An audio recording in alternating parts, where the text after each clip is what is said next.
There was a game I cherished above all others. It was a challenging medieval fantasy game. Renowned for its notorious difficulty, it had left many gamers frustrated, yet it held a special place in my heart. Why, you may ask? Because I found myself inside that game. Moreover, I found myself 500 years into the future after its conclusion. My love for games dates back to my childhood. After school, I'd eagerly rush to the PC shop, pocket money in hand. Even now, as a young adult in society, my love for games remains the same. However, my once fervent passion has waned considerably. The pressures of adult life have made me averse to overly competitive games. Pay-to-win games didn't even catch my eye, knowing I couldn't afford them. Thus, I predominantly played single-player games. The sensation of journeying through a fantasy realm without the pressures of competition was ideal for my weary mind. High difficulty. It only heightened my craving for a challenge. Perhaps that's why I failed to realize I was being drawn into the game. Clashing with soldiers on vast plains, mythical creatures soaring through the sky, giant dungeons and kingdoms. It was an open-world RPG game set in a medieval fantasy backdrop, combining all that romance. With its dazzling graphics and excellent world building, it captivated me completely. Even as a young adult, I'd spend every weekend glued to that game after work. The game's reputation for its daunting difficulty left countless gamers feeling frustrated. Yet for me, it served as a catalyst, reigniting my dormant passion and thirst for challenge. You have cleared ending 99. Having completed 99 playthroughs from start to finish, the experience was so immersive that it felt as though I could continue endlessly. Despite the option to continue, I refrained, as the difficulty showed no signs of escalating beyond the 99th playthrough. It dawned on me that perhaps the game's endings were limited to the 99th playthrough. Is this really the end? It had become a game I proudly considered as the defining one of my life, yet it had seemingly reached its conclusion. Presumably, all DLCs had been released, leaving no room for further updates. Realistically, all that remained was to await the game developer's next project. Sensing that a chapter of my life had closed alongside the game's conclusion, I reclined in my chair. On the monitor, the ending 99 scroll ascended. Typically, I would have skipped this scene, having seen it repeatedly. However, this time, I allowed it to unfold, realizing it was the final one. With majestic background music playing on the black screen, white text began to appear. Suddenly, another screen appeared. Do you wish to commence the next playthrough? Wait, what? I blurted out in disbelief. How could there possibly be another playthrough beyond the 99th? Perhaps it was a glitch or anomaly. No one had ever mentioned such a possibility. Despite my disbelief, my hand, holding the mouse, gravitated towards the yes button. Click, and the moment I pressed the yes button, suddenly, darkness enveloped my vision. I opened my closed eyes. I found myself in a dimly lit, damp environment. Where am I? I remembered the last scene before losing consciousness. Yes, I distinctly remember trying to finish the game after witnessing ending 99, and then the next episode play button appeared out of nowhere. And the instant I pressed it, I blacked out. I slowly got up. Initially, the darkness obscured everything, but as my eyes adjusted, I began to discern my surroundings. Surveying my surroundings, I felt a peculiar sensation on my body, prompting me to glance downward. Armor. The everyday clothes I was wearing were gone, replaced by armor. To be precise, it was armor suitable for a knight. Yet what struck me most was the uncanny familiarity of this armor. Could it be this is the armor my game character wore at the beginning? In the game I played, players could select their character's class. Wandering Knight, Barbarian, Warrior, Mage, Cleric, Rogue, Paladin, Dark Wizard, Beggar. There were a total of 8 classes to choose from, each with different starting stats, skills, and equipment. Naturally, I opted for the most conventional choice, Wandering Knight. Being fond of melee characters, a knight with robust attack, defense, and health appeared as the optimal choice for traversing this hardcore game, and it turned out to be true. The armor I was wearing was the basic armor given when choosing that knight class. Though basic in design, the equipment didn't necessarily lack in performance. In this game, equipment doesn't come with grades. Each piece has distinct characteristics, meticulously balanced to maintain gameplay integrity. A unique aspect of this game was the possibility of defeating the final boss with the humble rusty iron sword provided at the start, though in reality, the game's difficulty made such a feat nearly impossible. Why am I wearing this, though? I looked around. Now the familiar darkness inside this space kept poking at a corner of my memory. This setting, this arrangement, it's all strikingly familiar. The Trial Shrine. This was the tutorial area players encountered first when starting the game. I've encountered it countless times. How could I fail to recognize it? A modest yet grand temple carved within the depths of a cavern. The surreal glow of faint fluorescent stones, emitting a bluish light, bathed the surroundings. Newcomers would marvel at the spectacle, but soon find themselves cursing its challenges. That's because it demonstrated insane difficulty right from the tutorial area boss. Approaching a nearby wall, I ran my hand lightly across its surface. I felt the stone fragments beneath my fingertips crackle. Taking a sniff of the dust, a nauseating odor filled my nostrils. The texture feels genuine. This can't be a dream. Instinctively, my expression grew solemn. Upon opening my eyes, the environment was akin to the game. Even the armor I was wearing matched that of the game characters. I don't know why I'm here, but if there's a high likelihood, it's probably because I clicked the next episode button before fainting. Honestly, it's utterly absurd, but since this is the reality unfolding before me, I had no choice but to accept it. For now, let's move. Remaining within the dark and damp confines of the shrine for too long seemed likely to unsettle my mind. I feared it might even trigger claustrophobia, a sensation I'd never experienced. I walked on. My foremost priority was exiting the shrine swiftly. As I pressed on, the initially uncomfortable armor began to feel more natural, my body adjusting to its weight and form. Naturally, my mind buzzed with countless thoughts. What has become of me? Have I truly traversed into the game's realm? If so, does my physical form now mirror that of the game character? As I walked, the space in front of me opened up, revealing a small circular arena. My steps halted abruptly. If my memory serves me right, this is the section where the tutorial boss appears. The game garnered infamy for its brutal difficulty, beginning with the tutorial boss, commonly referred to as the newbie slaughter zone. The majority of newcomers faltered at this tutorial hurdle, crumbling under its weight. Naturally, this section wasn't designed to be conquered from the outset. It served as a pivotal section where death was a prerequisite for advancing to the next stage. The tutorial boss was nothing more than a warning thrown at those starting the game. This game is this difficult, so even if it gets harder later on, it's not our fault. So if you're going to give up, quit the game here and ask for a refund. A truly tear-jerking warning. While most would heed this caution with humility, I stood apart. Following that emotional ordeal, I defied fate by breaking through the barrier where my demise should have been inevitable. The incomparable thrill of that moment was the primary reason I couldn't part with this game. But that sentiment holds true only within the confines of the game. If this is reality, now the game's unforgiving difficulty poses a direct threat to my existence. In the center of the circular arena, there it was. One knight knelt with his head bowed as if dead. He wasn't a living knight, but rather a golem, triggered automatically upon a playable character's entry into this area.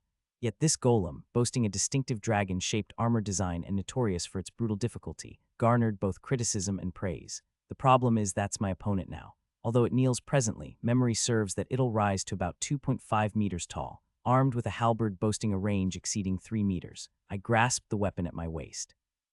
All I possess is a regular longsword at my side and a medium-sized kite shield strapped to my back. With equipment resetting each round, I'm left with only the default gear bestowed upon me. Thus, stability hinges on the shield. In this game, there exists a skill known as parrying. Executing the shield swing precisely at the enemy's attack apex not only deflects the blow, but also offers an opening for a counterattack. Parrying, in essence, is the Wandering Knight's most formidable asset. If I time the parry right, I can block the attack. With familiarity of the tutorial boss's patterns, countering becomes entirely feasible. The problem is that was possible in the game, right? It's unrealistic to believe I can deflect attacks through well-timed shield swings in actuality. Dependence solely on the shield could easily result in being cleaved by the halberd. Drawing a deep breath, I steeled myself. Reluctantly, I faced the truth. This wasn't a game. The situation now was all too real. But I couldn't stay stuck here forever. To escape this shrine, I had to surpass that tutorial boss. That's the only way to go. I forced the fear out and took a step forward. Honestly, it's terrifying. The me from before wouldn't even have considered facing such danger. But strangely, instead of feeling nervous, my body was hot with excitement. I can't explain it, but I feel braver and more confident than ever before. In my left hand, I held the shield, and in my right, the sword. It felt strangely natural in my hands, as if it should have been the first weapon I ever wielded. The surge of newfound courage was overwhelming. All right, let's do this. I crouched down and eyed the tutorial boss. It remained kneeling in silence. Soon it would raise its bowed head, crimson eyes glowing through the gap in its helmet. With a thudding sound, it would rise, grasping the halberd placed beside it, assuming its stance. I recalled. That was its introductory cutscene. First, the halberd beside it, At that moment, I sensed something was off. The halberd that should have been beside the tutorial boss wasn't there. Where could it be? It wasn't entirely absent. There was something resembling a handle of a halberd beside it, if you could even call that nearly broken thing a handle. I carefully observed the tutorial boss's condition. Unbeknownst to me, something was amiss with its condition as well. By now, it should have lifted its head, yet it remained frozen in place. Soon, I understood why. It's broken, though. I watched the tutorial boss closely. He was literally broken and motionless. It's not a living, breathing person, but a golem powered by elaborate magic. The question was, why was he broken? Upon closer inspection, I realized why. It's old. You can't tell from a distance, but it's cracked and corroded in places. The armor was riddled with cracks and was barely holding together. It looked as if it had been left here for a long time, hundreds of years at least. I glanced over at the tutorial boss with a hardened expression. Part of me was glad I hadn't gotten into a fight, but another part of me was worried that the elevator to the chamber behind him wouldn't work. I walked past the tutorial boss, opened the door, and stepped inside to see an altar. The centerpiece of the altar was a stone tablet, which was covered in dust. It looked like it had been left unattended for quite some time. I stood on it casually. My footing gave way, and the massive slab I was on began to vibrate and rise upward. Thank goodness, this thing works. If this elevator doesn't work, I'm really out of luck, I thought to myself as I stood on the slab that began to rise upward. In the game, as you ascend the slab elevator, you get your first glimpse of the outside world, a beautiful view of a vast fantasy world bathed in sunlight. Green fields, forests as far as the eye can see, and mountains of pure white peaks stretching even further. A world of mystery, where mystical beasts never seen in the real world soar through the skies and the sounds of grasshoppers fill the air. Beyond healing the battered spirit, the emotion washes over me like a tidal wave, soaking my heart. The sight of the unknown and romance was a privilege reserved only for those who succeeded in challenging the tutorial boss in the dark, dank underground temple. Once you get a taste of it, you forget about the initial struggle and you think, wow, I'm so glad I started this game. It's a sign that you've taken your first step into this world, that you've taken a challenge and you've succeeded. It's an experience I'll never forget, and it's what got me into the game in the first place. The excitement I feel now is a result of that experience. The world was beautifully realized in the game's graphics, but how much more so now that it was real. Soon. Any moment now, the stone gates would open above me and light would pour in, and I will be able to feel that thrill all over again. That's what I thought. Ding, until the elevator came to an abrupt stop. What the hell? I checked to see if the elevator had suddenly broken down, but it hadn't. It wasn't broken, but the reason it stopped was simple. There was no way to go up any further. I reached my hand overhead and I could feel the hard rock under my fingertips. The stone gate won't open. The stone doors, which should have opened automatically as I ascended to the surface, were motionless. The elevator was working fine, but the stone gate was broken. So to summarize the situation, I was now stuck between the closed door and the elevator, unable to do anything about it. Now I was faced with a new problem as the oxygen in the air around me was starting to get thinner. Wait, I thought, am I going to be stuck here? I panicked, realizing that I might die without being able to do anything. Open the door, I clenched my fist and pounded on the stone door. Ta-ta-tang, a loud gunshot echoed through the dark alleyway. Two groups of people were facing each other, fighting. Only one side was shooting at the other. It was a gang of men, all of whom looked tough and had tattoos on one forearm. Fighting back against them were workers who had barricaded themselves in a large factory. The situation was going in the gang's favor because they had more numbers and their weapons were much better. Yikes, those crazy gangsters. There are too many of them. Stop them. If we lose this place, it's over. The workers barricaded themselves in with all sorts of debris, but they were no match for the gangsters, who were all armed with guns. As time went on, one by one, the wounded were struck by blind bullets. You fucking bastards, you've got to be kidding me. You're hiring gangs. At first, it was nothing. One of the workers was badly injured in a freak accident while working in the factory, and the owner kicked him out without paying him a cent. Outraged, the workers went on strike and occupied the factory, shutting down the steam machinery. But there was a problem. Instead of negotiating, the employer hired gangs to attack in the middle of the night. The raid was so sudden that the workers desperately resisted, but they were helpless. Kill them all. The employer needs an example. The leader of the gang glared at the barricade and gave the order. They were being paid to kill people, but they didn't care. Killing people for money was commonplace in this city, after all. No one would hold them accountable for what happened here, because there were no yards police to show up in these backwater neighborhoods. Knowing this, the gangs could shoot with impunity, but the resistance from the workers was not what they expected. They knew that if they were pushed out, it would be the end of them. They were barely making ends meet, so even if they escaped, they would starve to death. Workers with families had no choice but to endure desperately. Push, kill them all, hold on. If we lose, our families will die on the street. The confrontation between those desperate to hold on and those trying to push through was about to reach its climax. Thud, thud, an earth-shattering sound came from somewhere. It sounded like a drum beating or a bomb exploding, but there was no one in the chaos who didn't hear it. What is it? Is it an earthquake? The gunfire stopped, and there was a lull in the fighting. Everyone was dumbfounded, the gunmen and the workers behind the barricades. Meanwhile, the earth-shaking sounds continued. The cycles of the sound gradually became shorter and sharper. The epicenter of the sound is getting closer. At the same time, everyone in the room realized where the sound was coming from. Underground. The sound was coming from underground. Quang. Immediately afterward, the ground exploded. A huge cloud of dirt flew up and several of the gang members were thrown out and hit the ground. The gang panicked as if a giant bomb had gone off. They thought the workers had set off a bomb. Conversely, the workers were equally confused. They thought the explosion was the work of the gang. As a heavy silence descended on the center, the dust from the explosion slowly settled, and they could now see the man standing in the center of the dust cloud.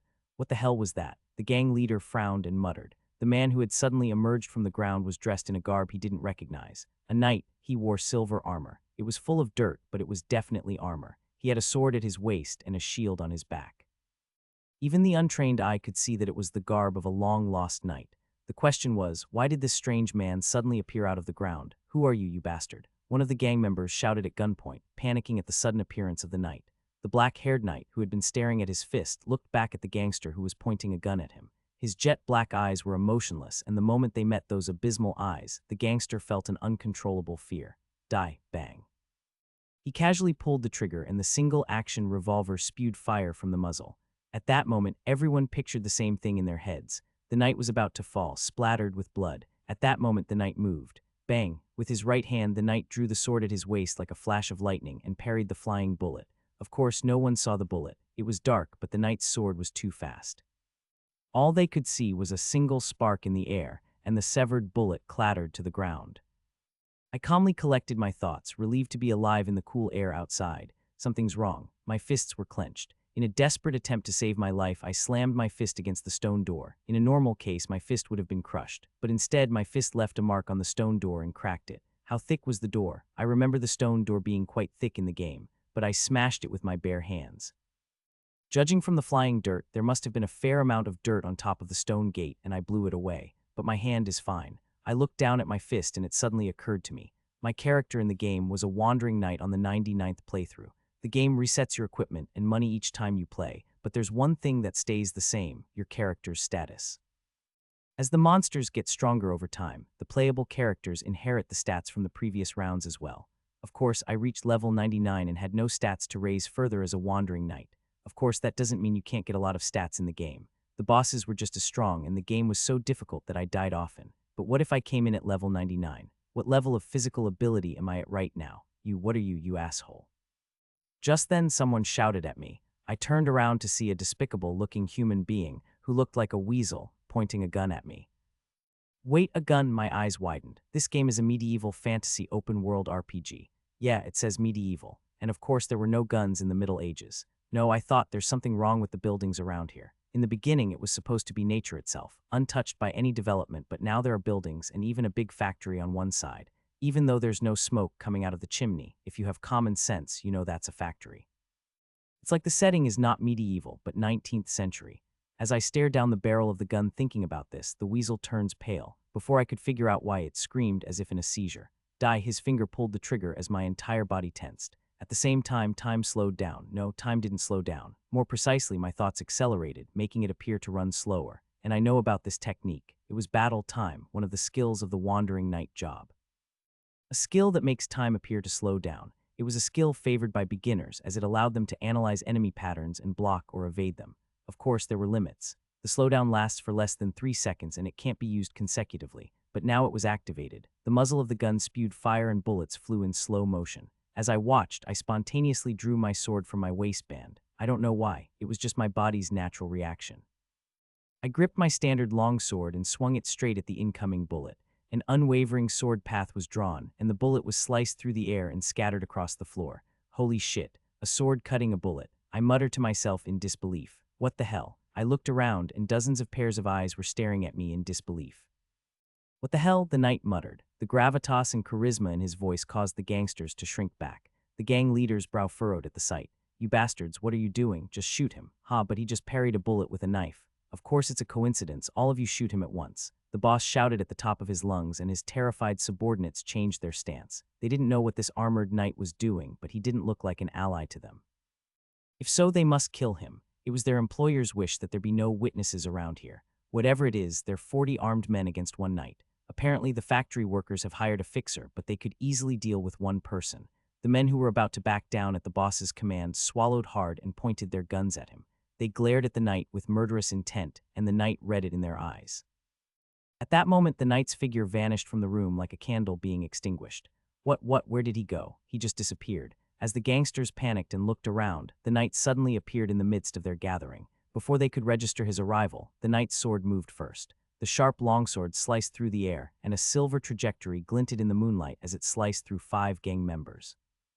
It was almost simultaneous with the 5 men falling to the ground in a spray of blood that the knight's figure vanished again like a phantom.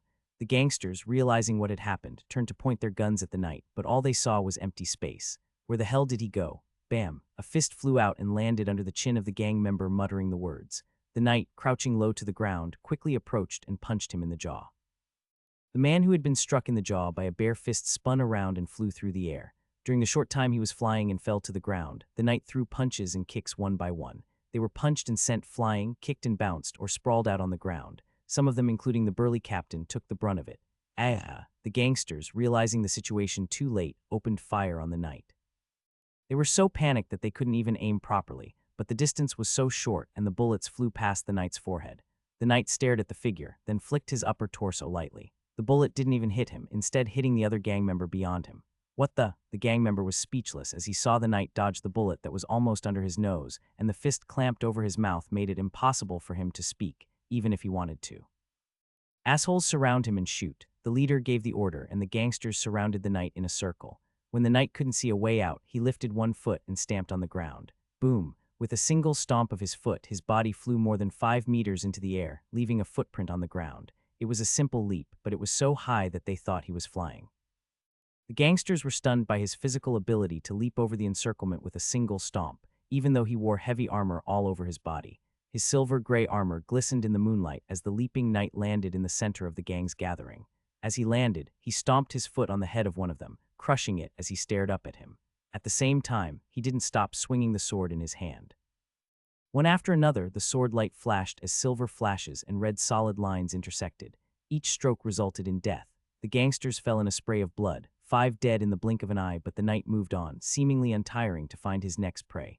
It was ironic that 40 men with guns were overwhelmed by a single man with a sword. He was like a tiger in a sheepfold. Ah, my arm, what the fuck is this? We didn't talk about this. Gang members screamed and died.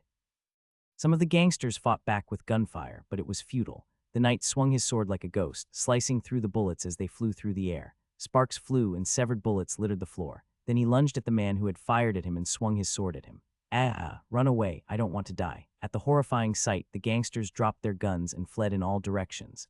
The boss didn't even think about the workers he was hired to kill, as he was scared too. In fact, he wanted to get out of here more than anyone else. Ever since he'd seen the mad knight slicing up his men, he'd sensed something was amiss. Even with the money from the client, it's not enough to pay for his life, so he should flee immediately. I can't move. The boss quickly realized why his body wouldn't listen to him. The knight who had caused all this was now looking at him. This must be what it's like to face a giant beast in the mountains. He couldn't move a finger or an eyelid. At that moment, the knight moved. They were more than 20 meters apart, but the distance was meaningless to the knight. The knight took a step forward and appeared in front of him. The boss, who had somehow managed to twist himself around until then, managed to open his trembling lips and shout something. Help! Before he could utter the words, there was a flash of light and the severed head rolled helplessly across the floor. The workers watching from afar gulped. Far from rejoicing, they found it hard to accept what was happening. The gangsters had attacked, leaving several dead and wounded, and the factory they had barely managed to hold was about to be taken from them. Then a knight appeared out of the ground, and with one swipe of his sword, he sliced through the gangsters, killing them all. It is said that God sends saviors down from the sky to help people, but what do you call a knight in armor who comes out of the ground? An angel, a demon. Of course it doesn't make sense. At that moment the knight turned around. The workers sucked in their breaths as his gaze met theirs, a ghastly gaze that was the aftermath of battle. They wondered if he would suddenly swing his sword at them. Given the merciless way he had killed the gangsters, it was not out of the question. While the workers were still on edge, the knight spoke up. Where am I? Where am I? Even as I asked the workers, I was deeply perplexed. I have many questions, so I calmly organized it in my head. First of all, my ridiculous physical abilities.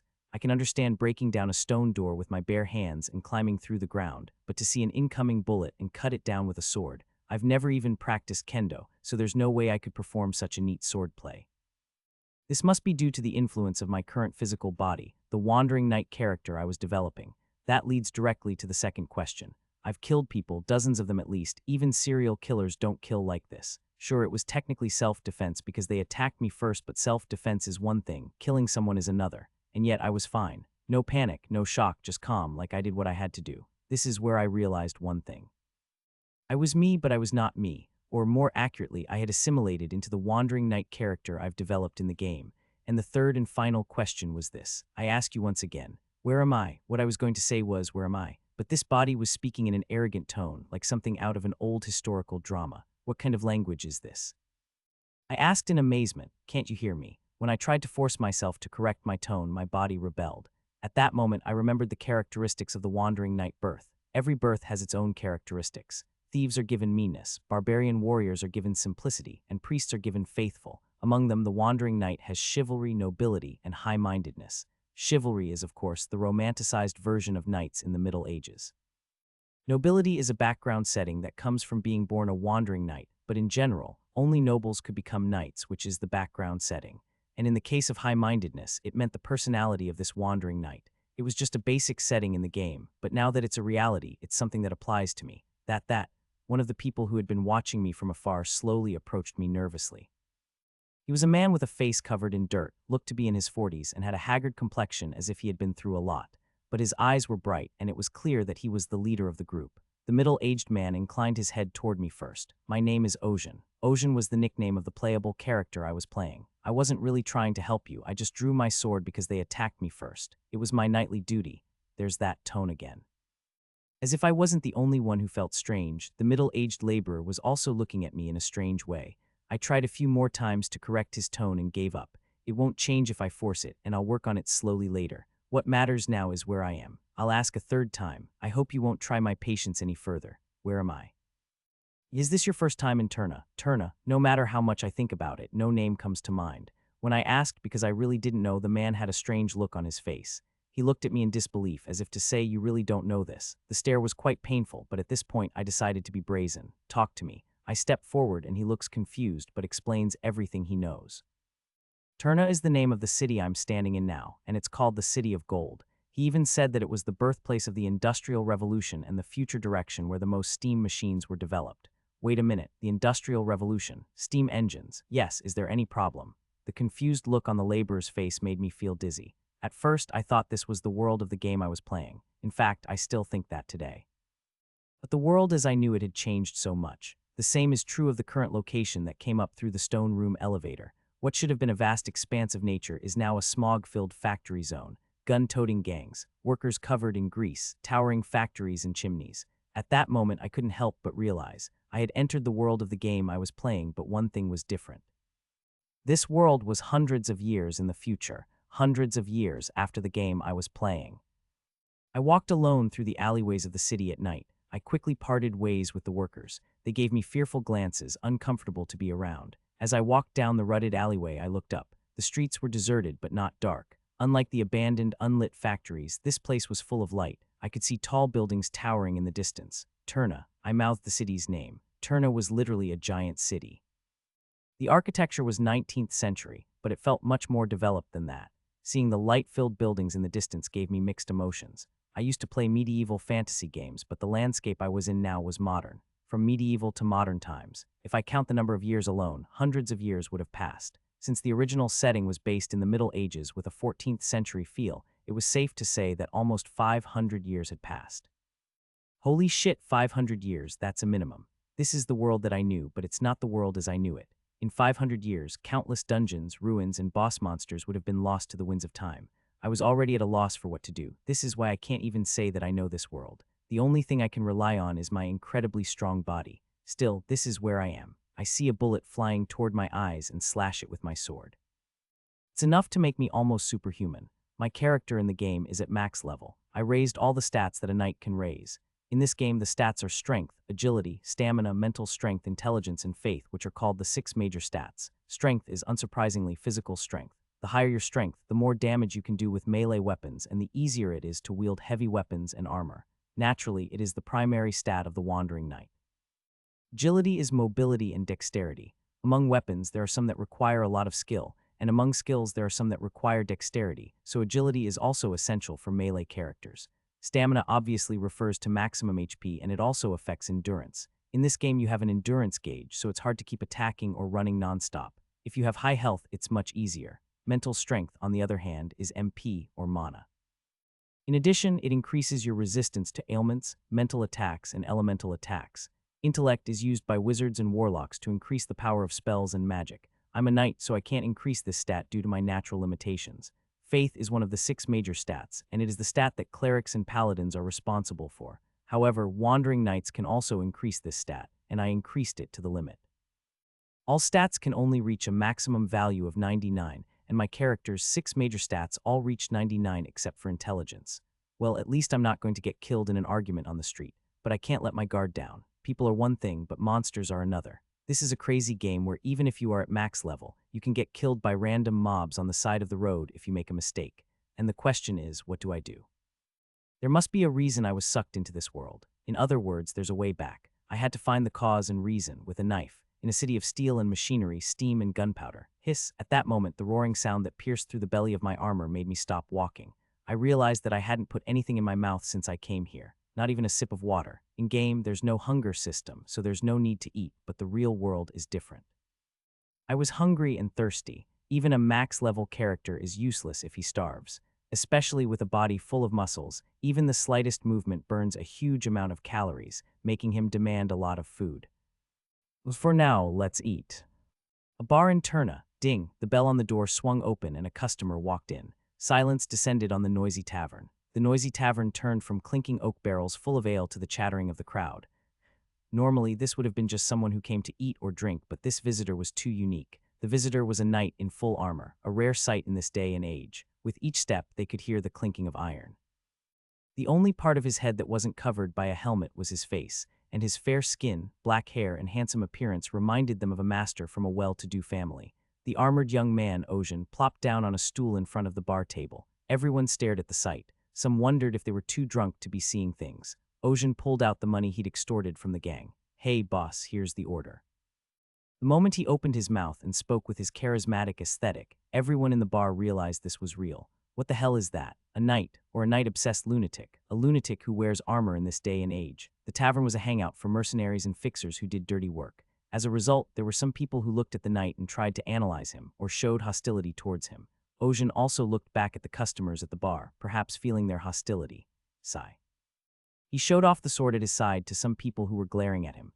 "This one carries a sword. You're not going to get away with this," Ocean said with a gesture. In response, some of the mercenaries who were glaring at him drew pistols from their waistbands and placed them on the table. We have guns. What do you say?" They were saying that. Ocean casually turned his head to face the front, as if he didn't want to bother with them. Ocean didn't bother to tell them that he could parry bullets with his sword, or that he could see and dodge incoming bullets.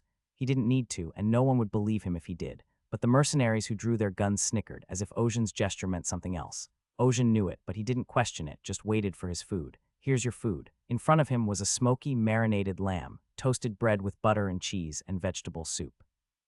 Ocean gazed at it with rapt attention, then lifted his head to look at the bartender. "Where's the alcohol? Isn't alcohol supposed to come with the meal?" Ocean said the words, but he didn't mean them. This was exactly what his body would do if he wanted a drink. But despite his arrogant tone, the older bartender didn't seem to mind at all. "Which one would you like?" "The strongest one, I see." With that, the bartender pulled out a bottle of liquor with a skull-shaped mark from a teacup full of bottles and poured it gently into a clear glass. Ocean swallowed hard at the sight of the scarlet liquor. He reached out and took a sip of his first drink in this hard world. "Brother, you're eating something delicious. Why don't you let us join you?" The 3 mercenaries who had laughed at him a moment ago came to stand near him, smiles on their lips. Ocean stopped his hand from gripping his drink. The tavern patrons watched the scene with interest. The Jutri brothers. That freak is out of luck, coming in when they're in the midst of their mischief. The 3 men were brothers, as evidenced by their similar faces. As the Jutri brothers, they made their living as mercenaries in the underworld. They had a reputation as mercenaries in a world of violence, but it was clear from their surroundings that it was not a good one. Ocean turned his head sharply to look at the eldest of the 3 brothers who had spoken to him. "Do you have any business with me?" "Business? I'm just curious. What brings our noble knight to this tavern all of a sudden?" With that, the eldest snatched the goblet from Ocean's hand and poured a mouthful down his own throat. "HMPH, that's some strong stuff. It's my drink. I thought you wouldn't be able to drink it, so I took it for you." The second and third brothers giggled at the eldest son's words. At the sight of that, Ocean's expression turned cold. Ocean opened his mouth with a heavy expression. "You dare to come and insult me." At those words, the 3 Jutri brothers looked at each other and burst out laughing at the same time. Fehahaha. The laughter spread throughout the tavern, not only among the 3 brothers, but also among the rest of the tavern, due to Ocean's noble tone and manner of speaking. But Ocean spoke in a serious tone, as if he was not at all embarrassed by the situation. "I'm in a good mood right now, so your rudeness of a moment ago will be forgiven by my generosity, so stop and go do your business." "Ha, you bastard," Ojin said in a caring tone, and the eldest brother snorted in disbelief. "You still don't understand the situation. I don't know what the hell you were thinking when you came here in such a ridiculous outfit, but the circus is elsewhere, so get the hell out of here. Don't stare at me. Look at the way you're glaring at me. What, are you going to pull out that fancy knife in your waistband?" The eldest brother said and tried to reach for Ojin, but he couldn't get his hands on Ojin's armor. Ojin's fist was in his face before he could reach it. The eldest brother's face was dented in the shape of a fist. His nose was crushed and his teeth scattered in a spray of blood. The eldest brother was thrown across the tavern, smashing through the door and bouncing outside. The laughing patrons stopped laughing in unison, unable to believe that a single punch had knocked him out. Their gazes alternated between Ojin's outstretched fist and the shattered door. Did he just punch someone that far with his fist? Considering the size of the eldest of the Jutri brothers, he must have weighed at least 90.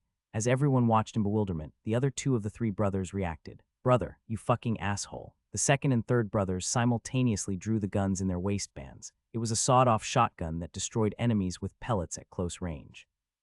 The time between the brothers drawing their guns on Ojin and pulling the trigger was less than a second, but that was just enough time for Ojin to draw the sword at his waist and swing it twice. Two duck, huh, what the? The second and third muttered dazedly as they looked at the gun that had been cut off and littered the floor. The section of the gun that had been cut off was smooth, as if it had been cut with something sharp. While the brothers were still trying to process the sudden reality of what had happened, Ojin, who had sheathed his sword back on his waist, punched. Pow, pow. With a clean 1-2 straight punch, the second and third, who were hit in the face like the eldest brother, were sent flying and bounced out the door of the tavern. The tavern was once again plunged into silence. Everyone was stunned and awed by the unbelievable physical prowess that Ojin had just displayed. After the spectacle, Ojin turned to the bartender, who was staring at him, and spoke softly. "Those three should pay for the broken door." The bartender, who hadn't shown any emotion, nodded with a dazed expression. The tavern's interior sank into a chill as if it had been doused in ice water, but Ojin, the person involved in the situation, was enjoying the food. It was so good that even the people who had ordered the same food were wondering, was that dish really that delicious? However, they were soon forced to abandon such lighthearted thoughts. A fight broke out. Fighting inside taverns is a common occurrence, but this was no ordinary tavern. It was a trading post, a place where back alley fixers and mercenaries came to buy and sell information. Naturally, it had its own underworld rules. Fighting was allowed, but not inside. If you had to fight, you had to do it outside. Of course, even with that, there are still occasional confrontations and fights. They were flexible and let them off the hook to a certain extent. But when a knight came out of nowhere and beat up 3 people, it was hard to be flexible. It was unprecedented. The Jutri brothers were the first to argue, but it was Ojin who struck first. The heads inside the tavern rolled quickly. According to the rules, Ojin could be attacked by everyone right here and right now and still have nothing to say. Even if he came here unknowingly, there was no excuse for ignorance in this industry. If you didn't know, you deserved to die. However, the mercenaries hesitated because of the unbelievable strength Ojin had just displayed. I didn't see him draw his sword. Ojin blows away the eldest and then takes on the second and third. Before they could draw their guns, Ojin swung his sword. They couldn't see when he grabbed the sword or when he swung it. All they saw was a sawed-off shotgun that had already been cut down. He tossed that eldest Jutri brother like a rag doll. How the hell is he physically capable of that? It was Ojin's unbelievable physical abilities that made everyone hesitate. They thought he was just a weirdo with a bad haircut, but his skills were real. Naturally, the people inside the bar couldn't help but have a common thought. That guy, is he a body-enhancing mutant? If he's a mutant, he's dangerous, but if we don't go through with it, we're breaking the rules. As the guests deliberated, some of them slowly put their hands on their waistbands to calm themselves. They realized that it might be possible to shoot him from a distance without approaching him. At that moment, Ojin, who had finished the lamb and gulped down the soup in one gulp, set his plate down with a clatter and opened his mouth. "I'm warning you, I hope you don't pull out your gun." The mercenaries who'd been reaching for their guns flinched at the words. Ojin spoke as if he knew their intentions even though he didn't look their way. "I beat up those 3 men just now because they insulted me first and tried to argue with me. I let them off with a punch, but if you draw your weapons here again, you can expect no mercy from my sword." Ojin's warning, his demeanor, the way he said he'd let his previous behavior slide, could be taken literally as a bluff. However, the distinctive urgency in his voice made it impossible for anyone to mistake his words for bluster. Gulp. The mercenaries swallowed, rolled their eyes, and looked at each other. To do or not to do. They seemed to be debating who would shoot first, or if they would all just walk away as if nothing had happened. In the end, though, the decision tipped in favor of enforcing the rules. Ocean sighed as the animosity slowly began to boil over, like bubbles rising from the surface of the water. He never thought he'd see blood here again after such a delicious meal, but running away was not chivalrous. Ocean readied his sword, and just like that, the atmosphere reached a fever pitch. I personally recommend not drawing your guns. The sudden voice turned everyone's gaze to a table in the corner of the tavern. A young man sat in front of it, quietly sipping wine. The dark-eyed man smiled softly at the countless stares that flew his way. Unlike the rough-looking, dirty-dressed men in the tavern, the young man wore a neat, wrinkle-free suit. No matter how you looked at him, he was far from a man of fists and violence. The young man gently sipped his wine, then set the glass on the table and spoke. You could all draw your guns, but you won't be able to touch a hair on his head. At first glance, those words were enough to scratch the pride of the mercenaries here, but no one got angry at those words. On the contrary, some of them seemed surprised and sincere. Ocean also looked at the snowy-eyed young man with curiosity. The other mercenaries were listening intently to the man who seemed to be far from violent, a man of action. At least he had a name in this business. Ronan Roland. One of the mercenaries who had been listening spoke up. Ronan Roland. The dark-eyed young man who was called that smiled and replied, "Yes, Mr. James. Is that true? It's hard to accept, to be honest. Not that we're taking you at your word, of course. It's just that.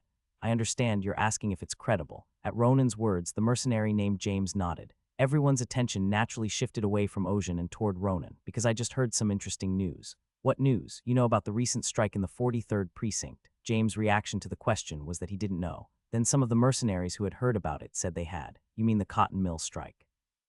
Well, that'll make it easier to talk about it. Apparently, a worker was seriously injured in that factory, and the employer kicked him out without compensation, so the workers went on strike.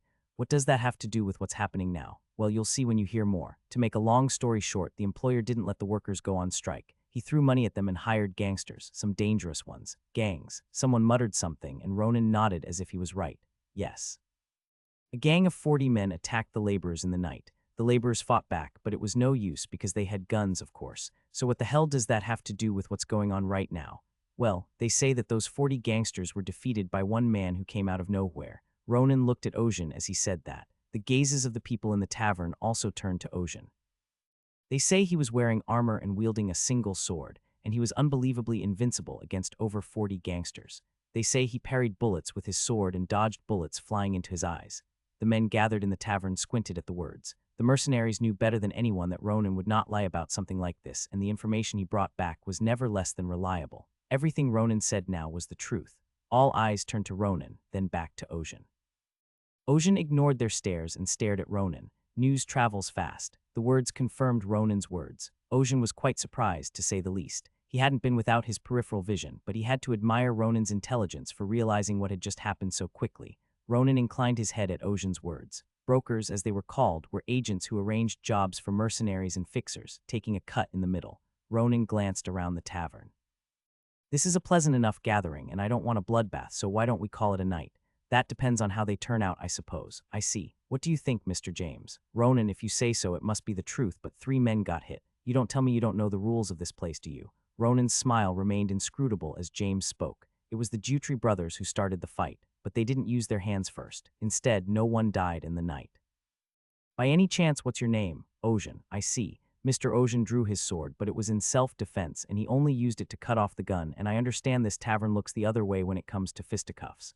Isn't this unprecedented? Then this must be the first, and I leave it to you, Mr. James, to set a fine precedent. James clenched his jaw at Ronan's casual shifting of the burden to this side. He could argue that Ocean was an outsider here, but the knight who now occupied a seat at the tavern was unusually aggressive. Damn it, James let out an irritated sigh and removed his hand from his waistband.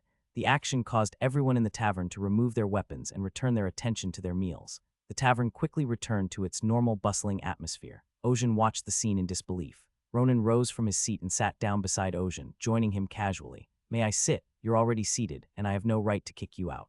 Ronan chuckled and ordered another drink from the bartender. Ocean didn't seem to mind the gesture, then glanced at the glass in front of him. A gift for the night. Ocean didn't refuse, as he had been tempted to drink it anyway, but even so, he didn't let his guard down toward Ronan. There was only one reason for that. This kid has narrow eyes. Since ancient times, people with narrow eyes have had a shady backstory. Either they deliberately conceal their identity, or when they open their eyes, their hidden power suddenly flows out. It's more likely to be a hidden talent. However, no matter how he looked, he couldn't find any trace of hidden power in Ronan.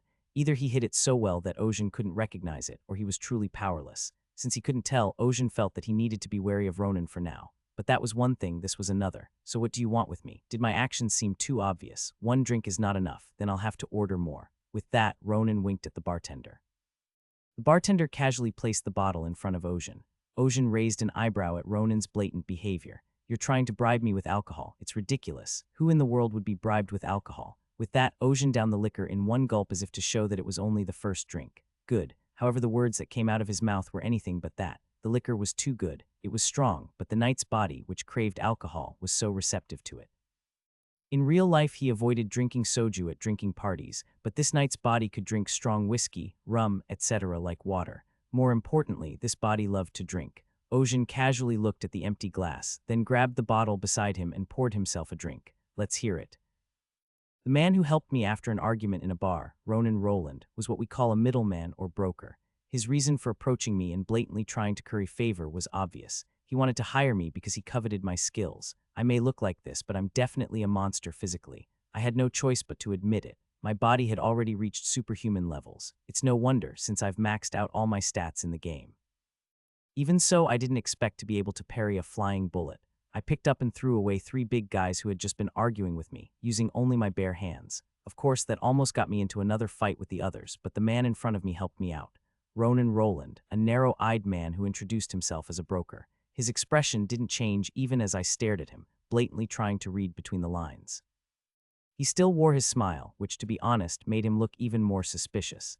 If this was the original game, I'd recognize him as an important NPC, but not here. Of course, now that the NPC in front of you is real, I don't even know the true intentions of the actual person.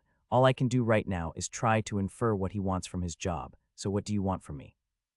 This tone of voice again, but this isn't something I can force myself to correct, so let's let it go for now. The important thing is to have a conversation with the person in front of me. Never let down your guard in front of narrow eyes. I squinted and glared at the man in front of me.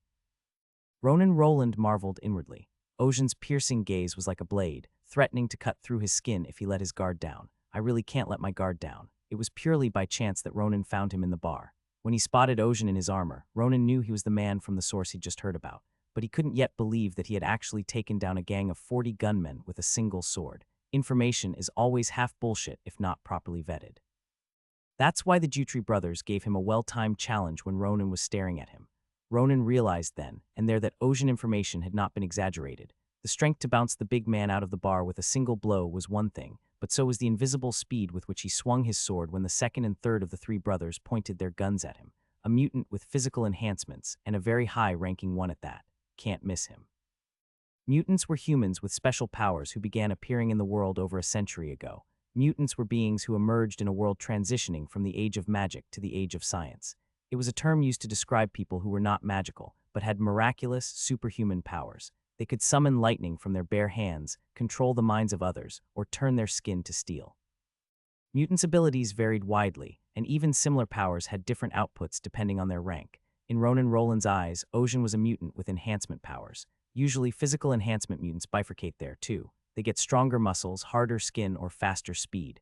In Ronan's opinion, Ocean was a multi-powered mutant, a mutant whose overall physical abilities increased all at once, strength and speed. The high increase in both put him at the upper end of the physical enhancement mutants. I don't know where he got his armor or why he wields a sword. The important thing was that he was a blank slate, not yet under contract with anyone. If he could recruit him, it would be a huge boost to his fixer's office. So to win him over, he paid for the drinks he had ordered but never finished. Let me start by introducing myself. I'm Ronan Roland, owner of Violet Fox, a fixer's shop. Ronan handed Ocean a luxurious purple business card to catch him off guard. The reason I've approached you, Mr. Ocean, is because I'd like to make you a proposal. A proposal? Ocean's eyebrows twitched. He was more intrigued than annoyed. Yes, Mr. Ocean, this is your first time in the city, right? How do you know that? Ocean asked warily, and Ronan stared at his armor, puzzled. Ocean looked down at his own armor, then at the attire of the mercenaries around him, and nodded him. Yes, let's just say I'm new to this city, so what's the big deal? Did you come to this city with a specific purpose, Mr. Ocean? Ocean fell silent at Ronan's sharp question. He couldn't have come to the great steel city of Turna with a specific purpose. In the first place, Ocean had woken up and found himself in a game world. There was no way he could have come to the Industrial Revolution city with a purpose. Then you have no place to stay and no means to earn money. Ojin didn't answer, just tapped his fingers on the table in silence. That was enough of an answer for Ronan, and he cut straight to the chase. Then why don't you come work for me? Ojin stared at Ronan for a moment. Even though it was just that, he felt an irresistible pressure and Ronan's smile cracked, if only for a moment. The mercenaries and fixers who'd been stealing glances at the two, pretending not to be around, flinched involuntarily. What is it? A sudden chill. Crazy. I'm getting goosebumps just looking at him.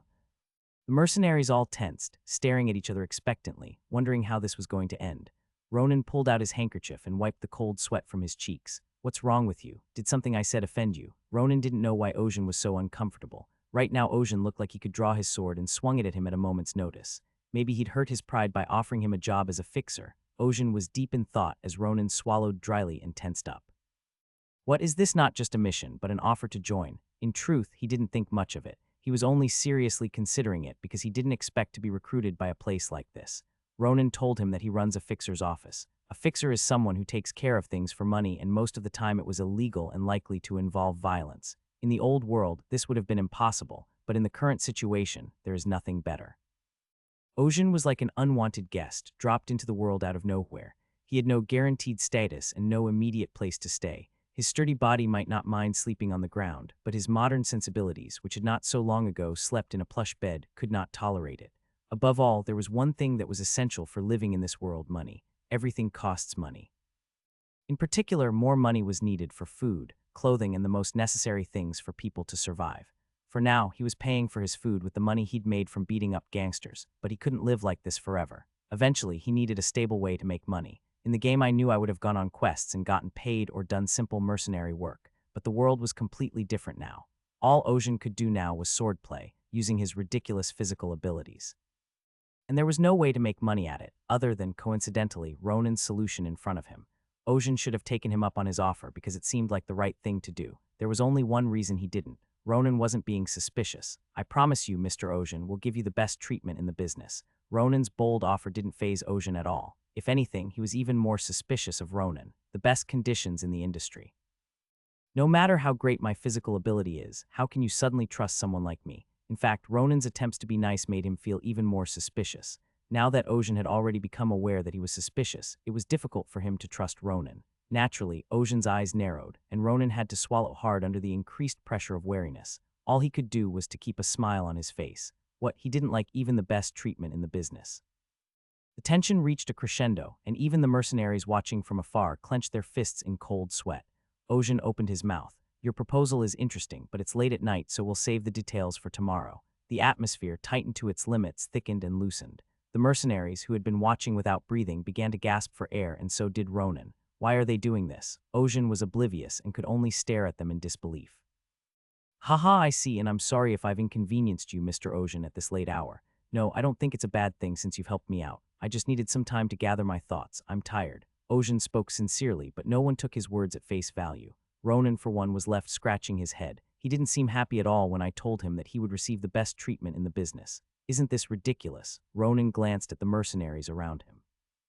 Many had already witnessed this turn of events. There was no way the gossipy mercenaries would let this go unnoticed. Tomorrow, the other brokers who picked up the news will come running with their eyes lit up, and the sharp-eyed brokers will recognize Ojin's extraordinary talent and try to recruit him. He deliberately bought him a drink and approached him with a favorable attitude and tried to sign a contract right away, but Ojin was not so easily persuaded. Or is this what you're after? Ronan's expression grew serious. Ronan couldn't help but think that Ojin was playing a trick on him by deliberately not confirming the deal and putting it off until tomorrow. This was a kind of competition. Perhaps his tiredness was just an excuse and he had been setting this up all along. As his mind raced, Ronan grew impatient. Mr. Ojin, what is it? Do you happen to have a place to stay tonight? No, not yet. Well then, this is a tavern, but the second and third floors double as an inn, so you might be able to stay for a night or so. Since it's fate that brought us together today, would you mind if I paid for your stay? Ronan was going to have to do his best to look good to Ossian no matter what. He had to show him that he was as sincere as he could be, even in a small detail like this. Sure, Ojin didn't know why Ronan was doing this. Right now, Ojin needed time to organize today's events and prepare his mind. That's why he delayed rather than accepting Ronan's offer right away. He was truly tired, if not physically, then mentally. At least I have a place to stay for the night. Let's go upstairs, get a good night's sleep, and think about it. With that thought, Ojin rose from his seat. See you tomorrow. Ronan's face brightened at Ojin's casual words. Assigned a private room, I flopped onto the bed. Firm but still sinking, I realized that this was a different world from the medieval one I knew, but in a way I was comfortable. In a normal medieval inn, the bed would have been less fluffy and had straw underneath. I thought, at least this is the modern world, so I shouldn't have any problems living here. Of course, that's only in comparison to the Middle Ages, but for me, living in the modern world, there are all kinds of inconveniences. No computers, no internet, no smartphones. I can't even play my favorite games anymore. No, this is a game world, right? I thought. The thought made me laugh out loud at the absurdity of it all. I love games, but I never wanted games to be my life. Sighing to myself, I glanced at the mirror off to one side of the room. I saw a handsome man with dark hair staring back at me from the other side of the mirror. His skin was white and his dark, sunken eyes were brilliant. He's standing still, as if he's deep in thought, even though he's not. His body is slim and well-proportioned. If a stranger saw him, they would think he was a master from a noble family somewhere. This alien yet familiar figure was that of the wandering knight I now occupied. To be precise, it's a character customization I made when I was playing the game. My personal preference was to make the wandering knight quite aesthetically pleasing rather than dull and stoic. Personally, when I play a game, I don't like it very much if the character isn't pretty. Looking at things like this, I'm glad I did a good character customization. The game offered a lot of customization when creating your character. You could choose a default gender, but you could also tweak the skin color and face to create all sorts of bizarre shapes. You could have a muscular body, shorten your height, or make you look like an old man. I could have gotten in trouble if I'd done a weird customization that was too individualized. The so-called dead people in the game were known for making their characters look weird because they had nothing else to do. They'd wear rags, make their faces monster-cheeked, and color their skin pink or purple. I've thought about doing the same thing, but I love the character so much that I've always kept him handsome and cool. I didn't do it knowing it would turn out this way, but in hindsight, it's a good thing I did. If I look this good, I won't be criticized anywhere. Too bad I don't have a job. If I'd known this was going to happen, I'd have raised a mage instead of a knight. The difficulty of the game is so high that a mage with low health in the early game will die before you can do anything. Even if they shine in the late game, it doesn't matter if they can't get past the early game. That's why I chose the most stable knight. On the bright side, being a wandering knight wasn't bad. In this day and age, everyone carries a gun, but their superior physical prowess was reserved for knights. Besides, I wasn't born a warlock or a beggar. If I were a warlock, I'd be branded a criminal and on the run from the start. And if I were a beggar born, I'd be running around in a pair of panties and a sword, not armor. What matters is how I live in this world now. The mind belongs to the modern man, and the body belongs to a medieval knight, while the world I live in is contemporary. TLN, contemporary equal time period in the 1900s. I wondered if I was a twisted hybrid of all time periods. I realized that adapting to this body was my first priority. The disconnect between what I thought in my head and what actually came out of my mouth surprised me. I realize it's a trait of being born a wandering knight, but I don't want to be stuck with it forever. The good news is that it's not as inflexible as it sounds. My body didn't protest too much when I took wallets from the bodies of the guys who actually shot at me. Or maybe it's because the knight used to be a medieval thug. I muttered to myself and quickly stripped off my armor and got into bed. I had an instinctive feeling that my life was going to be pretty rough, but for now, I just wanted to forget about it all and get a good night's sleep. The next morning, the first-floor dining room of the tavern, which is notoriously deserted in the morning, was somehow quite crowded. More than half of them were mercenaries who had been drinking here last night. Is he out yet? Wait, he'll be down soon. As the group of mercenaries chatted amongst themselves, some of them cast their eyes to one of the tables in the shop. There sat Ronan Roland, his usual laid-back demeanor replaced with a hint of nervousness. He was dressed in his usual immaculate, wrinkle-free suit and narrow eyes, and his arms were uncharacteristically crossed, his fingers drumming against his forearms. Ronan couldn't help but feel sick to his stomach. What he'd seen of Ocean's skill was real. To be the first to discover someone of this caliber, only to be snatched up by another broker. If that happened, he wouldn't be able to sleep at night for at least a year, so Ronan had to get the best deal for him right now, but being too hasty was its own problem. Last night, when he offered Ocean a good deal, he didn't take it easily. In fact, he's even wary of the idea. So this time, he'd be as careful as possible not to offend him, and he'd make his offer in a polite manner. Being polite was his specialty. At that moment, the sound of metal clicking was heard. At the same time, the eyes of the people gathered in the dining room on the first floor turned toward the stairs to the second floor. Only one person could have made that distinctive sound. As if to fulfill everyone's expectations, the armored Ocean appeared on the first floor. Those who had only heard rumors about him and had come in their spare time were all oohing and ahhing at his appearance. They thought he was a man with broad shoulders and muscles, not some crazy guy pretending to be a knight that didn't fit the times. From the looks of it, he looks like a master who grew up in a noble family, but no one rushed to argue or approach him. It was because the people who had witnessed Ocean's inaction last night were nervous about his appearance. Naturally, the atmosphere was filled with silence. The only one in the room who seemed unperturbed was Ocean. He naturally sat down at an empty seat and wanted to order food. At that moment there was a movement, and it was Ronan. Ronan, who had been sitting and waiting here since the early hours of the morning, approached Ocean with as natural a gait as he could muster. "Good morning, Mr. Ocean." "Ah yes, Ronan, you said. I'm surprised you remembered my name. Well, you made such an impression on me." He didn't bother to say more, as it was rare to find a narrow-eyed man. The words pleased Ronan. The part where Ocean said he remembered him, at least it didn't sound like he was being mean. His poker face didn't show it, though. "May I join you? Only if you buy me a drink again." Are you going to start with breakfast? I was just trying it out." "Haha, I see." Ronan smiled in relief at the comment and sat back in his seat casually. He wasn't fooled, though. It's not often in this business that you can get this far and then let your guard down and have it all go down the drain. So be as careful as possible. He tried to make a good offer without offending him. "Ronan, yes, Mr. Ocean, are those your coworkers over there?" Ronan's gaze shifted to the tavern's entrance. The door had still not been repaired from the previous day's brawl, and through it he could see a group of people walking toward him, their backs to the streaming morning sun. There were 3 of them in total, each with a distinct personality. One was a ghostly, brown-haired woman in a dress. She wore a white beast shawl around her neck, but she looked like she was in her 20s and felt as old as her 40s. The other was an impeccably dressed, ash-haired elderly gentleman. The older man in the frock coat wore rimless glasses and held a cane in one hand. All of them had the appearance of luxury. The last one was a free-spirited-looking man. He wore leather pants and a t-shirt that fit his legs, gongs in his ears and lips, and his hair was a slightly fluorescent blue that looked like it had been dyed. His uncovered chest was heavily muscled from exercise. Ronan's expression hardened slightly as he recognized them. They were headhunters who were in the same industry as Ronan, and for quite some time now, they have been clashing with each other and competing to steal people. "I guess they're uninvited guests," Ocean said at Ronan's subtle reaction. Of the 3 who approached Ocean, the ghostly woman was the first to speak. "Nice to meet you. Are you the righteous knight who showed up last night?" "I don't know if I'm righteous, but I am a knight. I'm Isabella Ross, a broker with a bit of a name in the business." "I see. Then so are these 2. At Ocean's words, the old man and the young man introduced themselves. "Hee, nice to meet you. I'm Osborne Russell. I'm Jake Hudson. Nice to meet you, brother." The man who introduced himself as Jake pulled up a chair without asking permission and sat down near Ocean. Ronan shot him a narrowed glare at the seemingly rude gesture, but Jake didn't care. It was as if Ronan wasn't here in the first place. "I can't believe you're actually wearing armor and a sword, but I've heard your story." "My story, last night. People said you wiped out a gang with a single sword. How'd you do it?" "I don't know how. I just swung the sword. Can you prove that?"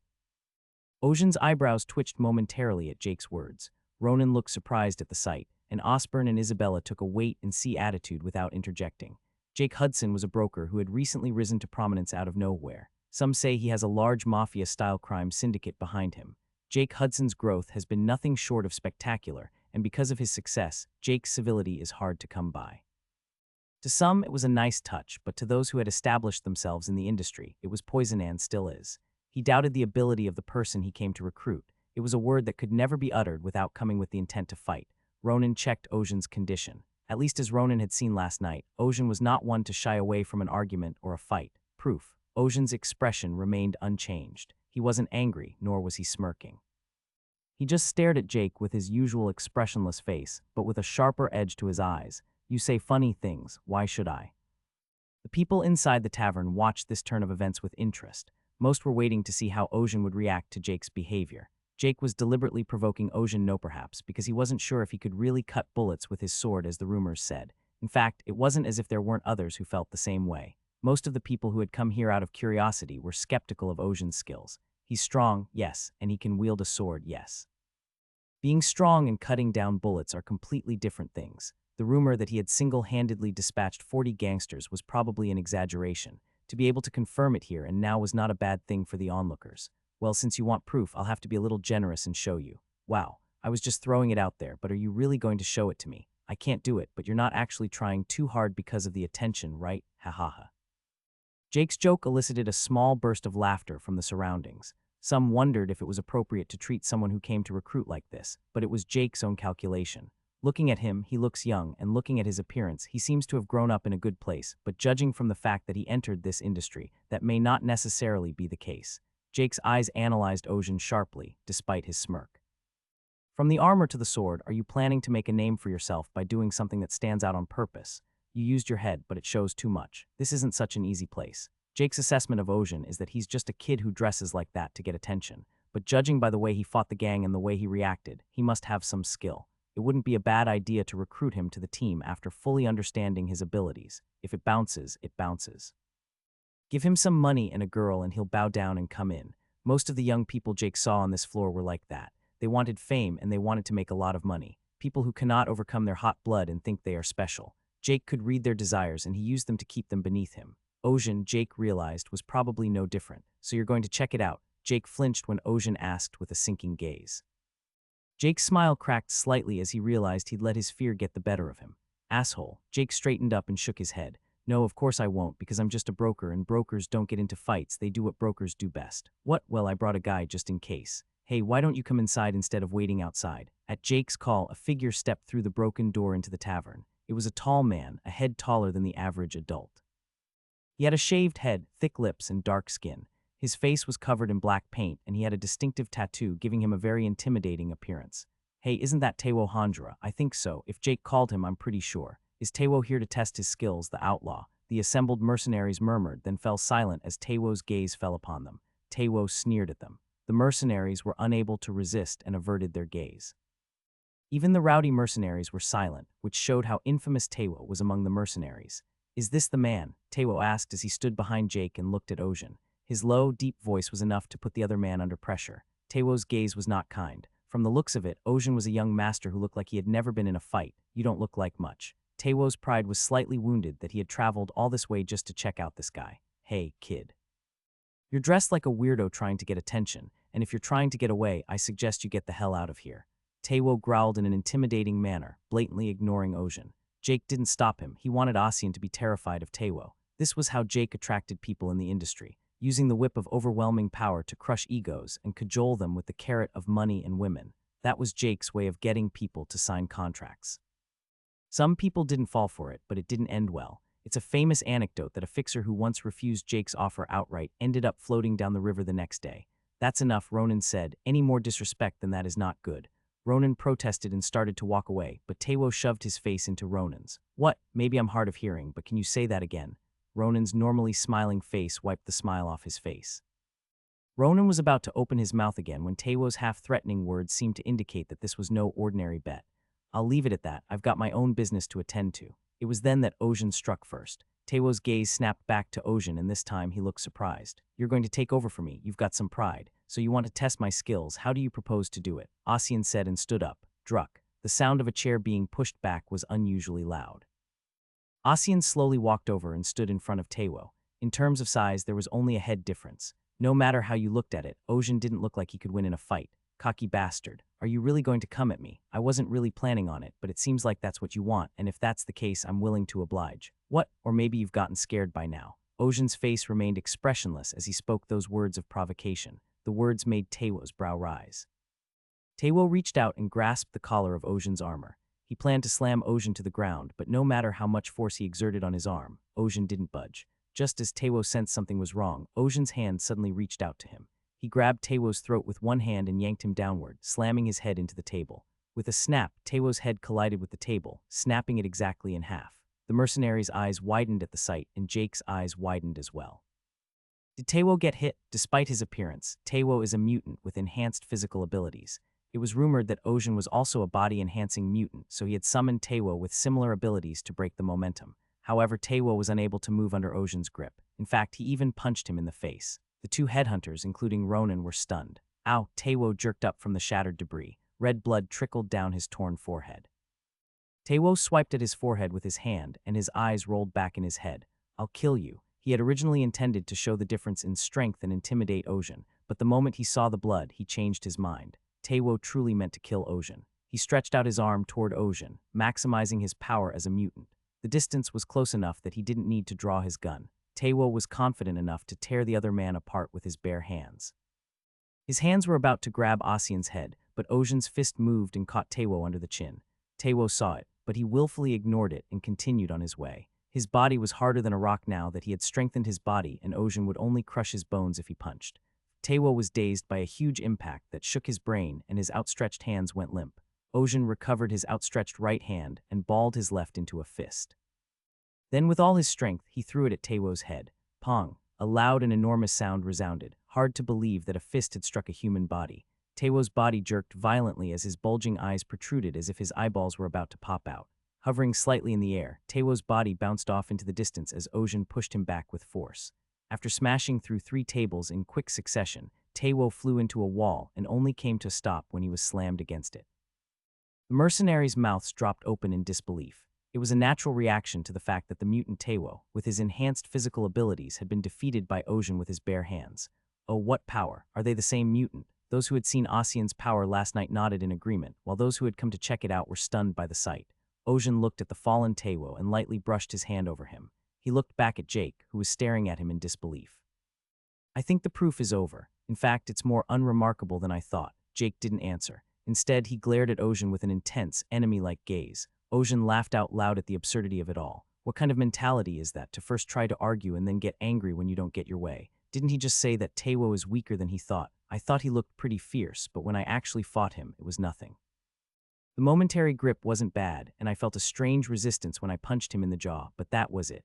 It was just a matter of applying a little more force than I was used to. Ojin gave Jake a cold stare. Jake tried to control his expression, but there was nothing he could do about the cold sweat running down his cheeks.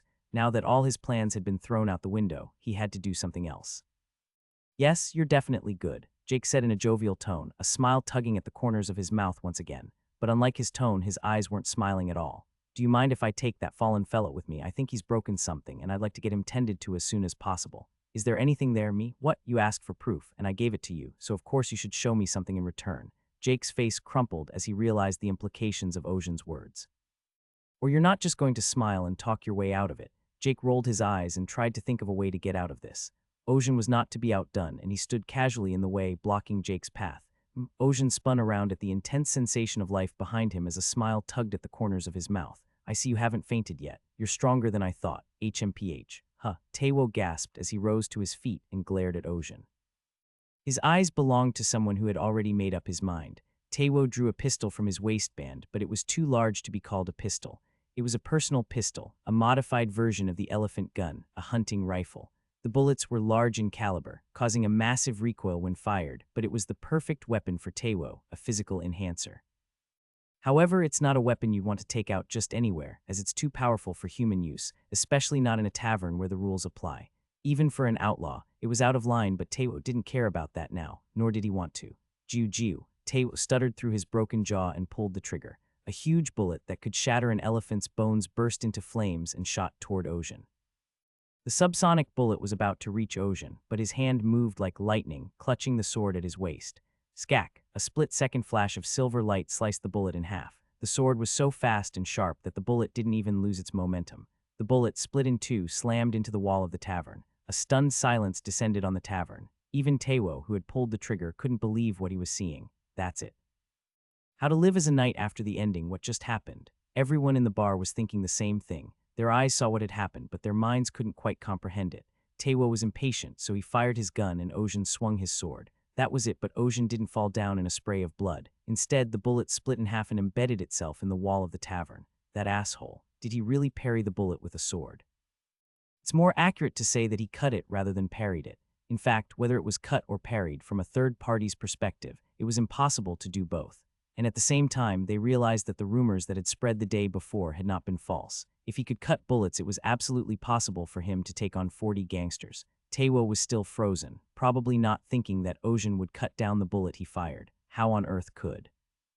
Even if you're a mutant with enhanced physical abilities, this shouldn't be possible. It's just a cut. Just what? Yes, more than that, you shot me. Ojin's cold voice brought Teiwo back to his senses and allowed him to look around. The onlookers gathered in the tavern on the first floor were all staring at him. Teiwo didn't know what the emotions in their gazes meant, and he glared at the mercenaries as if to kill them. How dare the bastards who couldn't even make eye contact with him look at him like that? But for once, the mercenaries didn't avert their gaze. The wounded lion could not scare the hyenas, especially not one who had violated the rules of the tavern. Ojin knew that, which was why he had pointed out Taewo's behavior, and that was enough to give him a reason to swing his sword. "Don't come," Taewo cried out as Ojin slowly approached. His pronunciation was better, but his legs were shaking like a pair of aspens. Taewo realized that Ojin was going to kill him, and he knew that no one would stop him, that this was a just execution. Faced with the horror of death, Taewo pointed the gun he had in his hand to strike again at Ojin. His fingertip was about to pull the trigger when Ojin's figure disappeared like a candle being snuffed out. Where is he? Taewo's eyes darted around, searching for Ojin, but Ojin suddenly appeared in front of Taewo's nose. Before Taewo could open his mouth to scream, Ojin's sword plunged into him. Taewo let out a gasp of pain. The last thing he saw as Ojin was killing him was his partner, Jake. Jake couldn't bear to look at those eyes asking him to do something, so he turned his head and looked away. At that sight, Taewo's face distorted in despair, and he soon lowered his head. Ojin drew his sword, which he had embedded in Taewo's brain, and with a single swing, the blood on the blade dripped onto the floor. Ojin turned to face all eyes on him and opened his mouth. As you can see, he disregarded the rules of this place, drew a gun and fired it, so I asked for a reasonable price for that offense, and I don't think you'll have any complaints there. No one spoke up to challenge Ojin's statement. Instead, there were only nods of approval, as if Taewo had died a good death. Satisfied that the situation was settled, Ojin turned back to Jake. "Do you still need more proof?" "No, then you'd better get the hell out of here, because I don't want to see the blood of a dishonorable man once more." The words were blatantly insulting, but Jake couldn't let it anger him. He scooped up Taewo's fallen body and made a quick exit from the tavern. Ojin watched him go, then turned back to the bar and sat back in his chair. "Okay then, let's start talking again." Isabella and Osborne's eyes, which had been scrutinizing him a moment ago, now held an undisguised greed. Now that they knew the rumors of bullet cutting were true, they were even more greedy. But greed is greed, and it made them more cautious. Ojin killed Taewo, the fixer in Jake's office. Recruiting Asian meant that they would eventually have a great power, but it also meant gaining Jake's enmity. Jake himself is by no means a fearsome person. He's very capable, but he has an overly high ego and a bad personality. He's resourceful, but not much more than that. What scares them more is the massive organization behind him. With no idea what they were up to, Ojin was a very unwelcome addition to their organization. Ojin was not unaware of the complex emotions in the eyes that looked back at him. "I think I've already decided who I'm going to make a deal with." Asian's gaze shifted to Ronan. Roland. The man hadn't changed his demeanor since he'd argued with Jake and killed Taewo. "Are you sure you're okay with me?" "Isn't that what you've been waiting for since last night?" "Well, yeah, I guess so." Ronan nodded instead of arguing. Despite the setbacks, none of them were enough to sway Ronan's resolve. "I promise to give you the best treatment in the industry." Ojin and Ronan shook hands. Although it is only a provisional contract at the moment, it appears that this deal will never waver. "In that case, would you like to go straight to my office?" "Office? Yes. It's a bit far from here, but since you'll be stopping by often, it wouldn't hurt to see it first." "Sure." Ojin nodded and rose from his seat. Ronan was about to follow him out the door when a voice stopped him from behind. "Congratulations, Ronan. You've recruited quite the talent." Ronan paused as he turned to leave and gave a slight bow to Isabella, who was giving him a subtle look. My, it was just a stroke of luck. Did you forget that luck counts as skill in this business? Anyway, I'd like to congratulate you again and tell you to be careful." When Isabella said be careful, she meant Jake. Now that Taewo is dead and he was humiliated in front of so many people, Jake will go after Ojin at any cost. And also after Ronan, who had recruited Asian. "Be careful. Jake is a snaky man, and while he smiles on the outside, few people are as twisted in the gut as he is." "I know that. I'm glad you do. At least I think pretty highly of you in this business. Though I'm suspicious of you because you're always smiling and I can't tell what's going on inside." "Oh, that's hurtful of you to say." Isabella snorted in disbelief. "Hurt? Stop making ridiculous remarks that don't even work. Seriously." Ronan didn't understand why people didn't take him at his word. If he smiled, they were wary. If he struggled, they didn't believe him. Maybe it's because the world is so harsh. Ronan removed his hat from his head and held it to his chest, bowing his head slightly. "I appreciate your concern, but this is a path that I and Mr. Ojin will have to bear alone from now on. I will take your advice to heart." "Yes, good luck, hee. I hope to see you often, Ronan." "Yes, goodbye too, Mr. Osborne." After exchanging a few casual pleasantries with the industry people, Ronan placed his hat back on his head and walked out of the tavern. Outside, Ojin was waiting for him, arms folded. "I apologize if I kept you waiting. I thought I should say hello. I can wait long enough for you to say hello." "Well, I'm glad to hear that." "Oh, by the way, I was wondering if you wouldn't mind if I stopped somewhere before going to your office." "I don't mind, but where are you thinking of going?" "The clothing store." "A clothing store? Why there?" Ronan stared at Ojin's armor wordlessly as Ojin gave him a look that said he really didn't know. Ojin lowered his head to look at his own armor and then realized. The armor was so comfortable that he had forgotten. Stepping out of the clothing store, Ojin gave his outfit a subtle glance. brown leather pants that are easy to move around in, and a white dress shirt. A simple vest worn over it and a frock coat worn on top. It was better than armor, but Ojin found the outfit uncomfortable to say the least. Ronan, on the other hand, took one look at Ojin and nodded in satisfaction. You definitely look better now that you've changed your clothes. Even in his original armor, Ojin was reminiscent of a noble, but now that he was fully dressed up, it was no joke. Not only the clerks at the clothing store, but also the owner came out and made a big deal about it, and even now, passers-by would steal glances at him as they passed by on the street. The shop says they'll send the armor separately, so we'll go straight to the office. Of course, Ojin felt a little empty without his armor. Then he realized that it was funny to think of it in hindsight, and he gave a self-deprecating chuckle. How long had he been in this world and already missed his armor? Still, it was for the better. The long sword at his waist was still there. The two made their way to a nearby platform and boarded the tram. It was a streetcar that traveled through the 30th arrondissement, and Ojin sat inside and scanned his surroundings. It's a different world. I've seen gangs, guns, and the architecture, but as I travel a tram like this, I realize it's a completely modernized world. Even now, steam-emitting cars were passing by on the streets, and non-human sub-races were also seen. Eventually, the streetcar came to a stop, and Ojin and Ronan got off and started walking. Soon they arrived at a shop with a sign on the street that read, "This is our fixer's office, Violet Fox. Please come in." Asian was expecting something different from a fixer, but it didn't look much different from the other buildings on the street. As he followed Ronan inside, the bell on the door rang with a tinkling sound. Ho ho. The interior of the building was cleaner than he expected. Wooden tables and chairs along with a couch off to one side and picture frames on the wall. Brass pipes hung from the ceiling and walls, and a dim light emanating from the ceiling's back illuminated the interior. Classical music played softly from a gramophone on a wooden table. Against one wall was a long shelf, lined with bottles of various liquors. Was this also a tavern? It's a side business. Fixers do a lot of different things, so we run them together as restaurants and taverns to gather customers and get information. Ronan led Ojin upstairs to his office on the second floor. Sitting down on the couch, Ronan immediately handed him a contract. Here's the contract. Read it over and let me know if there's anything you don't like about it. Taking the contract from Ronan, Ojin skimmed it quickly. He didn't know what the terms were in this industry, but objectively speaking, they weren't bad. Beyond not bad, it was honestly incredibly good treatment, even by modern standards. Oh, and I need to write down your specialties, Mr. Ojin, and I was wondering if you could tell me what you're good at, because I'll need it later when I'm trying to get you work. Ojin looked away from the contract and said, "My specialty is swordsmanship, that's all you need to know."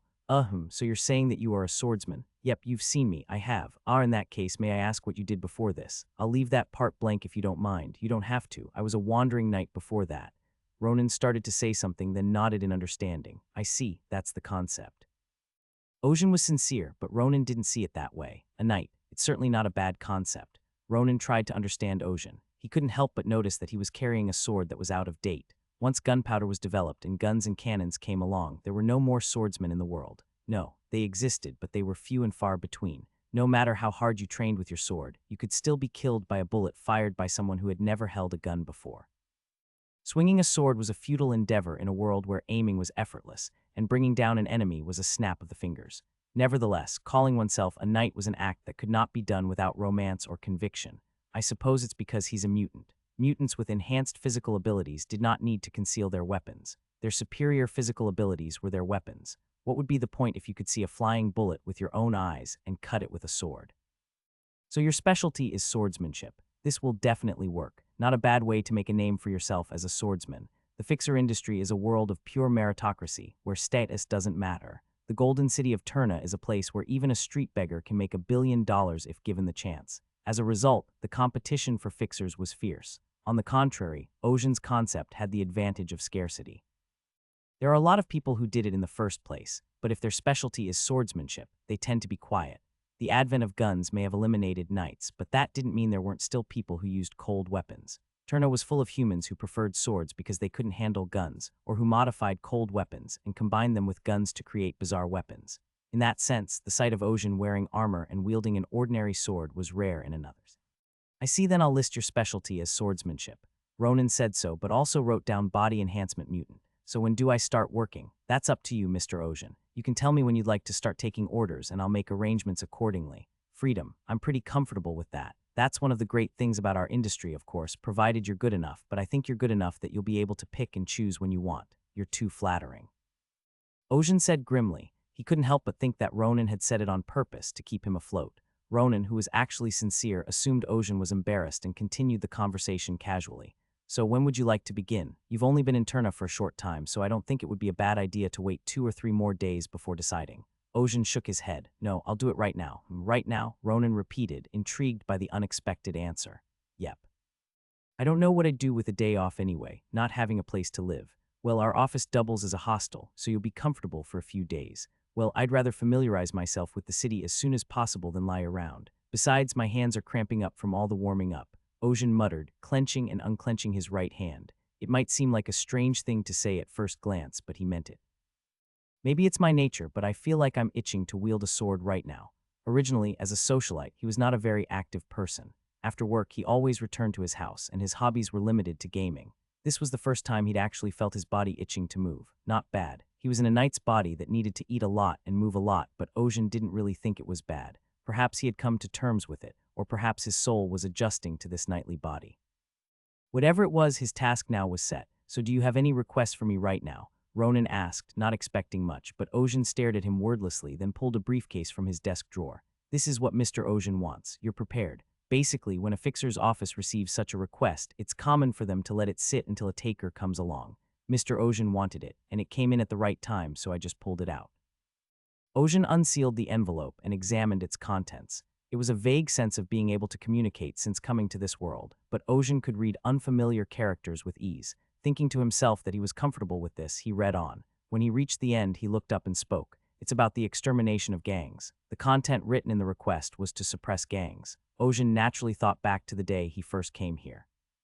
He remembered taking down gangsters with a single sword amidst a hail of bullets. Looking back on it, taking down gangs was a piece of cake for him now. It'll be a light warm-up, I suppose. I haven't gotten anything better yet, so this will have to do for today. I don't care because I'm the one who brought up the idea. I'd rather ask you about District 47, which is listed here. Yes, what do you want to know? I'm afraid I still don't know the geography of this city.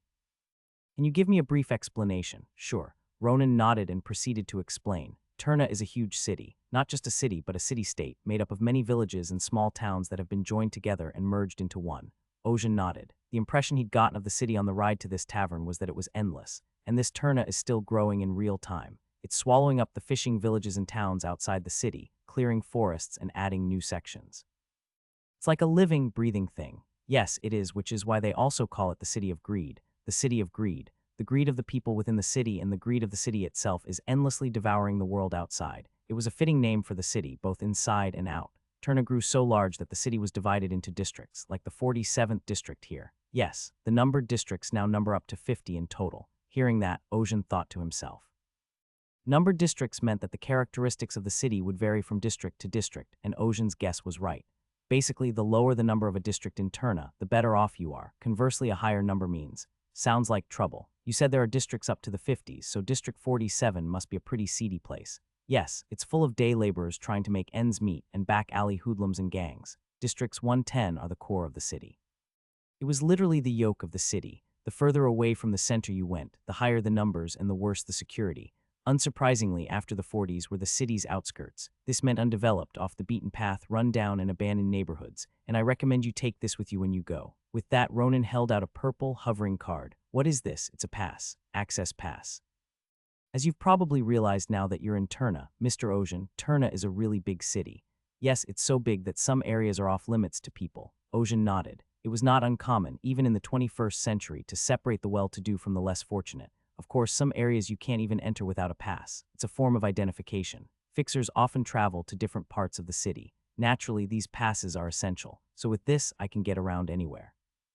Ronan waved his hand with a smile. Not really. It's a simple pass, so you can only get in and out of the 30th and 40th districts. If you want to go further in, you need a more proper pass, and that passes. So either I have to prove myself worthy or I have to spend more money. Ocean's insight was sharper than he'd expected, and Ronan nodded, slightly surprised. Yes, that's right, I see. Ocean rose to his feet. You're leaving right now. Yep. The map is enclosed here, so I shouldn't have any trouble finding my way. Good luck. Ocean smirked and left the office. Ocean followed the map down the street. When he reached the border of the district, he could see a huge barrier towering over him. A brass wall, over 20 meters high, dividing the city into sections. The entrance was guarded by guards. This doesn't look like the game. In the game, the soldiers wore polished silver armor and carried spears and shields, but the men in front of him were different. Their basic outfit was a blue uniform. Yellow masks that resembled gas masks were worn over their mouths, and large rifles were gripped in two tattered leather-gloved hands. "Halt, credentials," the officer who spotted Ocean asked, blocking his way. His voice sounded intimidating through his gas mask. Ocean casually pulled his pass out of his coat pocket and handed it to the officer. The officer looked at the pass and then handed it back to Ocean, his gaze on his waistband. "What's that at your waist?" "A sword." The officer drew his eyebrows together and glared at Ocean. The way he spoke, the way he carried himself, but also the sword at his waist was not normal. I knew the fixers were a weird bunch, but there wasn't really a problem because he had an entry pass, and there was nothing I couldn't find fault with, but Ocean's tone was enough to offend him. "You," the trooper called out to Ocean, intending to conduct a more detailed inspection. He clamped his mouth shut inside his mask as Ocean stared back at him with dark eyes. A cold sweat trickled down the officer's cheeks. He tried to say something, but his head went white as he met Ocean's eyes. You. His voice trembled as he tried to stammer out something. "Hey, what's going on?" Someone approached, perhaps picking up on the strange atmosphere. The officer's eyes widened as he saw the person coming toward him, and he saluted. "Warden." At the sound of the word warden, Ocean turned to look at him curiously. It was a white-haired woman in a blue uniform, but unlike the others, she didn't have a gas mask over her mouth, nor was she carrying a weapon. This made him realize that she was no ordinary person. In a place where everyone else carried weapons, a bare-handed woman couldn't be normal. The woman who was called Warden looked back and forth between Ocean and the soldier, and her red lips parted. "What is it?" she asked. When the guard stopped speaking, the Warden violently stepped on the guard's foot with her booted foot as the guard swallowed a desperate groan from inside his mask. Cold red eyes stared down at the squirming trooper. There will be no third time. At the same time, the Warden's gaze sharply scanned Ocean's body. The Major General's displeasure at the situation was palpable as the guard broke out in a cold sweat and pleaded desperately.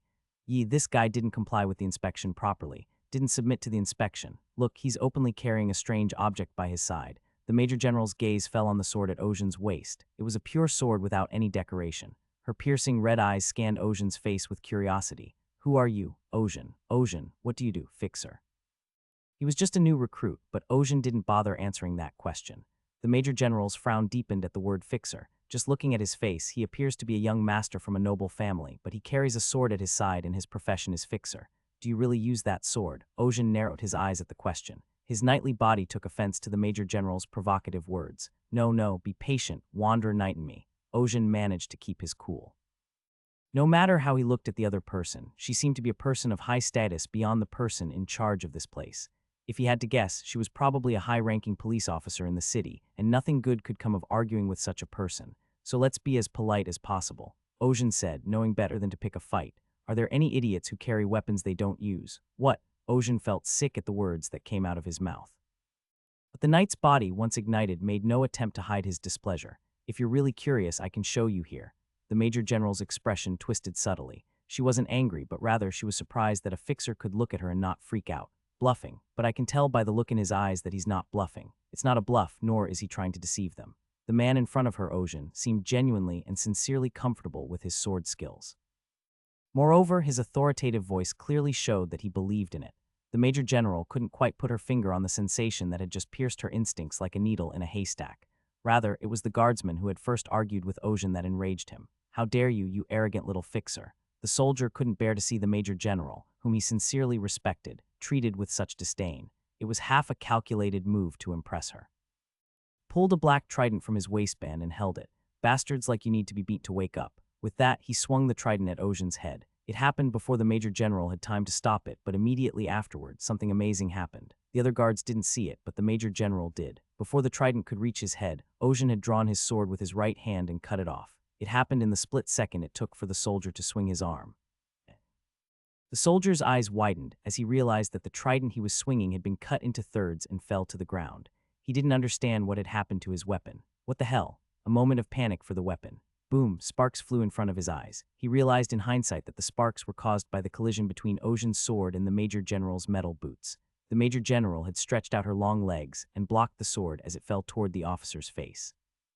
Ocean stared at her in surprise. Upon closer inspection, he realized that the soles of her boots were made of hard metal. The Major General opened her mouth. Enough. Her red eyes were fixed on him, unable to leave, and under that stare, Ocean stood, held his position, then spoke up. "I think I've proven this much, right?" "Yes, I see. Let's leave it at that. I apologize for my subordinate's rudeness." Major General, what the hell are you talking about? The guard was puzzled that the major was the first to apologize. The major glared at him. Shut up. The way he said it with his eyes made him freeze. Ocean put his sword away and the Major General lowered her leg. And I'll ask you again. What is your name, Ocean? Didn't I answer just a moment ago? You did. My name is Alencia Hare. I'm the boss of this little bastard here and the city's enforcer. The enforcer. Ocean had never heard the name enforcer before, so he didn't react much, but the other soldiers, including the Major General, were surprised at his lack of response. To see an enforcer in Turna and not be terrified. No, judging from the way he swung his sword just now, he must have been confident in his abilities. A man of his caliber is a mere fixer. Even Alencia didn't know everything about this city, but she still prided herself on knowing more than others. Besides, just a moment ago, he followed my movements with his eyes. Major General Alencia thought about it, then shook her head. She moved aside and said, "You may leave now." Ocean stared at her for a moment as she graciously dismissed him, then turned on his heel. Before leaving the checkpoint, Ocean glanced back and said, "I didn't mean to kill him in the first place." With those words, he was out of sight of the checkpoint. As he walked away, the officer gritted his teeth inside his gas mask. "Major General, why did you let that insolent man leave?" Noisy. "Major General, stupid bastard. You still don't know why I let him go." The major's pitying gaze left the soldier speechless. Even if she was strict with his subordinates, she didn't give them such a blatant glare. At that moment, Major General Alencia's expression changed from a pitying gaze to one of surprise and horror. "What is it? What's wrong with her?" The guard was about to say something when he realized that his mouth was empty. What? He realized in hindsight that his gas mask had been cut in half and his eyes widened. "You see, if I hadn't stopped him, you would have been dead."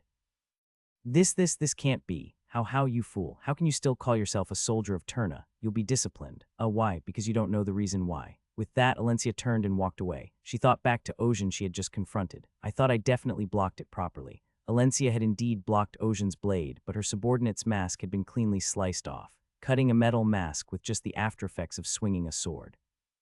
I've never heard of someone with that level of skill. Alencia was just as puzzled, if not more so. I wonder what would have happened if we'd stayed there and fought.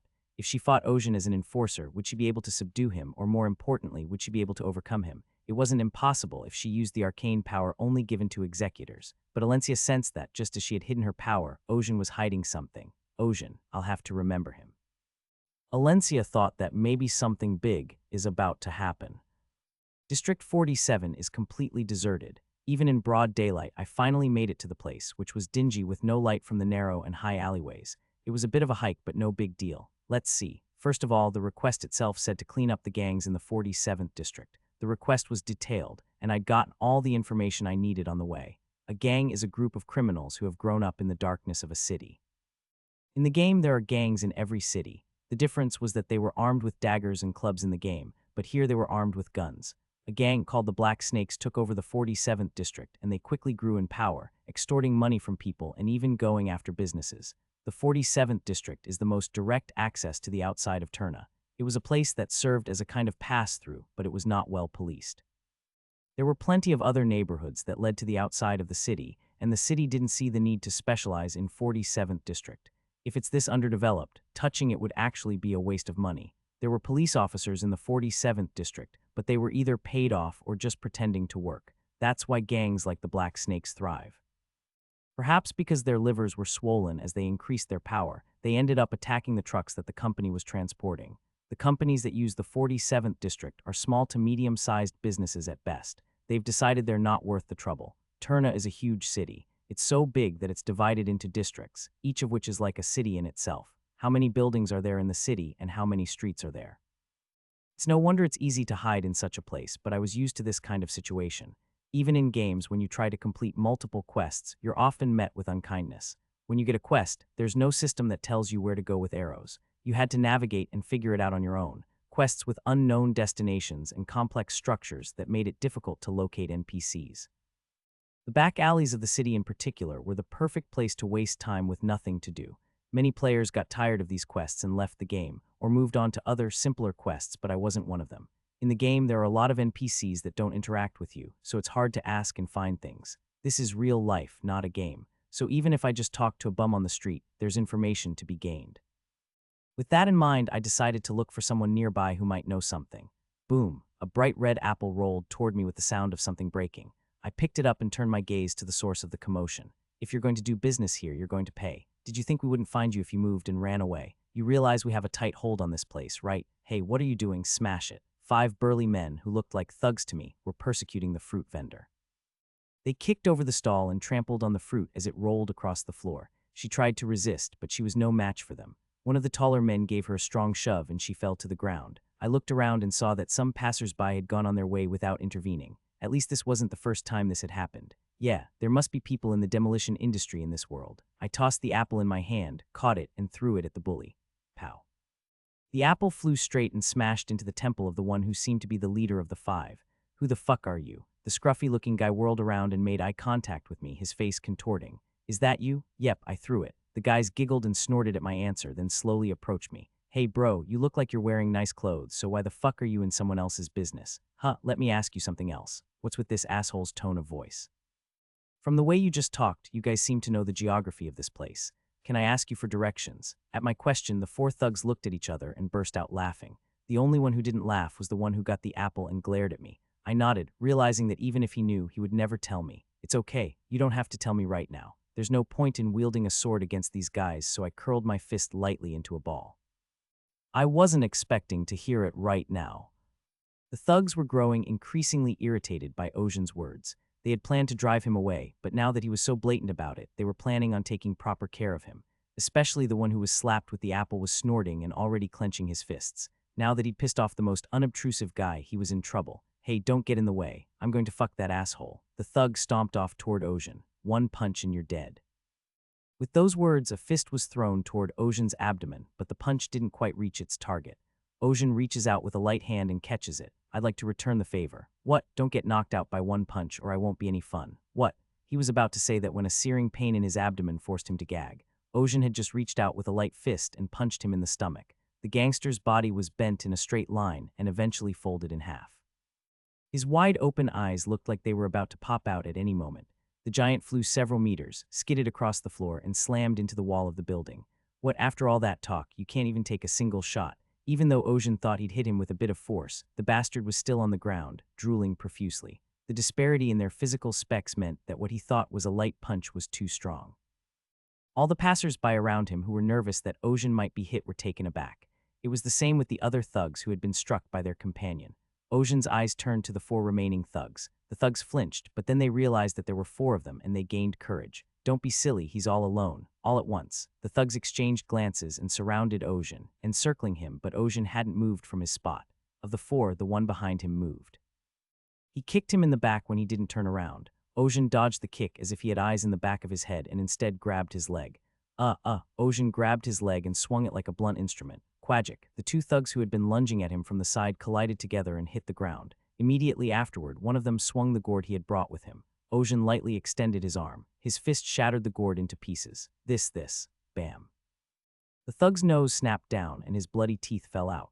The last of them pulled a knife from his waistband and stabbed at Ocean, and Ocean quickly retracted his outstretched fist. Then slowly, he punched again at a speed visible to the other person's eyes. "Asshole," the knife-wielding thug smiled and brought the knife into the path of Ocean's fist. If he continued to punch, his hand would be cut off by itself, but the moment Ocean's fist and the knife met, Changang, the knife shattered into pieces and scattered. The thug who had lowered the knife doubted his eyes. His bare fist was supposed to be spattered with blood, but the result was quite the opposite. The thug was devastated by the shards of the broken knife, but Ocean's fist was not. Boom! It was a light blow from Ocean's point of view, but to the attacker it felt like a truck had driven right into him. The thug finally couldn't take the pain anymore and begged Ocean. Ma, I'll tell you, please don't kill me. That depends on what you say." Ocean glared at him, and the thug's complexion turned pale.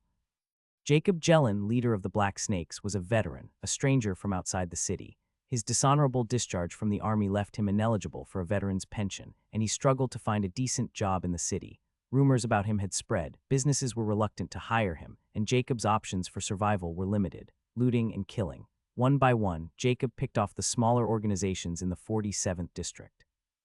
These backstreet gangs were nothing more than a bunch of pretentious bullies. It wasn't hard to dismantle one organization after another and regroup. Once he'd established his own faction, Jacob scouted out the neighborhood and raided the trucks coming and going at dawn. In this way, Jacob and his men made a lucrative profit and grew their ranks. At this rate, Black Snake would be on its way to becoming a mid-level gang. "Boss, is this okay? What do you mean?" Jacob's subordinate spoke up from his office, his voice gravelly. "What if we keep doing this and they send someone? I heard they're scared and might send a professional fixer." Jacob glared at his subordinate for being so stupid. He wanted to curse and slap him, but he was the leader of the organization, so he exercised as much restraint as he could. Don't worry about it. There's no way the fixers are going to come to this backwater anyway. The companies we've robbed aren't that big, and they don't have the money to hire people. The only businesses that come through the 47th district are small to medium-sized businesses. The real businesses don't set foot in the bad neighborhoods in the first place. So even if they did, they wouldn't be tracked down. Even if they did hire mercenaries or fixers, they were confident they could get away with it. I don't think any of those assholes are worth the money anyway. Jacob was a soldier who had seen some action, and he took pride in his skills. He was confident that no matter who they were no match for him in this alleyway. He was about to explain that it was okay to keep doing this for a while. Boom, something loud crashed downstairs in the building. Jacob frowned. Some crazy asshole is. Hey, go check it out. Jacob flicked a glance at his men and they scurried downstairs. In other districts, they might not have been able to keep their heads up, but in the 47th district, they had a good head on their shoulders. No matter who he fought, he'd take them down quickly. Jacob figured he'd take a look at the honeycombed skulls of the corpses later. Pow, tat, tat, tang. Ah. The noise from downstairs grew louder. Gunshots and screams, tables being knocked over and things flying and hitting dull thuds. Jacob frowned at the way the fight, which he'd thought would be over in an instant, had gone on so long. Something's wrong. Are there more of them than I thought? Maybe the bastards he'd driven out when he'd established himself here had joined forces. If any of these sons of bitches dare to bite anyone, I'll kill them all. Jacob drew his revolver from his waistband and slowly made his way down the stairs. With his soldier's alertness cranked up to the max, Jacob doubted his eyes as he took in the scene on the first floor. What the hell? The first floor was a mess. Bullet holes in the walls, shattered tables, splattered red blood and broken glasses. The men lying on the floor not breathing were his men who had just gone down. What surprised Jacob the most was that it wasn't a group that had created this scene, but just one man. Are you Jacob? The dark-haired man standing at the center of the carnage looked at Jacob and asked, He knows my name. Jacob realizes that the man in front of him has come for him. Are there any other colleagues around? No, so he's a lone wolf. The moment he realized that, Jacob pulled the trigger. Bang, the target is the man's vital point. The double tap, a marksmanship trick he'd learned in the military, unfolded sharply without missing a beat. Double tap is not just a technique of firing 2 shots quickly. It's a skill that requires everything from the grip on the gun, to the stance to withstand the recoil, to the trigger reset. It was also evidence that Jacob had been shooting this firearm for a very long time and a lot, but the reaction of the man holding the sword far exceeded Jacob's expectations. Ting, ting, he swung his sword around to deflect the incoming bullet. You know how to shoot quite well. The dark-haired man, Ocean, admired Jacob's marksmanship. Jacob fired 2 shots in quick succession, controlling the gun's base of motion with pinpoint accuracy. It was obvious that he had been properly trained, unlike the other men who were just firing away without even opening their eyes. Jacob, on the other hand, squinted in disbelief. Holy shit, you can deflect bullets with a sword. I can't believe he's using a sword as a weapon, but deflecting bullets with it. It's impossible, unless you have ridiculous vision and the physical ability to back it up. The first thing that came to Jacob's mind was an enhanced human, but Ossian's body showed no signs of any procedure. That left only an enhancement mutant, and a very high-ranked one at that. Why would a mutant of that caliber? Ocean stared at Jacob, his scarred, harsh appearance and the smell of alcohol from earlier. He had to ask just to be sure, but he recognized Jacob as the leader of the Black Snake Gang. Ocean remembered the purpose of the request. To clean up the Black Snake Gang's recent rampage in the 47th district. And by cleanup, they didn't just mean dismantling the organization. They meant nipping it in the bud. He's just killing and robbing people anyway. No harm in killing him. Jacob recognized the emotion in Ossian's eyes. It was a look he'd seen time and time again on the battlefield, a look he'd seen many times in enemy soldiers, the will to kill. Jacob tried to convince him to stay alive somehow. Flash. There were a few flashes before Jacob realized he couldn't hear his own voice. Jacob tried to reach out for Ocean, but he couldn't. Red lines began to form across his body, and then his body collapsed to the floor in a crumpled heap. Ocean stared down at the red blood soaking the floorboards, then glanced around the room and saw that there were no more to take down. Let's grab a few things for evidence. Jacob had just come down from the 2nd floor, so his room must be on the 2nd floor. With that thought, Ocean went upstairs and opened the door to Jacob's office, narrowing his eyes at the 2 men inside. One was a slender young man, the other quite a large man. Both wore black trench coats with iron masks over their faces and bowler hats on their heads. Who are you? The moment Ocean asked, the burly one opened his mouth. You're not Jacob. Who are you?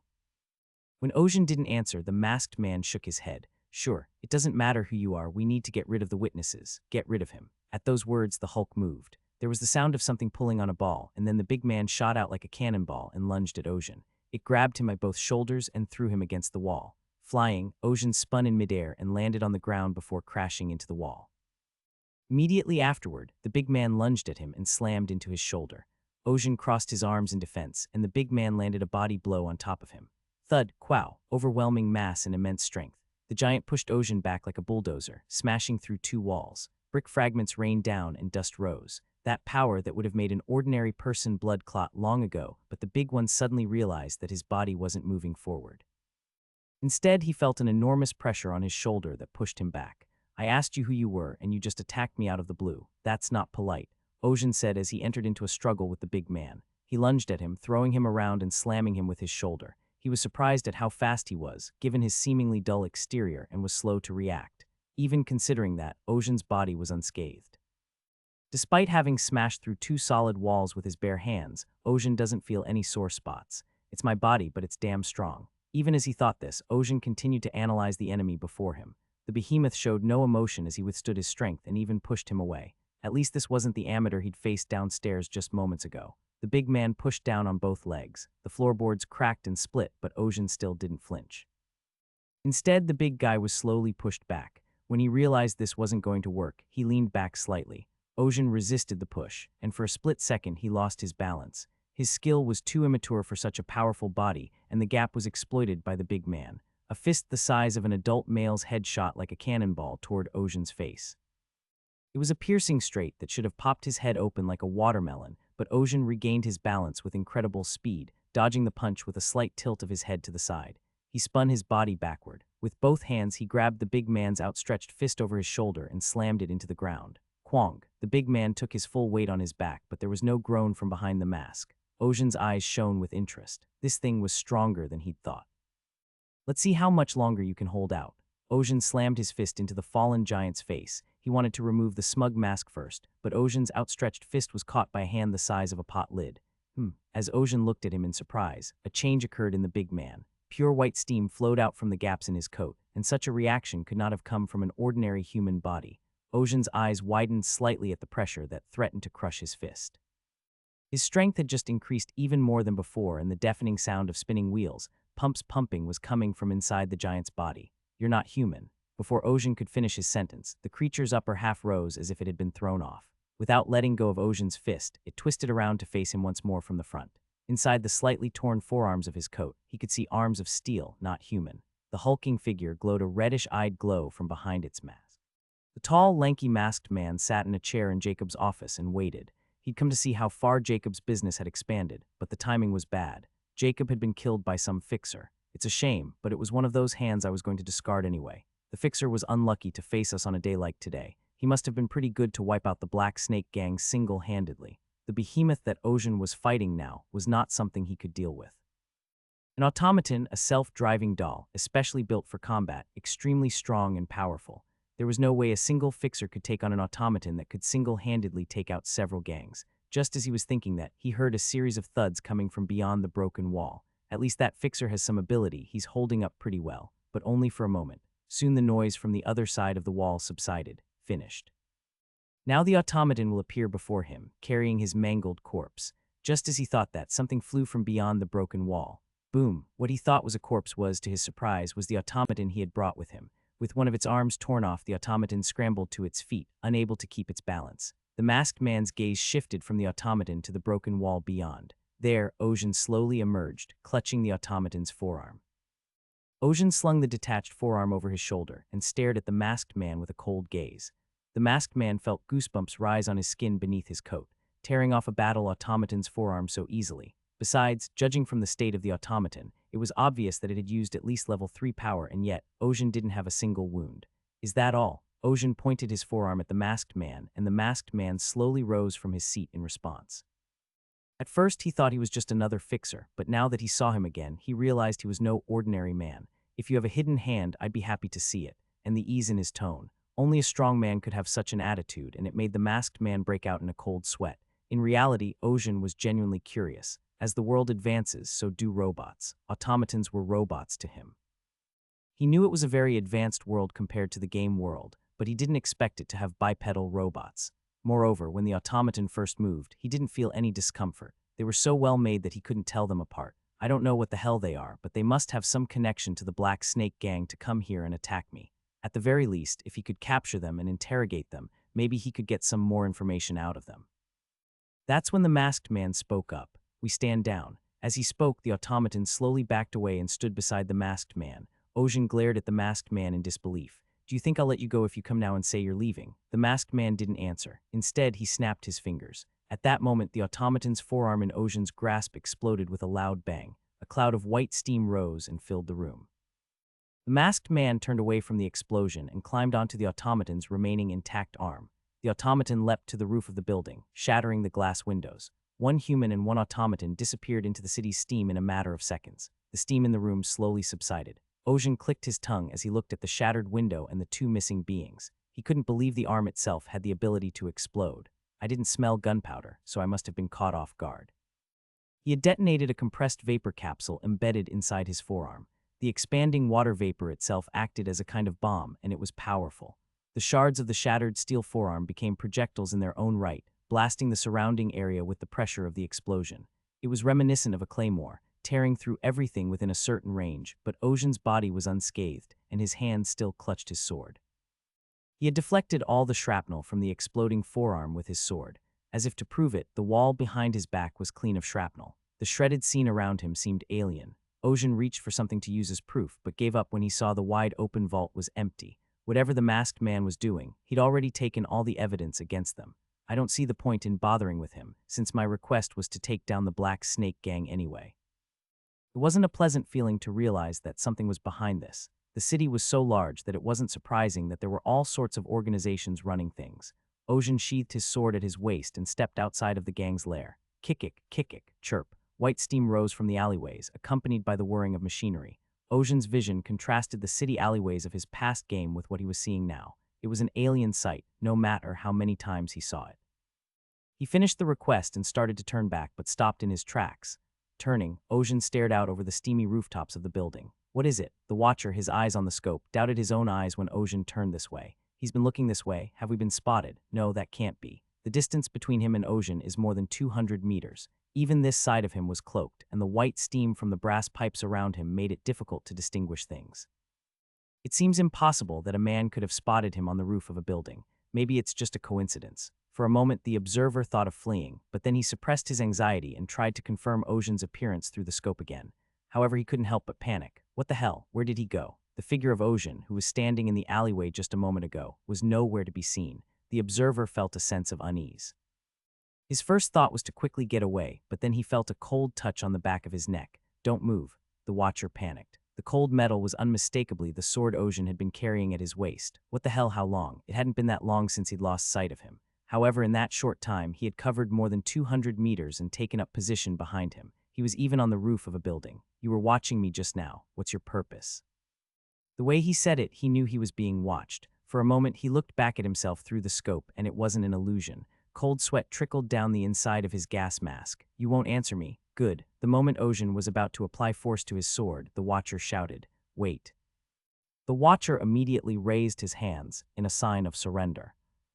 Whoa, calm down. I'm sorry for watching you just now. With that, the watcher slowly removed the gas mask stuffed over his face. As he removed the leather cap and goggles from his head, his rich ivory hair spilled out. Ojin opened his eyes in surprise. It was a woman, and a very beautiful one at that. I'm not your enemy, I'm trying to help. Believe me, I do. Really, I do. Because I didn't sense any sign of malice in your gaze. At that, the watcher's eyes widened in disbelief. Yes, I'm glad. My name is Lorraine Ponk. Ojin, yes, Ojin. Do you know why I was watching you earlier? To see if I did my first assignment right, and if not, to help me out.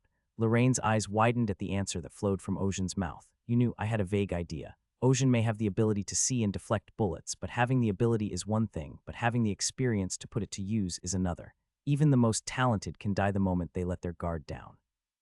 In Ronan's position, it would have been normal to stop him when Ojin said he would fulfill the request immediately. Nevertheless, Ronan granted Ojin's request, and she was a safety measure just in case. This is true. I got a kick out of it. Lorraine clucked her tongue at Ojin's unexpected insight. Ronan said he'd only been in Terna a short time. The way he talks, he sounds like a veteran, like he's been around for years. He didn't say much, actually, but I wanted to come and see you, though in hindsight I think it may have been in vain. More than that, I'd like to ask, didn't you see a strange man running away just a moment ago? A strange man, the ones with the masks and coats. Oh, I saw them. They smashed a window and disappeared in a flash, but I didn't think they were from the gang, so I let them go. I see, Lorraine asked, sounding slightly concerned. What, did something happen? Nothing. What was it? Just that there's a shady group behind the Black Snake gang. We ran into each other, and they tried to kill me to destroy the evidence, and when that didn't work, they just ran away. That's not a big deal, is it? Lorraine stared at Ocean in disbelief. What did he look like, or did you find out who he was? I don't know. He wore a mask when we fought, and he wouldn't talk to me, but I do know this. One of them was a machine in human form. A machine? Oh, an automaton. Ocean nodded. Lorraine remembered the image of him as he fled. The hulking creature had scampered across the roof of the building like a zoo monkey, which made sense if it was an automaton. Wait a minute. Didn't he have one arm missing? I took it off. I gave it a little force and it broke. I can't really tell because I wasn't looking closely, but he didn't look like an ordinary automaton, did he? I've never seen an automaton before, but it looked normal, except for the arm that was detached and exploded separately. That's no ordinary automaton. Even as she muttered that, Lorraine scanned Ocean's form from top to bottom. There was no sign of the explosion anywhere on his immaculately dressed attire, but he wouldn't be lying since she had heard the explosion. A detached arm exploding, that's not the kind of thing you'd expect from an automaton. It's probably a specialty product that's been painstakingly crafted. It's amazing that Ocean was able to defeat it, but how did he survive the explosion? Lorraine gritted her teeth. Ronan, you lunatic, who are you to tell me I need to cover for someone who doesn't need it in the first place? In fact, Ronan stopped Lorraine from going, and it was Lorraine who came on her own, but she blamed Ronan. Ronan would have been furious if he had heard. Of course, Lorraine was eager to meet the newcomer to Violet Fox. No matter what anyone says, isn't that the person Ronan personally went to and proposed recruiting? Ronan always narrows his eyes and never loses his smile, so he looks kind of grumpy, but she had to admit that he's a man of discernment. She thought the newcomer must be pretty good and talented since he's a newcomer that Ronan cares about quite a bit. Wait, what about the Black Snake gang inside? They're all taken care of. Oh yeah, I see. She wasn't surprised anymore. Ronan had told her before I came here. He said this new guy, Ocean, could parry a bullet with a sword. Judging by the way he'd noticed her watching from the rooftop, he wasn't lying. Are all mutants like this? Lorraine had met a few mutants herself and fought some as enemies, but none of them, at least in her memory, had been as agile and perceptive as Ocean. Anyway, this is more troubling than that. I can't believe there are strange people involved in this. Does that mean we're in danger? We'll be fine, but we'll have to be careful. Do you have any idea who they are? No. It's not that we don't know, it's just that there are so many suspects. We don't know exactly who they are. Lorraine said, retrieving the sniper rifle she had set up. There are many different organizations in Turna since there are so many talented people. As for the guys who control the gang behind the scenes using special automatons, surprisingly, I can't count them all with two hands. Hearing that, Ocean realized just how big this city was. To be faced with such people on his first job, he didn't know if he was lucky or unlucky. I guess so. Anyway, since I've successfully completed the request, I'll go ahead and leave. Lorraine nodded hesitantly at Ocean's words. She didn't say anything about how she's his senior in the industry and what's with your weird way of speaking. In this industry, the strongest person was the senior. Oh, and by the way, Lorraine shivered involuntarily. Ocean smirked at the sight of her, then pointed at her waist with his chin. The one at your waist. I commend you for your judgment in not pulling it out. With that, Ocean darted off down the alleyway. Left alone, Lorraine was at a loss for words for a moment at Ocean's point. Did he notice that? A moment ago, when Ocean appeared behind her, Lorraine let go of the sniper rifle and went straight for the gun in the holster at her waist, but what kept her from pulling it was purely instinct that ran through her mind. If I draw my gun here, at least one of my arms will go flying. Lorraine took her hand off the gun at that moment and immediately signaled her intention to surrender. It turned out to be the right call. He couldn't even see it from that angle, so how could he? Lorraine was wearing a camouflage poncho. Obviously, there was no way Ocean could have spotted her drawing a gun from his position, but the fact that Ocean had noticed it meant that his senses were sharper than Lorraine had expected. Lorraine was glad she'd trusted her instincts, but she couldn't stop her expression from hardening. I lost my respect as a senior. Lorraine let out a small sigh. I was so happy to hear that a newcomer had joined us, but now I'm going to be treated like a child. After dealing with the gang, Ocean immediately returned to the Violet Fox. Ronan, who was waiting in the lobby on the first floor, saw him and greeted him happily. I can't believe you finished so quickly. Well, by the looks of it, you knew I was coming. Haha, of course not, I just happened to be taking a break on the first floor. Ocean snorted at that. Who the hell would believe such nonsense? It's true. Ronan was frustrated. Why couldn't people believe him when he told them the truth? Then that lady wasn't sent by you either. I see you've met Ms. Lorraine. Originally, I was going to stop her, but when she heard that there was a newcomer, she got carried away. Ocean recalled the way Lorraine had looked at him awkwardly. She had prepared well, so it wasn't like someone had forced her to come. She really wanted to look good in a crisis as a senior. The problem was that she'd been caught hiding and watching instead of helping, which is not something that would normally be embarrassing for either party. Come to think of it, there must be other fixers here besides me. Yes, of course. There aren't many of them, but there are some very good ones. Is Lorraine one of them? She's a bit of a hothead, yes, but she's also an excellent sniper and she's ex-military. I see. I don't see them much now, they're all busy, but you'll meet the others someday. They're all good people. You'll get to know them. Ronan smiled lightly, then cut to the chase. I think you've done what you were asked, but judging by your reaction, something must be wrong. You know that? Just that you seem to want to say something. Oh, and I apologize if I was too rude. Ronan bowed his head slightly to convey his apology. Ocean smirked and shook his head at the sight, then proceeded to explain what had happened to him at the gang's hideout. When he was done, Ronan put his hand to his chin in confusion. His eyes were still glassy, but it didn't show. There was a group of people controlling the gang behind the scenes. Moreover, to use that kind of automatons, it wouldn't be on a normal scale. Do you have any idea who they are? Ocean asked, a little hopeful that Ronan might know something, but Ronan shrugged. I don't know, but I have a guess or two. I see. You sound openly disappointed. There are so many organizations in this Turna, and I don't know everything. But there are times when I can make a guess. A guess, indeed. Ocean nodded and Ronan clapped his hands together. Actually, I also vaguely heard the news, and it is said that the companies that requested us have received an acquisition offer from one company a month before the request was made to us. A takeover offer. Yes, it was basically a big company trying to swallow up a small company to grow its size. Naturally, they turned it down because the client didn't have the vision to go along with it in the first place. The acquisition fell through and then this happened. So what you're saying is that the company that wanted to buy them did this out of spite for being rebuffed. Something like that, actually. It's a common occurrence in Turna. All the businesses in the city are trying to outcompete each other. Turna is a developed city, but inside it's more like a wild jungle. Most companies are not only looking to protect their own position, but also to take over others. However, they couldn't cross the line. If they did, they'd face the mace of the city government. So the fights between companies became more covert and ugly. Like this one. They maneuvered gangs behind the scenes to cause material damage to the other company. That sucks. As Ocean listens to the explanation, he's both surprised and convinced by the savagery of the city. Ronan explained that some of Turna's more prominent private military companies, PMCs, were created by large corporations to get things done their way.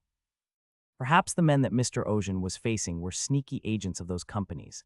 When Ronan finished, Ocean smirked. You said you didn't know, but you know everything. It's not a certainty, it's just a guess based on circumstance and clues. Despite his words, Ronan sounded half convinced. Then it's dangerous, isn't it, since we've lost our pretense with them? You wouldn't have to worry about that. I don't think they'd hold a grudge against Mr. Ocean, the fixer, even after they tried to kill me. But Mr. Ocean won, so they'll find another way. Another way. Ronan cupped his chin between his clenched hands. A sharp gleam flashed in the corners of his narrow eyes. That would be to make a request to Mr. Ocean. Ocean couldn't help but chuckle at Ronan's comment. What you mean is that you are planning to get rid of me by making a very dangerous request that I cannot solve. Ronan shook his head, mildly denying Ocean's speculation. It's the opposite. The opposite. What I was saying was that they were purely considering Mr. Ocean's abilities and were making the request, but I interfered with their work. That's how you proved yourself. Ocean suddenly understood what Ronan was trying to say. I see. Even if they were interrupted, if their opponent was really good, they'd still be able to. Yeah, they just flip their attitude like the palm of their hand. Isn't that the nature of corporations? A corporation is a group of people who are only in it for the profit. If you're a fixer they can pay to hire, they'll neatly forget what happened in the past and join hands. That still didn't make sense to Ocean. He thought that even a corporation could not help but act with mixed emotions. Isn't the corporate world the most vindictive place in the world? When Ocean looked unconvinced, Ronan explained. Of course, if there's public defamation, a corporation will retaliate because they care about their image. Public honor, Ronan nodded, realizing that Ocean was getting straight to the point. What Mr. Ocean experienced this time was an unofficial, shadowy incident at the company. There, he has no reputation to be tarnished by being interrupted. On the contrary, if they try to use that as an excuse to mess with Mr. Ocean, it would be like confessing that they are plotting bad things behind people's backs. I see, I understand. Even with that in mind, the business of this world seemed to run quite rationally. Or rather, beyond that, they were so rational that you wondered if they were human beings with blood in their veins. Even those who had turned against them were the first to reach out when the opportunity arose to bring in new power. The corporations are more powerful than I thought. It made sense in his head, but in his heart they were too calculating. Normally, he'd be emotionally furious and want to retaliate in some way. In the grand scheme of things, it was a good thing for Ocean, but watching it, he couldn't help but feel indescribably uncomfortable.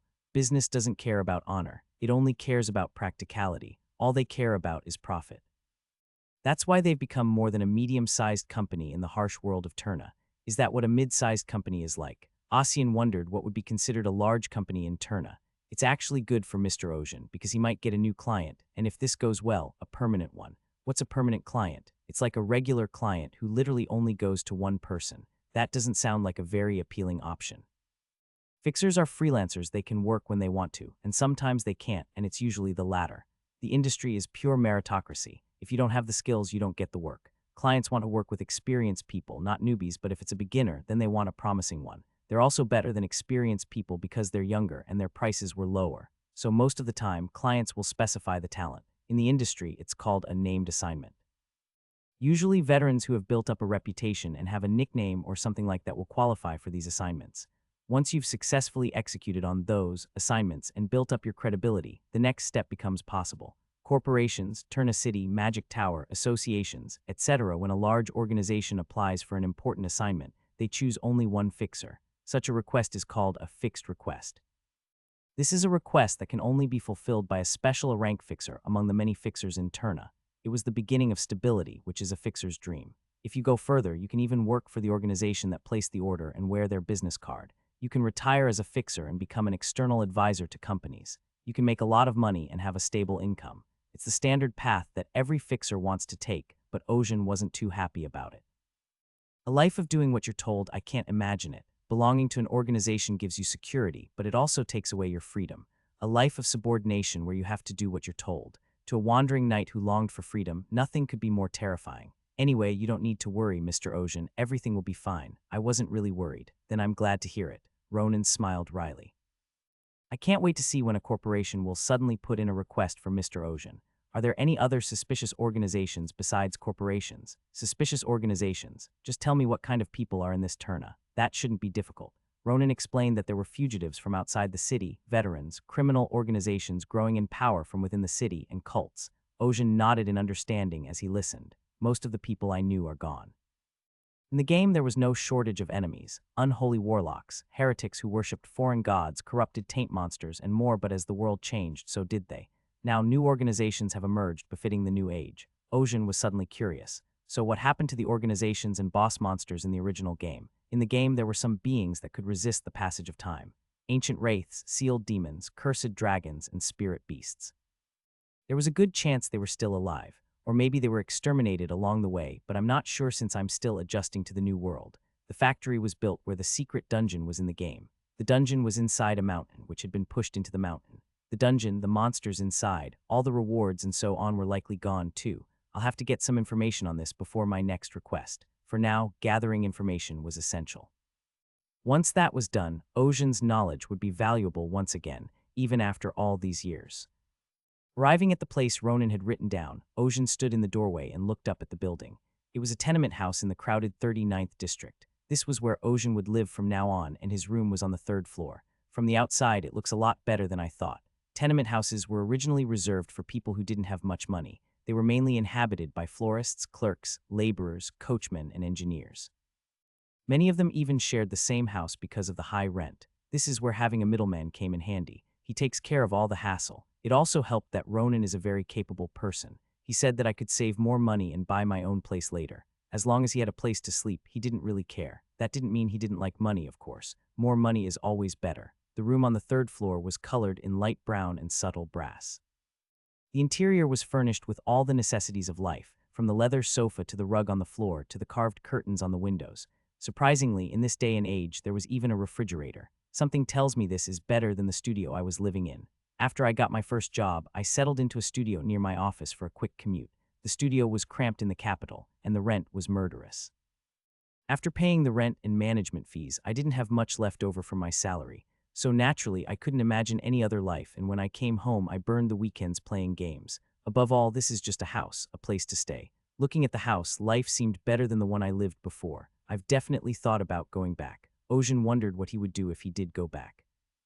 He would go back to work, do his job, and drag his exhausted body back to his cramped one-room apartment. With no family or friends, why would he go back to such a monotonous and stifling life? I don't know. Ocean sat down on a seat with a decent view of the window and opened the book he had brought with him. He had borrowed it from Ronan, and it was a history of this world. I used to read descriptions of miscellaneous items like this in-game. In the game, the books you could pick up sometimes only had 2 or 3 pages of text, but here I could see the entire book. Seeing this makes me feel very real that this world is real. Ojin immediately opened the book and read it. I don't know if it's a perk of being possessed by this world, but it's easy to read even if it's an unfamiliar language. How much time has passed since the original ending, and what has happened since then? The big events definitely needed to be cemented in my mind. Few pages into the book, Ojin's eyes lit up when he came across an interesting passage: the invention of machinery and the discovery of new uses for ether water. Ether water was a new energy source that had become indispensable in the world since the Industrial Revolution. It was also something that hadn't existed at all in Ojin's time. It's like oil in this world. The difference from oil is that ether water is exactly what it sounds like: water. It's just that it contains a higher concentration of energy than normal water. Ojin studied the entry on ether water in detail. Ether water was discovered 400 years ago. It all started when an adventurer discovered a huge underground cave and discovered the ether water flowing within it. Ether water is underground water infused with so-called mana. It was also known as water from the gods. The book was accompanied by black and white illustrations. There were pictures of miners being doused from head to toe with ether water gushing from cracks in the earth. After the development of the Industrial Revolution, people used it in steam engines. With its high concentration of energy, the ether water meshed with the steam engine to produce tremendous efficiency and became an indispensable energy source for the world. Thus, the world of mystery and magic entered the age of machinery and industry. The white steam rising from the city was the vapor of the ether water. The ether water changed many things in the world. No longer were carriages pulled by horses. Instead, the roads were paved with white, steamy automobiles. Railroads and steam locomotives replaced the big top processions. It was said that airships in the sky stretched out into the world, and that the development of transportation had united all races. Ojin scratched his head. The world had changed, but it had changed too much. But still, the biggest change in the world is this. Turning the page, Ojin stared at the entry. At the top of the page, in large black letters, it read, "The Fall of the Knights." The Fall of the Knights. For Ojin, the phrase was both provocative and intriguing. Although it was only a job in the game, Ojin was the knight from the quote. Now that the game was real, being a knight was a big part of his identity. That knight had fallen in the long years between the game's ending and the present world. Ojin was naturally both unhappy and curious. I can't believe knights would disappear. In retrospect, it made sense. Once gunpowder, guns, and cannons were invented, knights lost their significance. That's what happened to knights in the history of the world. Of course, knights in the game were very different from knights in real life. In the game, each class has a skill. Knights with skill could basically defend themselves against firearms. At least the wandering knights that Ojin knew were not easily defeated by guns. This is partly due to the influence of physicality and the pride of being a knight, but also because he analyzed it from an objective perspective as a person who played the game. In fact, every knight NPC I encountered in the game was incredibly powerful. What's the point of a gun when you can single-handedly take down monsters that even a group of mercenaries can't? But that only applies to existing knights. Those who would later become knights could not do that. The book gave a clear reason. There was only one reason knighthood had disappeared. There were no future knights. The knights of the past might have survived the invention of the gun, but it wasn't the same for the next generation of sword-wielding knights. Not all strong men are born strong. Knights weren't always that skilled either. Of course, they became stronger through training and hard work. But what if the effort was pointless? No matter how hard you swing your sword, if it's a gun, the fight ends once you pull the trigger. Guns and cannons, on the other hand, have improved over the years. They became faster to load, more powerful, and had longer ranges. In such a changing world, who would want to wield a sword and walk the path of a knight? This is not just a problem for knights, but for the barbarian warrior class as well, as it should be. Ojin flipped to the next page and narrowed his eyes at the illustrations inside. The black and white illustration showed a fallen knight bleeding to death. Underneath it, it read, "The Death of Demillion." Demillion Baltsac, a knight and semi-aristocrat, he was said to be the most talented knight of his time. With the development of firearms, knights were on the precipice of history. Demillion's presence was the knight's only hope. Some even said that he might bring the dying art back to life. Until one day he was suddenly murdered. His murderer was not a knight of high rank, nor a wizard with a vast circle, but a bandit with a gun. Demillion, who was considered one of the most talented of his generation, had been gunned down while chasing down a group of defeated soldiers who had turned to banditry. Well, Ojin sighed as he read the details in the book. Demillion, who was leading the charge, was so careless that he didn't even wear a helmet because he thought the bandits were just bandits. Even the bandit who shot him wasn't aiming for him. He was simply firing randomly in a panic, out of fear.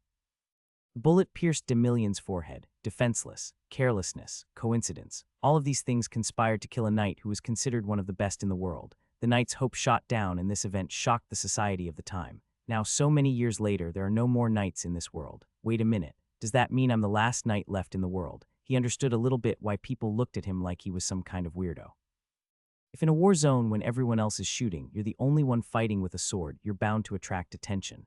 Now that I think about it, I look crazy. But what can I do? I'm living that story right now. However, even though he understood it in his head, his body was showing its displeasure at the downfall of his profession. Ocean looked out the window. The sun had set and night had fallen, casting a scarlet glow from the gas lamps in the streets. The sky above was black and dark. Even in the game, there was night and day. Back then, everywhere you looked, the night sky was filled with dazzling starlight. Ocean still remembered the night sky glowing with the aurora borealis in the cold northern snowfields, even if it was just a computer-generated image on a monitor. However, in this world, there was no starlight, just white steam, factory soot, and cloudy air. As the light on the ground grew stronger, the sky withdrew its light, as if disappointed by it.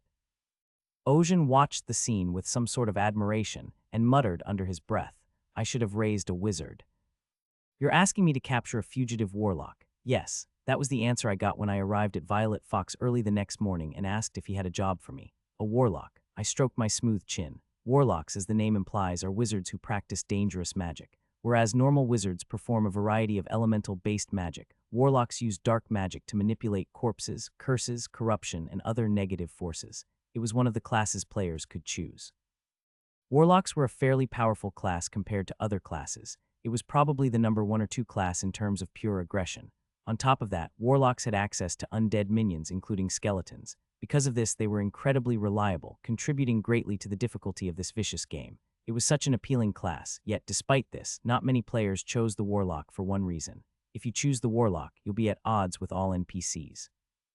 In this game, you have a kind of reputation with NPCs and large factions. Maximizing your reputation has many benefits, such as discounts on goods and increased quest rewards. However, when you choose the warlock class, this reputation is at its lowest point from the start. Not just 0, but literally negative. You'll be attacked and killed everywhere you go. As a result, warlock users are forced to live in hiding, unable to enter towns or cities. The only places they could go were lawless or neutral zones, but even there they would be attacked. Given their overwhelming reliability in combat against monsters, warlocks were a class that took all sorts of penalties in other areas. I can't believe there are still warlocks left. The request was quite unexpected. Captured, not killed, but captured. In the old days, warlocks were subject to unconditional extermination. In the current era, they don't just kill them. I could have guessed that from the request. A corporation wants to capture a warlock. The details of the request Ronan handed me were quite interesting. The client was a modest small to mid-sized business, Blossom Tier Pharmaceutical Company. They literally made potions, cosmetics, and medicines. Do you have any idea why they want me to catch him? Probably because they work together. Work together, a pharmaceutical company and a warlock. Yes. Normally, pharmaceutical companies hire alchemists to brew potions, but I heard that one of their alchemists retired. I see. In-game, there was a class similar to the alchemist. Mages were able to do the same things as alchemists if they took a crafting skill tree. However, the high cost of potions and low combat power made it an underutilized talent. Today, however, things are much different. Alchemists are a very high-end workforce. They don't just make potions, they can also make high-quality cosmetics and perfumes for noblewomen. Ronan explains. The alchemist retired, leaving a huge hole in the pharmaceutical company. Somehow, they had to get another alchemist, but it's such a popular profession that they couldn't find anyone. The company had to take extraordinary measures to pay for the drugs, so they contracted with a warlock. It's not like they're doing human trials or anything dangerous like that, but they're literally taking the place of an alchemist, a warlock who's treated like a business. Perhaps the world has become a hospitable place for warlocks after all these years. If I had known this, I would have raised a warlock. So why did they want me to capture the warlock? He ran away. He ran away. Yes. Apparently he even took some of the company's most valuable items with him. In addition to breach of contract, he's also been charged with theft. I couldn't help but wonder, wasn't it wrong to trust the warlock in the first place? I don't know, I've never played a warlock, but at least the warlock NPCs I've encountered in games have all been crooks, crazies, and lunatics. If anything, human sacrifice and demon summoning were their default modus operandi, and they took a lot of hidden boss monster positions. Would have been unfair to the company, because the warlock had some credibility in the industry. He belonged to the Warlocks Union. Warlocks Union, there's that word again. I thought they were just moderately recognized, but they were out in the open. So has the company questioned the union? Yes, they referred him to them and they said they'd checked it out. The problem is, the union said they felt cheated. The company's going to have a hard time getting mad at the Warlocks Union if they come out like that. Normally, they'd have to fight it out in court. The company was in danger of losing a lot of money if they didn't supply the potions right away. That's why they asked a fixer to do it, because it's so urgent. Yes, that's kind of it. But even if we capture him alive, they still can't supply the potions they lost. Perhaps the Blossom tier will try to negotiate a new deal with the Union. You mean they'll take the captured warlock hostage? Sort of. They're going to extort money from them and use it to hire a new alchemist. So they can't get a replacement right away, but they can fill the hole in revenue, all the more reason to capture him somehow. This was getting complicated. So what do you think of this request? Ronan smiled his usual deceptive smile at my question. Personally, I'm against this request. I disagree with this request. That's not something a broker who takes a request and passes it on to a fixer would say. What makes you think that? I hadn't known Ronan long, but I knew he wasn't the kind of man who would just blurt something like this out. My guess was that there had to be a reason. There are two reasons. Ronan snapped his fingers one by one. The first, the math doesn't add up. You mean the commission fee? Yes. I'm new to the industry, so I don't know that much, but based on the remuneration listed here, it's pretty good, isn't it? Compensation, 30 million. In the game, potions were a very precious commodity. They may not be as rare now as they were then, but that doesn't make them any less valuable. For this amount of money to capture a fugitive warlock, I honestly thought it was worth a shot. The reward itself is certainly a good one, but we have to keep in mind that we're dealing with a warlock. What's wrong with that? Well, for one thing, if we're dealing with a warlock, it's not like we're just going to play nice with him and get the recipe back, is it? Right, he stole the company's recipes, so he must have some sort of agenda. There was no way he was going to give them back just because they asked him to. Then we'd have to at least assume a fight with the warlock, which is something most fixers are reluctant to do. Why are they reluctant? Because it's dangerous. Ah. I immediately understood why Ronan had said that. Warlocks were a big no-no for the fixers. The reason was the power they wielded. Warlocks specialize in breaking people's bodies. Curses, disease, corruption, poison. Even basic magic is dangerous enough that if you get it wrong, you might have to live with the effects for the rest of your life. A fixer's body is their life, after all. A one-off job might pay the bills, but it couldn't be a lifelong endeavor. You need a regular source of income, and if your body breaks down, you won't get any. You'd have to spend the rest of your life sitting on a stoop in a back alley, begging. Warlocks aren't usually pushy guys. Every warlock I've encountered in the game has been dangerous. One tried to devour a city with an army of undead. Others performed demonic descent rituals in underground caverns to open the gates of hell. From the ruins of a swamp, he sought to overthrow a neighboring kingdom by infecting the entire swamp with disease. Obviously, no ordinary warlock would do such a thing, and once in combat, there were no pushovers. As someone who prided himself on being a veteran of the game, I've seen my fair share of game over gray screens. In hindsight, Ronan wasn't entirely wrong. If you fall victim to the warlock's curse, you could be permanently scarred, not to mention laid up for days. I suppose so. Warlocks are generally avoided unless you've fought them many times. I was going to say that I've killed more warlocks than he can imagine, but I decided against it. The only time I've actually caught warlocks was in the game, not in the real world. So what's the other one? We don't know what's behind the warlocks. And by behind, you mean that the escaped warlock has some sort of agenda. Yes, I hope it's just an accident, but you never know. You suspect the Union or something. Ronan nodded with a smile. The Union is a union, but I don't like the way the company tries to use the fixers as meat shields. Meat shields. The company has its own people. There are more than just fixers in this city. Fixers aren't the only ones who wield the power of violence. Bodyguards, private security, soldiers, mercenaries, thugs for hire, hitmen. There was no shortage of places in the world where strength was needed, and the demand was endless. Even the most powerful companies pay big bucks to protect their premises.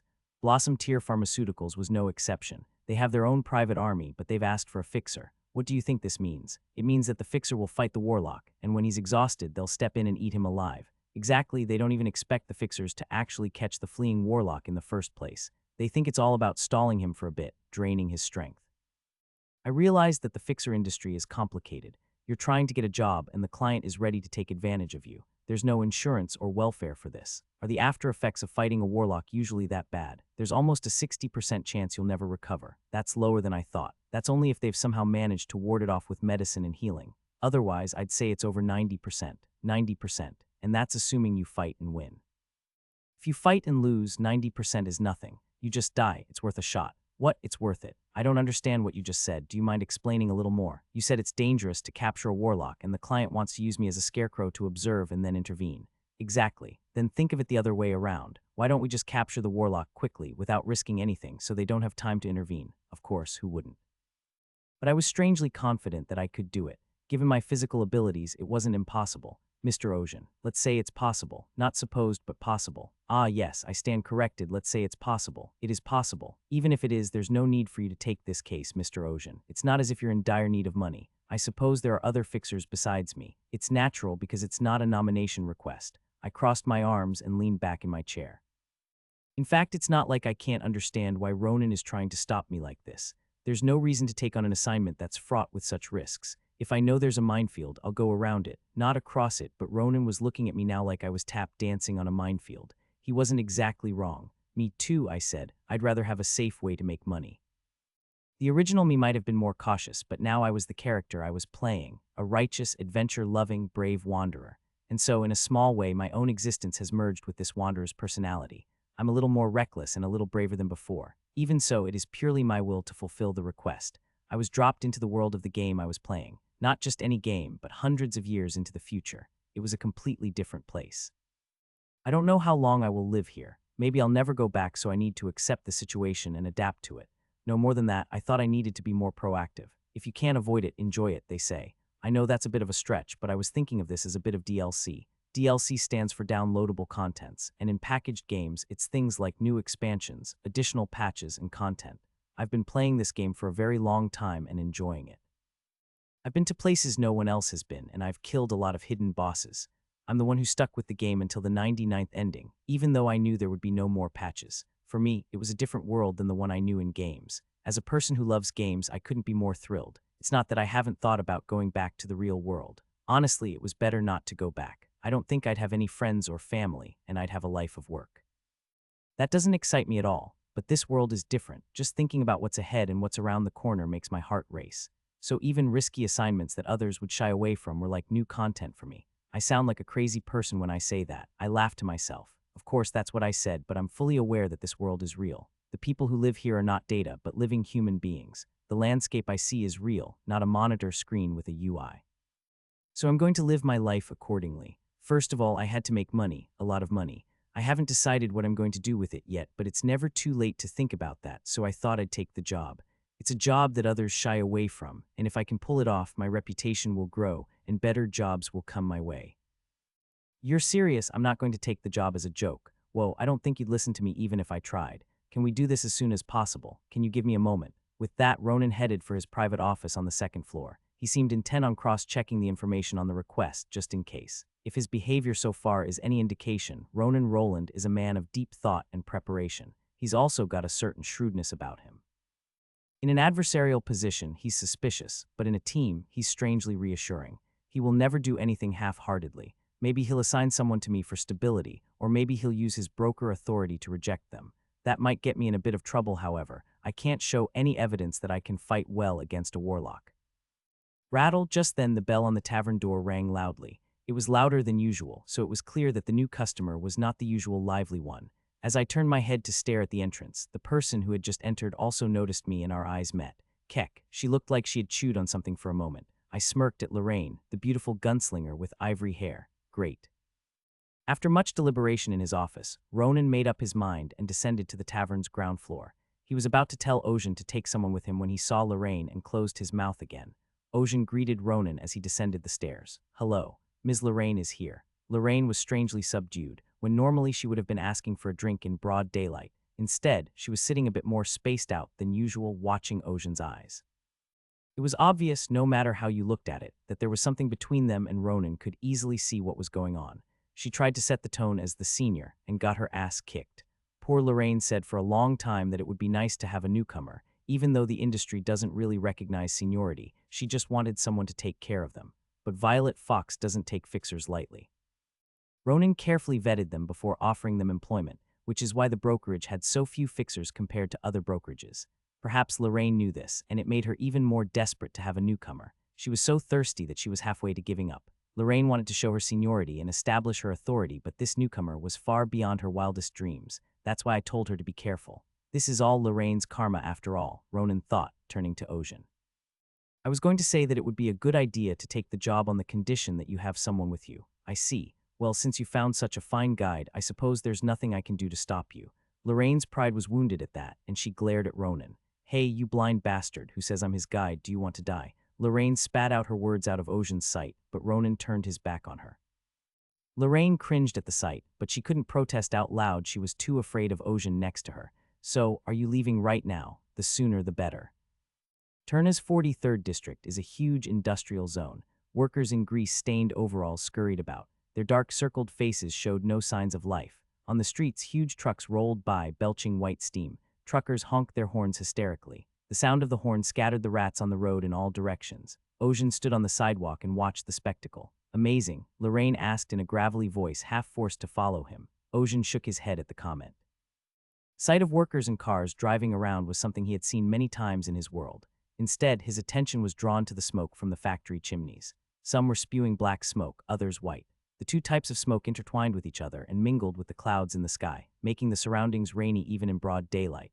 The black is charcoal and coal, and the white is white smoke from burning ether water. Sensing where Ocean's gaze was directed, Lorraine explained the unasked question. Ether water is an indispensable resource for industry. It's 3 times more energy efficient than boiling regular water, so who wouldn't want it? But there seems to be a lot more black smoke. We can't all use the same resource. Ether water can't just be evaporated. It was a raw material that required complex processing and coordination. This created a divide between those who could use ether water and those who couldn't, and it became the yardstick by which companies were judged. Those without access to ether water burned low-quality coal and charcoal for fuel. The soot from their chimneys was bound to be black. The black smoke was a symbol of scarcity. In Turna, the way people grade a factory is simple. They look at the color of the smoke. If the color of the smoke is white, it means they're using ether water, so they're a white company. Conversely, if it's a black company. From that point of view, the 43rd district was a zone with more black companies than white companies. Honestly, I don't want to stay here for a long time. I think my lungs will rot even if I stay for a little while. It's not a big deal. Ocean was aware that the air in the 43rd district was not good. His senses were more acute than anyone else's, and he could smell the subtle stench in his nose and the toxicity in the air, but it didn't damage him physically. Even if he had breathed in a much more concentrated poison, his immensely powerful body would have broken it down. Lorraine, unaware of this, pouted her lips and grumbled, "Whatever, mutants shouldn't be like this. You have no idea how a normal person feels." "Mutants," Ocean responded to Lorraine's grumbling. "Why are you calling me a mutant?" Ocean didn't understand. It was said that mutants arose after the discovery of ether water. Mutants didn't exist in the game. It had been some time since humanity had discovered ether water and used it in various magical industries. In the meantime, the world has seen the birth of individuals with unusual constitutions. They were able to perform physical feats or breathe fire without the use of magic. The advancement of science and environmental pollution caused the human genes to mutate, creating a new species. The world called them mutants. Ocean was bothered by the fact that people around him thought of him as a mutant. Lorraine's eyes widened in disbelief at Ocean's question. "We call a mutant a mutant. What do you call yourself then?" "I'm not a mutant." What does that mean?" "Everyone seems to be mistaken, but I am an ordinary human being. A normal human being slicing and dicing gun-toting bastards with a sword. That's a joke even a passing dog wouldn't laugh at. It's not a joke." "If it's not a joke, then what is that ridiculous physical ability?" Lorraine asked, and Ocean didn't have a straight answer. "It's because he maxed out his stats while playing the game, but he couldn't say that." When Ocean didn't answer, Lorraine snorted at the sight of it. No normal human being in the world cuts bullets with a sword, unless they're a mutant.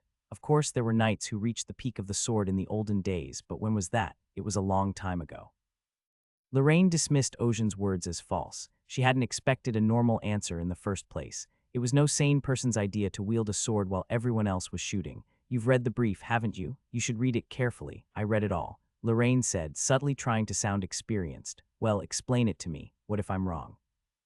"Well, I'll be kind enough to correct you as a senior." Lorraine immediately cowered when this one came out a little stronger. Ocean couldn't help but chuckle at what seemed like a childish ego stroke. The fugitive warlock's name is Carl Jackson. The dossier Ocean had read included a black and white photograph of Carl Jackson, a thin, middle-aged man in his 40s with sunken cheeks and hollow eyes. Ocean's impression of him was this: he looks like a warlock.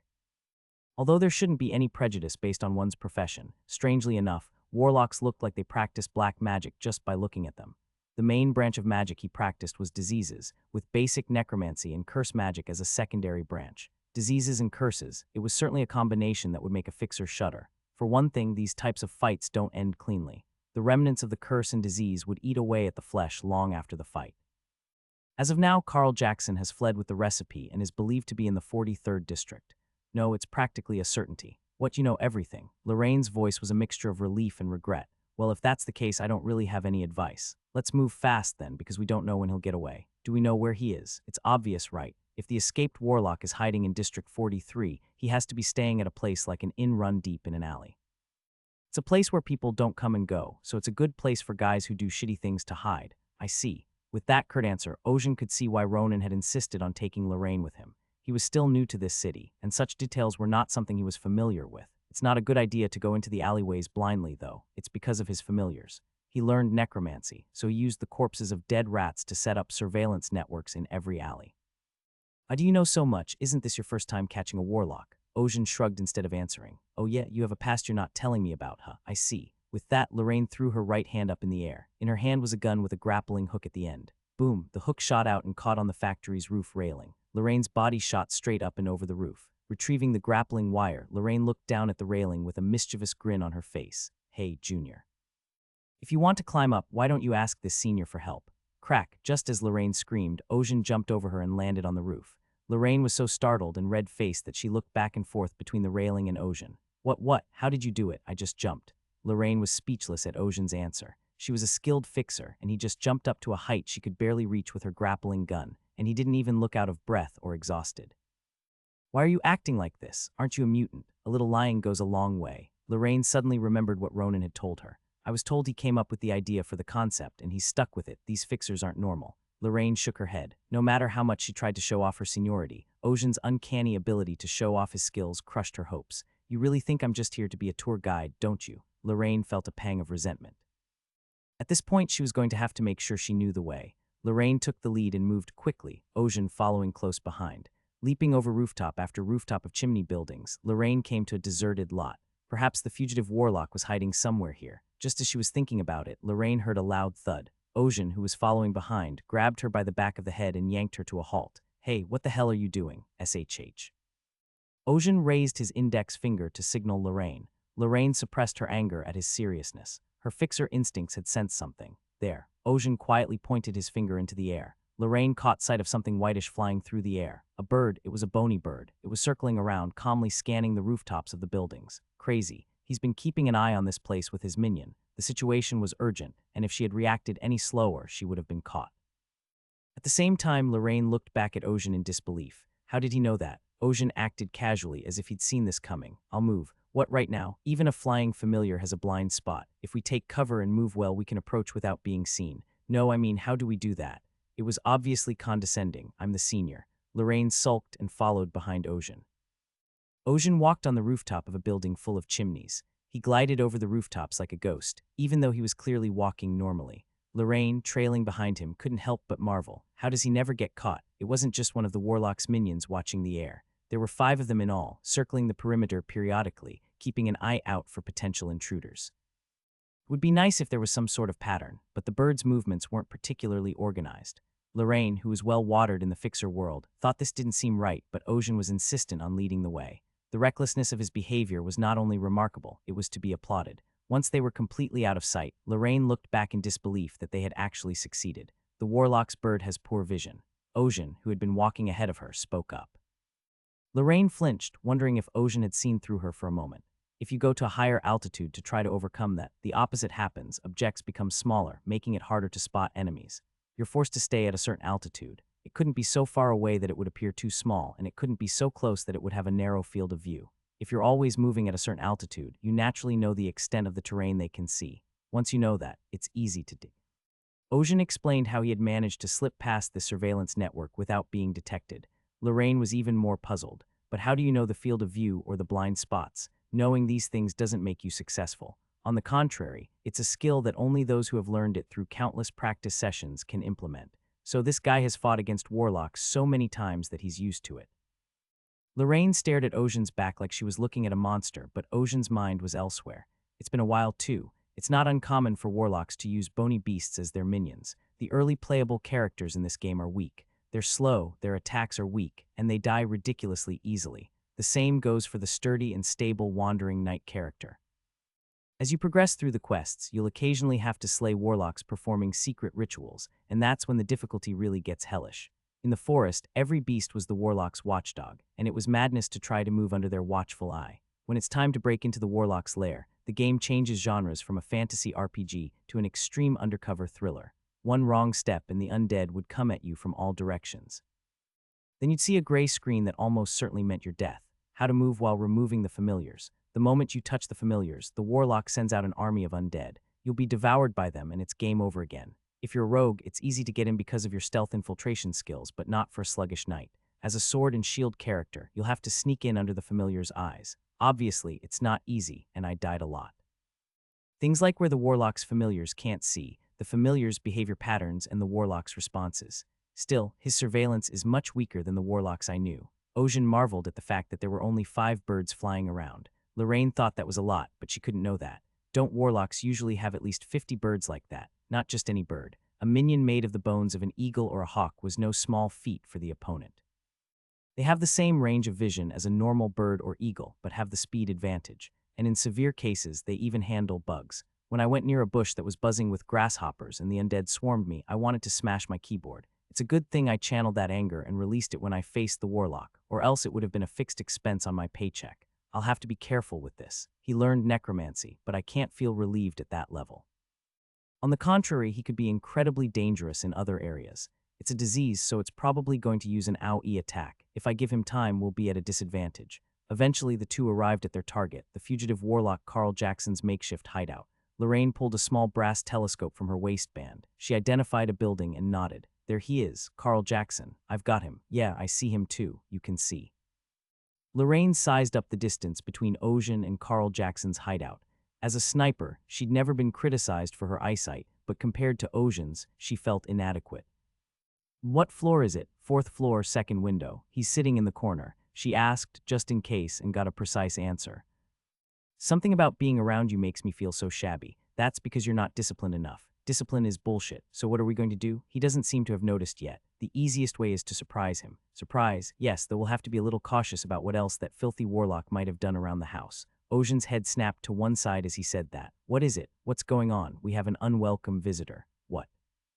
Lorraine looked back to where Ocean was looking, wondering what he was talking about, but there was nothing to see but the rooftops of the buildings billowing smoke. Warlock Carl Jackson locked himself in his room, keeping a tight vigil on his surroundings. Shit, I moved too fast. It was all well and good stabbing Blossom Tier Pharmaceuticals in the back and running off with the recipe, but the chase was too fast and I couldn't get far and he was stuck in Sector 43. He needed to get out of Turna, or at least to the 50s districts where they couldn't follow him. I'm sure they're out there right now, looking for me with lights in their eyes. He's hiding now, but it's only a matter of time before they find him. Fortunately, so far there's been no sign of pursuers. At least, that's what the scouting familiars had told him. Carl Jackson was relieved to hear that, but it was immediately followed by a feeling of self-doubt. Holy shit, if only I hadn't gotten into debt with that stupid gamble. Carl Jackson had joined the Warlocks Union and earned the title of Warlock, a lowly but trustworthy rank. If he had made the most of his major, he would have been able to live a decent life. The problem, however, was that while he was certainly trustworthy on the job, his personal life was a different story. Carl had gambled and lost money at a private gambling house, leaving him with a huge debt that he couldn't pay from his job. Even warlocks who slept off the backstreet thugs had debts, and when they fell into debt, they had to pay the thugs who came to collect. Such was Turna, a place ruled by capital and where life weighed less than money. Carl felt a surge of anger at his situation. The way the bastards, who usually bowed to him, glared like hyenas when he owed them money from a gamble. Fucking assholes. How did I look so ridiculous? First, he had to pay off the debt. He got a job at a pharmaceutical company called Blossom Tier that paid him a decent salary, but it wouldn't pay off his debts for the rest of his life.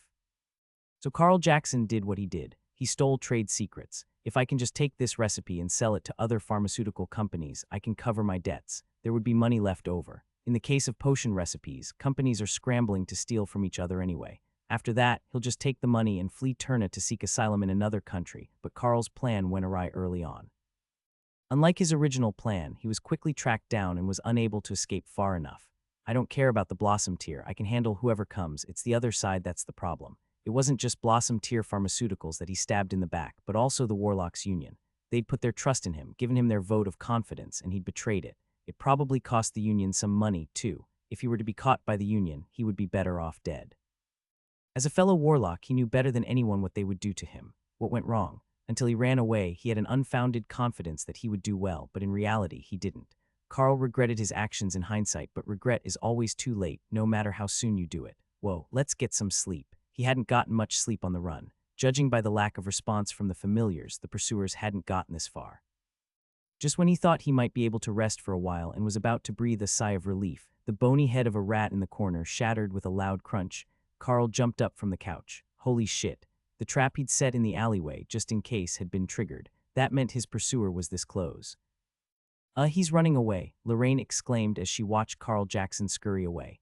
Ocean was watching too and nodded. Looks like he noticed. Did he notice? I don't think any of his familiars are around here. It's not us, it's the others. Others. You mean Blossom Tier guys, the ones who put us on a job and then stabbed us in the back. It's better that way. Ocean's eyes gleamed. What better opportunity could there be for a cloistered warlock to venture out on his own? A third party intervening wouldn't change anything. He's the one who'll get him first. Let's move. With that, Ocean sped across the rooftops. He was so fast that Lorraine didn't even think to follow for a moment. Wait for me. Lorraine, stumbling back to her senses, followed Ocean. Carl Jackson ran, but he wasn't sure exactly who his pursuer was. The mouse familiar could only pick up signals, not the exact location or identity of the enemy. It wasn't a limitation of magic, but rather the limitations of Carl Jackson's skills. The idea that this was just a tramp that happened to be passing through the neighborhood was dismissed with a sigh. There was a certain kind of bastard who came to this backwater at this time of night. He checked the reagent vials and other items in his arms and headed deeper into the alleyway. It was killing him to run with a body that had never been used to exercise. Once I get into the sewers, I can hide. As Carl tried to navigate the entrance to the underground, a group of people blocked his path. Over there, it's Carl Jackson. Grab him. Shit. Carl instinctively realized they were his pursuers, out to get him. They must be from the Blossom Tier he'd fled. Assholes. Carl pulled a vial from his pocket and threw it. The broken reagent bubbled on the floor, spreading out in a cloud of smoke. Get back, take cover. The pursuers turned pale and backed away. They must have thought it was a poisonous fog or a disease spell. Idiots. Carl sneered at them inwardly. It's just a smoke screen to deceive the eye and does no harm to the body. But the ones who don't know about black magic think it's a dangerous attack. This is easy. Carl grinned at how well things were going. Just then another pursuer appeared from the front, and he even had a sword in his hand, a rare sight these days. What the hell is this one? There was no need to use the reagent vial for one. Black energy gathered at Carl Jackson's outstretched fingertips and turned into arrows. The black arrow was the foundation of dark magic. It didn't have much power, but it was enough to cut off the breath of an unprotected man like that. Carl Jackson fired an arrow at his pursuer, and what he saw was unbelievable. As the pursuer swung the sword in his hand, the flying arrow was cut off and scattered into thin air. What did he just do? Cut through magic with a sword? Is that even possible? The reality in front of him clashed with his common sense. Even before the fact that he'd cut through magic with a sword, there was no way in this day and age that a fool would take up a sword against a warlock in the first place. Do you have any other magic? The black-haired man, Ocean, asked as he looked at Carl Jackson. Black arrow, the basic magic of the dark magic family. Poor power and accuracy. I think a warlock would have more than that. Carl gritted his teeth as the man stared at him in anticipation, as if he might show him something new. He quickly reached into his arm and pulled out a brass-colored metal orb. You said you wanted it, so I'll show you. Carl flung the metal sphere toward Ocean. Kiririk. The metal orb's mechanical lobes spun as it flew, and then it split in half. At that moment, the magic inside the metal sphere was activated. Fuwak, 3-star curse magic corruption explosion. A deep purple explosion erupted, engulfing the entire alleyway along with Ocean. The power of the explosion alone was enough to tear through thin iron like paper, and after the explosion, it was a black magic that smothered them with corruption. It's just that the capsule wasn't meant to be used on a guy like that. It was a turning point for an unexpected situation later, but as someone who was being chased, he was in no position to question such things now. Thick purple smoke billowed out, and just when he thought it was over, boom, with a gust of wind, the smoke split in half, revealing an unharmed Ocean. Carl's eyes widened in disbelief. What was that? Ocean asked, remembering the object Carl had thrown. The first black arrow he'd used was clearly magical, but what he threw afterward wasn't magic by any stretch of the imagination. It was a peculiarly shaped metal sphere that snapped in half, unleashing a powerful spell of great power. Obviously, it wasn't in the game. I thought, if it triggers magic the moment you pick it up and throw it, does it store magic and then activate it? In terms of effect, it's similar to scrolls because of its rarity, but scrolls were basically rare and very expensive. It wasn't something that could be used lightly in a place like this, no matter how urgent it was. I trust that's not all. Show me what else you have. Carl screamed, throwing the metal sphere he'd been stockpiling in his arms. There it was again. Ocean stared at it, waiting, and as he concentrated, time began to slow. Ocean watched as the metal sphere triggered in the slow passage of time. The thrown metal split in half as it had before, with the sound of spinning in thin air. Inside was a transparent, jelly-like substance, somewhere between solid and liquid. The moment it emitted a faint glow, a total of 3 embedded spells were triggered. Skeletal spear made of solid bone that pierced through enemies. Black fog, which covers enemies with pitch-black smoke and causes mental confusion. Red swamp that corrodes steel the moment it touches it. These are 2-star spells, lower than the 3-star spells we saw earlier, but they were powerful enough to kill people. These are all familiar spells. Ocean was slightly disappointed when he saw familiar magic instead of something new. "You won't stop this," Carl exclaimed, but Ocean didn't bother to respond. Instead, he swung his sword lightly at the incoming magic. Boom! The bone spear that flew in exactly split in half, scattering to the left and right. He held the sword he had swung in reverse and swung it again in the opposite direction. The black mist that was about to engulf Ocean was torn apart by the blade and scattered. The red swamp on the ground tried to bite at his ankles, but he leapt over it with a light kick to the ground. Ocean flew through the air and landed in front of Carl. "This better not be the end. Do you have anything more to show me, your magic, not this scroll?" But Carl Jackson, who stared in disbelief, showed no inclination to do anything more. "Is this it? That's all a warlock can do. As far as I know, no matter how weak a warlock was, they boasted skills of at least 3 stars. No matter how he looked at him, the guy in front of him didn't look like he was even that good. Tusk, I guess I have no choice." Before Carl could say anything else, Ocean's fist slammed into his abdomen. Carl fell to the floor, drooling at the corners of his mouth. It was a futile end for a warlock. Are all warlocks this weak in this day and age? The warlocks he'd fought in the game were unbelievably strong. They were incredibly powerful even when they weren't properly defended. In this advanced age, they should at least be stronger than they were. But Ossian was mistaken. Not all warlocks of the past were strong. Only the strongest ones survived. They had to bring in their own supplies and corpses, and they had to be careful in even the smallest things to avoid being discovered by the Templars and the Holy Order. The warlocks who survived such harsh conditions had to be skilled and became at least 5-star warlocks. Even for Ossian, who had been playing around with such guys from the beginning, it was embarrassing to even call Carl Jackson a warlock. Still, whatever it was, I managed to capture the warlock without too much trouble, so I guess the mission itself was a success. Ocean's gaze drifted down an alleyway, the center of an alleyway filled with broken boards and lined with rusted pipes. It was faintly visible through the faint steam, but Ocean's sharp eyes pierced through it. There stood a man in black robes, a warlock, and unlike the fallen Carl Jackson, this was a proper one. The uninvited warlock clutched a large staff in one hand and wore a mask of goat's bones over his face. He was quite small in stature, but it didn't matter much since he wasn't fighting with his body anyway. The warlock raised his staff at Ocean's question and pointed it at Carl Jackson. "I'm here to pick up Carl Jackson." The voice rumbled from inside the bone mask, assaulting his ears, but Ocean narrowed his eyes at the figure. "You don't look like you belong to my client's company." "Well, that won't do. I got this one first, so you'll have to step aside." The warlock glared at Ocean from behind his bone mask. Ocean didn't know what kind of magic was used, but he couldn't see the inside of the pitch-black pupil. "I'm from the Warlocks Union." "Carl Jackson has discredited our union, so we're going to take him in." "I'll refuse. If you're the fixer, my union is willing to pay you a reasonable honorarium." "I don't think you heard me correctly," Ocean said firmly to the warlock. "I got him first, and there's nothing you can do about it, so get the hell out of here, filthy warlock." Ocean's tone turned sharp. It was an unavoidable, instinctive reaction. Even if the world recognized warlocks, Ocean's body as a wandering knight rejected them. His mind knew that warlocks were treated well, but his body could not accept it. It took a great deal of patience on Ocean's part to even have this conversation now. Otherwise, he would have already drawn his sword. Moreover, even if money was paid, the request already received could not be reversed. Being a fixer is as much about trust as it is about money.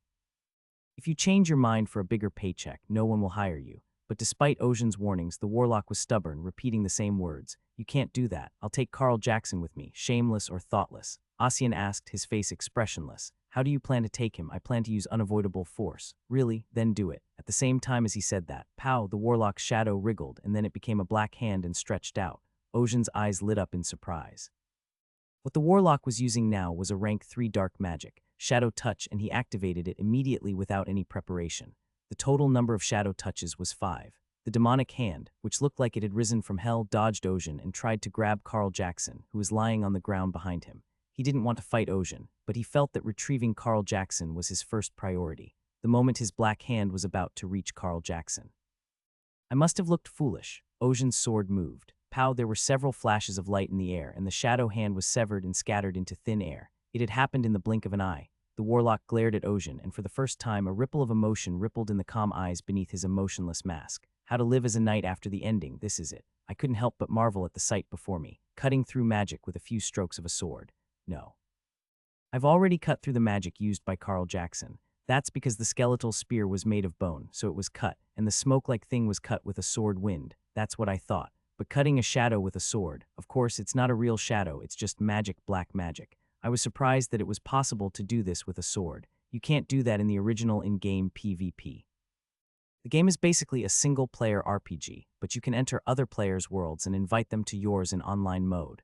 When you meet them, of course you chat with them or run dungeons with them. But the main thing you do is play against other players, or PvP player versus player. As the game's lore goes, I boast a high PvP ranking.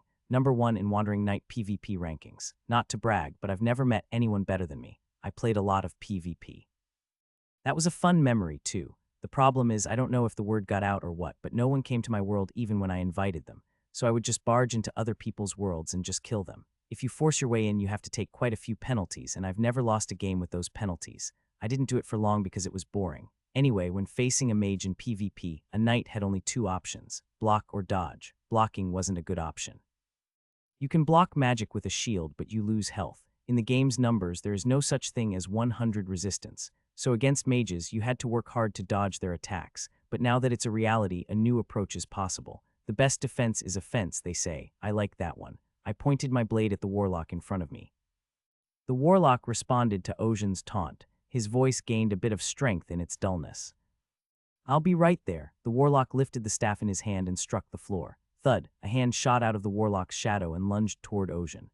The shadow's touch was like a tidal wave, filling the narrow alleyway, within expectations. Ocean was unimpressed and prepared to swing his sword at the approaching shadow's hand, but just as he was about to make a well-timed swing, the shadowy hand changed. Poof, the giant hand split in 2. Split, the change didn't end there.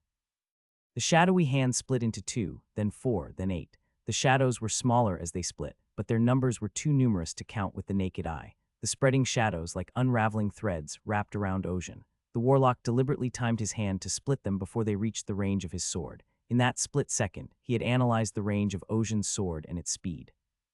The shadows quickly enveloped Ocean and Carl Jackson like a spider's web, but it didn't stop there. It wrapped them in a circle, binding them in a cocoon. That was enough, the warlock thought. It would be impossible to escape the cocoon. Leave the fixer, who would pass out in that cocoon a moment later, retrieve Carl Jackson, and the mission would be complete. The warlock approached the shadowy cocoon, but immediately the warlock stopped in his tracks. His body reacted, not his mind. It was a puzzling response, even to himself, but it was the right one, given what happened next. The black cocoon split open vertically like split firewood. The warlock looked at Ocean, who was still standing inside, and asked how. An attack that sends you into a panic just by touching you, but he was unharmed after being trapped in it. It was impossible, unless one's mental strength was abnormally strong. Unfortunately, Ocean's mental strength was cranked up to a numerical maximum of 99, making him nearly immune to this attack. Quang! Ocean's upper body lowered slightly and his body shot out like a bullet. Immediately after his body disappeared, the ground he was standing on just a moment ago rumbled and a cloud of dust rose up. The transcendent angular force instantly closed the distance between them. Ocean's sword flashed and swung horizontally. The warlock was unable to react to what had happened so quickly. He had won. Ocean was certain of it. Kong, the sword was blocked by something. Upon closer inspection, a glow was emanating from the goat bone mask the warlock was wearing. A defense circle, an artifact, not just a mask. He couldn't see inside through the mask's gaping pupils, so he assumed it had magic engraved on it, but he hadn't realized that it was engraved with defense magic on top of that. Even if he'd swung with all his might, he would have been lucky to block it, given his superhuman physical prowess. The warlock tried to cast another spell just in time. This was an opening, and he would take advantage of it, but Ocean had no intention of letting himself be fooled by such an obvious trick. Ocean increased the power of his sword that the warlock was trying to push away. Kagagak.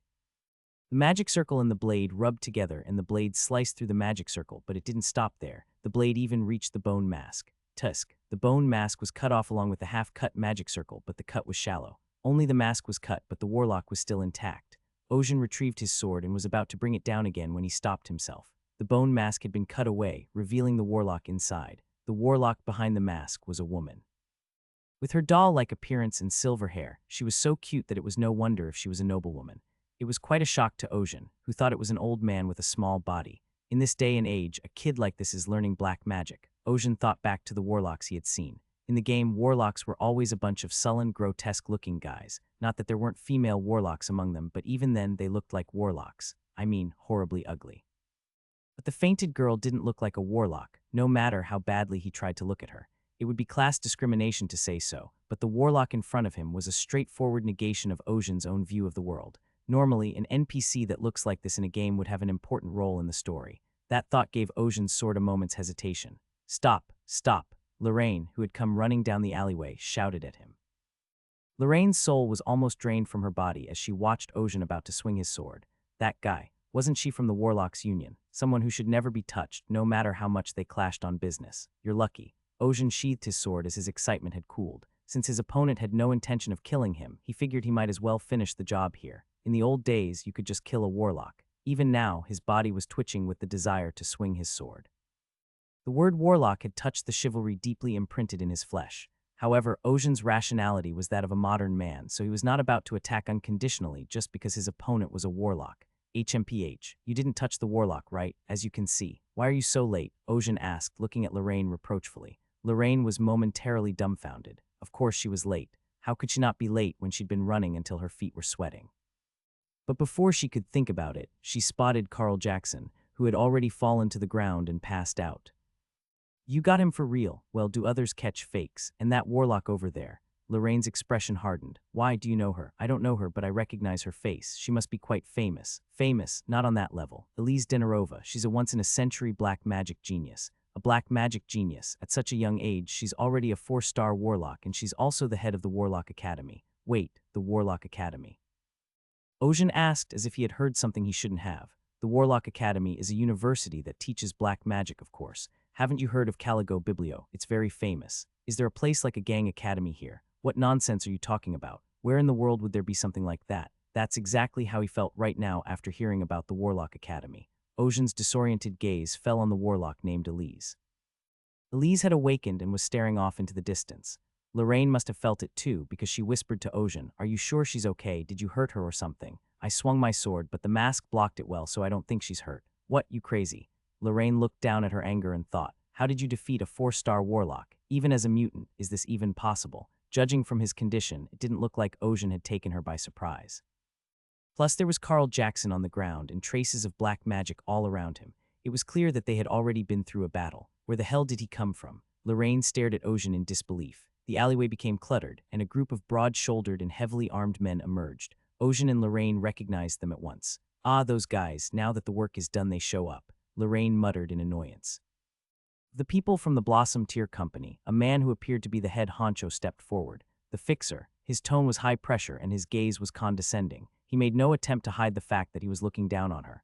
Lorraine bristled slightly but held it in while Ocean was still. Are you a fixer? He asked. Yes. He said yes because he was the one who had gotten the assignment in the first place. The corporate team leader looked at him and gave him a look that said, what is this guy? He was a little embarrassed that he had stood up and spoken up, even if he didn't want to bow down. His gaze swept over Ocean from head to toe. How did you do it? Did you get lucky? Ocean's attire was in no way suitable for fighting a warlock. He wore plain leather pants, a shirt, and a vest. How could a fixer hired to be an arrowman capture the fugitive Carl Jackson? He was carrying a capsule with level 3 black magic in it, so we decided that our team was too much for him. That's why they sent a fixer to consume the capsule for them. The fixer was successful, and the team leader, who decided that a good thing is a good thing, said, well done. We'll take Carl Jackson with us now. We'll send the money straight through the broker. Behind the team leader, his men began to carry the unconscious Carl Jackson away if Ocean hadn't stood in their way. What? The team leader glared at Ocean, demanding to know what the hell he was doing. Ocean turned to him and said, didn't we still have some calculations to do? The team leader's face stiffened. The job is done, yes, but there are just some things we haven't accounted for yet. Like, for example, someone pulling an alarm out of nowhere and sending Carl Jackson running. The team leader's face stiffened at that. Ocean was now saying that the Blossom Tier people made things worse, and he wasn't actually wrong. It was a team member from the Blossom Tier who had messed with the wrong rat familiar. Because of that, Carl Jackson realized that he had a tail and chose to flee, but the team leader wasn't about to let him get away with it, so he nailed him with a hammer. We don't know what happened, and if they did, you did. The team leader glared at Ocean as he said that, but Ocean didn't avert his gaze as he met the team leader's gaze. The team leader's forehead furrowed at the sight. You subcontracting bastard. You're so proud of yourself for a job well done. Hostility oozed from the Blossom Tier guards. Ocean pointed down an alleyway, his expression unchanged in the face of such hostility. The real important thing is over there. In the direction Ocean pointed was a warlock girl. She had just woken up, and her half-open eyes looked quite dazed. She's from the Warlocks Guild, and she's trying to take Carl Jackson, the man I captured, for herself. What? Why wasn't that part of the brief? Another warlock suddenly intervening and trying to hijack the target. I thought I was only supposed to capture Carl Jackson. The team leader's face crumpled, and Lorraine stepped forward. The omission of information from the referral is clearly your fault. You'd better not try to take it further. Lorraine Ponk, the team leader, recognized Lorraine and called her by name. There was a slight trepidation in his voice, not a hint of disrespect for the fixer, but a faint respect. Ocean glanced back at Lorraine, surprised by the gesture. He thought she was just someone who wanted to be treated like a senior, but apparently she had a reputation. Perhaps sensing his gaze, Lorraine also raised her shoulders slightly proudly. See, this is who I am. Or are we going to argue about who's good and who's bad here? Then we can only borrow the power of the union. Of course they'd be the ones to get in trouble if the conversation turned to the fixer union, but it's not like they can just bow down and go in. As the team leader was contemplating his options, one of the team members waiting in the back called out, "You're just a fixer, don't be so cocky." What a fixer? Lorraine's expression hardened. Her piercing gaze flicked to the company security guard who had just spoken. The guard wasn't that old. Rather, he was young and eager. He was a man who was proud to have joined the company, and as such he looked down on the fixers. Lorraine sneered at him. Oh yes, there are always idiots like this, who don't realize the difference in skill. You know what usually happens to them. Lorraine lifted her finger to form a gun and pointed it at the other man's forehead. A hole in the skull that'll give you some air and less to think about. The Blossom Tier Guard's expressions turned grim at the blatant provocation. In the heat of the moment, the team leader cut in and asked, "So what do you want?" "I think we need to revise our remuneration. The job is already done. Do you really think we're going to change the terms now?" "Well, that's only if you've done your job properly. This is a different situation, and if you're not willing to accept the terms, I'm afraid I have no choice." "I don't understand. See that girl over there? I told you she's from the Warlocks Union." The team leader's face contorted grimly. "You can't be. If you don't accept my terms, I'll hand Carl Jackson over to that girl over there. You're canceling the assignment now. Do you even know what the penalty is for backing out?" "I think they want Carl Jackson too, but they'll pay them better than you, plus the penalty we'll have to pay." The team leader glared at Lorraine, looking even more terrified. His hand on his hip was twitching, even if only slightly. He looked like he wanted to pull out a gun and shoot her at any moment. "Stop." Ocean casually stood between Lorraine and the team leader. He stared at the team leader with an expressionless face, unperturbed by the seriousness of the situation. "If you pick that, I won't show mercy." The team leader was dumbfounded by Ocean's words. He was annoyed that a fixer who was officially employed by the company was trying to compete with him.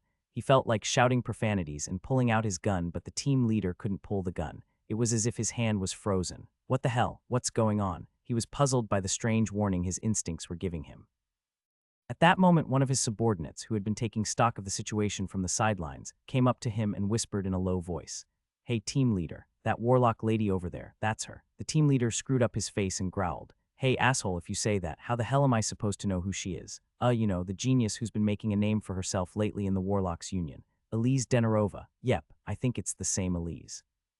The team leader's gaze snapped back to the warlock standing in the alleyway. A doll-like, emotionless face and cold silver hair. It was exactly the same as the Elise Denarova he remembered. Holy shit, why is she here? A genius who had become a fourth-rank warlock at a young age had come all the way to this place just to hunt down Carl Jackson. That wasn't the point. If Elise was willing to go out of her way, it meant that the Warlocks Union was serious about capturing Carl Jackson.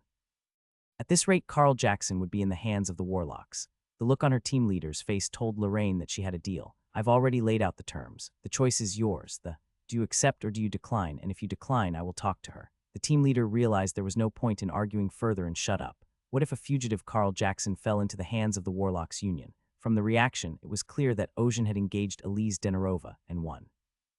That meant he was a force to be reckoned with. The team leader hung his head in thought. "I see," he said, "but I can't take matters into my own hands, so I'll call headquarters. I can wait for that long, but I want you to make a decision as soon as possible." It shouldn't take long. With that, the team leader told his subordinates to call the company as soon as possible.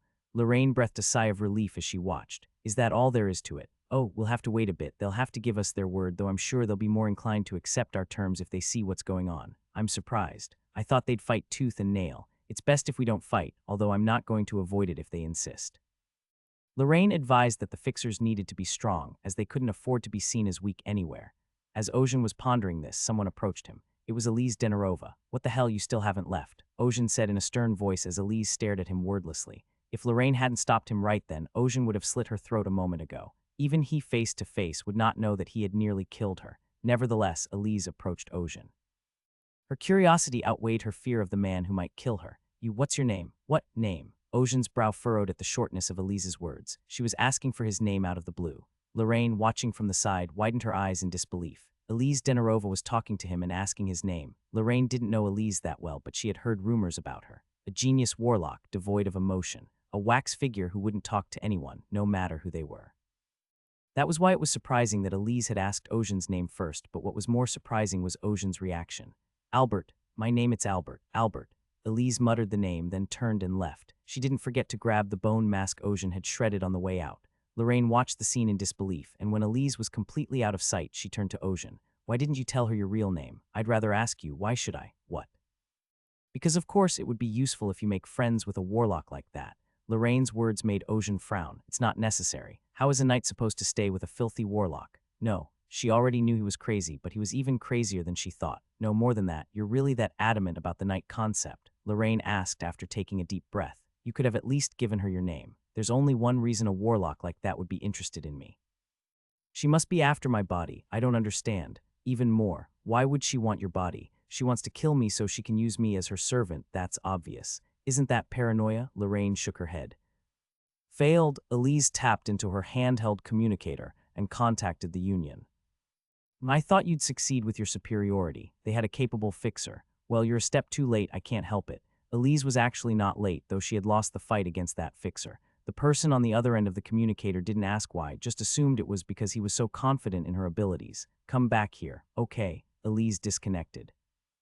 Albert, she muttered the name as she stumbled to her feet and recalled Ocean's movements from earlier. The way he'd swung his sword, the way his muscular form stood out against his coat. Touching the body, she knew it was the finest flesh she had ever seen. A faint flush rose to Elise's cheeks. He would make a fine skeleton. Ocean and Lorraine returned to Violet Fox after successfully completing their mission. Ronan greets them, and Lorraine explains the events of the day. Carl Jackson's escape due to Blossom Tear's interference, the arrival of Elise Denarova and their conflict with Blossom Tear. I see. You've been through a lot. I didn't do anything. He did most of it. Lorraine nudged Ocean, and he shook his head. It was nothing. No bravado or condescension, just the kind of answer that comes from the heart. Lorraine looked at Ronan with a so what look. Ronan shook his head and opened his mouth. First of all, for Blossom Tear missing information, I'm going to make sure I get a good bargain on your compensation, and since you've handed it over, I'll probably be able to squeeze at least a few millions more out of them if I do it right. That much. Of course, that amount will go entirely to Mr. Ocean's remuneration. Congratulations. It's a rare thing in this business to make that much on a second assignment. Ocean wondered if it was that rare. After all, Carl Jackson had been a much weaker opponent than he'd expected. It's not that Carl Jackson was dangerous, it's that the trade secrets he ran off with were worth a lot. But there was something that piqued Ocean's interest, the existence of an expendable object that Carl Jackson had used in his escape. When he asks about it, Ronan is quick to answer. You mean the capsule? Is that what you call a capsule? Yes. If you're from outside, you might not recognize them. Magic has been revolutionized over the years, and now it's easier and faster to use. And this thing called a capsule makes that possible. Yes, it's a way of solidifying the ether water and then imprinting magic into it. We put it in a metal capsule, and when we need it, we just pick it up and toss it around to unleash the magic. It's a more portable scroll, if you will. For the effort of making one scroll, he could make more than 10 capsules. Scrolls are also difficult to make unless you're a very good mage. Even the most talented mages had a pretty high chance of failure, but with capsules, the odds were much lower. Similarly, they could not be mass-produced, and they were not cheap, but compared to scrolls, it was a century of progress. A commoner could now use magic by simply holding one. I was even tempted to grab a few out of curiosity. I see. So much for the advancement of science. The existence of capsules was the second most surprising thing I heard today. The first, the Warlock Academy, of course. Nowadays, not only are warlocks coming to sunny places and practicing proudly, but I never thought there would even be an educational institution that teaches them. Even though it was a world I had only played in games, I was immersed in it. I thought I was a wandering knight traveling the world. For Ocean, the change in the way warlocks were treated came as a shock. More than that, Mr. Ocean, what will you do first when you're paid? Yes, the 70 million rens, including the 5 million rens you've already received, is not a small sum by any means. It's not enough to live on for the rest of your life, of course, but it's a lot of money for a fleeting touch. Ocean agreed with that part. Now that he had money, he had to think about spending it. When he'd first landed here, he was worried about buying alcohol, but now he didn't have to. It was an unintentional extra expense. Ronan, noticing Ocean's pondering, offered an alternative. If you don't have any immediate use for it, why don't you make yourself some identification? Identification, yes. You may have seen it then, the ID I handed you to go to the 40th district. Oh, Turna is such a huge city that each neighborhood has its own level of sophistication. Since the districts were divided by number, there was naturally a military presence at the intersection of the districts. The 40th District Gate, in particular, was one of the most heavily guarded gateways due to the deteriorating security and lawlessness. Identification is very important in the city. It's a sign that you're a Turna city resident, so you don't get ignored. And the better the ID, the better you can move around the city. Ocean recalled being stopped by the guards. The ID doubles as a passport. Naturally, the better the ID, the more unrestricted you'll be wherever you go. Ocean stroked his chin. If he had a good ID, he wouldn't be stopped by the guards just for wearing a sword. If he was going to be traveling around the city in the future, identification was essential to avoid hassles. I understand, but how do I get one? Normally, you'd have to apply at the government office where the officials work, but there are companies that do it for you. The government employees in Turna are a pain in the ass. In other words, there was a subcontractor who issued IDs on behalf of government officials. It wasn't illegal since it was officially authorized by the city of Turna. How much money do you need? It depends on the level of the ID, but you need at least 50 million for something you can use without any inconvenience. That's a lot more expensive than I thought. Does it cost that much to make an ID? Yes. But it's a high grade, so once you have it, you'll be able to keep it, and it'll give you free access to the 25th district. An ID card that gives you free access to the 25th district, but in other words, there were areas that even 50 million couldn't get you in. The Industrial Revolution and extreme capitalism, what a society we've become. If you want to go to a higher zone, you need more money. Ocean nodded in understanding. Okay, I'll make one, yes.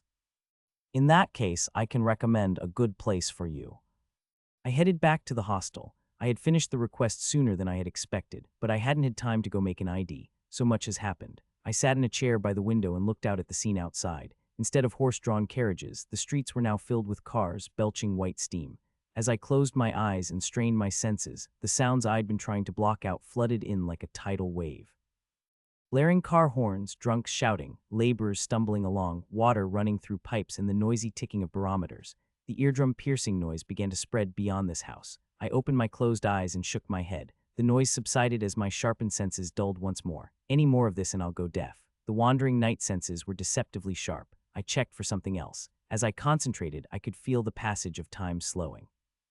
Battle time had been triggered, but since it wasn't a real battle, the time that unfolded was only a moment. At least I can use the basic skills. Swords will increase his accuracy and critical hit correction when swinging a sword. Enhanced shield increases the reduction rate of damage blocked by a shield. Battle time makes time pass slowly during combat. Unwavering spirit greatly increases resistance to mental control, illusion, and fascination, etc. I found that skills unlocked in the early stages like sword will and battle time could be used without too much trouble. The problem came next. Full-fledged specialized skills aren't available yet. Skills in the game are divided into basic skills and specialized skills. In the case of basic skills, they're naturally given by default. However, as is often the case in games, most classes have cool skills with fancy effects. These are the specialized skills. In order to learn specialized skills for each class, you had to level up and unlock talents. You could do quests, have NPCs of other classes teach you skills, or buy them. Of course, since I was a max-level knight, all specialized skills should have been unlocked. The stats were imported, but apparently the skills weren't unlocked. Or maybe I just didn't realize it. In the game, I could just press a keyboard button and the skill would unlock, but in the real world, that's not the case. Considering that I was able to use skills like battle time naturally meant that some skills weren't unlocked yet. In that case, there would be conditions for unlocking, but there was no way to know what those conditions were in this situation. Leveling up is a no-no. How can a character that's already max level up more? What about job quests? That's also impossible because there are no wandering knights in this world. Naturally, there are no quests for knights. It's also impossible to get a skill taught by a knight NPC. So is there really no way? No, there is. My instincts were whispering differently. There's a way to unlock skills. I just need to know what it is. All humans are born with traits that set them on a path of growth. In gaming terms, it's called a tech tree. This is the case with the warlock I met today. Warlocks are divided into several techs: command, dark magic, curse, and corruption. Wizards are also divided into different schools of elemental magic. Wandering knights, of course, have these skills as well. If I can unlock specialized skills, my life will be much easier. For now, I can get by with my physical abilities, but there are definitely limits. I'm not overconfident in my strength, but I can't live off this body forever. Besides, I need to find out what brought me to this world. When I awoke, I found myself in a huge city called Turna. Could it be a coincidence? Perhaps, deep within the city, there were secrets I didn't know about. To do so, I needed a higher status, and to get it, I needed to earn more money. I have a long way to go. I stood up and flopped down on my bed. Tomorrow, I would have to get my ID card first thing in the morning, so it would be better to sleep early. I closed my eyes, and my languid mind immediately drifted into a deep sleep. When I opened my eyes, I saw an endless meadow and a beautiful night sky. It was a beautiful starry night. On a not-so-dark sheet of indigo blue drawing paper were a whole bunch of sparkling dots of different colors. The cool night breeze glided across the grass and tickled my cheeks. I'm mesmerized by the vivid colors of the Milky Way across the sky. I don't even wonder why I'm here right now, but I walked slowly, as if drawn by something. I'm wearing a plain shirt and cotton pants, the kind you wear to bed, and of course no shoes. The feel of the grass against my bare feet with each step is unfamiliar, but I realize that it's pleasant. After a while, I saw a mound, so I climbed to the top of it. The higher ground gave me a better view of the surrounding landscape. It was a vast meadow with no trees, just grass, and at the end of it, stretching all the way to the horizon, was the Milky Way. I looked up at the stars, and in that moment the stars whispered to me, "Guide." It seemed to be a man or a woman or a child or an old man or an unknown voice. Wanderer of the world, wedge of the world, opponent of the law. There was a ripple on the calm waters like an echo echoing up a mountain's spine. The voice came to me like a tide and went away like an ebb. You build up your karma. Build your karma. Those words stuck in my mind like a stake and seemed to define the path I should take. I opened my mouth, but no voice came out. I couldn't speak, so I looked at him and asked, "What happens when I accumulate karma?" The starlight was silent. Instead, the sky behind me changed. The sky to my right turned a clear, cool bluish color, while the sky to my left burned an intense, brilliant golden color. The sun and moon were rising in a sky full of stars, if you do that. You can handle our power. At the same time, a dazzling celestial glow enveloped the world. I awoke and looked around. I was in my room. Outside the window, the first rays of sunlight were streaming in. Wow, now that the game is real, I get to experience all of these strange things. Ronan had recommended that I visit Turna's 35th district. The 35th district is where most inventors and engineers live. That's why I saw a lot of strange things on the street. Steam engines that emit cool compressed steam, tiny mechanical dolls that move by themselves when you wind them up, alloy pipes that allow more compressed steam to be distributed, and a giant mechanical clock that turns like a water wheel. Bang, bang. Technicians with greasy hands and spanners in one hand sweat as they tighten bolts and nuts. In the other, they test the machines they've built to make sure they're rolling properly. The streets were filled with the sound of pounding iron, shouts of straightening, and the roar of steam, making things, fixing things that broke. It's not like a factory full of workers, it's full of life, a heat that goes beyond that. As I walked down the street, my attention was drawn to a strange sight off to one side. In the middle of the street, a gruff-looking man with a grin on his face was having his arm repaired by a mechanic. His arm was made of machinery. A mechanical arm, that's what the world has become. The repairman looked at the mechanical arm through a magnifying glass, making fine adjustments with screwdrivers and assemblers. The arm was clenching and unclenching its fist in a way that I couldn't believe was mechanical. I looked at it and marveled. A mechanical arm this sophisticated. Nowadays, people will not have to live their whole lives without being able to work even if their arms or legs are cut off. I suddenly pictured myself with a prosthetic arm and shook my head. There's something romantic about a prosthetic arm, but for whatever reason, I'm happy with the body I have now. This isn't important right now. I had come to the 35th district to make an ID card that would serve as a passport, not to see something like that. It's a lot more complicated than that. I was handed a map, but it was hard to find my way around with all the different metal items around me. I'm not a very good navigator, but this street was too complicated even for that. That's when I thought I'd just walk. Boom! A wooden chair flew right in front of me and shattered just where I would have been if I had taken a few more steps. When I turned my head to see what was going on, I saw a commotion coming from the area where a man had his prosthetic hand adjusted. "You son of a bitch, you know how much this arm costs," it scratched. The prosthetic man retorted, pointing to the tiny scratches on his mechanical forearm. I was puzzled. Besides the gouges on his forearm, his prosthetic hand had a lot of scratches here and there from rough rolling, but who cares? Still, the way he shouted so brazenly, he must have something up his sleeve. "Enough, I want the money for the repairs. 10 million rents. I'll let it go." Ah, he's trying to get out of paying for the repair. The fallen technician didn't seem to notice and glared at the man with the mechanical arm. "You asshole, I'm willing to fix your crappy prosthetic hand, and now you're trying to rip me off. What, a cheap prosthetic hand, you tinkerer." The man with the prosthetic arm clenched his mechanical arm fist. It was the moment when he was about to throw his arm out to drive an iron fist into the technician's face because he didn't listen. "I need directions." I stepped between the two men and held the steel fist with one arm. Holding the steel prosthetic lightly in his other hand, Ocean realized it wasn't as strong as he'd thought. With this strength alone, he could easily break a brick with his fist, but it was nowhere near the strength of his knight's body. Or maybe this prosthetic hand itself is weak. Ocean asked the technician on the ground, "Do you happen to know where Harvey's workshop is located here?" The technician, his face nearly crushed, stared up at Ocean. The onlookers around him widened their eyes. Grabbing a steel prosthetic hand with his bare hands, no matter how cheap a prosthetic hand is, the destructive power of a steel military prosthetic hand is unparalleled. It can crush a person's skull with the slightest swing, but Ocean caught it with his bare hands. That's not all, he was overwhelming it. The shivering prosthetic hand's inability to push Ocean's hand away was proof of that. Who the fuck are you? Are you in cahoots with these assholes? The man whose arm was grabbed tried to force Ocean's hand away, but surprisingly his steel arm did not budge. "You let go of me, you crazy bastard. You know how much this is worth." "Do I need to know how much?" Ocean tightened his grip on the mechanical arm. With a clank, the army surgeon's fist curled. The onlookers and the prosthetic man widened their eyes at the unbelievable sight. The man's bare hands were crumpling the steel prosthetic like paper with pure brute force. It was an unbelievable sight to behold. Ocean released his grip and the man stepped back. The steel prosthetic hand was completely distorted and there wasn't even a hand left. It was as if he had been put into a press and his hands had been squeezed into a circle. The prosthetic man stumbled backwards and fell on his ass. Ocean smirked at the man. "I didn't put much force on it and it broke, so it must be cheap. Next time, get something more expensive and sturdy." Under Ocean's gaze, the prosthetic man didn't look back and continued on his way. The craftsman from the nearby workshop laughed at the sight and whistled at the same time. Ocean shrugged his shoulders and gently helped the fallen technician to his feet. Ocean shrugged. The technician was right. Ocean had gone out of his way to help. Nothing more, nothing less, but he had a reason to do it. They said to build karma. What exactly that means, Ocean still doesn't know. A game, it would translate into experience points, but this wasn't a game. What he does know is that he's been having dreams lately that he didn't have the first few days. "I fought against Carl Jackson, and I fought that warlock girl, so if there's a connection, it's that one." Karma could be a set of accomplishments you have to earn as a knight. Of course, there was a chance it wasn't, but it couldn't hurt to try. So he saved a techie in trouble, and as a bonus, he chased away a criminal with a prosthetic hand.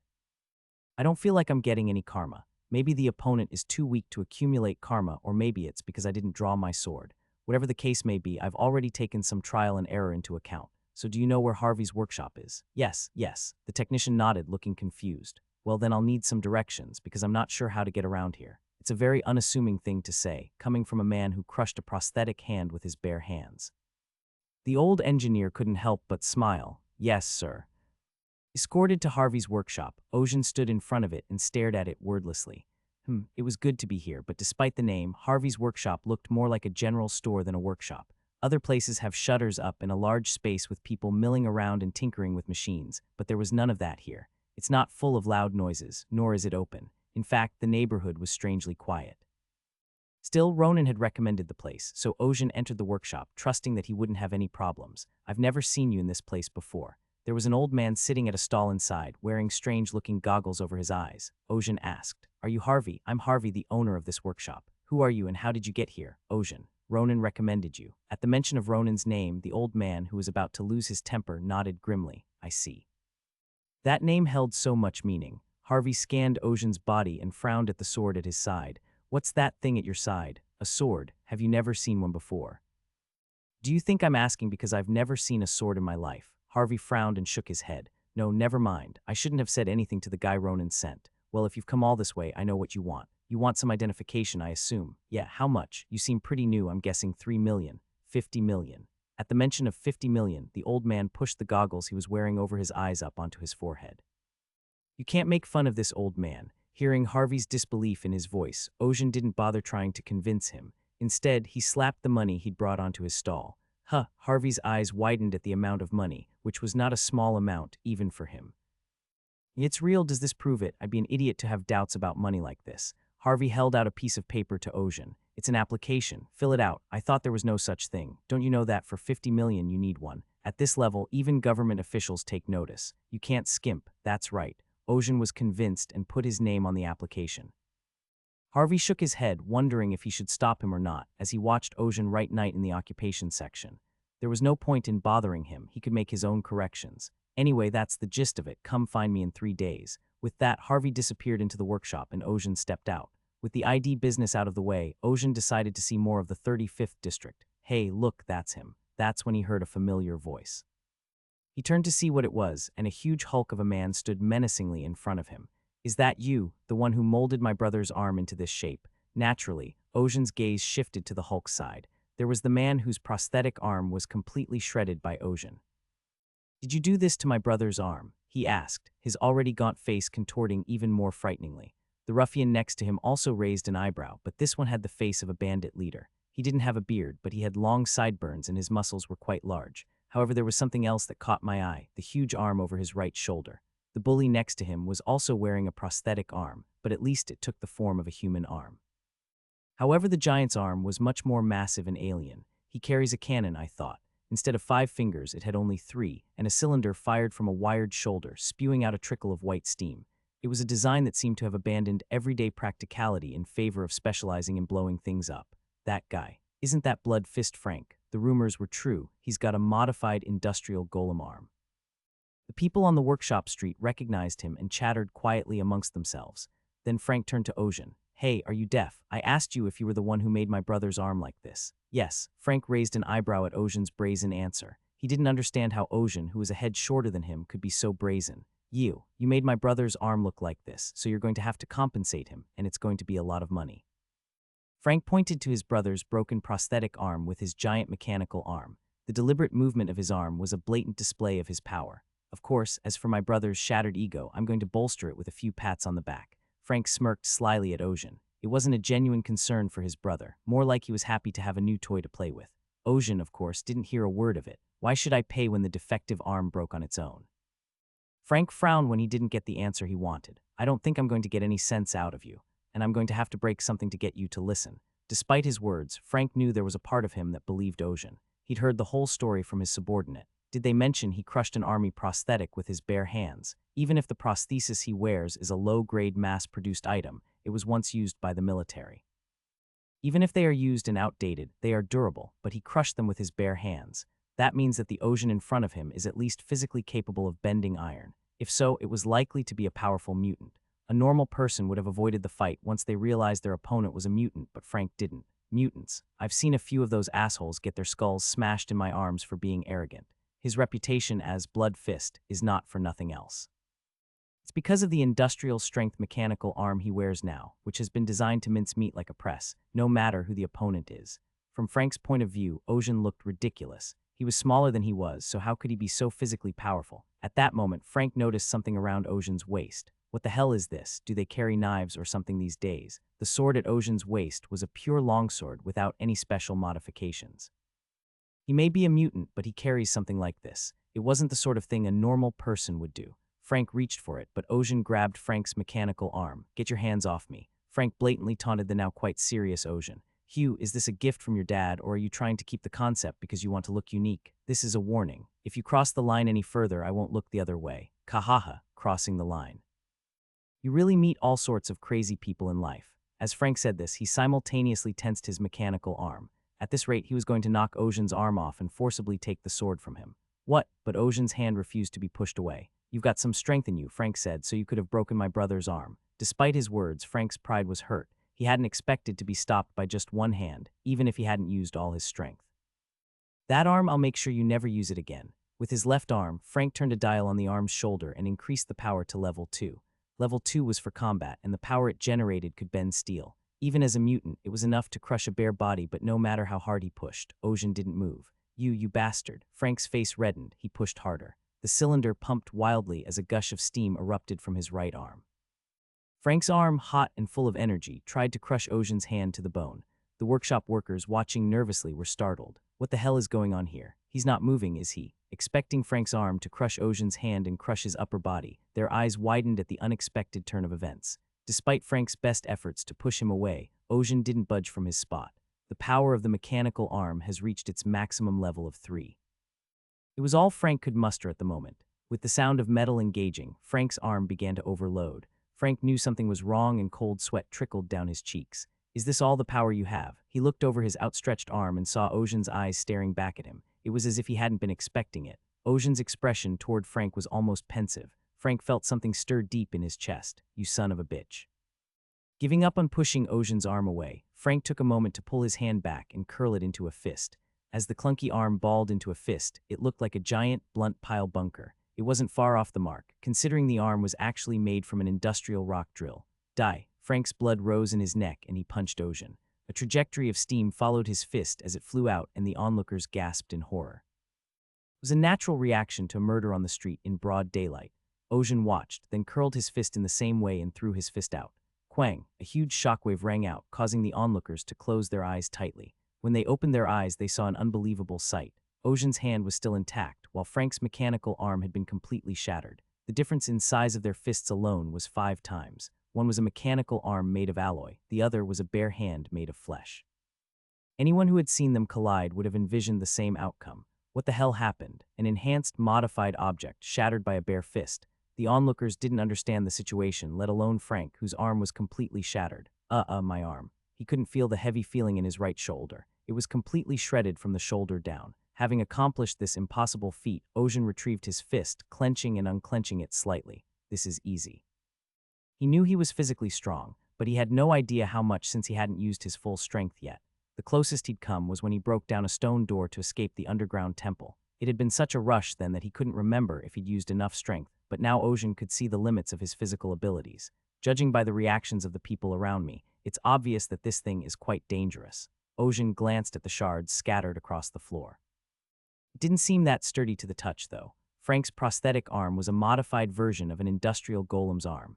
It was designed to drill through the rubble of a mine or break something solid, and its power was enough to pull a large truck. At the point where he won, it was as if Ocean had destroyed an oncoming truck with his bare hands. Despite such a ridiculous feat, Ocean was unimpressed. Beep. Just then, a whistle sounded in the distance, and a group of uniformed men appeared.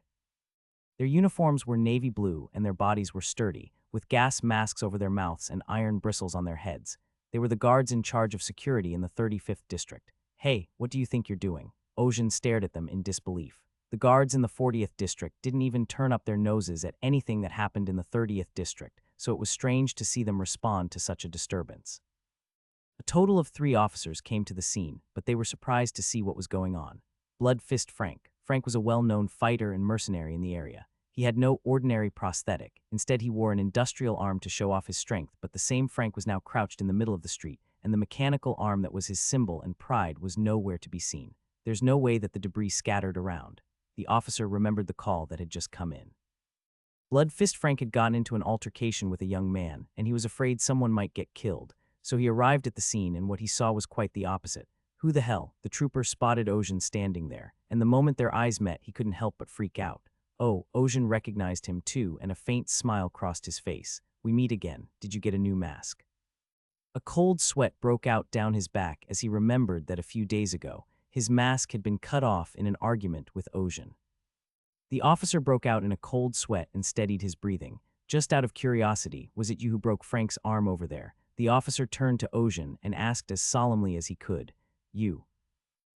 Ocean's eyes narrowed and the soldier spoke up. He realized in hindsight that he didn't need to speak up, but it was too late. Ocean nodded in satisfaction. This is not right. The soldier knew his behavior was wrong, but there was nothing he could do about it. Everyone felt the same fear of the powerful. The people who watched nervously around him were puzzled by his treatment of Ocean. Wasn't it the soldiers who were harsh on the innocent? But this one seemed to be cowed by Ocean.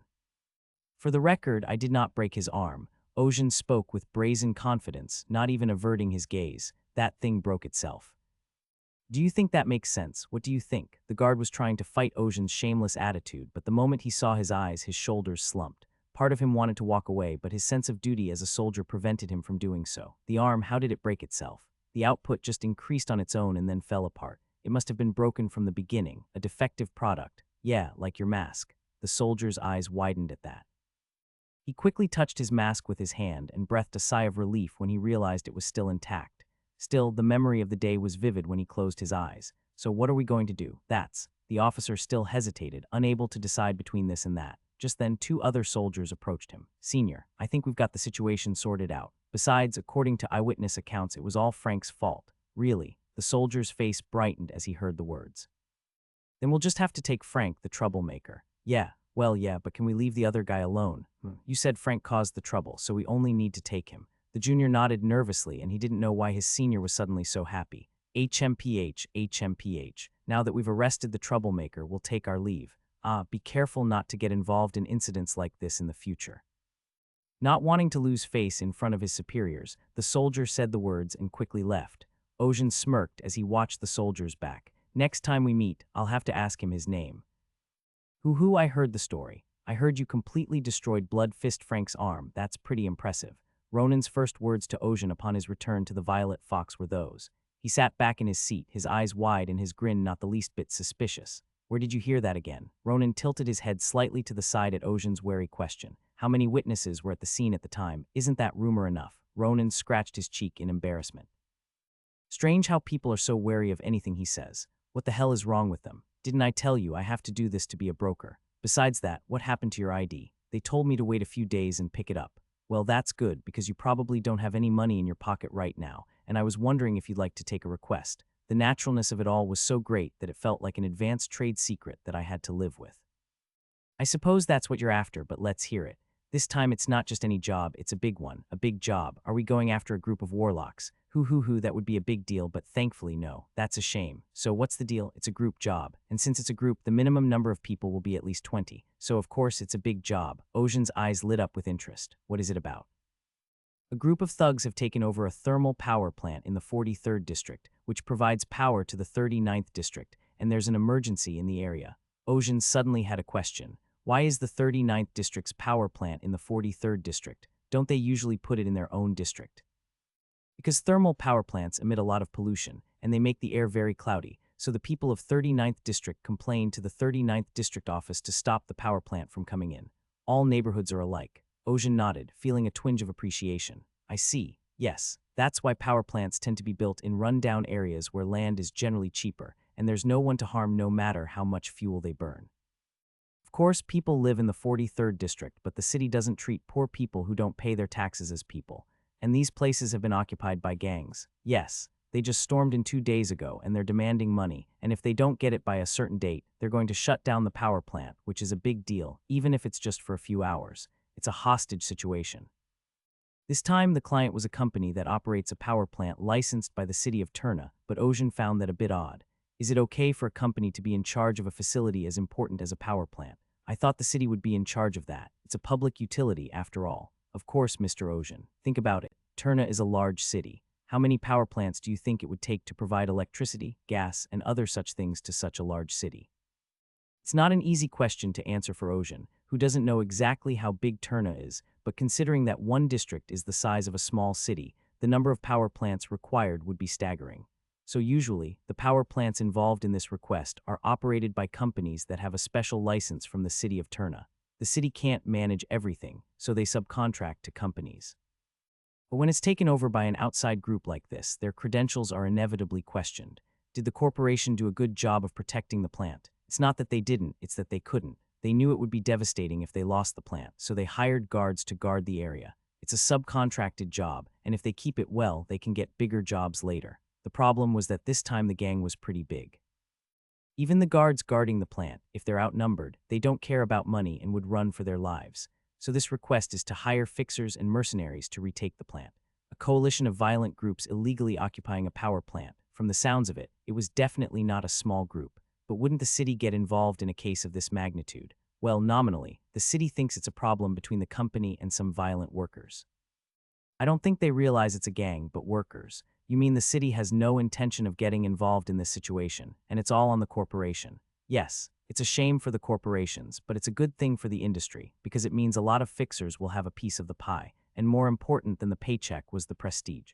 As a fixer, you need to have a reputation to get work. As a result, fixers would do whatever it took to get their name out there, and it was rare to see a stage set up like this. There are probably a lot of fixers out there, and this is an assignment where I can get both money and fame if I succeed. Of course, they'd have to be prepared to risk bullets and death for the job. What will you do? As I always say, the choice is yours, Mr. Ocean. A group request. If so, he'll have to work with others, but he didn't really care who he worked with or about the money or fame. Instead, Ocean was interested in the karma that would come from pulling this off. When Ocean defeated Blood Fist Frank, he felt a trace of energy, very subtle, build up within him. It wasn't hard to realize that this was the karma he'd heard about in his dream. The karma he'd earned as an unknown individual was too small, but he wasn't disappointed. He knew how to do it, now he just had to execute it, and this group request was just the right thing needed to build his karma. I'll take it. An abandoned factory in the 43rd district. Amidst the rusted remains of steam machinery and rats, more than 40 fixers, mercenaries, and hired guns gathered. Quite the gathering. How could I miss such a big event? I heard that all the gangs in the neighborhood have united. Are you sure you're going to be okay? Won't this be a recipe for trouble? I'm fine, and I don't think the gangs in the 40th precinct are all that great. They're just going by numbers, and this isn't a small group of people. That's true. Even as the mercenaries talked, they didn't neglect to analyze their opponents with sharp eyes. See that guy over there, the one with the gun? Twin pistols with the initials K, red hair slicked back. Is that the gunslinger kid? They say he shoots so fast you can't even see it. The number of people who got hit between the eyes by that gun is more than double digits. What about that big guy? That's Jonathan Lunsell, steel-skinned. He's a mutant, and he can turn his skin into metal. Shit. All the big boys are here. This was the problem with big commissions. Even though they had their own names and were confident in their skills, there were many other people who were even worse. There's Anna the sniper and David the puppeteer. All the crazies of the industry are here. Is this a business convention for crazies instead of a request? Hey, if that's the case, there's one guy here you should be most wary of. Who's that? You know that guy over there, sitting still, eyes closed, praying. There was a man in his mid-50s kneeling to one side, praying quietly. He looked like a devout believer, but he was uncharacteristically calm for the tense atmosphere of the scene. Praying here? Is he a priest? No, he's more dangerous. He's a reformed human from the Steel followers. The mercenary who had been talking in private gulped at the words. There wasn't a man in the business who didn't recognize the heaviness and bloodshed that the name Steel followers evoked. A madman to be avoided at all costs. Yes, he is the craziest man in the room. As the mercenaries began to organize their list of people to watch out for, they turned their attention to a newcomer to the scene, a young man who appeared to be in his mid-20s. His hair was unusually dark, and he had a fair complexion and skin that didn't suggest he'd been doing any rough work. He looked like he could have belonged to any noble house, with his gorgeous eyes and sharp features, but there was one thing that was different. What is that? A sword at his side. He had no firearms of any kind, just a sheathed sword. Puzzled, the mercenaries looked at each other. There's more of us than I thought there would be. There were quite a few fixers like himself, as well as people who were doing other dirty jobs. I counted about 40 people in the crowd. Of course, not all of them were names to watch out for. There were only a few that were worth paying attention to. The ones who were confident in their skills were obvious. Just look at that big guy right there, a much bigger Hulk than the Frank I'd just seen. Muscles that looked like they could tear through his clothes and bulge out, showing just how hard he'd been training. He wasn't carrying a weapon, nor was he wearing body armor. That meant he was more than capable of fighting with his bare body. He must be a mutant. Ocean turned his gaze away from the hulking mutant. There was a peculiar person he had been eyeing for a while now.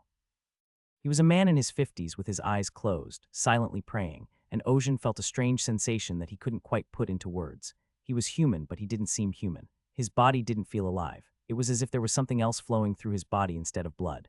The man praying then opened his closed eyes and stared at Ocean. Inorganic eyes, devoid of emotion. Their gazes collided in the air, and the mercenaries watching the scene swallowed hard. However, contrary to expectations, the two men looked away from each other without a word. Ocean's first impression of the Steel follower was simple and clear. An interesting man. Little did he know he was the most peculiar person in the room. He had brought a sword as his weapon. As for whether he had any other weapons, he didn't. There was nowhere to hide a pistol in his scantily clad body. He had literally brought nothing but a sword on his bare back. What is this guy? Is he crazy? What are you doing here, bringing a knife, not a gun? A long sword in a space where neither a regular gun nor a business card can be displayed. Naturally, people's gazes were not kind to Ocean, as he appeared to be playing a prank on the nerves of a big commission. He didn't look old at all, and his ambition was as thin as a grain of sand. Such a person would always be easy prey in a place like this. Whenever a group of powerful people gathered together, the fight for dominance would begin. The mercenaries stirred and rose to their feet. All eyes were fixed on Ocean, but to their surprise, one of the mercenaries moved before them. Over there. Oh, recognizing him, the mercenaries all sat back down. The red-haired gunslinger, Kid, was approaching Ocean. Kid's moved. He's done. Kid is known for his marksmanship and his invisible speed, but it wasn't just his marksmanship that earned him his reputation. It was his personality. His title in the industry wasn't called Kid for nothing, and his behavior was almost childlike.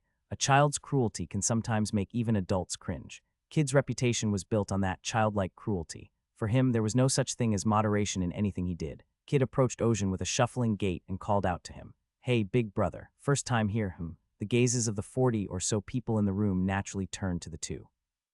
Neither Steele nor Jonathan Russell, who was showing off his rippling muscles, seemed to care about the reaction. When Kid reached Ocean, he chuckled at the knife at his waist. Man, you're a funny guy. Are you actually going to use that knife? I wouldn't bring it if I wasn't going to use it. Oh, that's cool. Despite his words, Kid's expression was full of mockery. Ocean glared at him. Did you know where this place was before you came? I was asked to come here to kick out the gang that took over the power plant. Yes, that's why we've gathered here. Fixers, mercenaries, even mutants, but you're not one of them. Like what? Kid's smile deepened at Ocean's question. It was the look he always wore when he found prey to play with. Well, you don't look like you have much of anything, do you? A knife is a knife in this day and age. Besides, it doesn't look like you've had any special modifications done to it. Is there a reason? Because I can use it better than anyone else. Oh, that's a confident answer. You use it because you know how to use it. That's a great answer. Kid chuckled and patted Ocean on the back. But if you're going to come to a place like this, you should have dressed up a little better. You'd look like a clown with your face painted, colorful clothes, and a sword. The mercenaries around him snickered and laughed. Despite the jeers flying at him from all directions, Ocean smiled as if he found it amusing. Are you trying to argue with me? Oh, if that's what it sounded like, you're not exactly clueless. So what, you want to tell me to get the hell out of here? Well, that's not a bad thing for either of us, is it? What if I don't? Kid stroked his chin as Ocean came out strong. No, I didn't think you'd say that, but if you don't like it, I can't help it. It was your choice to come here. With that, Kid suddenly drew a pistol from his waistband. In a flash, the muzzle was drawn and pointed at Ocean's forehead. The movement was so swift that even the mercenaries watching curiously missed it. There was a strange tension in the air. What's with the sudden silence? Did this frighten you or something? Just kidding, just messing with you. Ocean stared at Kid wordlessly and he chuckled. Whoa, what's so scary, huh? What, are you going to swing your knife at me? What if I do? Look at this. You've got a gun pointed at your forehead and you're trying to pull that kind of bravado. Ocean smirked at that. A gun? What gun are you talking about? What? Kid didn't understand what Ocean was saying for a moment. Neither did the others. Don't you see this? Kid was about to say something when he realized something in Ocean's expression. Tujujudud. The pistol in Kid's hand suddenly shattered into pieces and fell to the floor. Huh, Kid and everyone else watching was stunned. The broken section of the gun was smooth, as if it had been cut by something sharp. Even more mysterious was Asen. The long sword that had been hanging from his left waistband just a moment ago was now clutched in his right hand. Did you see him swing that sword just now? No, Kid was so close you'd think he'd be able to swing it out of his blind spot and not see it, but even those watching the two from afar didn't see Ocean swing the sword. My gun. Kid stared down at his severed gun in disbelief. It was a custom-made pistol, engraved with the initials of his industry codename. It had been his pride and joy, a weapon that had cost him 20 million a pop. Now it lay in pieces on the floor, you son of a bitch. Kid tried to pull the one remaining justice pistol from his waistband. He knew his opponent was incredibly fast, but he'd been caught off guard just now. He figured he could win if he got serious. Why don't you quit? A voice interrupted, and Ocean stopped swinging his sword. Kid, about to shoot him at gunpoint, realized in hindsight that the blade was right in front of his forehead. With a slight delay, his remaining one justice pistol snapped smoothly in half. Ah. Kid's legs gave out and he slumped back. His face turned pale as he realized he'd just almost died. Looks like we're done sorting out the order. Ocean sheathed his sword and turned to face the man who had spoken. He was a man in his early 40s, dressed in a formal long coat. He had a half-white beard and a somewhat old-fashioned look. Quite a sight, my dear. You must be the rumored Ocean. Do you know me? How could you not know that you destroyed a gang hideout with a single knife? Moreover, you recently captured a warlock who escaped without much trouble. Ocean looked at the man in surprise. Normally, most people would have dismissed the rumors of a sword-wielding man as bullshit, but not this man. Ah, look at me. My name is David Rosier. I'm a fixer too. The mercenaries who recognized him at his introduction whispered, Commander David is here. Holy shit. A veteran of the business. Ocean spoke up, his senses picking up on the mercenaries' small talk. Quite the celebrity. A shameful fame in the face of a sudden supernova, David said and clapped his hands together in two small claps. Then the two hulking figures behind David shifted and approached. Ocean's eyes lit up as he took in their appearance. Automatons, right, dressed in a black suit and a hat on his head. It was obvious that it was an automaton. Its face was made of dull steel with no features. The automaton dragged the cowering Kid to his feet and threw him outside the abandoned factory. No gunslinger without a gun would take this job, and rightly so. Kid, already out of his mind, was unable to resist. Ocean watched the scene carefully. He had heard that such a delicate task was difficult for an automaton, but not for David's automaton, and it was easy to see why. There was an invisible, very thin thread between David and the automaton. The thread was energized, and it was clear that David was controlling it himself. That's some fine-tuned control. Ocean understood at once why David's name was prefixed with Commander, but it was the automaton that got on his nerves. He'd seen an automaton similar in design to that one before, not too long ago. Let me ask you a question. Ocean's sword was already pointed at the automaton. This time it was faster than even David could react. He hadn't expected a sword to be pointed at him here. The automaton. Where did you get it from? David glanced at Ocean. If he didn't answer, it looked like he would cut down the automaton right away. Why do you ask? Because I remember seeing something similar. David, sensing Ocean's questioning momentum, said in a calm tone, "Whoa, calm down. I don't know what you're misunderstanding, but I'm not who you think I am. How do you know that? When you've been in this business long enough, you start to notice things that stretch even when you don't want to. You, I assume, have been involved in a fight with someone who deals with automatons similar to the ones I deal with." Ocean nodded slowly. "I see. It's understandable that you would think I use something similar and that I'm related to them. You aren't, unless you're very mistaken. The automaton I'm dealing with and yours are probably made by the same company." Same company. There are two main companies that make automatons. Antique Tech, one of Turner's larger companies, and the other is Battle Trench. Given the name, I'm guessing it's the latter that you're using. That's right. Antique Tech builds automatons to provide labor for everyday needs, and Battle Trench builds automatons for combat. With that, David jerked his thumb at the automatons lined up on either side of him.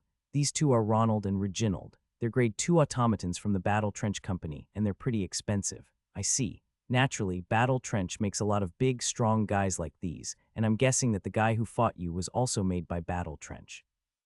They're made by the same company, so they're probably similar in size. So do your automatons have exploding arms or something? David's expression hardened slightly as Ocean asked, remembering what he'd seen that day. An exploding arm? It was cut off, and then somehow it exploded, scattering shrapnel. I think I have a hunch about that. Anything with that kind of capability is Class 1. No, more like a special class that leaves no evidence. Is it common for people to use something like that? Not that common, but not completely absent, though. As he said that, David pulled his pocket watch out of his breast pocket and checked the time. Well, we're running late. Time to get moving. More on that later. Ocean agreed with David since he had come for a request for now. At least it was confirmed that David was not connected to the men he knew. Now then, I think everyone who was supposed to come is here, and we can get on with the business at hand. David asked after the initial commotion had subsided, and everyone rose to their feet and grabbed their weapons. Gunslinger Kid's elimination was a surprise, but in a way, it was a good thing because now everyone would get what they deserved. If anything, he was the problem. Most of them glanced over and squinted at Ocean. He toyed with Kid with invisibly quick stabs. Besides, from what David had said, he was obviously quite capable. I haven't heard his name before, so is he a rookie? He's a rookie and he's that good. The world is so unfair. Kid's share of the money coming in was too good to be true. A man of Ocean's caliber could easily take out a gang with a knife, and that would mean less money going to them. Leaving the factory, the group of mercenaries and fixers set their sights on the power plant in the distance. There was no set plan. There was no way that a group of faces that had seen each other for the first time in a long time would be able to work together. Besides, if they did, they'd have to decide how they'd split the profits and who would take the risky front line. They'd end up fighting amongst themselves before they even started. What they need is someone with a strong voice. Well, I'm not going to tell you to follow my orders now. We don't know what's going to happen in the field anyway. Group nodded, agreeing that it made the most sense. After all, they're a ragtag gang. Although they are united and have a large number, they are not few either, and they're better at fighting than the gangs. Some of them can single-handedly wipe out a small gang, so if a fight breaks out, the gang won't last long. I'll assume you've agreed and move on. I was planning to finish the job quickly and collect my reward. In a narrow alleyway, a hidden gang that had been preparing in advance began firing pistols. Tat, tat, tat. Hostiles up ahead, take cover. It was a surprise attack, but no one in the room panicked, and they moved in unison. The burly mercenary at the head of the line pulled out the shield on his back and held it up in front of him. The plates spread out to either side of him, providing excellent cover. It was a portable cover for gunfights. Oh, they have one of those. Ocean watched the scene from a distance. The mercenaries ducked behind cover and calmly fired back. The gangsters, armed at best with cheap pistols and sniper rifles, were no match for the fully armed mercenaries. As a few of the gangsters fell to the ground in a spray of blood, the rest turned and fled. No big deal. Isn't it too easy? The mercenaries chuckled to each other, retrieved the cover they had set up, and started moving again. The fight in the other alley was similar. Ronald, Reginald, David ordered, and the two automatons strode to stand in front of him. The gang members fired at the automatons, but the bullets bounced off their hard skin and ricocheted helplessly. Shoot him. Tut, tut, tut, tut. The two automatons under David's command raised their Tommy guns with both hands and fired at the gang. Bullet immune and fearless, the automatons were to the gang the Grim Reaper from hell. Mutant Jonathan Lunsell would not stand still. Kaab, he roared, and his flesh-colored skin turned to a ghastly black. Now covered in steel, Jonathan launched himself at the gangsters, charging at them. The gangsters were surprised and opened fire, but Jonathan didn't flinch. He lunged and slammed his shoulder into a gang member who bounced away. You son of a bitch. One of the taller gang members pulled a knife from his waistband and stabbed Jonathan in the side. The dagger broke without making a single gash in Jonathan's skin. Uh-huh. The gangsters looked at the broken dagger and then fell to the ground from Jonathan's fist. Jonathan charged like a raging bull, smashing through cover and throwing gang members to the ground. Ocean watched the scene from a distance, arms crossed. This is why it's so hard for me to get involved. For the most part, the fight consisted of exchanging bullets from cover. Jonathan was the only one to get in close, but only because he didn't mind taking a bullet. The mercenaries behind him were also firing indiscriminately, not caring if he got shot. In fact, Jonathan was hit in the back of the head by a bullet, but it didn't seem to hurt him. If you want to get in on the action, I can't stop you. It was then. Look out, someone shouted, and a second-story window in the alleyway rattled open, revealing the gangsters' upper bodies. An ambush. The gangsters pointed their shotguns at the mercenaries passing beneath them. Dig in, assholes. With a murderous shout, the gangster pulled the trigger. Immediately, a white flash of light sliced through the upper half of the gangster, along with the gun. The gun snapped in half, and the gangster dropped to the ground in a spray of blood. The near-death mercenaries' gazes turned to the source of the flash. Nothing much. There, Ocean could be seen with a sword sheathed in his waistband. With a single stroke, he'd foiled the momentary ambush. You can do this with one sword. How did he cover the distance? The mercenaries and fixers around him stared in disbelief. Fuck. Everybody run. The gangsters decided it was no longer a fight and fled back to the power plant. The mercenaries didn't bother chasing after them. They were like rats in poison anyway. Move. The mercenaries signaled to each other and moved in unison. Soon the narrow streets disappeared, revealing a wide open space. There was nowhere to take cover and they would be pinned down by bullets, but that didn't matter to those with portable cover. The mercenaries began to move slowly, pushing through the cover. The power plant was blocked off at the entrance by a pile of scrap metal that the gang had piled up for a barricade, but to the mercenaries it was nothing. Contrary to what they thought would be a disruption, the gangsters no longer showed up. Looks like no one's here. That's what happens with crappy gangs. I'm guessing they realized they had no chance and split up, so it's easier for us. Stay focused. Our job isn't done yet. The mercenary captain said to his team, but despite his words, he was actually quite relieved that things were going well. It had been a long time since he received a group request, and the people he'd assembled were quite formidable, so he'd expected to take some risks. Contrary to his worries, it was worth it. No, it was more than that. It was like taking money for nothing. The faces of the other fixers and mercenaries lit up. It was then that Ocean lifted his head and looked up into the air. His expressionless face hardened, if only slightly. Hey man, why are you suddenly? David was puzzled by the scene and was about to ask. Thump, something landed in the center of the group of 40 people moving at a certain distance. The ground rumbled with a huge impact and a cloud of dust rose. What, is it an attack? They suddenly thought a bomb had fallen, but it wasn't. The dust settled to reveal a human form and everyone froze, unable to assess the situation. In the silence that followed, the person at the center of the crater slowly raised his lowered torso. A gas mask completely obscured his face, a hose leading to the corner of his mouth, tucked into a gap in his brown, ragged poncho. Leather boots, cotton pants, and bandages on both arms. It had the look of a mercenary in the midst of a fierce battle, and it had appeared so suddenly. Shoot, the mercenaries were quick to react. They realized that this unexpected visitor was definitely not an ally. The mercenaries near the stranger quickly pointed their guns at him and pulled the trigger. David, seeing the situation in hindsight, shouted, "No, everybody get out of here." But his shout was drowned out by loud gunfire. The bullets were flying, about to hit the man in the gas mask. The man's left arm moved slightly, and blue electricity flashed around him. The flying bullets stopped in midair as if blocked by an invisible wall. The mercenaries who fired the shots were dumbfounded. What the hell? And that became their last words. The man in the gas mask stretched out his left arm, and the bullets that had been stopped returned to the mercenaries. The mercenaries collapsed in a spray of blood. In a matter of seconds, 10 men had been killed. The bandage on the raider's left arm ripped open, revealing its contents. It was a mechanical arm, too sophisticated to be made of metal. Shot in the shoulder, the mercenary captain, who had barely survived, called out in a shaky voice, Tesla arms. Immediately, a bolt of blue lightning erupted from the enemy's left arm, sending sparks flying everywhere. The Blood Brotherhood won. An electromagnetic storm raged around me, turning my surroundings into a cloud of dust. Through the obscuring vision, I could clearly see flashes of blue electricity. Tesla arms. Why is he here with that thing? Tesla arms. It was a military-grade prosthetic arm with special abilities. The Tesla arms emit high-powered electricity and are so valuable that only a few were made in all of Turna. They were not something the average gang could obtain. That meant that the intruder was a force to be reckoned with.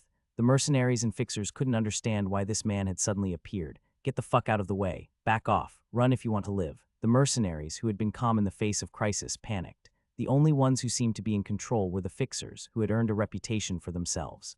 Bang. Anna, the sniper at the very back of the group, fired her sniper rifle at the intruder.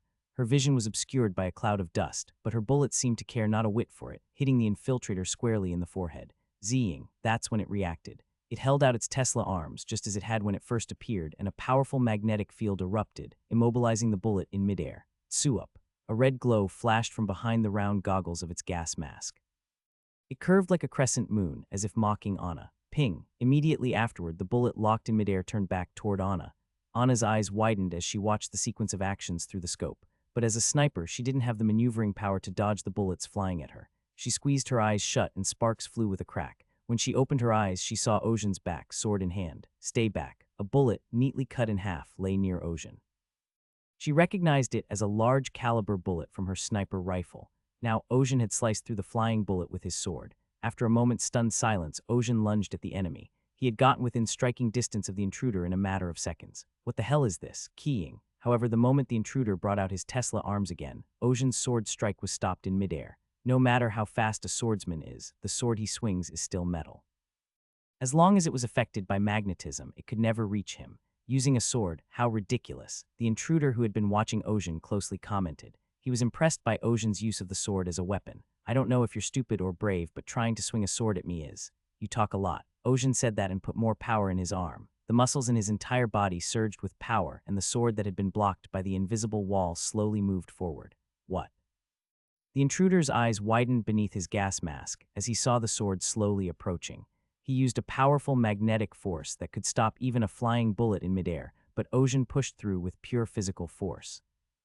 You cheeky little bug, the intruder kept his voice low, as if he didn't like Ocean's approach to him. At the same time, the magnetic force that had been repelling Ocean's sword became even stronger. Boom! The ground that Ocean was standing on with his two legs shook and cracked. Still, Ocean didn't fall backwards. In fact, as he began to push harder, he took another step forward through the powerful magnetic force. I can still do this. Ocean felt it. Even with his sword now blocked, his physical abilities had not yet reached their limits. His physical abilities were unbelievable. Ocean pushed harder. The ground slammed down with a loud thud, but Ocean didn't stop. The intruder's eyes shone through the gas mask. That's right. For a bug, you sure are strong. A magnetic force of this magnitude could easily blow away not only bullets, but also a large truck rushing by. It's ridiculous that it's being held up by a human. Even more ridiculous was the fact that he had increased the power, and Ocean was still gradually closing in on him. I was only going to do a performance test, but it won't work. The intruder muttered, then lifted his right arm. The arm, exposed by a subtly torn bandage, was human and was enchanted. Mage. Ocean had never imagined that it could be a mage who had caused this. Wizards in this age don't wear robes and wield staffs like in the olden days, and they don't say, I'm a wizard, so it was a mistake to assume the other man's occupation from his appearance. Stupid asshole. Too late.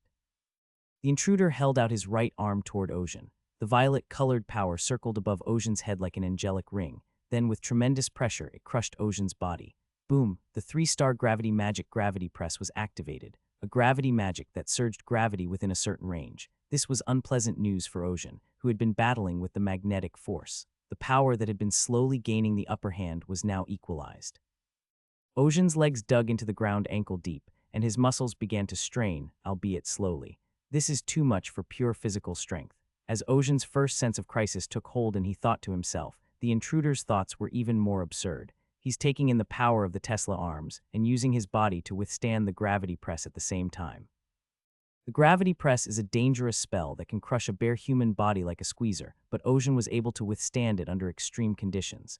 His physical prowess is beyond common sense. A fixer of this caliber would have gained a great reputation in no time. What's the point? You're going to die here anyway. The intruder said and tried to increase the power of his magic. He would have if the bullets hadn't come flying. Ronald, shoot.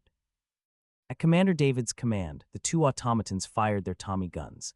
With a snap and a click of his tongue, the intruder redirected the energy he was about to inflict on Ocean, manifesting a new kind of magic. A translucent barrier of magic was created in thin air. Bullets from the Tommy gun hit the barrier like a rain shower on an umbrella. Ocean's body vanished, and David, seeing it, shouted, "Get back, you pesky little flying bug, I'll take care of you first." The intruder instantly cranked up the Tesla arms to full power. The sudden surge of power sent Ocean's body flying backwards, along with his sword. It was a widespread magnetic force focused into a single point. Quickly pushing Ocean aside, the intruder turned his attention to David. The moment David saw him, he thrust his automaton forward and jerked back. Immediately, fireballs flew out and engulfed the automaton. Roar. With flames in his right arm and electricity in his left, the raider was a demon descended upon the human world. A wide swath of flames engulfed the other mercenaries. Help. Just then Jonathan, his skin hardened, lunged at the intruder. Whoa, whoa, whoa, what is this big guy? The intruder sneered at Jonathan and activated his gravity magic. The 2-star gravity magic, gravity pulse, slammed into Jonathan's head. Quazizik, qua. The steel skin that had repelled bullets peeled off like bark. Jonathan's body bounced back like an otter and hit the ground. The mercenaries lost their fighting spirit at the sight. The Tesla arms alone were daunting, and he was also a mage. The ease with which he used magic of that power, he's at least a 4-star mage. He'll be treated as an elite force wherever he goes. They'll all die here. It was David who shouted at the mercenaries who froze in place at the thought. What are you doing? Evacuate inside the power plant. David shouted as he lifted a wounded mercenary to his feet. With their way blocked, the mercenaries had no choice but to flee into the power plant. The intruders sneered at them. You think I'm going to let that happen? He extended his Tesla arms and pointed them at the fleeing mercenaries. I'll just generate the electricity and zap them all at once, he thought. Crackle. But it didn't happen. Feeling the strain on his left arm, he glanced at the Tesla arms and cursed. Damn it, that asshole. A trickle of white smoke was coming out of the Tesla arms. It was overheating from excessive power. He gritted his teeth, remembering Ocean. In a fight that would normally have been a one-sided affair, this one had pushed the Tesla arms past its power limit. It's self-cooling, but it's going to be slow for a while. The intruder looked to where Ocean had flown. He was long gone, if not dead. Lucky bastard. I'll make sure to kill you next time I see you. With that, he muttered to himself and slowly walked back into the power plant. It was time to catch and kill the bugs that had fled inside. HMPH. What about him? Is he chasing us? Nope, he's not coming. I think he ran off. Holy shit. How many do we have now? Those who fled into the alleyway took a head count. There were 5 of them who escaped unharmed. Boom. Just then, a huge Jonathan dropped out of thin air. The mercenaries gasped at the sight, drew their guns, then lowered them as soon as they saw who it was. It was Ocean who had brought Jonathan to them. He brought back a hardened behemoth in one piece. I think he just took on a Tesla arms before. How much power does he have? Anyway, 2 more returnees brought the total number to 7. Holy shit. Tesla arms users, I've never heard of that. Who the fuck is that? As the mercenaries chattered amongst themselves, it was Anna the sniper who answered. I've heard of him. There was a recent raid on a military warehouse and some important supplies were stolen. Wait, I heard about that too. It was the Blood Brotherhood. It was all over the newspapers, so everyone knew about it, but the people who did it were very famous. The Blood Brotherhood. Are they dangerous? Ocean asked, and the mercenary replied with a bemused but kindly tone. It's a terrorist organization of only a handful of powerful men, and they're vicious and insane. Every single one of them is stronger than most organizations, and they're made up of all kinds of dangerous people. They're red-tagged in Turna. So you're saying he's part of the Blood Brotherhood? Something like that, damn it. Why would a bunch of crazies like that be in a place like this? The problem is the request. If that crazed terrorist maniac showed up, they wouldn't be able to fight him alone. Whereas David and his automatons, they're inside. He must have gone after the ones who escaped. They've been found, or they're about to be. Despair, frustration, fear. The mercenaries shuddered at the sight the intruder had just shown them. Anna, the sniper, was the first to regain her composure. I should probably get going. What about the job? Instead of answering, Ocean pointed to Jonathan, who had passed out. If you're going to go, help him up and take him with you. You're not going? Anna asked curiously, reading something in Ocean's words. Yes. What are you going to do by staying here? Save the others. The mercenaries' eyes widened at the unexpected words, including Anna's. Save? At first, Anna thought she was hearing things, but Ocean's answer was equally absurd. The word save was something she hadn't heard in all her years in the industry, but when she saw the look on his face, she realized he wasn't kidding. I'm not the one who gets to tell you what to do, but remember what you just went through. It was a surprise attack, and I didn't use all my strength, so you're going to go where that demon is. Ocean nodded, but Anna wasn't even angry at his lighthearted behavior. At the same time, she felt like she knew who Ocean was. When the intruder's deflected bullet was about to strike her in the forehead, Ocean stepped in and saved her even though he didn't have to. He didn't have to, but he brought the wounded Jonathan over there. Is this about pride? It's not pride. Of course not. In Anna's opinion, Ocean was a funny man. The way he talked was strange, as so was his use of a sword as a weapon in this day and age. Even stranger was his behavior. In this business, people think they can get away with anything. At the very least, you're considered a very good person for not betraying them. It's not the deceiver who is criticized, but the deceived who is criticized. This was the world, but Ocean was different. On this stage of Turna, Ocean was a very alien actor. From his behavior to the atmosphere he gave off, it was as if he didn't belong here, so she couldn't help but ask him, "Then why do you want to go?" As they headed back to the power plant, Ocean pondered Anna's question. Rationally, Ocean had no reason to go back there at all. It wasn't like he was desperate after the fight he had just lost.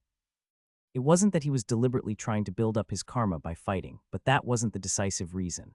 It was just, I have to help. Yeah, Ojin thought back to the fight earlier. The trespasser's surprise magic had dealt him a significant blow. If he had taken more time, he might not have died, but he would have been seriously injured. That's when David came to his aid. Then why don't we just count ourselves lucky to be alive and walk away? We barely escaped with our lives.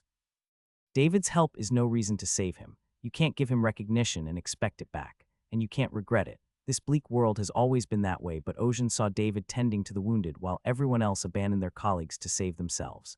As a veteran of the industry, he must have realized the futility of his actions, and yet he saved a man's life while on the other side was a terrorist, a man who had killed countless others trying to kill him.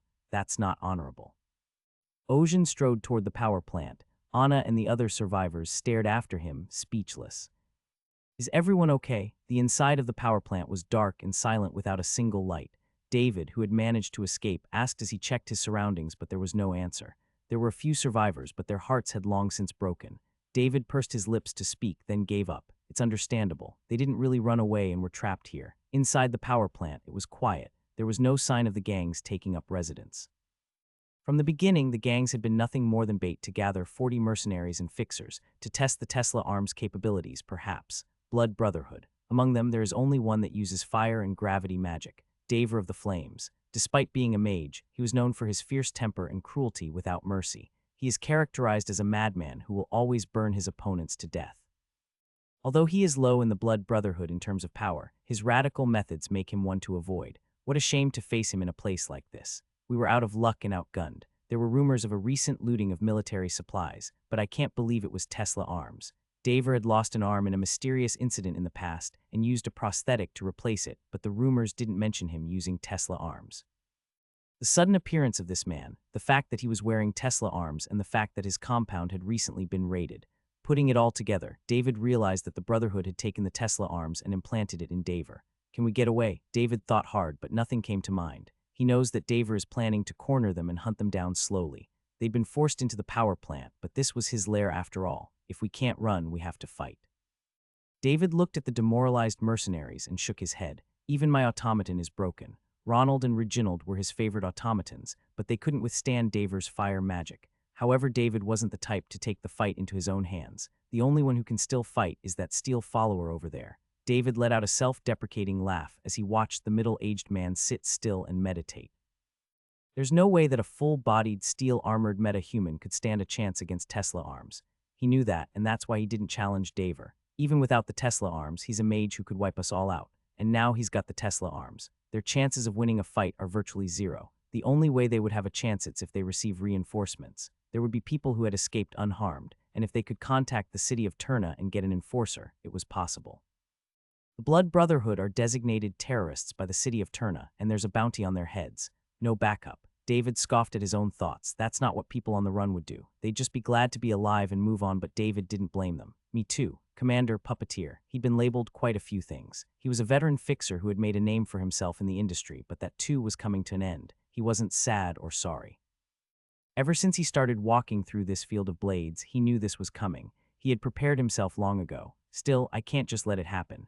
David stood up, drawing his self-defense pistol from his waistband. The mercenaries stared wordlessly at the sight, and even the still, meditative steel follower opened his closed eyes and spoke.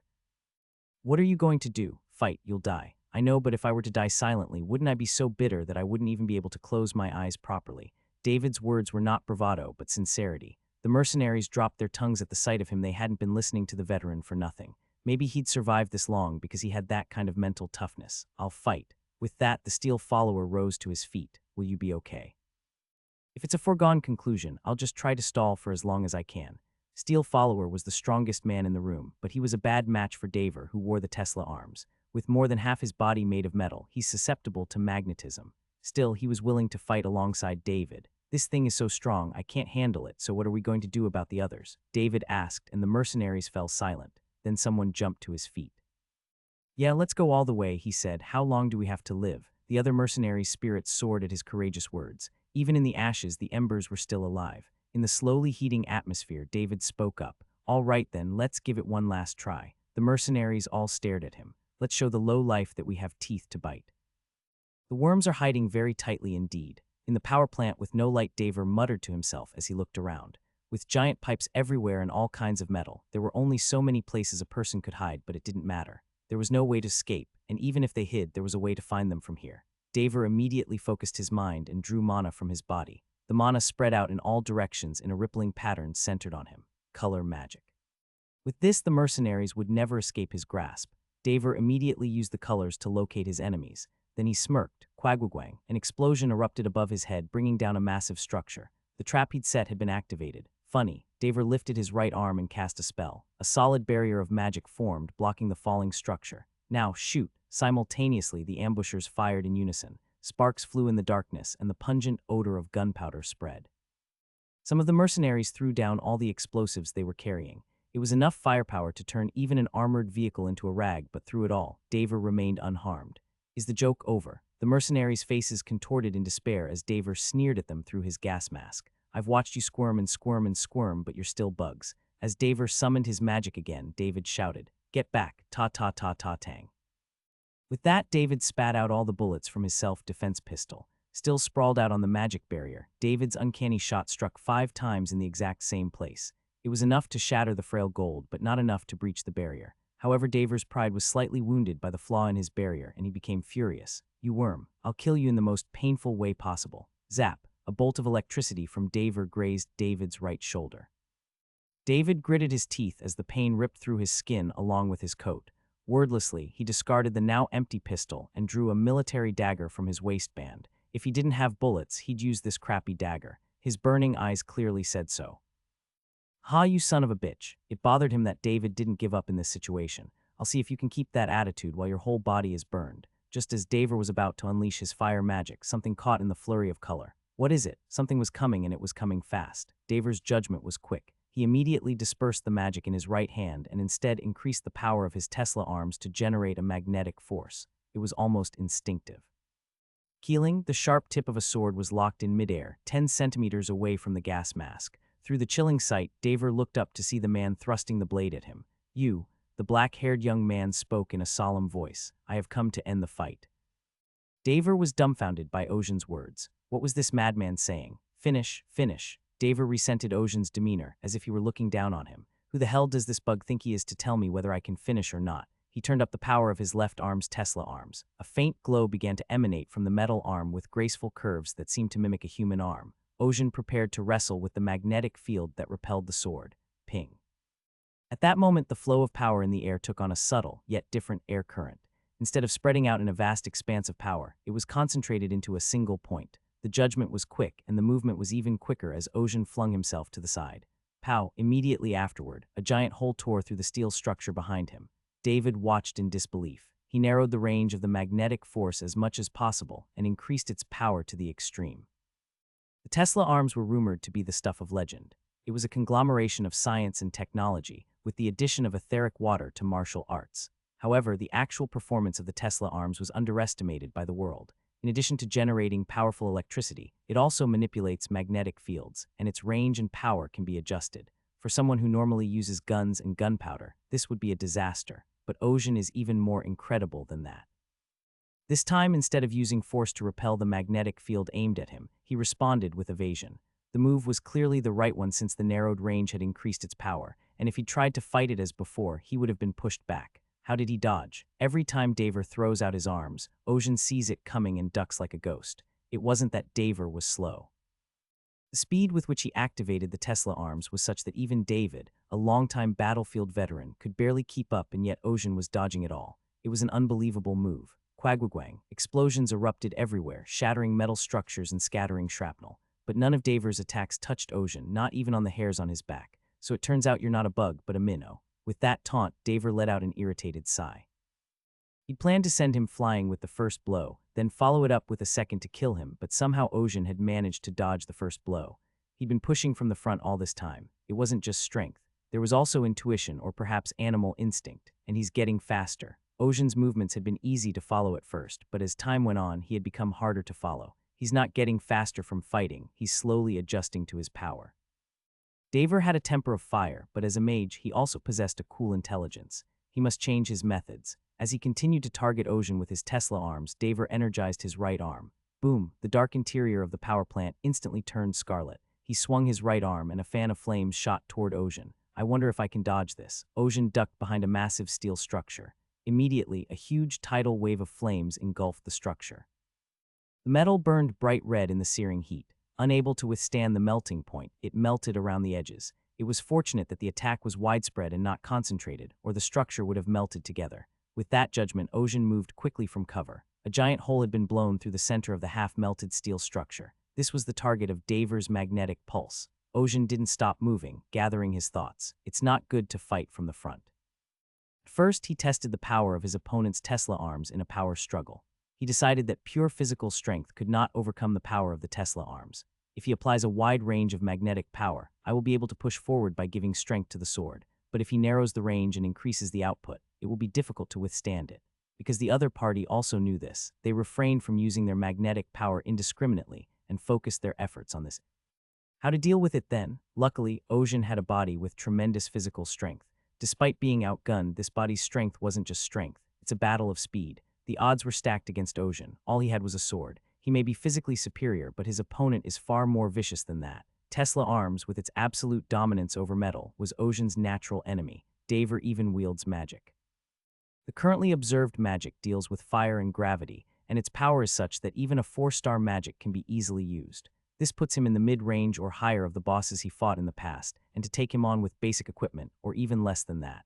The corners of Ocean's mouth drew into an arc. There was no such thing as a favorable fight in the game. He was always at a disadvantage, and he had faced countless challenges. Even when his heart was broken and he seemed to be on the verge of collapse, he somehow found a way.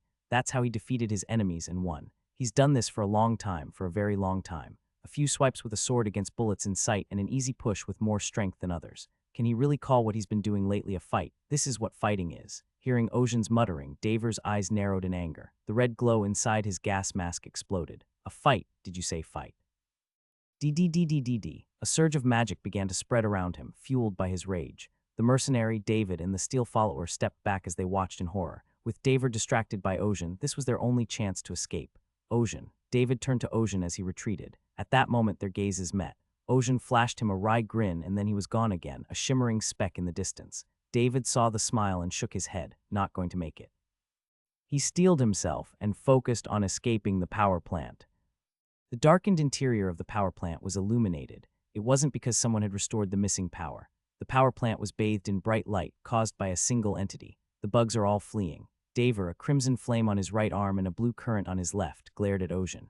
His brown poncho cloak fluttered wildly as he struggled to keep up with the momentum of the magic. You don't have to chase them. It's not too late to kill you first and chase after them later. That's an arrogant statement, and you think you can handle my wrath alone. The red glow inside his gas mask arched and curved, but it wasn't purely for pleasure. I could tell by the explosion of life. The sensation that made my skin tingle. The searing heat and crackling, the burning currents of electricity from the scarification. The explosion of magic is almost painful to watch, and the realism of rolling my character across the monitor. All of it told me that the moment I held this sword was no dream.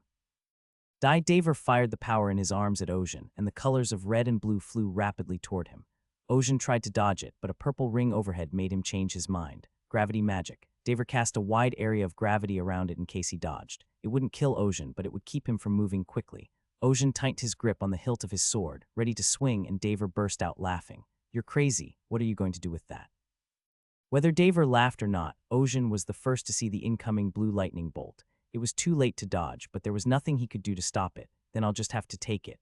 Cheha. The moment the blue current met the swinging sword, a clear ringing sound spread out like a giant bell ringing high in the blue sky. It reverberated inside the power plant, resonating with the surrounding metals. Ocean didn't force his sword through the current. Instead, he swung it sideways as effortlessly as water flows. The current that had been aimed at him spun around his blade, sending intense sparks flying in all directions. Ocean didn't stop spinning. 1 turn, 2 turns, then a 3rd time. Ocean turned back to the oncoming flame and slammed his blade into the blue current. The lightning, disoriented by the spin, followed Ocean's lead and shot toward the flame. With a huge explosion, the two forces collided and extinguished each other. Success. Ocean grinned in satisfaction at his accomplishment, a vicious counterattack skill that can only be used in the game. I never thought it would actually work. As a wandering knight, your default defense is to use parry with a shield, However, there was a parry that could be used with a sword, assuming you didn't have a shield. That was the bending. It is much more difficult than a normal parry, but it is a technique that goes beyond parrying to deflecting an attack. I thought since I've turned back the lightning, I'll call this technique the twisting thunderclap. Even Ocean, who had seen it countless times in the game, was performing it for the first time now that it was a reality, but it's not perfect. Ocean felt his hands tingle in his grip on the sword. He had succeeded in reversing the lightning, but it was only a half success. Some of the lightning's power hadn't been completely deflected, and it had whipped around in all directions, taking its toll on both of his arms. The only good thing was that Daver didn't follow up with a strike. Daver was almost frozen in disbelief at what he had seen, deflecting lightning with a sword. What the hell? Such a feat was the stuff of ancient legends, long since lost. Who the hell are you and where did you learn that skill? Daver wasted no time in asking. Yes, I suppose it makes no difference. I was serious about killing you before, but this time I'm going to do it right. Daver clapped his Tesla arms with all his might. Boom! An enormous magnetic force erupted from Tesla arms and enveloped the area. Countless shards and pieces of metal shattered and fragmented, rose up in unison and converged on Daver, centered on Tesla arms. It was like watching a school of sardines made of steel. Ocean smirked as he forced his hand to keep his sword from dragging. This was a little too much. Come on, dodge or block this one. Clang! Tesla arms turned toward Ocean, and a tidal wave of metal rushed toward him. Shards of steel filled his vision in a blur as Ocean pushed himself up with both legs and leapt off the ground. A swarm of steel piranhas grazed beneath his feet, but the wreckage immediately swerved and aimed for him. Ocean leaped again, stepping on a steel pipe bent and jutting out from the battle. The debris chased after him, tearing through the air. Kagagak, the power plant's vents, outer walls, and pillars exploded in sparks. Then a steel beam the size of a man's torso shot out, aimed at Ocean's back. Ocean twisted in midair and swung his sword. Kong, the steel collided with the sword, knocking him back and slamming him into the ceiling. The steel didn't stop pushing back, even as Ocean's body broke through the ceiling. Only after soaring through the roof of the power plant did he manage to slice the beam in half. Chang! The sword's blade snapped, unable to withstand the fierce fight. Ocean stayed in the air and looked around. Night had fallen and the surrounding area was pitch black. Without the power of the power plant, the surrounding area was plunged into darkness. Through the collapsed rooftops, Daver leapt and standing on the metal scaffolding, he sneered at Ocean. Ha ha ha, your proud sword is broken. Ocean poised to swing his sword at Daver, but Daver smirked from behind his gas mask at the broken sword with only the hilt remaining. Don't you see, you fool? I can create lightning and breathe flame. I can manipulate metal and gravity, and you still want to fight me. The electricity from the Tesla arms spread across the surrounding metal, forming into a thunderbolt aimed at Ocean. Intense flames erupted from his right arm, a snake of fire twisting and turning. What the hell can you do with a broken sword? With Daver's shout, he was able to unleash all sorts of miraculous powers. This was not an opponent that could be dealt with only a broken sword. Ocean chuckled to himself and looked up at the sky. The smog-filled night sky was empty. The once brilliant sky had long since lost its shine. And yet, surely there are stars out there. I see. You're right, it's hard to do anything with a broken sword. At that moment, Ocean realized what he was supposed to do and what he could do. But Ocean lifted the broken sword and a pure white flame rose from the broken blade. It can hold starlight. The survivors rushed out of the power plant. Even as they ran, gasping for breath, a series of frenzied explosions erupted behind them. If you stay behind, you die. With that thought in mind, the survivors halted in their tracks as a blinding flash of light erupted from behind them, scorching the dark world. Holy shit. Someone looked back and muttered an exclamation. Above the shattered power plant, Daver's magic was casting a long beam of light. A snake of flame that consumed everything, countless spears of blue lightning to pierce the enemy and violet gravitational magic to keep him floating high above the ground. It is Ocean who stands against him. He paled in comparison to the enormous power that surrounded him, but what happened next stole the attention of everyone present. David muttered, "That's." Everyone in the room looked up. Amidst the dazzling torrent of magic, a shaft of pure white light shone brilliantly. Starlight. I couldn't help but think, for the light had fallen like water droplets from the clouds high in the sky and landed on Ocean's sword. My God, the starlight settled on Ocean's broken sword and it burst into flames. The white flames leaped up and then took the shape of a sword. David and all who fled beyond him watched in fascination. In the darkness of a blackened city, stripped of all light, the light of the heavens, lost to the advances of science, descended to earth. A faint smile tugged at the corners of my mouth as I looked at the starlight in his hand. There was no surprise, no shock. All I could feel in the midst of this unexpected situation was a small sense of accomplishment, of having accomplished what I should have. I felt it as I held the broken sword and refused to give up. I can use it now. Starlight, one of the 4 unique traits of a knight. In the game I was playing, each class had its own unique traits. These include command, curses, and corruption, and dark magic, which is what the warlock he fought earlier had. As each class levels up, they develop their talents and gain access to a wider variety of skills. And as these traits develop, you'll realize that your playable character is more than just a mere mortal. In other words, their true name is unlocked. In the case of the warlock, it's the Prophet of Death. In the case of the wizard, the Grand Magi. It was the same for other classes. Even Ocean's class, the Wandering Knight, had its own true name. Daver exclaimed, unable to hide his bewilderment. What is that light, and who are you? Who am I? Wandering knights by nature are those who wander the world. For them, the grass is their bed and the wind is their traveling companion. Wandering knights always had companions on their journeys. They were always there, invisible but ever present, guiding them where they needed to go at night. It was with the countless stars that lit up the night sky.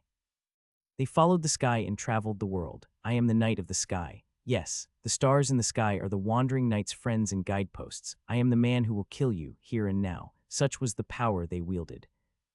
Daver's gaze was drawn to the pure white flames of Ocean's sword, a knight of the sky. The blazing sword, a harmonious blend of white and blue, had never existed in Daver's memory, nor did the name Knight of the Sky. It was all new to him. But what puzzled Daver even more was that the sword of light in Ocean's hand was not a fake, false, a fake, a trick. His mind raced through the myriad possibilities, but deep in his chest, an instinctive ripple ran through him. That fire is dangerous. So run, run, run, run. Daver gritted his teeth, realizing in hindsight that he had meant to back away. I am afraid of something like that. He glared at Ocean with narrowed eyes. The sword of light in his hand is certainly menacing, I won't deny that. But it is a sword after all, a sword that can't do damage unless it touches. The starlight sword in Ocean's hand is less than 2 meters long. Compared to the magnitude of the magic that Daver was now conjuring, it was ridiculously underpowered. He admitted that he had a trump card, but it was impossible for him to lose. I don't care if you're a knight of the sky, I'll burn you alive. Daver unleashed the flames in his right arm. A snake of flame coiled along his forearm, its gaping maw leaping toward Ocean. It was huge enough to swallow Ocean and all the starlight that had fallen to earth in one bite. Daver had no doubt of his victory. This is the most powerful attack he has at his disposal. There was no way a mere swordsman could parry it. Daver's triumphant face was shattered by the next sight. What Ocean did to the fire snake as it fell from the sky was simple. He simply grabbed the sword in his hand and swung it at the serpent's head. It was that simple. Okay, but what the hell is that? The pure white sword sliced through the snake's head vertically with ease. Ocean's sword didn't stop at the snake's head, but cut it in half from tail to tail. The fire snake split left and right like firewood, scattering embers and disappearing. The scarlet flames that had seemed to immortalize the world burned down before the white flames. What is that? He never heard of a fire that burns fire. No, is that white thing even fire in the first place? Despite the sight before him, Daver activated the Tesla arms. Countless shards of metal magnetized and floated through the air, aimed at Ocean. The shards were charged with an intense electric current and shot toward him, like a school of hungry piranhas that had spotted a piece of meat. Ocean swung his sword from left to right. A burst of white light shot out from the tip of his sword, blowing away all the shards that had been charged with electricity. Deciding this wasn't enough, Daver cranked up the Tesla arms to full power. The uncooled Tesla arms creaked from the excessive power, but Daver didn't care. He had a gut feeling that he had to kill Ocean here. At the same time, he gathered up the tiny shards of debris flying through the air and formed a cage around Ocean's body. Die. He trapped Ocean in a prison of blue electricity, intending to electrocute him. Immediately afterward, a pure white sword pierced through the blue prison. The sword swung vertically, horizontally, and diagonally, spinning endlessly. The prison shattered into pieces as Ocean stepped on one of the scattering shards and charged toward Daver. Don't be ridiculous, Kugagagung. The roof of the power plant lurched, and then huge chunks of metal floated through the roof. The debris was enveloped in a violet glow. The wreckage was too heavy to lift by itself, but gravitational magic had reduced its weight and pulled it up. At Daver's gesture, the massive debris shot toward Ocean. The debris accelerated through the air several times as it was energized by the power of gravity magic. It was like a retrograde meteorite as it soared from the ground toward the sky. Even the strongest Ocean would be crushed to the bone if it touched him. A chunk the size of a house filling his vision, but in that moment of crisis, Ocean remained calm. He trusted that in this moment his sword would never break, that whatever stands in his way will fall under this starlight, no matter what it is. For this starlight is the power of miracles, a power that is now lost a fairy tale and a reenactment of a legend. Swash! The massive mass of debris was easily snapped in half, but Ocean did not stop. Nothing could stop him. Daver hastily squeezed the last of his magic power. He pulled it up, enchanted the remaining rubble to increase its strength, and held it in front of him as a shield. Using defensive magic wasn't enough, so he coated the shield with a barrier of mana. Once, twice, 3 times. There were 5 layers of it, but immediately afterward, a pure white meteor fell on top of the barrier. There was a deafening noise and a blinding burst of light. For the first time, Ocean's sword, which had cut through everything with ease, was blocked. However, it was not pushed back, and the two forces entered into a struggle in perfect balance. Those watching from afar held their breath as a ray of starlight broke through the clouds. The ray of hope was so small and insignificant compared to the magic that Daver unleashed that it faded, like it could vanish in any moment, and yet, for some reason, they could keep seeing it. Maybe it's because it reminded them of a story they all heard in the back of their minds as children, before they adjusted to the harsh realities of life. Their grandparents used to tell them old stories. You know, there's a beautiful light up there in the sky, they say, and it burns forever, never fading or going out. The children were enchanted by the story, but it didn't last long. In the cities, where the air was polluted, the stars could not be seen. The world had long since lost the light of the sky. They grew up in the city, never seeing the stars since birth, and that's how they grew up. As adults, they still don't know what starlight is. Perhaps they will never know. It's the same with the children who will be born in the future. They certainly thought so. That cold, clear beauty must be the miracle of the story. That's why they watch. They don't look away that they feel like they're about to collapse in the face of a huge force, because if it really is a miracle, it will never be extinguished. DDDDDDD. The fluctuating forces are in perfect antagonism. Daver gritted his teeth, squeezing every ounce of strength he had left, and cried out, "Why are you fighting like this?" His voice was tinged with resentment. Daver's original intention was to test the performance of the stolen Tesla arms, so he deliberately orchestrated a gang to take over the plant from behind. Mercenaries and fixers would come to take over the plant. It would be a simple performance test against them, so he attacked them, intending to kill them all. So far so good until Ocean intervened. What the hell? He thought he was nothing special, except that he wielded a sword unlike the others. Where do you belong, Celestial Chimes, Penitent Inquisitor, or are you the city's new enforcer, one of the enhanced soldiers secretly raised in Turna? If not that, then I don't know what the hell you're talking about. Ocean snapped coldly at Daver's wild speculations. I told you, I'm just a knight of the sky. What, and now I'm a fixer on the side? Behind his gas mask, Daver's eyes seethed wildly. Tusk. In that instant, the force that kept them balanced cracked. Slowly but surely, cracks began to appear in Daver's magical barrier. Tiny solid lines spread like spider webs. It was the signal of his doom. Daver cried out urgently. Now wait, let's make a deal. If you let me out of here, I'll give you.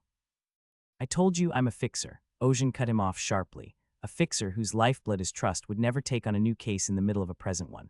The pure white blade in Ocean's hand changed. It glowed and the flames grew stronger. The white flames were tinged with a bluish aura, giving it a holy aura of its own. That's not honorable. The starlight in his hand burned brilliantly to extinguish all evil and to illuminate this dark world. How beautiful. For a moment, even Daver was speechless, dazzled by the beauty of the light. This is the light of hope that guides the lost. It was the noble glory of those who sought honor beyond the blazing stars in the sky, an honor now lost. The meteor soared. Pa-ching, the light of the heavens poured over the broken barrier and engulfed Daver.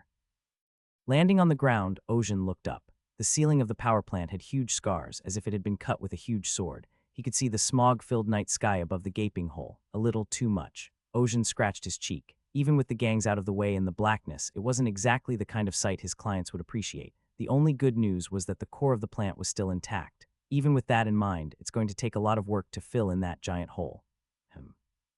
Maybe he got away in the meantime. Ocean looked around, searching for any sign of Daver, but no matter how hard he searched, there was no sign of him. Had he been struck by the meteor sword and vanished without a trace? No, he wasn't. Ocean remembers the feel of the blade's tip at the end. The meteor blade aimed at Daver had cut him, but its searing light hadn't scorched his entire body. At the last moment, Daver had pulled back with all his might. The cut was definitely cut, so the trace should remain. This is the location where he fell, so if he searches around, he'll find something. Ocean's judgment was correct. Here it is. There was a partially carved bloodstain on the floor and a severed arm with torn bandages wrapped around it. It was unmistakably Daver's. The arm had been cut off, but there wasn't much blood. The smell of burning flesh lingered in the air, though only slightly. Did he stop the bleeding by directly setting the cross-section of the severed arm on fire? Quickly applied a hemostat in that situation and ran away. Apart from his poor humanity, his skills and judgment were excellent, so he's probably a terrorist with a red notice in Turna. It's a shame. If I'd cut off the other arm, I could have gotten that Tesla arms thing. It's a shame I couldn't finish him, but I'll have to settle for this for now. One day, Daver would return to avenge his severed arm, but Ocean was not worried about that at all since he would be much stronger then than he is now. I've also mastered the use of the starlight. However, there was something to be said for learning. The power of the starlight is not something that can be used so easily. If this were in a game, it could be activated by pressing the skill's shortcut key, but in reality, it was not so easy. It's a matter of mindset. The usage of starlight was quite vague and abstract. It's the kind of thing you need to use a few more times to get the hang of. That's why I wasn't overjoyed with my first success. Now I've only cracked one of the 3 talents. There were still 2 more talents he could use. Moreover, the attribute called Starlight was not a skill of the Meteor Sword. The Meteor Sword is the most basic offense you can learn as soon as you activate the Starlight talent. It's the most used and versatile, but it's not universal. There were other skills that were more efficient in some cases. Don't know about anything else, but if I can learn Starlight Armor or Nebula Silk, I shouldn't have too much trouble in the future. Of course, that's the minimum requirement. It was better to use everything that was available. You never know what's going to happen in the future. Just today, a red list wanted criminal had appeared from a regular group request. Ocean knew his body wasn't all powerful. He hadn't expected it, but now that he was faced with the reality, he was even more alert.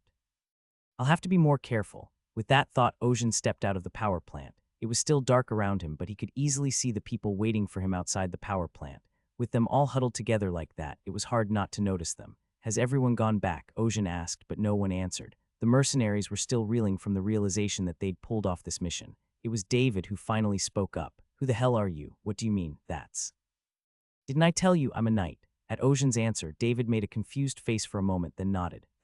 Yes, you don't want to give away your identity, I understand. Some of the fixers are running from their pasts. That was true of the other mercenaries as well. Jonathan, the wounded one, and Steel Follower nodded in agreement. But don't worry, we may be assholes, but we're at least decent, and we're not about to dishonor a benefactor when we owe him our lives. Something was terribly wrong, but Ocean didn't bother to correct it. The day's battle had worn him down enough. More than that, was that really Starlight? David recalled the scene he had just seen. A beam of light that had fallen from the sky, piercing through all of Daver's magic. It was like a miracle. He still felt like he was dreaming with his eyes open. Does it matter if it's real or fake? David's eyes widened at Ocean's question, and he burst out laughing. Yeah, it was. What does it matter now? We're alive, and we got the job done. David laughed and looked out at the mangled power plant entrance. It's going to be a bit embarrassing for our clients, though. It's a cheap price to pay for chasing down a red list wanted man. What happened to him? Did you take care of him? He got away. That's a shame. Turning to David and the mercenaries, who sounded sincere, Ocean added a postscript, but he left behind a tail like a lizard, a tail. He'll probably eat his food with Tesla arms from now on. It'll be the most expensive spoon in the world. The mercenaries burst out laughing as they realized what he meant. Hearing it from Ocean's lips, they realized the fight was over. They had survived. Of course, some people died. Among them, there were quite a few who lost colleagues they were working with. But that's the way it is in this industry. In the end, when someone gets shot down somewhere, it doesn't make a big deal out of it. It was a given. The mercenaries dispersed, leaving Ocean with a note that they'd buy him a big beer if they met someday.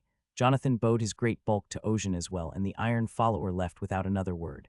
David was the only one left. Is there anything else you'd like to say to me? Do you remember what I said before we went in? Ocean quickly realized what David was referring to. Ah, the automaton. The automaton you fought the other day. You said its arm exploded. It must have been a special grade automaton made by the Battle Trench Company. Whoever handled it was no ordinary man. Yes, the fact that the arm exploded means that the automaton probably has that function all over its body. Why? Because they don't want to leave any trace, so they just blow it up so there's no evidence. Poof, done, Ocean asked playfully. Like your automaton? Yeah, it was unavoidable. Ah, David's expression darkened, and Ocean felt sorry for him. He must have been hurt, judging by his reaction. Ocean coughed unnecessarily awkwardly, and David smirked at the sight. Ocean smirked, realizing in hindsight that David was just as amused as he was. Anyway, be careful. If someone were to personally handle a special grade automaton and encourage something behind the scenes, as far as I know, they would be like an assistant at a large company. David's use of the word assistant was industry lingo, and it meant people who do the dirty work of a company behind the scenes. People who are hired separately by large companies are called assistants in the industry. I don't know exactly who he works for, but if it's a big company, I can count on 2 hands the number of people he's working for. With a big company involved, David didn't want to dig any deeper. Even though he's made a name for himself in the industry, he's only made a small name for himself at the bottom. It was nothing compared to the world of the corporate movers and shakers. Be careful, that's all I can say. Of course, with your skills, it wouldn't matter if it was a corporate assistant, but you don't know the world. I hear you. Okay, I had a lot to say to a person with a bright future. I wonder if I should retire soon. Really? Well, this was supposed to be the last time I'd do it. My bread and butter, the automatons, are broken. Even if he were to step down like this, he didn't have to worry about living in a big pinch since he had money saved. But after watching you fight today, I've changed my mind. David remembers the light Ocean showed him. It was a brilliant, beautiful light carried by a young man, much younger than he was. The light carried David into the distant past, a time when he was a child, when he was still innocent, and a time when his eyes shone with fairy tales. Perhaps the dreams he held in his heart were the starlight that had faded. I felt like I was lighting a fire for nothing, and I wondered if I should stop here. It was a fleeting beauty, now gone. But then David realized that it was still there, deep in his heart. Something he'd always known, something he'd always avoided, and now he could finally face it. So now that I've gotten this far, I'm going to try a little more. You'll have to work harder to put the broken automaton back together again. Ha ha ha, yeah. I'll have to work harder than I've been working. With that, David removed his hat from his head and held it to his chest. He bowed his head in awe and respect to Ocean. With that, David left. As he disappeared down the dark alleyway, Ocean lifted his head and looked up at the sky. The sky was still full of clouds, not a single light in sight, but somehow Ocean thought it was unusually bright. The next day, Ocean returned to Violet Fox to be greeted by Ronan and Lorraine. Judging by the way they looked at him, they had been waiting for him since earlier in the day. Ocean, "Hey, Junior, I heard you took down that Daver of the Blood Brotherhood." Lorraine exclaimed as if it were her own business. Her eyes were wide with excitement. "How on earth did you do that?" "Ms. Lorraine, please calm down a bit." Ronan calmed Lorraine down and turned to Ocean. "Good morning, Mr. Ocean." "Morning. I've heard the stories. Quite a bit has happened. It seems like the rumors have spread, because it was a story that had no choice but to spread." Ronan decided it was now or never and asked the question he'd been preparing in his mind since before Ocean arrived. "They said you wielded light with your hands." "Yes, starlight. Why didn't you tell me you had that ability from the beginning? I've only recently gotten used to using it, so I couldn't help it."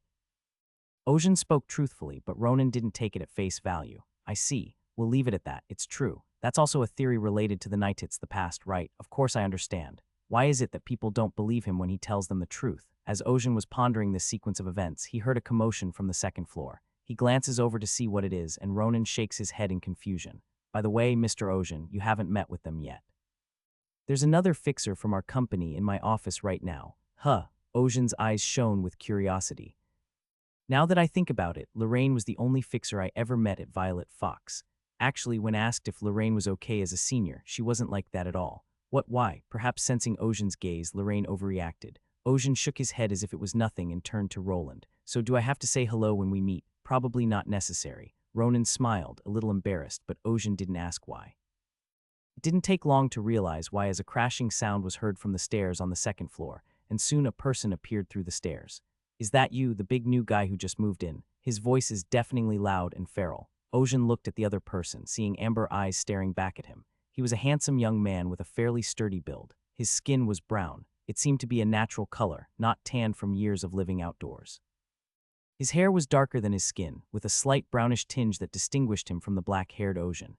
His fangs peeked out from between his white teeth, adding to his ferocity. And there was one thing that caught Ocean's eye, the boots on his legs, which were old and scuffed but looked like they were well worn. "I've heard rumors you kicked the crap out of that Blood Brotherhood guy. You must be pretty strong," he said and pointed a finger at Ocean. "Let's have a bout." Ocean looked back at Ronan as if to say, "What the hell is this?" Ronan sighed and shook his head as if he'd seen this coming. "Hey, can't you hear me? Let's see who's stronger." "Mr. Dialin." Ronan turned to the brown-skinned man, Dialin, with a wry smile. "I hope you'll be polite at first, or I'll be in trouble." Dialin cringed at the strange pressure emanating from that smile. "You'll be quiet, won't you? No, that's—" "Oh no, perhaps I didn't make myself clear enough, Mr. Dialin. I'm begging you." The words were a request, but it didn't sound like it. The man who was acting like a wild wolf just a moment ago shrank like a puppy in an instant.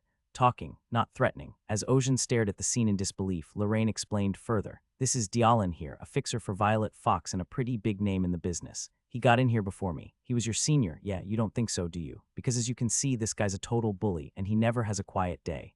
"No." "When did I?" Dialin opened his mouth to argue in frustration, but fell silent when Ronan glared at him again. Lorraine should have been more senior than him, but he'd been working here for a long time. "But I can tell by the way he's built that he doesn't have a normal training regimen. He doesn't seem to have any weapons, and he doesn't use guns. There are so many things lurking in this city: wizards, warlocks, mutants, and sub-races. It's hard to tell how someone fights just by looking at them. If it looks like that, it could be a mage. Let me get this straight. Is it true that you managed to defeat the Blood Brotherhood guy?" Dialin stared at Ocean, his amber eyes shining. His amber eyes glowed, and his gaze was filled with a sense of triumph for the strong. It was something Ocean sensed since he'd first challenged him to a fight, but it was clear that he had a very belligerent streak. "You're not wrong. I defeated him, but he got away." "That's pretty impressive, and you did it with a sword. Did you use some kind of special artifact? Just an ordinary sword?" As if to prove it, Ocean drew the sword from his waistband. Dialin's expression, filled with anticipation, was quickly replaced by disbelief. "Is it broken?" "Broken, yes. The fight took its toll. An ordinary iron sword, really." Dialin stared at the broken sword in disbelief, then clicked his tongue in disappointment. "Shame about the weapon." Dialin exclaimed curiously, not wanting to appear weak at first. Ronan glared at him from the side and he froze. I was just kidding. Ronan was no ordinary man, even in Ocean's eyes. Isn't this the image of a traitor who may suddenly stab you in the back? The fixers gathered in Ronan's office. At this point, he was even curious to see how strange the other fixers were. Why don't we all take a seat? Ronan casually changed the subject, and the four of them sat down at the round table. Dialin joined them casually. So what exactly happened? Ronan has already heard the news, but he knows it's still not as good as hearing it from the man himself. Ocean tells him what happened to him that day. He was in the middle of taking down the gangs when Daver attacked, using the Tesla arms he had stolen from the military. Tesla arms. At that point, Ronan was honestly surprised. What is that? Dialin interrupted, but his face showed that he really didn't know. Lorraine narrowed her eyes. It's a special grade prosthetic hand created by a joint venture between the corporations and the military. It uses refined ether water as a raw material and is infused with magic, allowing an individual to unleash the power of a battalion. It was rumored to be in the works, but I'm surprised it was ever completed. Apparently it was taken away during final testing. Such a precious thing, stolen by terrorists. Of course, the Blood Brotherhood were no ordinary terrorists. Worse than that, Ocean had taken down such a Daver. How on earth did you do it? I just swung my sword. You said it glowed. Can you still show us? I'm afraid not. The starlight was pulled out in that moment of desperation. It was his first time using it, so he couldn't just pull it out whenever he wanted yet. Lorraine stuck her tongue out in frustration, and Ronan too looked troubled. The Blood Brotherhood has gotten involved. This is disturbing. Is there a problem? I'd be lying if I said there wasn't. They're pretty well organized, with Brotherhood in their name. Now that you've messed with their youngest, I'm sure his older siblings will want to rip you apart and feed you to the dogs. That's a noble way of putting it. Do you think they'll be that aggressive? Siblings bicker with each other every day, but when a younger sibling gets beaten up outside, they're more furious than anyone else. The words hit him like a ton of bricks as Ocean remembered Daver's skill. He was obviously a great wizard, capable of performing 4-star magic without difficulty. Think that he was the youngest member of an organization. He couldn't imagine how powerful the leader of the Brotherhood would be. This is going to take more than just starlight. He didn't mean to be lazy, but he had one more reason to open the rest of the talents quickly now. Still, I don't think the Brotherhood will make any moves right away, and this will be noticed by the city of Turna, so even if they do, they won't be moving quickly, and the military will be gritting their teeth to find them. That's a good thing. I'd like to offer my belated congratulations. I'm glad you were able to pull this off. Of course, the original intent of the group assignment had been blown out of proportion. Opponents weren't gangs, and parts of the power plant had been destroyed in whatever war they were fighting. Quite a few mercenaries died along the way. Still, we managed to secure the core facility, and in the end, we were able to retake the power plant. Ocean, of course, was the biggest player there. Mr. Ocean's reputation has risen considerably after this. Has it? Not yet in Turna as a whole, but in this part of the industry, it's already hot, and I'm sure other names will start to take notice. Of course, even the best in the business are only the best in the business. They do all sorts of things, but in the grand scheme of things, they're still just a minor player in the city. Even if you're a major player in a minor league, you're still going to be judged more harshly than a minor player in a major league. That's not to say that fixers have a weak reputation. On the contrary, it meant that there were many powerful people in this city. It won't be a good thing, though. It's a competitive industry, and most of them won't welcome your arrival, and some of them will probably try to crush you before you get too far. Ronan's expression didn't change. It was easy for him to say it was someone else's business. Trample. Ocean muttered the word, and his eyes met Dialin's. It was a mere coincidence, but Dialin didn't seem to feel it. No, I don't do that, do I? Apparently, he remembered his earlier challenge to fight. A surprisingly timid response compared to his belligerence just moments ago. Ocean looked back at Ronan and asked, "So what, are we going to be attacked along the way?" "Not unlikely." "Huh, really?" Ocean asked, and Ronan explained. "There are a lot of people here who will do anything to eliminate their competition. That's pretty bloody, but they won't touch us right now because our office is gray level." Gray level, another word I'd never heard before. Ocean asked what it was, and Ronan explained. The fixer industry is so vast that it stretches all over the city. To control it, the Brokerage Alliance was created, and under it, the fixer offices were given their own grades. The gray color is also a rating given by the Brokerage Alliance. Yes, because there's a lot of different things that fixers do, and we need to categorize them. There are 3 main categories of fixer offices: black, white, and gray. The white ones are the ones that do honest, legitimate work, like finding people, gathering information, or helping the city with its business. And the blacks are the opposite then. Exactly, they do the opposite. They do the dirty, illegal stuff. They're not much different from gangs, in fact. They're just as dangerous, if not more so. So grays are. They're both. They don't lean one way or the other, and they don't discriminate in their referrals. But there aren't that many gray offices. They do everything, but the moment they lean one way or the other, they become white or black. Being white doesn't mean you're not doing bad things, and being black doesn't mean you're not doing legal things. It's all a matter of degree. The Gray Office, in a sense, was almost a special title that could only be earned by a place that balanced both. I see, that's why they're doing so well in the minority. If you're doing both legal and illegal work, you're going to have a lot of competition around you. And yet, Violet Fox is doing just fine. Beyond that, the skill of his fixers is nothing to sneeze at. If it rolled in the minority, it was a sign of strength. In any case, you've made quite a bit of money on this one, so congratulations again. So what are you going to do with it now? It's a lot of money, but you can't keep it all the time, so you might as well take it to the bank. So you have a bank you recommend. Yes, you even took a fee for introducing me.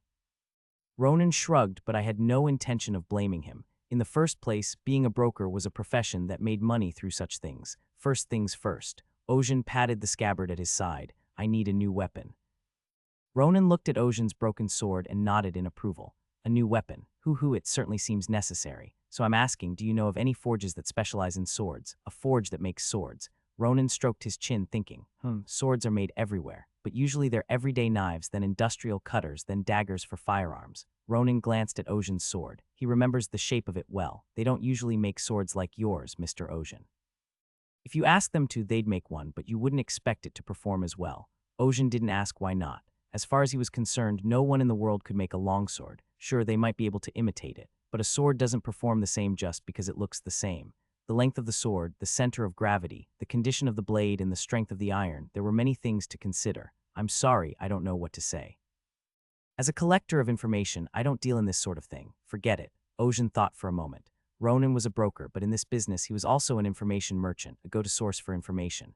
And Ocean had yet to meet anyone as knowledgeable as Ronan. There is no information. All information is graded. What no one knows but would make a huge impact if known, what many people want to know. Information is valued accordingly. In that sense, the information Ocean wanted wasn't even in the information market. A sword. I've only been to gun shows, so I don't know. Lorraine shrugged. Her primary weapon was a firearm, and swords were a distant second. Naturally, the three's gazes turned to Dialin. Then they simultaneously turned their heads away as if to dismiss their interest. The common thought was that he wouldn't know anyway. I know. The answer came out of Dialin's mouth unexpectedly. What you do. Lorraine asked in disbelief, and Dialin raised an eyebrow in disbelief. What's with that reaction? Shouldn't I know something? It's surprising that you know where a sword maker is in this day and age. I'm rather surprised you don't know. It's an old place, but it's still pretty famous. I'd think everyone would know. Where is it? Eldon's Hammer Forge, a name Ocean had never heard before. Ronan and Lorraine, however, seemed to recognize it. Ah, there. Do they sell old-fashioned long swords? What, old-fashioned? Ocean cringed at the thought of his weapon being insulted. His head didn't think much of it, but the knight's body didn't hide his discomfort. Humph. Lorraine noticed too and broke out in a cold sweat, avoiding Ocean's gaze. Dialin watched in amusement as Lorraine, who had never been his favorite, became quiet in front of Ocean. But he didn't skip answering the question he'd been asked earlier. He has a long history as a workshop owner. Even if he doesn't make it now, he used to make it a lot back when he was young. At least he will make weapons that can be used in real combat. I see. If Dialin was going to talk like that, it might as well be worth a visit. If you're going, you'd better get there as soon as possible. Why? Because it's a popular place, he might get booked up, and if people realize you're unarmed, there'll be some who'll want to take advantage of that. Really. I know that you are a powerful person who defeated Daver of the Blood Brotherhood, but no one fully believes that, especially when it's such an absurd rumor. I see. Ocean didn't really gag on that part. If he hadn't drawn the starlight, Ocean might have been defeated by Daver. That's how strong he was. It was a fair assessment for someone who could instantly unleash 4-star magic. Such a man was defeated by a novice fixer who appeared out of nowhere. Surely a story that no passing dog would believe. I did it, but it's hard to believe. A far-sighted person would know that it wasn't just a fabrication even if they don't believe that rumors are 100 true. There are a lot of people like that in this business, hyenas who feed on rumors and use them to feed their own growth. You're going to struggle for a while. You're going to have to prove yourself over and over again. You're going to run into doubters. So if you're going to give up now. That was the implication of Dialin's words, but his advice was sincere, coming from a place of concern. At least that's how Ocean felt. Then show me. Ocean said, as if it were no big deal, but his eyes were sharpened, as if he saw a fight coming. Dialin studied him, then smiled, showing his white teeth. I like that answer. There is a Western proverb that says to strike while the iron is hot. The idea is that you have to strike the iron while it's hot to shape it into the shape you want it to be, so don't miss your chance when it comes. That's why Ocean headed straight for Eldon's Forge. I didn't expect you to come with me, though. Ocean looked at Dialin, who had followed him out. Well, I'm the one who introduced you, so it's only fair that I give you directions, right? I know where it is because I heard about it. Don't be so guarded. There's a new junior here, and as a senior, I'm just trying to help. Besides, the workshop is crowded, so it's not easy to find your way around. He's giving me directions even though we've never met before because he's my senior. Is that the right thing to do? But Ojin didn't question it. Just as Dialin was curious about him, Ojin was curious about Dialin. Ojin doesn't know this world yet. The world he knew has changed too much. He doesn't know if the things he knows are still there or not, and the reality he sees right in front of him is unfamiliar. To adapt, he needs a variety of experiences and knowledge. And the most efficient way to gain knowledge and experience in the shortest amount of time is to talk to someone, especially if that person is an experienced professional. In that sense, Dialin was the perfect person. Even if he didn't look like it, if he was a fixer working with Ronin, he was the real deal. So what kind of weapons do you use? Ojin asked, and Dialin chuckled and held out his hands. Ojin realized immediately what that meant. Fists, not bare fists. I have a weapon I wear. It's a world where a severed arm can be replaced by a machine. His weapon of choice is probably knuckles. The steel knuckles that cover a strong fist must be packed with features beyond imagination, but Ojin had a feeling there was something more to Dialin. Of course, this was an industry where the underside had to be hidden as much as possible, so he didn't dare point it out. So you've always been a swordsman. Well, sort of. I guess you could say that I only used swords. In the game, it was the system, but now that I was in the real world, my body just craved it. You're still going to use a sword. I don't see that changing. Good resolve. Well, at least you'll be able to say you're Ronin's man. The trust in Ronin's voice was evident in the way he said it. Is Ronin really that great? Weren't you brought here by Ronin as well, so you must know he's pretty extraordinary. At least he was much more polite and accommodating than the other brokers. The man has a very good eye, and for him to go to such lengths means he sees potential in you. In fact, Ronin is known for picking and choosing, and the people he picks, at the very least, make a name for themselves in this business. Does that include me? That's a given, isn't it? Dialin smiles mischievously, but then says, I have a thing about people who smile all the time because they're usually hiding something big and scary. I can't deny that. From the looks of it, I'd be willing to believe Ronin's true identity is a hidden dark master in this city. If that were true, Ojin would not be surprised and he could accept it. Still, it's helpful. It is. In this moment, a rapport formed between the two men. Ojin felt himself connecting with Dialin on a deeper level. Here we are, there. A large workshop loomed up ahead. The street they were walking down was called Fire Street, and it was home to people who hammered iron. There were signs on every building along the street, and Eldon's hammer anvil stood out from the crowd because it had a huge sign on a large workshop. This must be a big place. I'm guessing it's made by dwarves, right? Turna is home to many different races, so it must be dwarves who are hammering away at this place. With that thought in mind, Ojin entered the workshop and saw a curious sight. Kagagak, the master of the workshop, wore goggles over his eyes and was grinding metal into a fine powder with a fast-spinning grinder. Countless sparks fly and shards of metal pile up below. It was not a dwarf, surprisingly enough, practicing modern methods not found in the forges of old. Elf, working in the workshop, was an elf with dark tan hair tied up in a bun. It was hot inside, as it was basically a place to work with iron, and the elf was dressed in fairly simple clothes. Apparently sensing Ojin's presence, the elf paused in his work and turned to look at him. What is it, a visitor? He removed the goggles from his eyes, and his emerald-colored eyes glared at Ojin. I'm told this is Eldon's anvil. Yes, it is. I am Eldon. I own this place. You're not a dwarf. Ojin could hardly believe that the owner of the best forge in the neighborhood was an elf.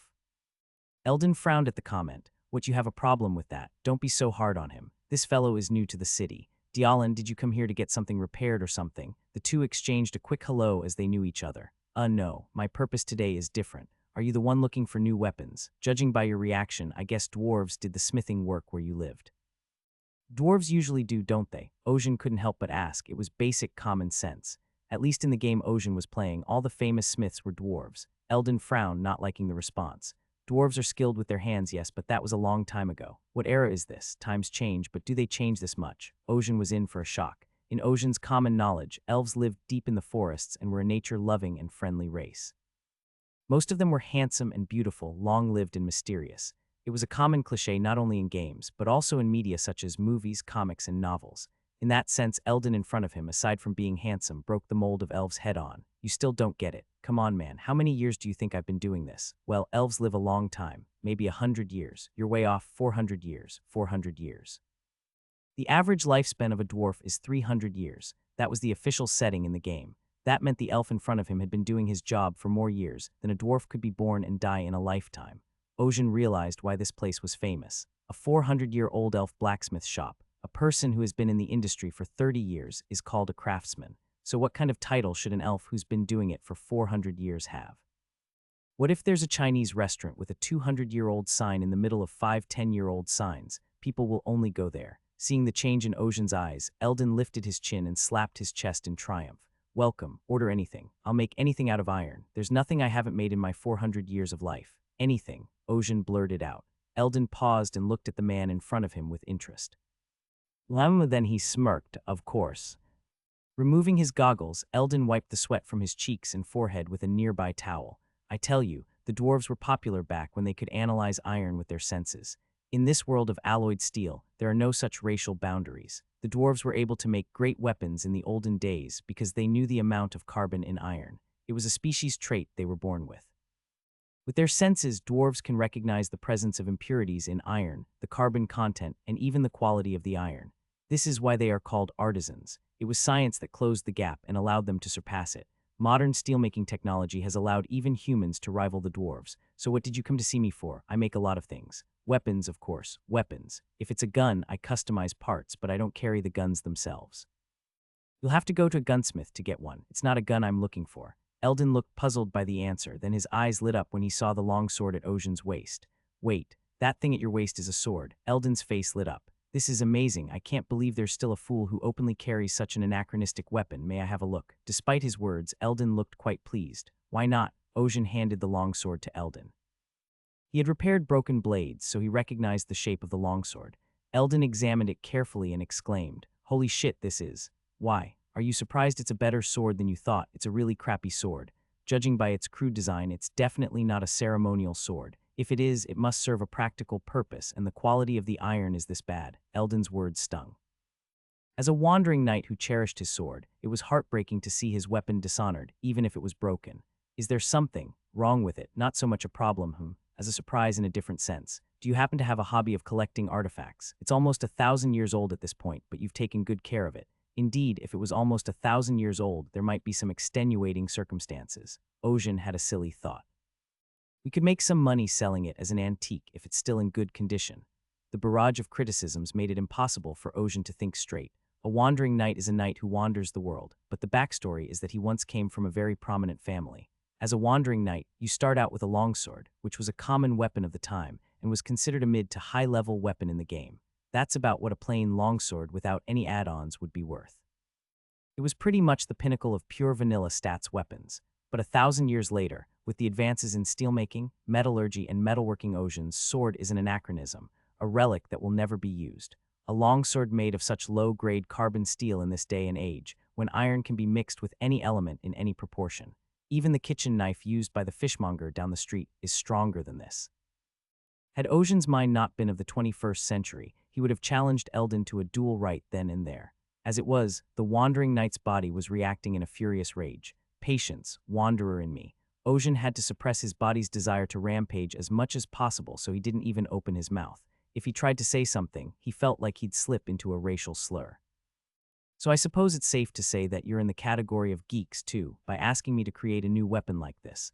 Ocean opened his eyes, which he had closed for a moment to cool his temper. You mean there are quite a few people like me here? Of course, just like the one next to you right now. Dialin shrugged lightly at the point. Can you call me a lone visionary ahead of his time instead of an eccentric? You're already talking out of your ass. Eldon gave Dialin a light pinch, then studied Ocean's features. His skin was white, his hair dark. His long, shoulder-length hair was well-groomed and dignified. He had a handsome face. Even Eldon, an elf with a high sense of aesthetics, thought so. Are you the heir to some high noble family? He had a certain nobility that could be felt just by standing still. Considering the kind of clientele he primarily catered to when he made and sold weapons, Ocean was completely out of place.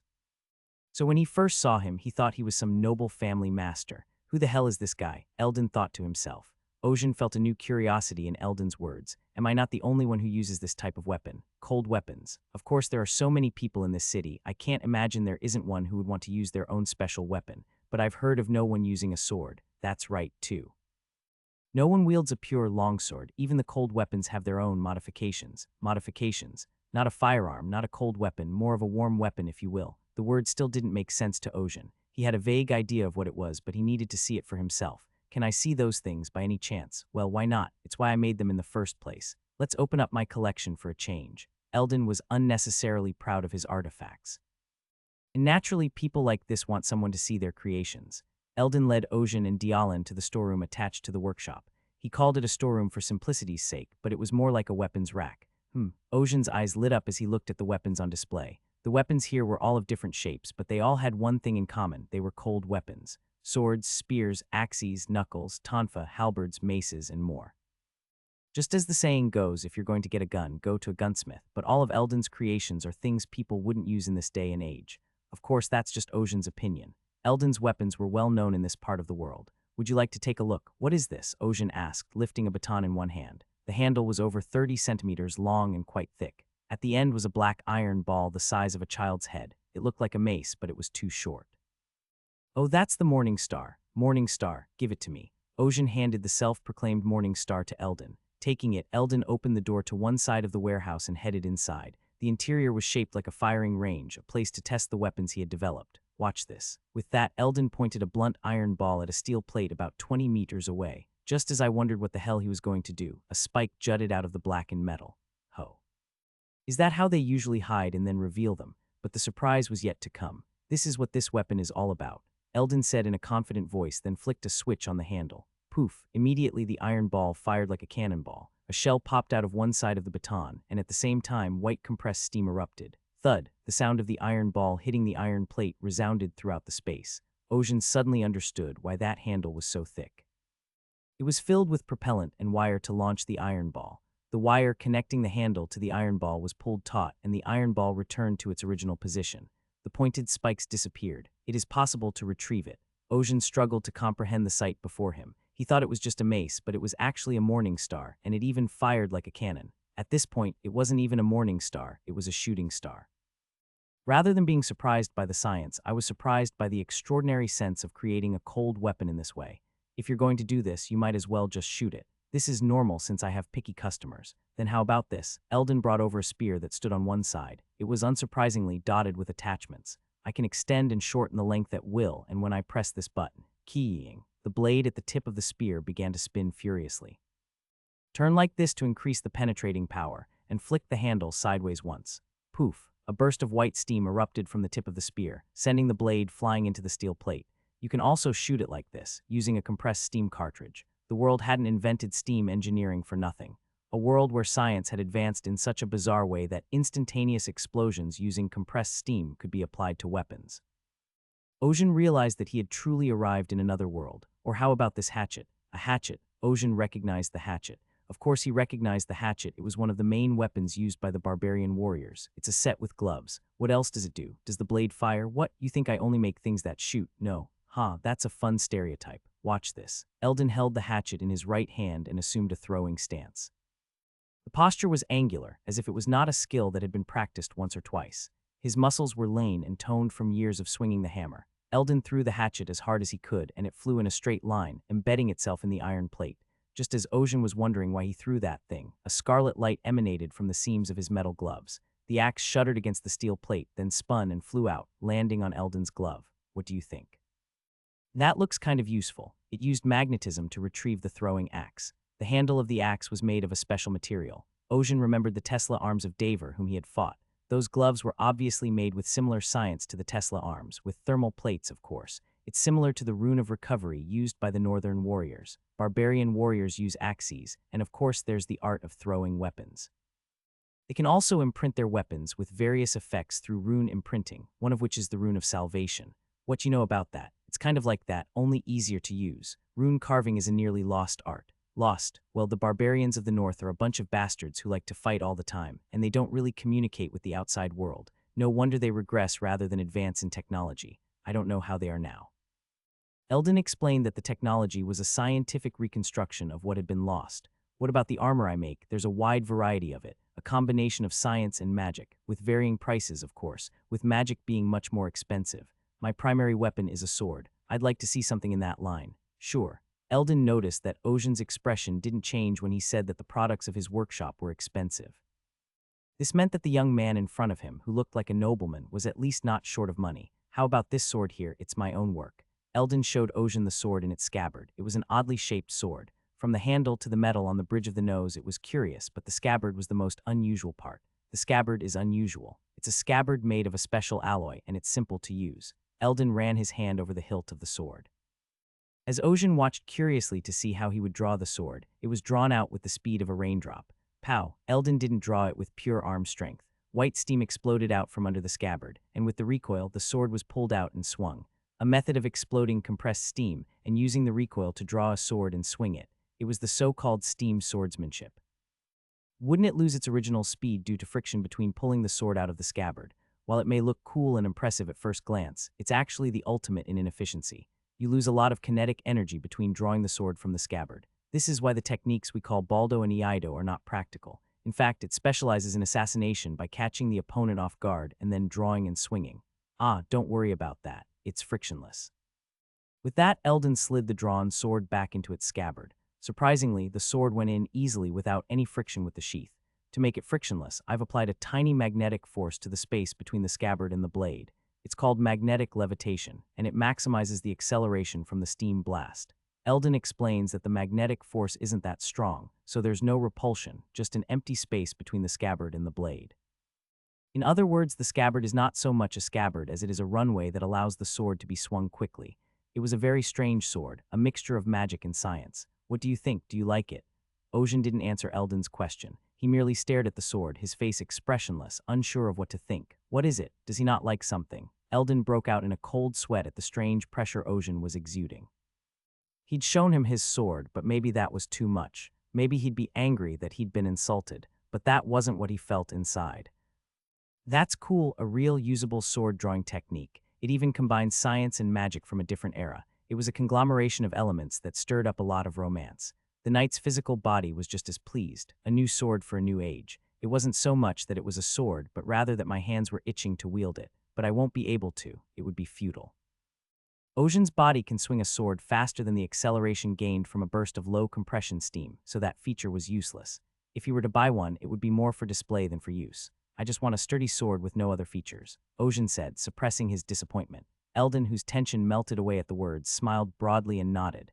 So you're a pureblood too. Pure blood, didn't you know? Pure, unadulterated cold-bloodedness. That's what they call a pureblood nowadays. It's half admiration, half mockery. I see I'm not the only one who uses pureblood weapons. I told you, this place specializes in them. The fancy ones over there are customized for new customers, and my specialty is more of a pureblood weapon. As he spoke, Eldon studied Ocean's height, the distance between his shoulders, and the length of his arms. Still, his mouth never stopped talking. This city is filled with all sorts of weirdos. There are those who use swords like you, but none who use pure-blooded swords like you, and they usually fall into one of two categories. They're either just a show-off, or they're incredibly skilled. Eldon nodded slightly as he finished his measurements. In that sense, you who have come to me to forge a pureblood weapon must be one of the latter. Eldon seemed to regard this as the latter. Ocean didn't reply, but his gaze conveyed the sense that it was important. Eldon shrugged and asked, "Anything else you want for the sword?" "Nothing. Like I said, as long as it's sturdy, that's all that matters." "Well, don't worry. I'll make you a sturdy one that won't break. How am I going to pay you?" "5 million up front, the rest upon completion." Eldon spoke as if he were being charitable. "That's quite a price for a pureblood." Ocean asked, and Eldon gave him a what stare. "I told you it'll make it sturdy. The ingredients are not ordinary, of course, but don't worry too much. It's really not that bad." Eldon's words were filled with an unnerving confidence as he smirked and beat his fist against his chest. It was hard to trust him as a stranger, but the reputation he had built up over his years in this position would not be for nothing. "Oh, come to think of it, there's one thing I'd like you to do." "Oh, what is it?" "Can you use a metal that is impervious to magnetism?" "Magnetism? Why?" Eldon's expression changed instantly. "Wait. Was you the one who recently kicked the crap out of that blood brotherhood? Has that news gotten this far already? I've got a lot of customers who'll spread the word if I just stand there and swing a hammer." Eldon was a fairly well-known craftsman, so naturally, his main clientele was people with money. In turn, having a lot of money is directly related to being an outstanding person. In that sense, Eldon was the quickest to hear rumors that others didn't. Well, even those customers say it's mostly a rumor, but some have said it's a serious possibility, and there are even sightings. Do you really believe the rumors? I didn't at first either, but the way you've been acting, it's not entirely out of the question. Eldon crossed his arms and studied Ocean, a man full of majesty, charisma, and something indescribable. His eyes are the color of the night sky, and you can't tell what he's thinking. Even for an elf whose aesthetic standards have been transcended, this man is considered handsome. A man of such mystery cannot be ordinary. This sword could not possibly be broken. Tesla arms, quite a curious thing. Even as he spoke, his voice was almost nonchalant. Eldon's face fell when he heard that. Fascinating. That's not something to be taken lightly. It's a specially crafted item that was created by the military using all of the latest science and magic, and you're just going to call it fascinating. Eldon had a bit of a tinkerer's temperament, as evidenced by his pounding on the steel. For him, the Tesla arms were something to be admired, something that no individual craftsman could afford to build, something that was made on a budget. Contrary to Eldon's sentiments, Ocean asked in disbelief. For something so precious, it was taken away so easily. No, that's how great the Blood Brotherhood is. With that, there was only one thing Ocean could say back. I beat that Blood Brotherhood bastard. Eldon could only shake his head, unable to refute this part. Okay, so you want something that's immune to magnetism, right? Is that possible? Yes, it is possible. There's a reagent that can be processed to create a non-magnetic coating on the outside of the blade. It's not something you can do for expendable bullets, but it might work for a sword that's meant to last. Anything else I should be aware of? The coating will deteriorate with use, but it can be refreshed periodically. It'll chip every time, but given your skill, it won't matter. Then I'll take it. Ocean paid Eldon the promised advance. How long will it take to make it? It won't take long, you're in luck. This is the off-season when I'm not booked up. It should only take 3 days. Well, I'll come back then. After the meeting with Eldon, Ocean left the workshop with Dialin. Amazing. Dialin said when they were some distance away from the workshop. Ocean stared at him. What is surprising? Eldon's demeanor. When Ocean still stared at him in confusion, Dialin made an ah sound. You really don't know anything about this city. Is that a problem? No. As long as you're good, it doesn't matter. But back to the subject at hand, Eldon, he's not normally such a friendly elf. He has a very dirty temper. Dirty. Ocean thought of Eldon. Aside from being dirty, there was nothing wrong with his demeanor. If anything, he was flamboyant, which he liked. Definitely. If he thought about it, every single elf NPC in the games he played had a broken personality. That's why players always clicked their tongues when they saw them, calling them filthy cons. But not Eldon. Not everyone is like that. Eldon is a craftsman, and he has a lot of pride. No matter how much money you have, he won't make a weapon for someone who isn't good enough. Is it that bad? Sure, he'll sell them, but they're commonplace, and Eldon's custom orders are different. He doesn't usually bother with anyone who isn't completely proven. I can't believe he'd take you on, though. It's a real testament to your credentials. Good thing you introduced me to such a place. Dialin chuckled mischievously at Ocean's point. There are no craftsmen like Eldon in the world who make such things in the first place, and this is just an added bonus. So that answers your question, of course. Congratulations. You're Eldon's new favorite customer. It didn't seem like much to celebrate, but Ocean decided to take it in stride. Still, 7 million up front for a sword is certainly expensive. It had been 5 million, but the anti-magnetic coating had been added to the price, making it 7 million. Dialin's eyes widened at that. What, 7 million? Why is that? Is it because it's too expensive? What are you talking about? On the contrary. Eldon offered to make me a weapon for such a ridiculous price. A pureblood longsword shouldn't be that expensive to make. You don't know what you're talking about. Eldon doesn't make weapons for just anyone, and when he does, he charges exorbitant prices. The one I'm using right now cost me 50 million up front. 50 million? Is it a pureblood weapon? No, and there's no guarantee that pure blood is cheaper. Rumor has it that someone tried to get Eldon to make a pure blood weapon, but he gave up after Eldon charged 100 million up front. Eldon don't compromise on price for pure blood weapons. 100 million. Isn't it possible that they wanted unusually expensive materials? Eldon always uses only the finest materials, whether the other party requests them or not. Still, it's bound to be less expensive than modern weapons, isn't it? Weapons made by elves are called elvenborn, right? An elvenborn pureblood weapon is strong in its own right, and depending on the user, it's not as vulnerable to modern weapons.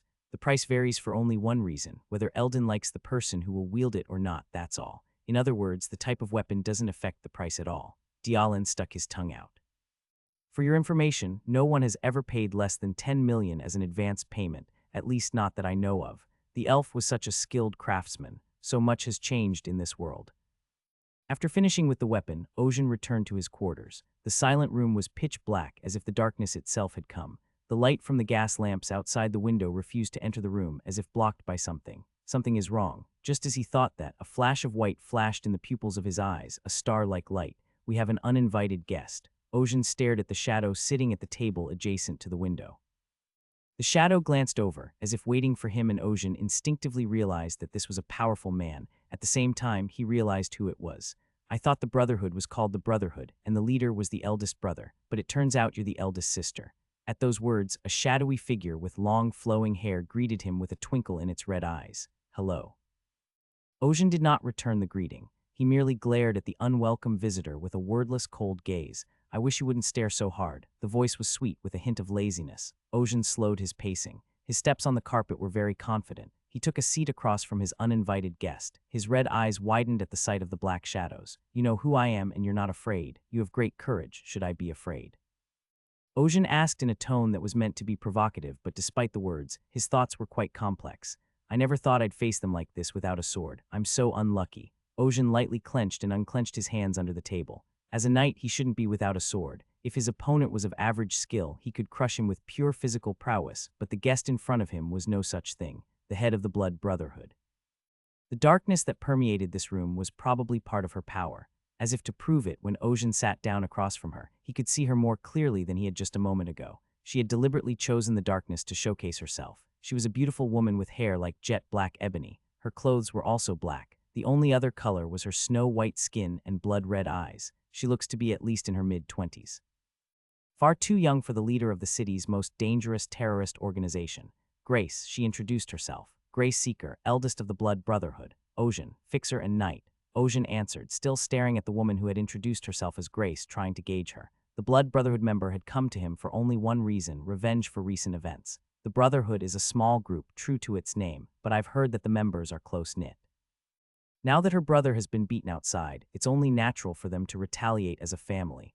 Ojin weighed the situation in his mind. Can he fight and win? When he used the starlight, he felt a kind of liberation. It gave him a huge sense of confidence that he could fight anyone and not lose. But the woman in front of him now turned that confidence into distrust. I can use starlight right now. Ojin had been assured that he could pull out the starlight now. Problem was, he didn't have a medium to channel it. Without a sword, I can only swing it once.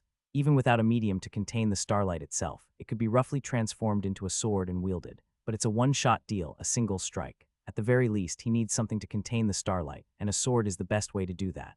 At the very least, a kitchen knife could be used for up to 3 swings, but even that would not withstand the power of the starlight and fall apart. The knight's senses were warning him. It was not a good idea to fight in his current state. In many ways, it was the worst possible situation. So why did you barge into my home? Well, you know, our sweet youngest came home after being beaten up by someone. Instead of answering, Ojin stared at Grace. Was she going to tell him that she was here for revenge? At that, a viciousness began to creep into Ojin's eyes. The starlight burning within his pupils intensified in response. If Grace answered in the affirmative, he would use everything in his power to slit her throat. Will you not stare at me so frighteningly? But Grace shuddered at Ojin's provocative gaze. I admit, I came here with the intention of giving a little admonition to whoever was bullying our youngest. That's quite a noble way of putting it. It was clear she didn't mean to admonish, but take bloody revenge. The organization wouldn't have blood in its name otherwise. Grace pointed a white, fine finger at Ojin. So I've been thinking, what should I do? I'm the eldest, and people will look down on me if I don't take action. Grace's red eyes lit up. At the same time, her black hair stirred. I hadn't realized it because it blended in with the darkness, but upon closer inspection, her long hair was spreading around the area. At the same time, the entire space exuded a strong sense of pressure, as if it were crushing me. That's why I need to set a good example. That's what I'm thinking. Set an example. Ojin muttered the word and stared into Grace's red eyes. Do it if you can. Awoke. The starlight inside him burned brightly, ready to explode. The darkness that had been slowly eating away at Ojin, trying to devour him, stepped back in surprise at the light. The two continued to stare at each other, neither speaking. Minutes passed, and it was Grace who gained the upper hand. I'm kidding. Why are you staring at me like that? You're scaring me. With a mischievous laugh, Grace dispelled the darkness in the room. Soon the room was filled with scarlet light from the window. I'm just here to say hello, and since our youngest caused such a scene, someone has to step in, and it's just my role as the oldest sister. With that, Grace slowly rose from her seat. Her every move was graceful and filled with a color that mesmerized the opposite sex. Grace's beauty played a part in this, too, but Ojin was not to be mesmerized. With beauty comes danger. In his eyes, Grace was a black rose soaked in blood. A rose is also an archaic expression. That's a flower that eats people. If you approach it unaware, you will be eaten. Grace smirked at Ojin, who sat still in his seat. It was a pleasure meeting you. Next time, I hope we can say hello properly. If you want a proper greeting, you should bring a visiting gift. A cocky tone, like he was talking down to her, but Grace didn't take offense to it. It was rather natural for Ojin to speak like that. Where did this person come from? Grace chuckled to herself and walked away. Her hair moved like threads, wrapping around her body like a cocoon before disappearing into the floor. The chill tension that had filled the room dissipated. At the same time, the starlight in Ojin's eyes faded. Gone. Ojin's shoulders sagged as he relaxed. He checked his palm, and it was slightly damp. He was glad his opponent had let it go, but what would have happened if she hadn't? I was feeling a little relieved that I could handle starlight. Still, it wasn't enough. How many other people like Grace Seeker are there in this city? I need more power. Starlight's other skills, his other characteristics, he needed to be able to use them all. Peering in a quiet alleyway, Grace Seeker looked back. "Have you been waiting much?" "No." With a solemn, polite voice, a figure appeared. It was Jurhan, a man of nearly 2 meters, dressed in an immaculate suit. The man who was the de facto second in command of the Blood Brotherhood asked, "Sister, is that okay?" "What?" "Daver. He survived, but he's pretty traumatized. He'll need to rest for a while, and I don't think he'll be able to fulfill his duties." What he meant was simple. The youngest must be avenged. That's why Grace, the leader of the Blood Brotherhood, had gone to Ocean herself to exact blood revenge for what was done to Daver and more. Given her recent inactivity, a move by Grace herself would be a warning to others, but Grace Seeker did not act. She faced Ocean, spoke to him, and then quietly retreated. This was uncharacteristic of her, which made the large man all the more curious. Why didn't she kill him? It's a shame about Daver, but he's still alive, so that's all that matters. "I see," at the terse answer, Grace asked. "Why don't you ask me why? Because if you made that choice, there must be a reason." Funny. Grace pouted her lips, making it sound like she was pouting. But even as she acted the part, her red eyes continued to dwell on the dark-haired man she'd seen just moments ago. He said Ossian. The first time Daver had returned with his arm severed, Grace had vowed revenge. It wasn't emotional anger. Daver was the cute youngest, but he had always been the bane of his older siblings' existence. His older siblings resented him, but Grace, the eldest, had only come to Ossian out of necessity. But the man she saw, there's something about him. He'd won with a single sword against Daver, who was wearing a stolen Tesla arms. In his panic, Daver said Ocean had used a strange light. He said a star had fallen from the sky. I didn't know what the hell that meant, but now that I've seen it, I know. A pure white glow rising from the darkness she had created. At first, Grace wondered how to kill him, but then she realized that she shouldn't. She couldn't fight that thing. No, she could fight it. Ocean didn't even hold a sword at the moment. There was no way she could lose against a weaponless opponent, but she would have to give him one of her arms. That was the best she could do. Maybe she would have given him one of her eyes, too. That was the conclusion she drew from the premonitory intuition that came with being strong. She could have called for the second, who was waiting outside, and killed him without difficulty, but that would have been too much. I've already got the city's guards, army, and enforcers searching for us with lights in their eyes because of the youngest, and if we make too much noise, we'll only draw them out. It was still just a taste. It wouldn't be until later that they would resume their activities in earnest. Of course, part of the reason was that she was intrigued by Ossian and wanted to keep an eye on him. So Grace decided to indulge her whim just this once. A knight with a star in his eye. I wonder what he will become. Will he bring change to this city of gold, or will he be swallowed up by the city's greed? It would be quite interesting to watch. Shit, Harris let out a harsh exclamation through trembling lips. He was a fixer in a way that wasn't much acknowledged. His latest assignment was to break a strike. The workers had gone on a full-scale strike for more pay. It was unlikely that the uneducated workers would suddenly go on strike. He knew that the labor union was behind the strike, so he hired a mediator and a contractor as a last-ditch effort. The workers' experience with fighting was limited to punching each other in dingy bars, so he figured a few shots in the air would scatter them like a swarm of cockroaches. But you didn't tell me there was such a thing. Harris's gaze fell on a giant machine moving at the entrance to the factory. A brassy behemoth over 4 meters tall, spewing pure white steam from exhaust ports on its shoulders and back. Steam suit. Also known as the Full Metal Ogre, it was a mounted, reinforced exoskeleton weapon powered by the ether water. Mere guns were no match for the heavily armored behemoth. Several of the mercenaries who had already rushed forward fell to the ground in a pool of blood, instantly dead. It seemed that the labor union that called for the strike had planned and encouraged this. Should we retreat? Just as Harris was about to ask himself that, he saw the back of a man's head as he walked toward the steam suit at a leisurely pace. Harrison muttered to himself, what the hell was that? It was a dark-haired man in a neatly pressed frock coat. He had an air of aristocracy about him that seemed out of place. Harris suddenly realized he was the same fixer he'd been hired to help. His name was Ocean. It was surprising to see him strutting toward a steam suit many times his size, but even more surprising was the weapon in his hand. Is that a kitchen knife? Clang, chee it. The cylinders spun furiously, white steam billowing from the steam suit's back. The steam-armored pilot sneered inwardly at the fleeing mercenaries and fixers. To those who could only shoot pea-sized bullets, the steam suit was the equivalent of an armored vehicle. Of course, they wouldn't dream of fighting. Now all I have to do is keep my position appropriately. As the pilot thought this, he saw someone coming towards him. It wasn't sneaking up on him either, but striding toward him as if he were out for a walk.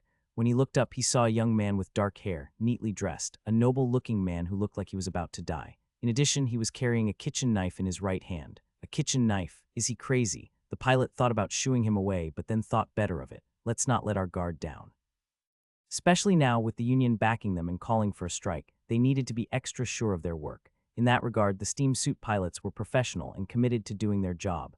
Tusk, steam suit's fists, both arms disproportionately large for his size, opened and pointed at Ocean. Just as it was about to clench and turn him into a mashed mass of meat, Ocean's hand moved. Shriek. A flash of light flashed in the air, and the kitchen knife danced soundlessly.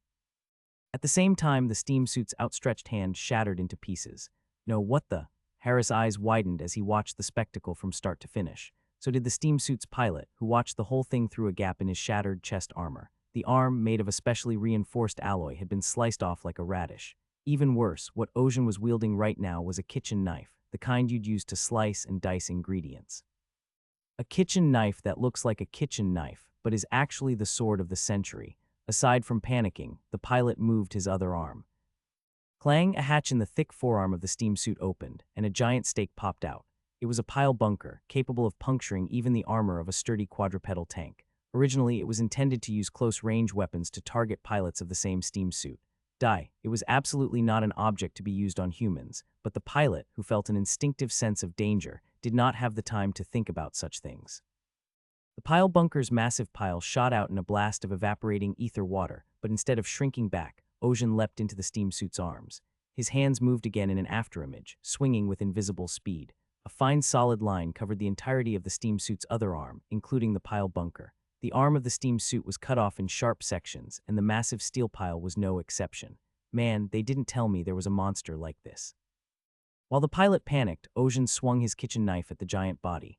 Boom! The knife couldn't pierce the steam suit's armor. The arms could be sliced through the joints, but the body was different. It had thicker armor to protect the occupant. Even so, the pilot felt a chill run down his spine as he saw the knife marks etched into it, but that was okay since the attacks couldn't reach him. The pilot's eyes widened in disbelief at Ocean's behavior. Ocean didn't step back when his attack was blocked. Instead, he tightened his grip on the handle of the kitchen knife with both hands. The moment the forearm muscles in his forearms flexed, the blade dropped vertically from the sky toward the ground. In that instant, the steam suit pilot saw a burst of pure white light from the tip of a kitchen knife. The knife penetrated the armor smoothly, without jamming. Coo! The steam suit split in half and fell to the side, with the pilot inside. Cloud of dust rose, and the mercenaries and fixers who watched wondered if they were dreaming. A man had sliced the steam suit in half with a kitchen knife. Had he said it as a joke at a bar, they would have laughed at him for not being funny, but now it had happened. Harris stared at the man who had performed this miracle, his mouth agape. It was the same for the fleeing mercenaries. However, Ocean eyed his kitchen knife with disgust. He had just used the Starlight sword, and the blade had completely deteriorated. It was barely retaining its shape. Furthermore, his wrist was a little sore from the force of the swing. It must be the weapon. It didn't make sense that a kitchen knife would slice through a steam suit and end up with a slightly chapped wrist, but Ocean seriously thought he wasn't good enough. It was the weapon, to be sure. It's certainly sharper than the first longsword I was given, but it's not the best. As much as he didn't want to admit it, the kitchen knives of the current era were far superior to the sword he had used before. However, due to its smaller size and different sword standards, the blade had been completely destroyed by a single starlight strike. Not bad for a consumable weapon. Still, it was a bit much to have to carry a kitchen knife to every fight. Shaking off the distraction, Ocean turned to the several pairs of eyes glaring at him. I've taken care of the troublesome ones. Now you can take care of the rest. Harris nodded, his face a mask of disbelief as he snapped back to reality. Ocean watched as the site was quickly cleared. The striking workers were being subdued and dragged away in shovelfuls. In a way, it was a pity, but in reality, it wasn't. These guys are the ones who took over a well-run factory by inciting other co-workers for their own benefit. The situation was different from the workers that Ocean first encountered. They didn't burst out because they couldn't truly endure hardships. It was because they were greedy even though they had enough and they had a union behind them. The city of Turna was full of unions of all kinds. The most common of these were the unions that represented the workers, and they were quite a large organization in Turna. But unions don't represent the workers. They are paid by someone to call strikes or organize protests. In the end, all organizations and groups are driven by money and interests.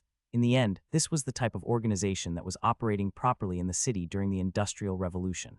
That's why Ocean had no guilt or hesitation about killing the pilot of the steam suit. He was paid to kill people, and this was no different. Deciding that the matter was settled, Ocean left the scene.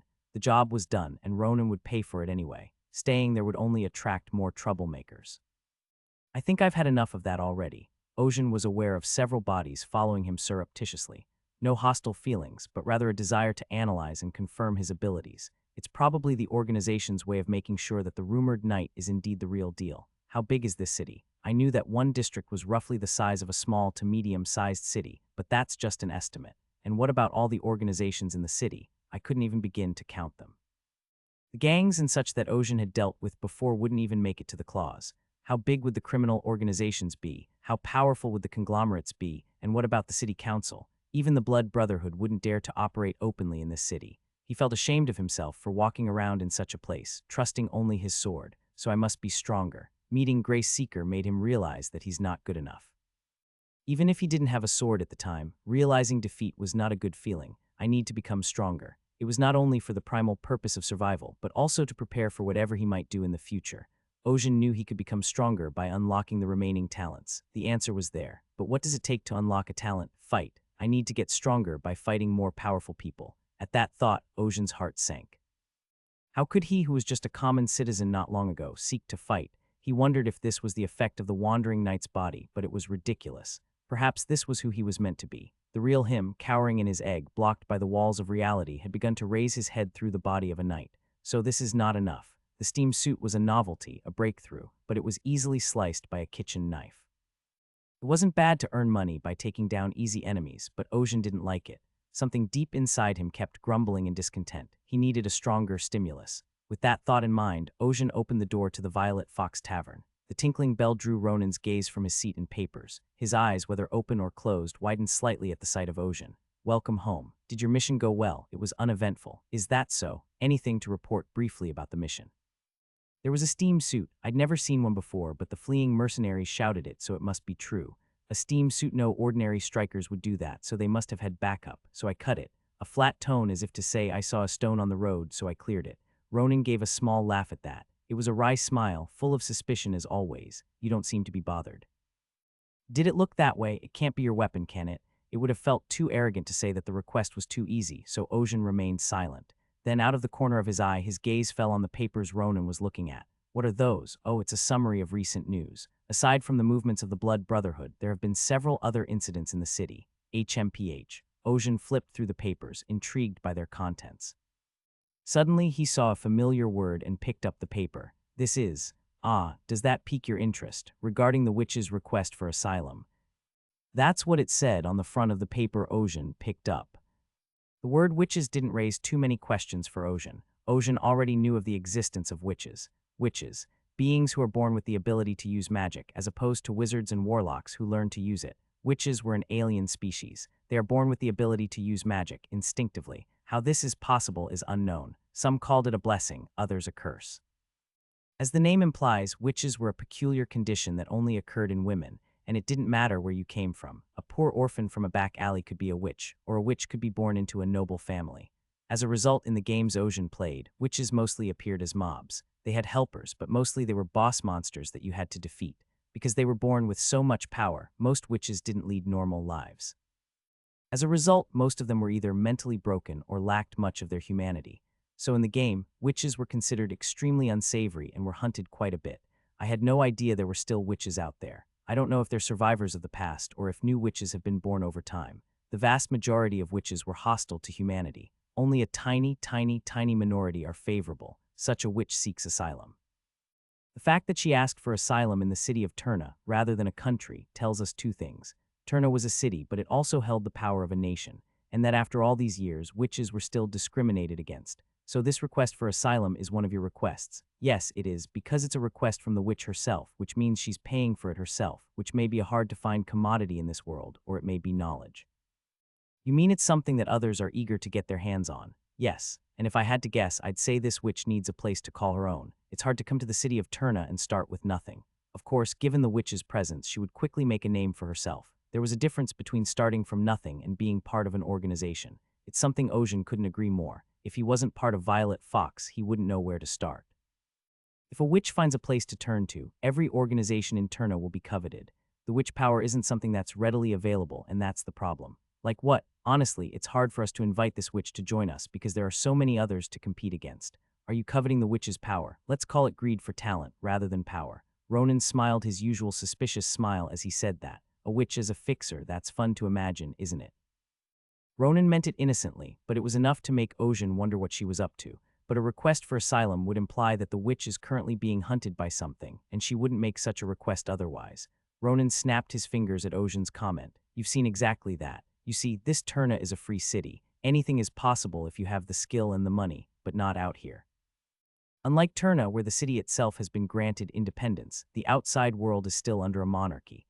As a result, even after so many years, the past has remained. Hostile discrimination against witches was one of them. There's still a witch hunt out there. It's not as bad as it used to be when they burned them at the stake, but it's nothing to laugh about. From a witch's point of view, she must be coming here to live, Ronan asked with a knowing look. Do you know much about witches, Mr. Ocean? Well, a little. Ocean played it cool. He didn't need to tell Ronan that he'd killed the most witches in the game. Still, I'm curious. I wonder if the passage of time has changed the witches. Right now, Eldon alone was a peculiar elf that Ocean couldn't imagine. The world had changed, and those who lived in it were bound to change as well. So have witches changed with the times, or were they still the same witches they had always been? They say witches live a very long life. I was intrigued, but this wasn't just a feeling caused by the traces of a game I remembered. My instinct whispered, if I take on this assignment, I'll be able to break through my current blockage. When did this request begin? Are you sure you want to do it? I may not be able to get them to come here, but I can do the request itself. Asking for asylum means that the witch's life is in danger. The request would be to get her to Turna safely. It's a major escort. It's a familiar quest to me. Moreover, I don't know if it's because she doesn't know what's going on in the world, or because she has a bold personality, but the witch makes it possible for anyone to receive her request. Seeing as how she doesn't discriminate between people, I guess she feels like she's grasping at straws. Or maybe she's trying to get the best client by having multiple competitors. I'd rather be bold than ignorant of the world. Ronan was satisfied that Ocean was about to take the request, but he had some advice. Mr. Ocean, this assignment is certainly tempting, but it is also fraught with danger. Risks. A witch's presence is certainly enough to make her coveted by many organizations, but I wouldn't take on this assignment with just anyone, for those who track her are quite terrifying. Ocean nodded in understanding. If the witch was asking for help, they must be more than she could handle on her own. Who are they? The Holy Kingdom of Petra. Ocean nodded, recognizing that there was such a thing. Religion was present in the game he was playing. Elua, the god of light and order, gold and benevolence. The country founded by believers in Elua was the Holy Kingdom of Petra. Considering that there are actually gods in this world, and that divinity and prayer do work, the influence of the Holy Kingdom of Petra cannot be ignored. And unsurprisingly, the Holy Kingdom of Petra condemned the existence of warlocks, witches, and demons as heresy. I would have thought that this would have diminished over time, but apparently not. The idea that Holy Kingdom Petra was targeting the witch who was a client meant that he might end up fighting against them. Even worse, the rumors are not good. The Holy Kingdom of Petra is said to be sending one of the 12 Holy Fathers this time. The 12, that's the name of the body directly under the Holy Kingdom of Petra. There are 12 of them in all, each with a different role, and of course they are the best and brightest in the Holy Kingdom of Petra. So if you're going to go out there, you're going to have to be prepared to clash with them. Even a Holy Father cannot wield his authority in Turna, but no fool would dare to contemplate the possibility of fighting them. This alone will weed out all the fools. You mean to tell me that only the real ones take this commission? The more he listened, the more tempting it sounded. Ocean summarized the situation. Some very powerful people in the Holy Kingdom are after the witch, and she has asked for asylum in Turna in order to survive. Naturally, there aren't many people who can take such a request. Those who are powerful enough to not care if they lose their pretense with the Holy Kingdom of Petra will gather. I will. Oh no, are you serious? You're up against the Holy Kingdom of Petra. You've been trying to figure out how to handle this from the beginning, and you're backpedaling. Ocean asked playfully, and Ronan shrugged as if he couldn't handle it. Would you be fine without your sword? You don't have to worry about that. I have a kitchen knife. Seriously, the door to the tavern opened and a figure stepped in. It turned out to be Dialin from Violet Fox. As if he'd come bearing good news, Dialin spotted Ocean and said, Eldon told me to tell you, it's finally finished. What timing? A sword made for an interesting commission. Perhaps this is fate. Here, take it. Eldon held the sword out to Ocean. Ocean took the sword from its scabbard, looked it over, and then locked eyes with Eldon. Eldon's eyes were filled with heavy dark circles. It was obvious that he hadn't slept well in the past few days, but despite his physical fatigue, his eyes were filled with a fire in them like never before. He felt satisfied that he had made a sword like this. It was a dirty job, but it turned out much better than I originally expected. Why don't you draw it? Sure. Ocean drew the sword from its scabbard. A pure longsword, untouched by any magic or science, emerged. The blade was surprisingly neat, sharp, and clean. Ocean stared at the blade in the clear reflection of his own face, then gripped it and steadied himself. It was neither heavy nor light, and the weight was well balanced. Above all, he could not help but realize the moment he held it. This was a sword made for him and him alone. Excellent. Ocean could only praise it so highly. Eldon, who had gone to the trouble of making it, pouted his lips as if that was all there was to appreciate. Anyway, I made it, so I think I'll rest now. I see. I can rest easy about this commission. A commission? Eldon asked, his interest piqued despite his exhaustion. A request that comes as soon as you receive the weapon I made for you. I heard there's a witch outside the city who has requested asylum. Wait, I think I've heard of that one. Isn't it something to do with the Holy Kingdom of Petra? That's right. You're going there for that. Eldon opened his mouth to say something, then clamped it shut and shook his head. Forget it, just don't go and die. You're worried about me. It would be a shame if I made such a fine weapon and its owner died on his first commission. You don't have to worry about that. Ojin glanced at the drawn sword, then slid it back into its scabbard. With this, I don't think I'll lose. The day of the commission. I arrived at the train station in the 34th district. Turna has all sorts of railroad tracks, including, of course, one leading outside the city.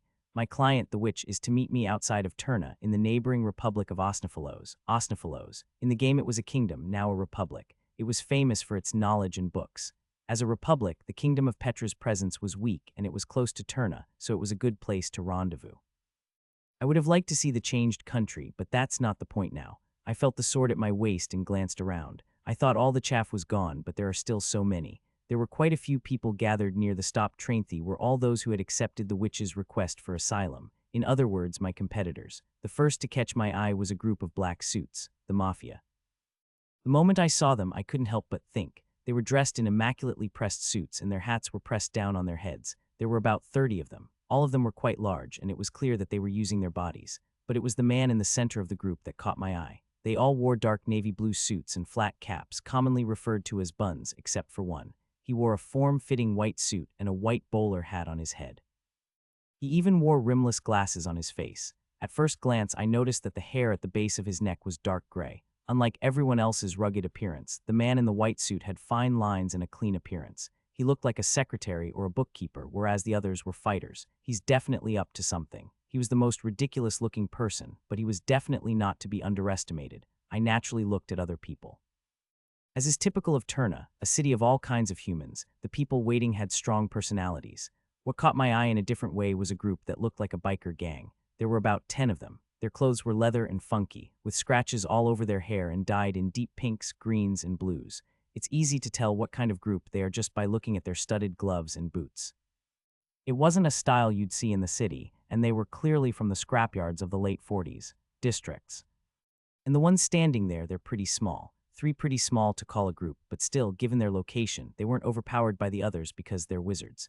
They were dressed in comfortable cotton pants, a white shirt, and a modest vest. On top of that, they wore robes that were adapted from modern dress to identify them as wizards. In the game, wizards often wore baggy robes that would flap in the wind, but not so much in the present day. They don't even wear hats anymore.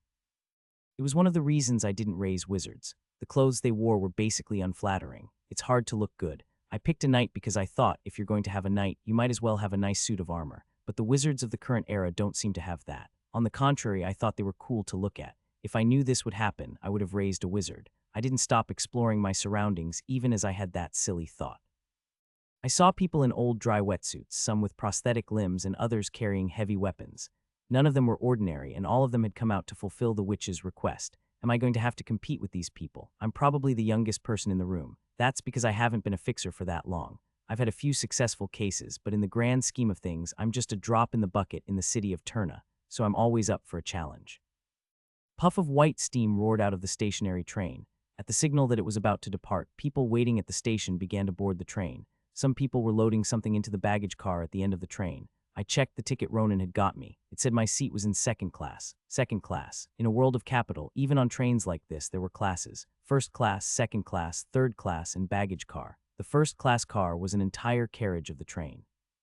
It occupied the front of the train and was decorated like a hotel, so naturally, only the wealthy could afford it. The second carriage is what we would call a regular seat. It's not that good though, and you can only sit in it. Still, it's better than third class. There's no room to sit down in third class. It's literally all standing room only, and most people in this city are crammed into the third class car when they take the train. The entire carriage is crammed with people, with no room to stand, and you endure the rattling train until you arrive. In a world where sleeping on a clothesline is called lodging, it's a fitting metaphor. In that sense, I'm lucky to have a seat. This is where Ronan's meticulousness and thoroughness comes into play. As I entered the train carriage, it was filled with a group of people. I thought, oh no, is that the mafia? I don't know if they're real mafia or not. I just labeled them because they looked like it. Apparently, the seats I was going to take were all occupied by these mafiosi. They spotted me too, and our eyes met. I wonder if they didn't like the fact that there was an unexpected person in the seat they thought they were going to charter. I didn't care, so I casually walked down the aisle to find a seat. Bam! I bumped shoulders with someone. Even if the aisle was narrow, I could see that the other person bumped into me on purpose. And of course, the obvious reaction came. What are you, an asshole? If you hit someone's shoulder, you owe them an apology. His grim face contorted even more grimly, like he was looking at a crumpled-up piece of paper. I didn't argue back. He lifted his hand and extended it toward me. It looked like he was going to grab me by the throat, and I didn't move, even though his hand was so close. But the moment I did, I vowed that this would be the first time I would show my sword here. What are you doing? A voice broke my reverie.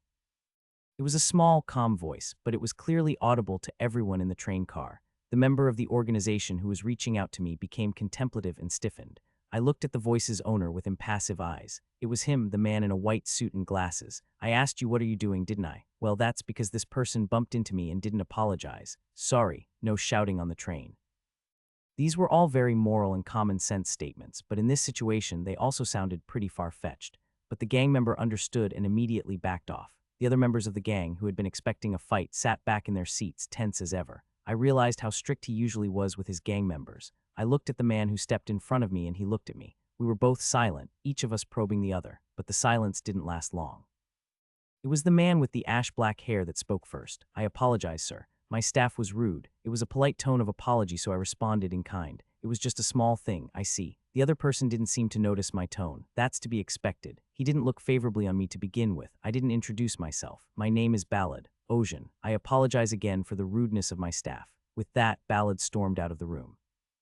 His tone and demeanor were polite, but his eyes were quite vicious. It's a good thing we didn't get into a fight. The last thing I want is to start a fight before I've even gotten the job. With that thought, I sat back down. The stares around me still stung, but I shrugged them off. As luck would have it, my seat was a window seat, and the scenery outside the window began to flow behind me, making me afraid to sit down. The train departed.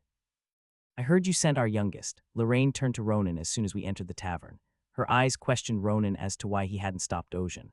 Well, you're quick with the news. Never mind. Are you out of your mind? You send him to something that involves the kingdom of Petra. Is there a problem? Problem. Of course there is. Ocean's new to the business. He's strong and he'll be treated well wherever he goes, but you know what? Brute force isn't everything in this business.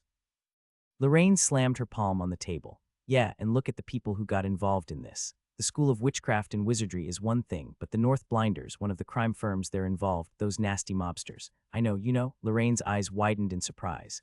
Ronan twirled the ballpoint pen in his hand lightly in his fingers as he organized his papers. That's not all. There are also the enhanced humans from the Bleeding Edge and the runaways from the scrap heap. You send our youngest to a place like that. Is this something that someone who didn't even treat him like the youngest in front of me would say? Ronan's point made Lorraine speechless.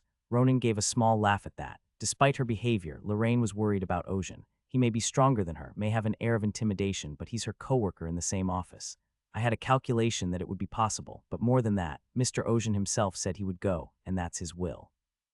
It's not something that I can do anything about. Your role is to hold the reins in case. Exactly. If it's dangerous, I grab it. The only reason I didn't grab it is because I didn't think it was necessary. You didn't want that witch. Ronan shrugged lightly at Lorraine's pointed question. I'd be lying if I said I didn't covet her. She kept quiet and stayed on the outside until now, and then she asked for asylum.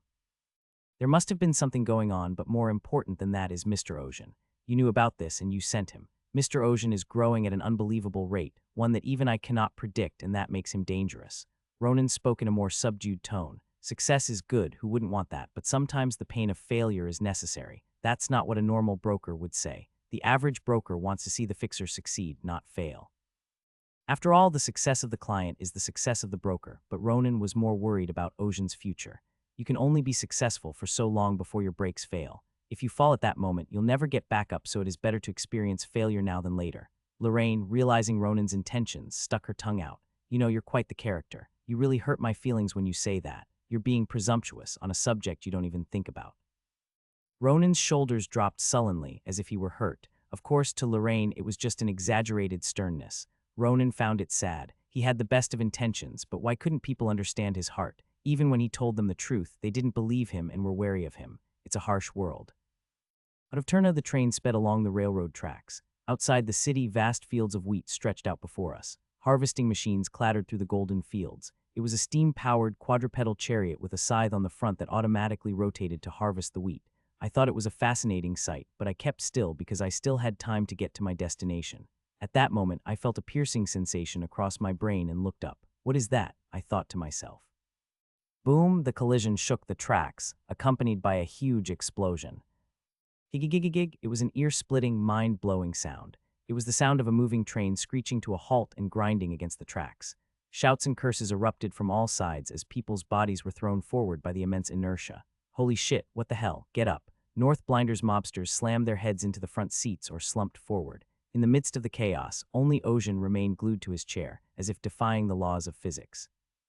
When the train came to a complete stop and the commotion subsided, the mobsters moved in unison to assess the situation.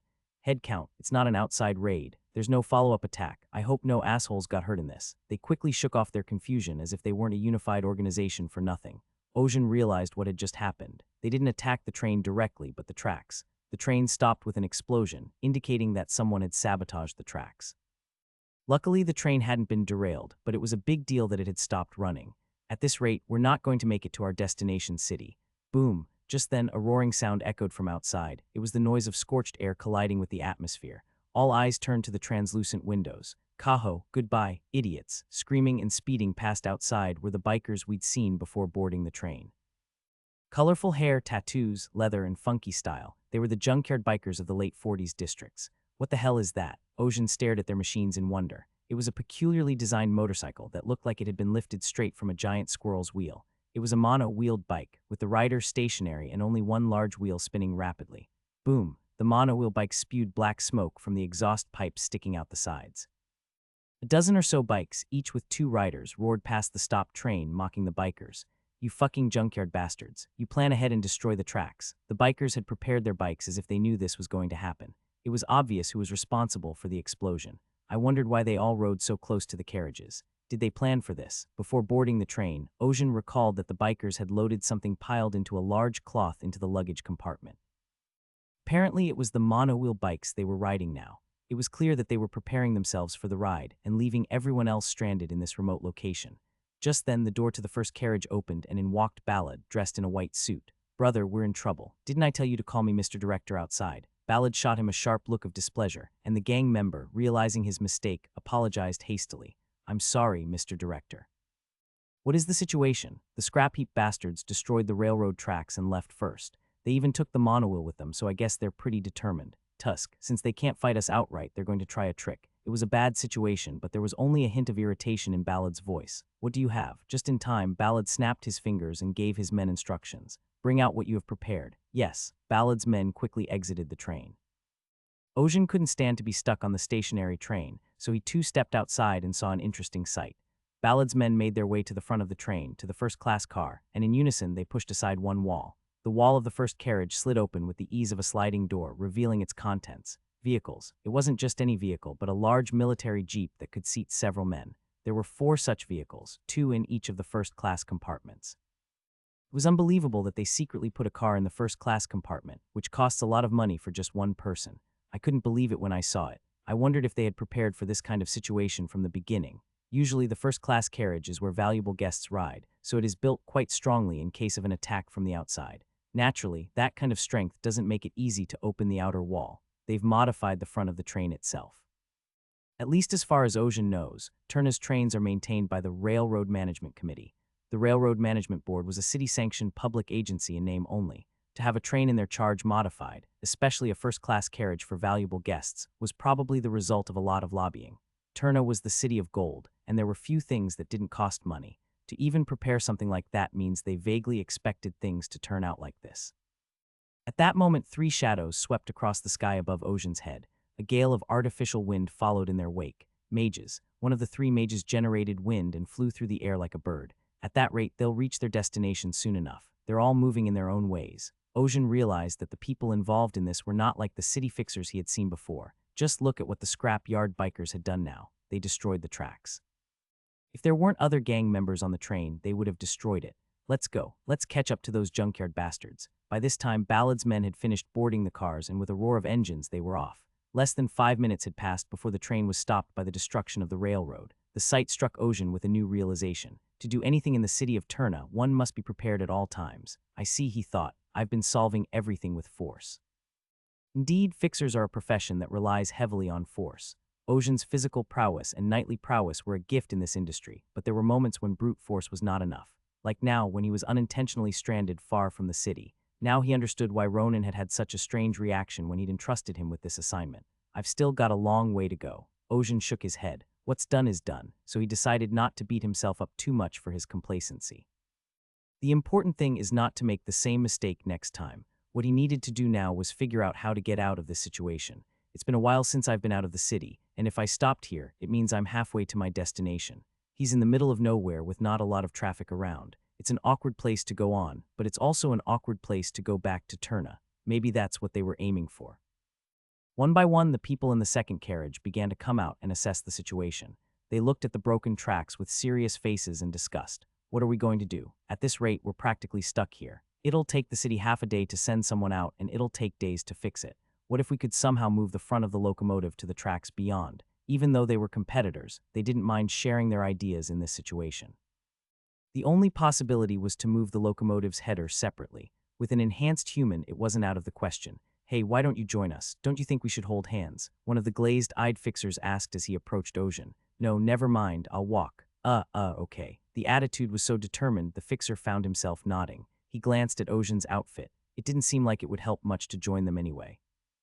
Walking on foot is one thing, but a sword at your waist, a sword. What's wrong with his head? With that thought, he started to back away, but decided it was better not to encourage him one more time, so he turned around.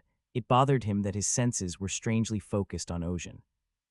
What the hell, where did he go? There was no sign of Ocean, who had been pacing around a moment ago. In the brief time he'd been distracted, he'd disappeared. Did I see something? The man's face turned pale, as if he had seen a ghost.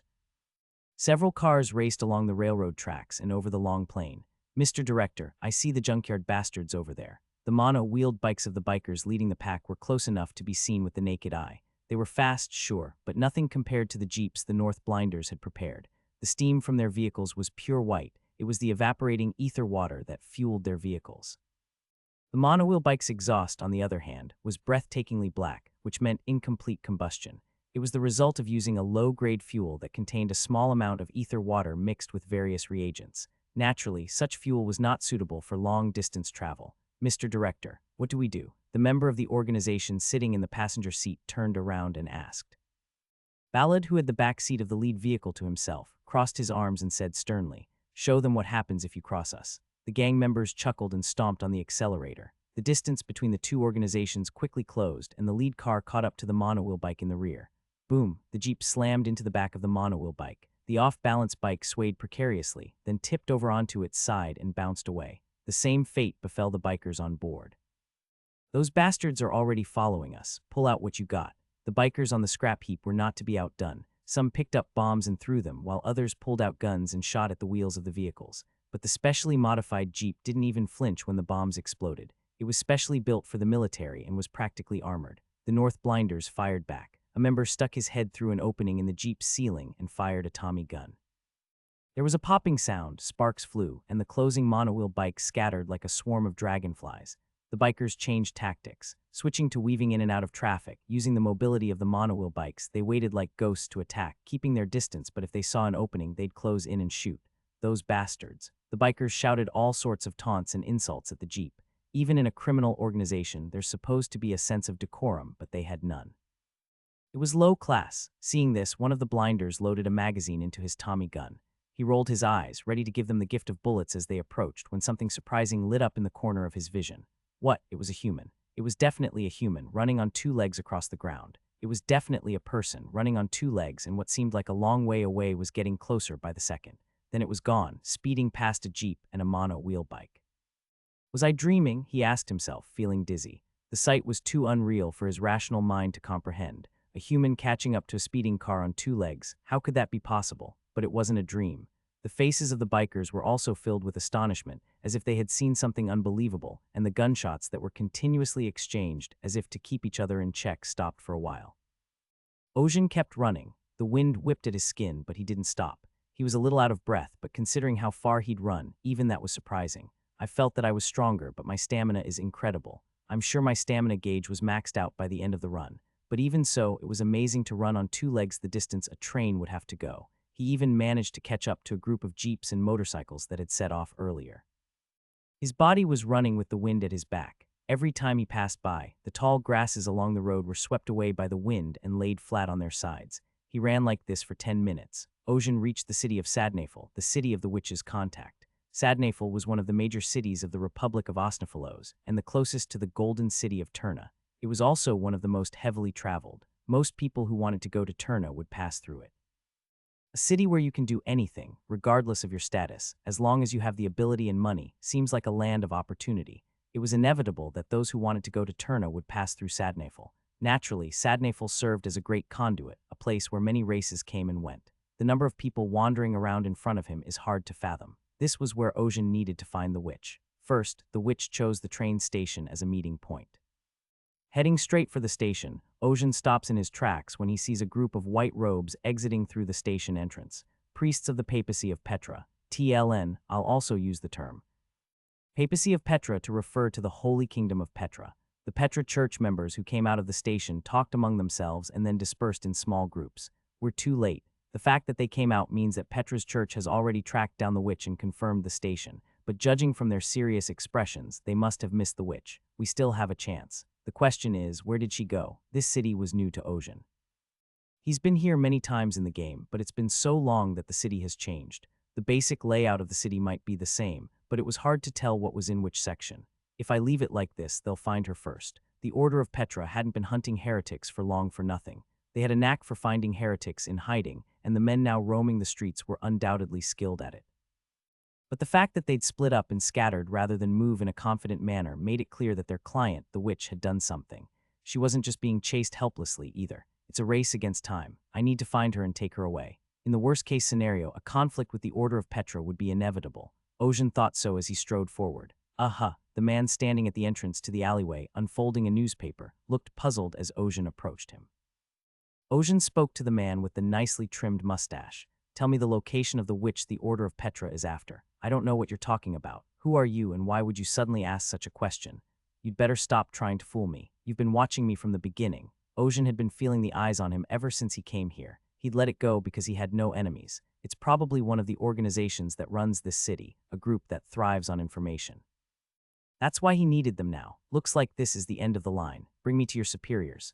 The man's expression changed as if he were wearing a mask. With one hand, he still held the newspaper open, and with the other, he drew a pistol from his waistband. But before he could, Ocean's hand moved. You're going to do this in front of everyone. Before I knew it. Ocean's hand grabbed the man's muzzle. The man tried to struggle, but Ocean's grip on the muzzle didn't budge. Ocean smirked at the sight, then tightened his grip. Snap. The long muzzle bent into a U shape, pointing at the man. If you want to shoot, you can shoot. The man's eyes flickered. He was trying to figure out how to handle this situation in his head. Should he obediently lead Ocean to where the branch leader is, or should he try to keep the secret until the end? The man chose the latter. He looked over Ocean's shoulder and chuckled. You're an idiot. If you knew who we are, you wouldn't have messed with us. Ocean knew why he was acting like that. It was the way the gang members were moving toward them. Each one of them had blended in with the others, but when they showed their true colors, people on the street moved aside without thinking. This seemed to be a fairly common occurrence in the city, as no one thought to stop them or alert the police. Yeah, that's good. I don't like to waste time with unnecessary conversations either. What? He was about to ask what the hell that meant, but Ocean's fist slammed into his face. He had to control his strength. Otherwise, his head would have exploded, not just his teeth in a storm drain. You bastard. Die. All around him, the man's companions turned and charged. Ocean looked at them and unclenched his fist. Looks like I don't even need to draw my swords for you guys. A one-sided scuffle ensued. Ocean dragged the bloodied man to stand in front of an iron gate. Is this it? Yeah. The man with a busted lip and broken teeth replied with a mangled pronunciation. Ocean stared at the iron gate in front of him. A sturdy-looking gate like this in a deserted alleyway gave him the distinct impression that this was an important place. Well done. Ocean punched him in the head, knocking him out cold. Ocean stopped himself from knocking on the door.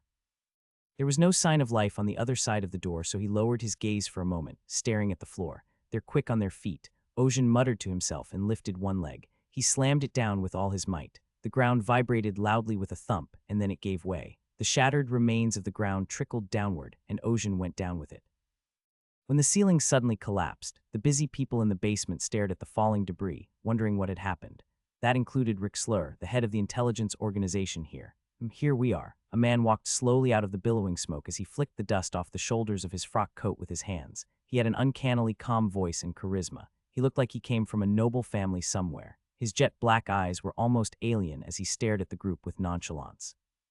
It's him. Rick Slur had already heard the reports and recognized Ocean's appearance. The sword at his waist. A fixer from Turna, supposedly looking for a witch. But how? Surely he can't know about the secret passage. What's even more ridiculous is that he came straight through the ground from the surface. A human, not an excavator, breaking through the ground with his bare hands. How does that make sense, even for a mutant? Around him, one by one, his men began to draw their weapons. They asked quietly.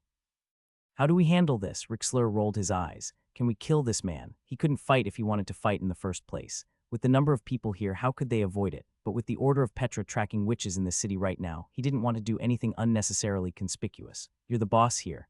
Ocean asked, his eyes fixed on Rick Slur. Behind his back, his men glared at him, asking what he was going to do. They were ready to draw their guns and fire on command. Meanwhile, Ocean walked slowly toward Rick Slur. Rick Slur's eyes widened. He had seen a vision of something forming behind Ocean's back as he approached. A cold sweat trickled down Rick Slur's cheeks as his hands clenched into fists, damp with sweat. A monster. He was a monster. The moment he recognized it, Rick Slur's mind was quick. Stop moving. He shouted to his men, and they all froze in place at the words. Rick Slur turned to Ossian and asked politely, "What do you seek? If you don't know why I've come, I'll be disappointed. The witch is headed for the slums south of the city. She hasn't been there long, so if you leave right now, you should be able to catch up." A hint of satisfaction flickered across Ocean's expressionless face. Rick Slur tried to look relieved, but Ocean's suddenly outstretched hand was met with a questioning glance. Why is this? Compensation. What? You tried to attack me, and if so, you'll pay for it. I told you the information. That's the price of running away. I know it was my man who unilaterally acted. You were the one who held me at gunpoint when I legitimately asked for a deal. From the subordinate's point of view, it was loyalty, but it came full circle. In the end, Rick Slur was forced to hand over a substantial sum of money to Ocean.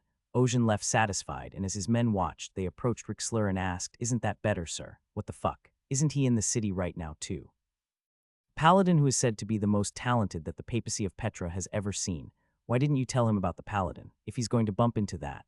That's what I said. Why didn't I tell him? Of course I did. I told him to go and die. The subordinate understood and nodded. He seemed like a pretty strong fixer, but he's out of luck against that monster. Yes, the purification judge, who is said to be the most talented the order has seen in 500 years.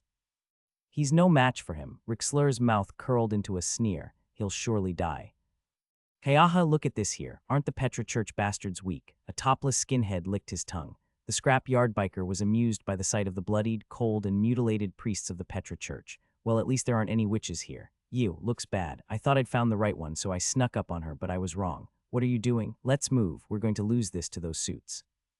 It was fine until they reached the city and found a group of Petra Church priests chasing something. Thinking they'd win, they sneaked up on them and ambushed them, but apparently there were no witches. What? There's one left, his subordinate asked, and all the biker's eyes turned to one side. His outfit looked like that of a paladin of the Order of Petra, except the robes were gray instead of white. Paladin, that's a different outfit. Never mind, just kill him. We're running out of time. I didn't put the neutralizer in for this. The skinhead, whose muscles were bulging roughly, drooled and approached the paladin with difficulty.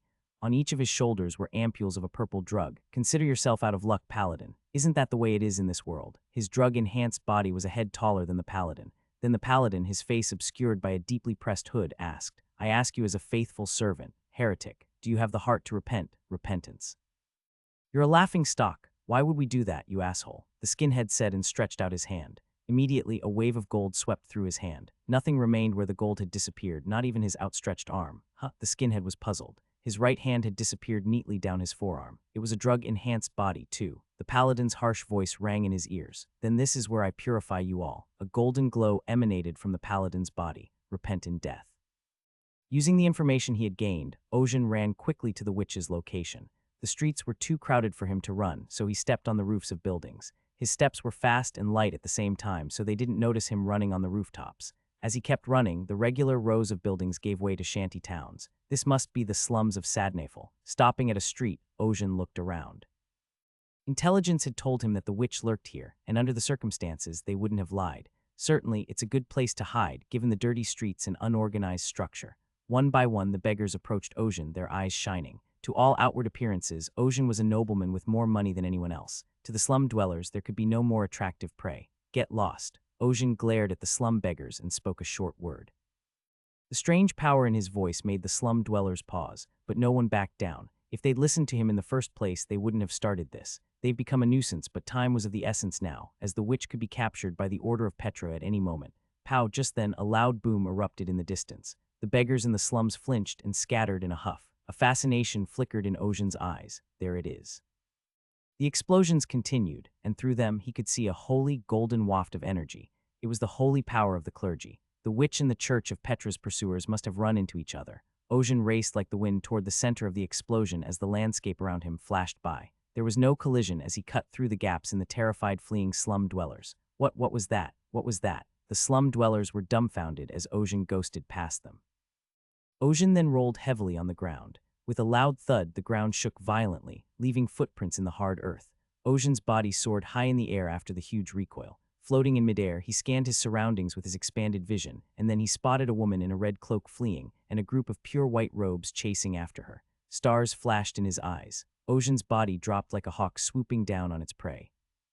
The witch was caught in a dead end, unable to escape, but Ocean landed exactly between her and the cult of Petra's pursuers.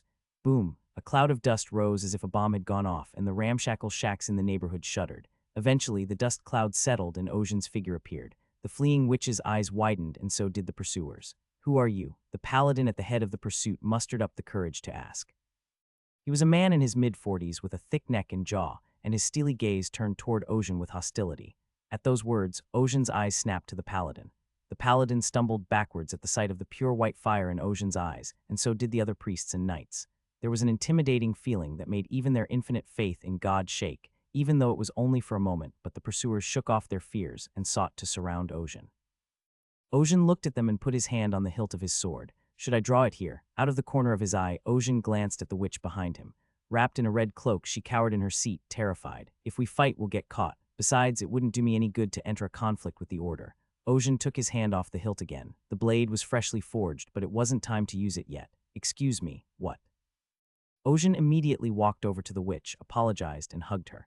Just as the paladins were about to shout out what he was doing, Ocean's body soared into the air. Did he fly? Was he a wizard? But the snowy-eyed paladin quickly realized it wasn't that. No, that's just pure angular momentum. He can soar like that after picking up a person and running in place. Is he a mutant or an enhanced human? Either way, it was clear that the man was from Turna, city of sinners. The Order of Petra called Turna the City of Sinners. Turna favored ability and money, so witches, warlocks, and criminals of the century were welcome in Turna. Moreover, through their enormous funds and power, they boasted an influence that went beyond complete independence from surrounding kingdoms. It is a well-known anecdote that the mayor of Turna responded to repeated warnings from the Church of Petra with a snort. "What the hell? Get after him. We can't let the heretic escape."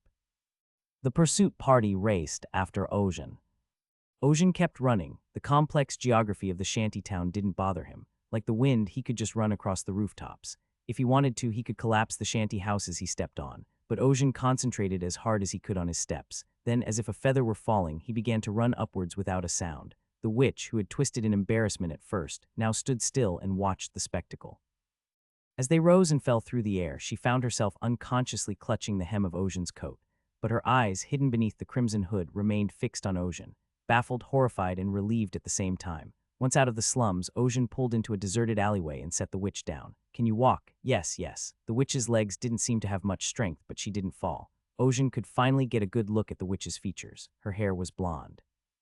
Slightly wavy, it was short, barely reaching her shoulders. She wore a hooded red cloak, which gave her an air of mystery. "The witch who asked for asylum, am I right?" "Ina, I mean a grunt, and you, Ocean, fixer and knight of Turna." Ina's eyes narrowed at that. Introducing himself as a knight to a witch, she thought it was some kind of joke to break the ice, but his expression was so serious she couldn't tell. "None." "What?" Ina turned to Ocean, wondering what that meant. "Did you get separated on the way here?" "No, I was alone from the beginning." "What?" Ina had a headache, but alone. From what she'd seen of him, he was very capable, but still, he shouldn't be alone. "Is there a problem?" "Of course there is. Don't you know who you're up against? The Church of Petra. Maybe all we have to do is get out of this city without fighting. It's not that easy, especially since there's a monster in the city right now." "A monster?" "You don't seem to know from your reaction, but there is one. Still, you got here before anyone else, so you must have a way out of the city, right?" He'd come this far, so she figured he'd have some sort of plan. But that hope was crushed. "There isn't. There's no train back. There's no point in trying to catch a train. The express tracks leading here have been blown up." Besides, unless they're idiots, the church will be watching the station. We could disguise ourselves and get through. That won't work. They're hell-bent on tracking down heretics, and no matter how I disguise myself, they'll know if I'm nearby. She'd already been through something similar. Ina's voice was confident. Do you have a vehicle to drive? No. Ocean had run all the way here in the first place. Even if it was half the distance, it wasn't a short distance by any means. Ocean thought to himself, can I run all the way to Turna carrying her like I did just now? I don't think so, no matter what. If he was alone, he might be able to, but he wasn't sure he could do it with her. Suddenly, a thought flashed through Ocean's mind. They had come in a very strong and fast vehicle. Maybe there's a way. Really? Yes, but it'll have to be a bit of a hassle. A hassle? The word sent an instinctive shiver down her spine, and a moment of hesitation crossed Ina's face. I suppose I can't help it. If I stay in this city, death is inevitable, so I might as well take the risk. In that case, let's get moving again, in case they come this far soon. Oh, wait. With that, Ina gingerly pulled something out of the basket she held in one hand. It was a small matchbox. She pulled out a match and struck it, and then something amazing happened. The space around the flame of the match crackled, and a vision appeared that looked exactly like Ina. That's witchcraft. Witchcraft is the unique magic of witches. It's different from the magic used by wizards, and each witch is born with a different witchcraft. What they do have in common is that their abilities are all based on fairy tales. The same was true for the witches Ocean had seen in the game. That's why some people refer to their magic as mädchen. Witchcraft varies in power and performance. In other words, power is not quantifiable. There were actually witches in the game that were capable of destroying entire kingdoms. In fact, the witch Rumpelstiltskin had the power to turn everything into gold, and she even turned an entire kingdom into gold. It was terrible. The moment you step into the kingdom, you have a gold gauge, and when it's maxed out, you're instantly killed, no matter how much health you have. Ossian died a lot before he even got to the witch. So most of the strategy was to find and kill the witch early in the round before she awakens, so much so that many gamers would rather nip the challenge in the bud. Ossian, of course, captured her in the Golden Castle. Her ability is to create illusions through matches. I don't know how far it goes, but it would certainly help them escape. It was probably one of the reasons she was able to survive the Order pursuit. This should buy us a little time. Then let's get moving. Outside the city of Sadnafol, Ina's eyes lit up when she spotted a large jeep parked there. That should be enough to get us out of the city. Yes, but it's being guarded by a bunch of bad guys. Are you sure it's safe? Ina's fears were confirmed. There were still people guarding the vehicles. They were all on high alert and would be spotted if they approached. Don't worry, I have a plan. Really? Ocean sprang into action. He used his ridiculous physical abilities to approach the vehicle and beat up anyone who stood guard. Ina stared at him in disbelief. It's over. What a great way to do it. If you're physically strong, it's easy to do things like this. Even as she thought that, Ina decided to get into the vehicle. At that moment, she heard a voice behind her. Oh no, you can't do that. You're trying to sneak into someone else's car. Ocean slowly turned around. Plus, you even took the witch. No matter what, shouldn't we maintain business ethics? A pure white suit, white hat, and eyes that glowed viciously. Ocean narrowed his eyes. Ballad and his men were supposed to be scouring the city right now, and yet they'd been waiting as if they realized he was going to take the vehicle. No, not surprising, given the cloaking, and they're not stupid. They know I can't take the train. In other words, Ballad expected Ocean to sneak and steal his car. Ballad raised one hand, like a gentleman. I have a business proposition for you. Hand her over and I'll let you go. At that, Ocean glanced at Ina grunt. That's a gentlemanly offer. If you think I'm lying, don't worry. I'm a man of my word in these matters, and if I refuse, then we'll have to resort to some violent means. At the same instant, the mobsters flanking Ballad pointed their guns at Ocean. All of them were armed with guns. The one Ocean had to be most wary of was a Thompson submachine gun, known as Tommy gun. No matter how well Ocean could parry incoming bullets, he was no match for 3 Tommy guns firing simultaneously. Most important of all was Ina Grunt's opinion. It was not out of the realm of possibility that she would turn her back on Ocean here and go to Ballad. No, it was a virtual certainty, based on the odds alone. Ocean turned his head back to Ina. She looked up at him with an uneasy expression.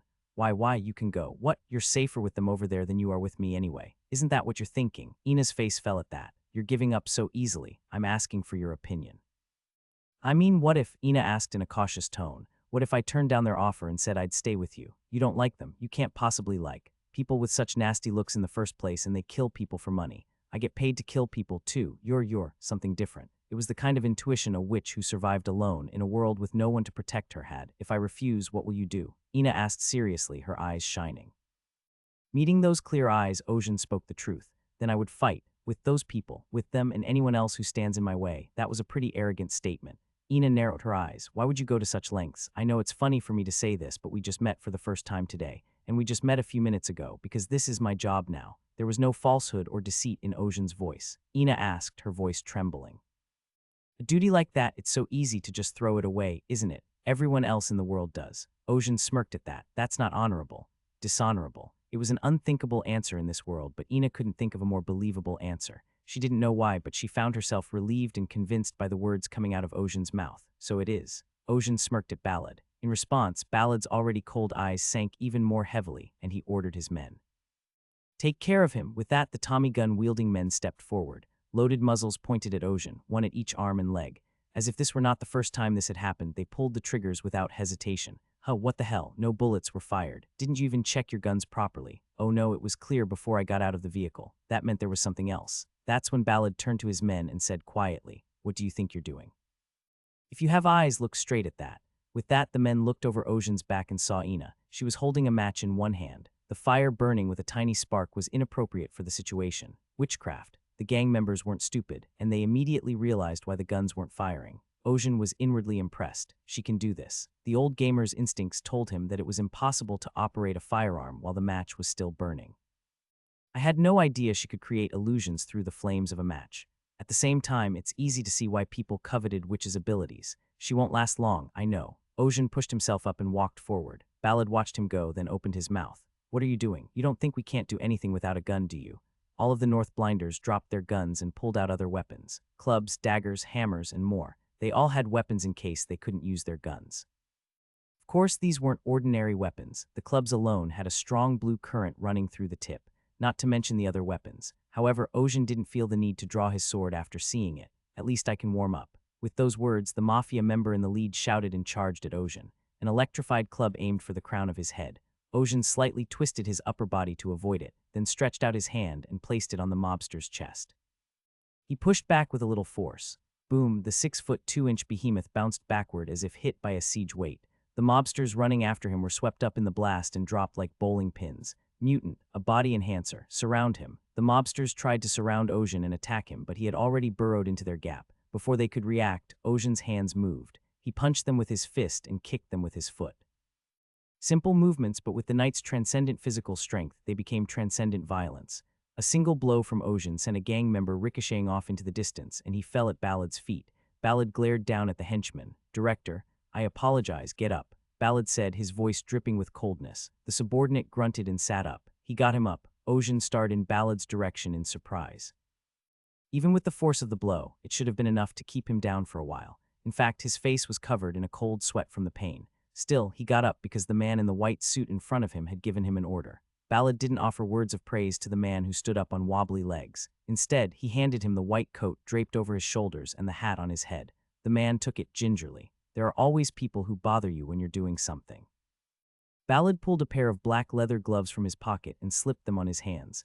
"That's why I have to take matters into my own hands. You must be pretty good at it. Do you know why they call me Mr. Director? Because you're smart. Besides that." Ballad wore a holster belt around his waist. He grabbed the weapons holstered at his waist, one in each hand. "It was a hatchet, because I'm the strongest. Ho ho. An axe." The axe Ballad pulled out was unmodified, to say the least. Other words, he was using a pure-blooded weapon. The director took out an axe. "That bastard is done." The faces of the mafia members who had been beaten down by Ocean turned red. That man is really that strong. Just as Ocean was thinking that, Ballad lunged at him. When he was within striking distance, Ballad swung his axe sideways at Ocean's head. Ocean snapped his head back. The sharp blade cut off a few strands of his hair. Quick, Ballad swung the axe in his other hand as the first blow missed. Ocean judged from the look on his face. If he backed off, he'd be taken out of the flow. He immediately drew the sword at his belt. A silver blade emerged from its scabbard and engaged Ballad's axe. Kong, sparks flew from the air. Ocean blocked the attack and tried to push Ballad away with all his might. Ballad steadied himself with his legs. What? It was the first time he met an opponent he couldn't overcome instantly with his physical strength. At the same time, Ballad's men stared in amazement. "He and the director are having a joust?" "That's it." Ocean stared at Ballad in surprise. "Judging by the weapon you use, you're quite a violent man despite your appearance." Ballad did not reply to the comment. He merely stared at Ocean, his cold eyes filled with serene life. Ocean smirked and immediately shifted his stance, bending. A basic skill of a knight. It was a technique to deflect or block an opponent's attack. The sword tilted slightly to the side and the axe blade slid down the smooth hilt. The next moment, the tip of the sword bounced and swung out, knocking the axe blade away. One of the two axes flew far away. As Ballad, bereft of one of his weapons, clicked his tongue, Ocean swung his sword. The longsword and one-handed axe clashed in the air. Ballad somehow managed to parry Ocean's blade with one hand, but it was all he could do. Ocean took advantage of the opening, hoping to overpower Ballad at once, but when he saw the look on Ballad's face, he abandoned his attack and immediately crouched down. Immediately afterwards, an axe flew to the spot where the back of Ocean's head was just moments ago. Ballad caught the flying axe with one hand and switched back to dual wielding. You dodged this. For the first time, Ballad's emotions showed. He couldn't believe how Ocean had dodged the returning axe as if it had eyes in the back of his head. Instead, Ocean raised his crouching upper body and swung his sword wildly with the force of the blow. Ballad crossed his axe and parried the blow. Quang, an unbelievable sound erupted. It was the sound of cold weapons colliding. Ouch! Ballad gritted his teeth and strained his arms. His forearm muscles expanded, and the biceps section of his shirt popped open. Ballad's legs dug deep furrows and he was thrust forward. The distance between them had increased by 5 meters. Ballad stared down at his tingling arms in disbelief. You, who are you? The struggle that had been so evenly matched had ended in Ballad's defeat. Ballad realized then that Ocean had been controlling his power even as he fought. When Ballad questioned him, Ocean didn't answer, but instead sheathed his sword and glared at his arms. The axe that had been deflected returned to his hand. It was like the throwing axe he'd seen in Eldon's workshop, but Ballad's axe hadn't been modified. On his forearm, hidden beneath his shirt, a black tattoo covered his entire forearm. I see, you were a barbarian warrior.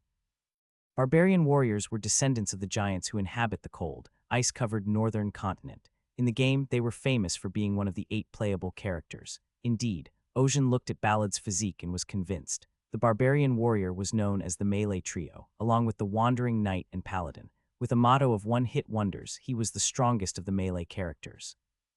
If you want to see heavy damage, it's not for nothing that they say ranged is for mages and melee is for barbarians. One of the characteristics of a barbarian warrior was that he was able to regain his grip on the axe he had lost, just like Ballad did. They know how to manipulate mystical powers by engraving runes on their weapons or flesh through rune inscription. The most basic of these is the Rune of Recovery, which is applied to weapons.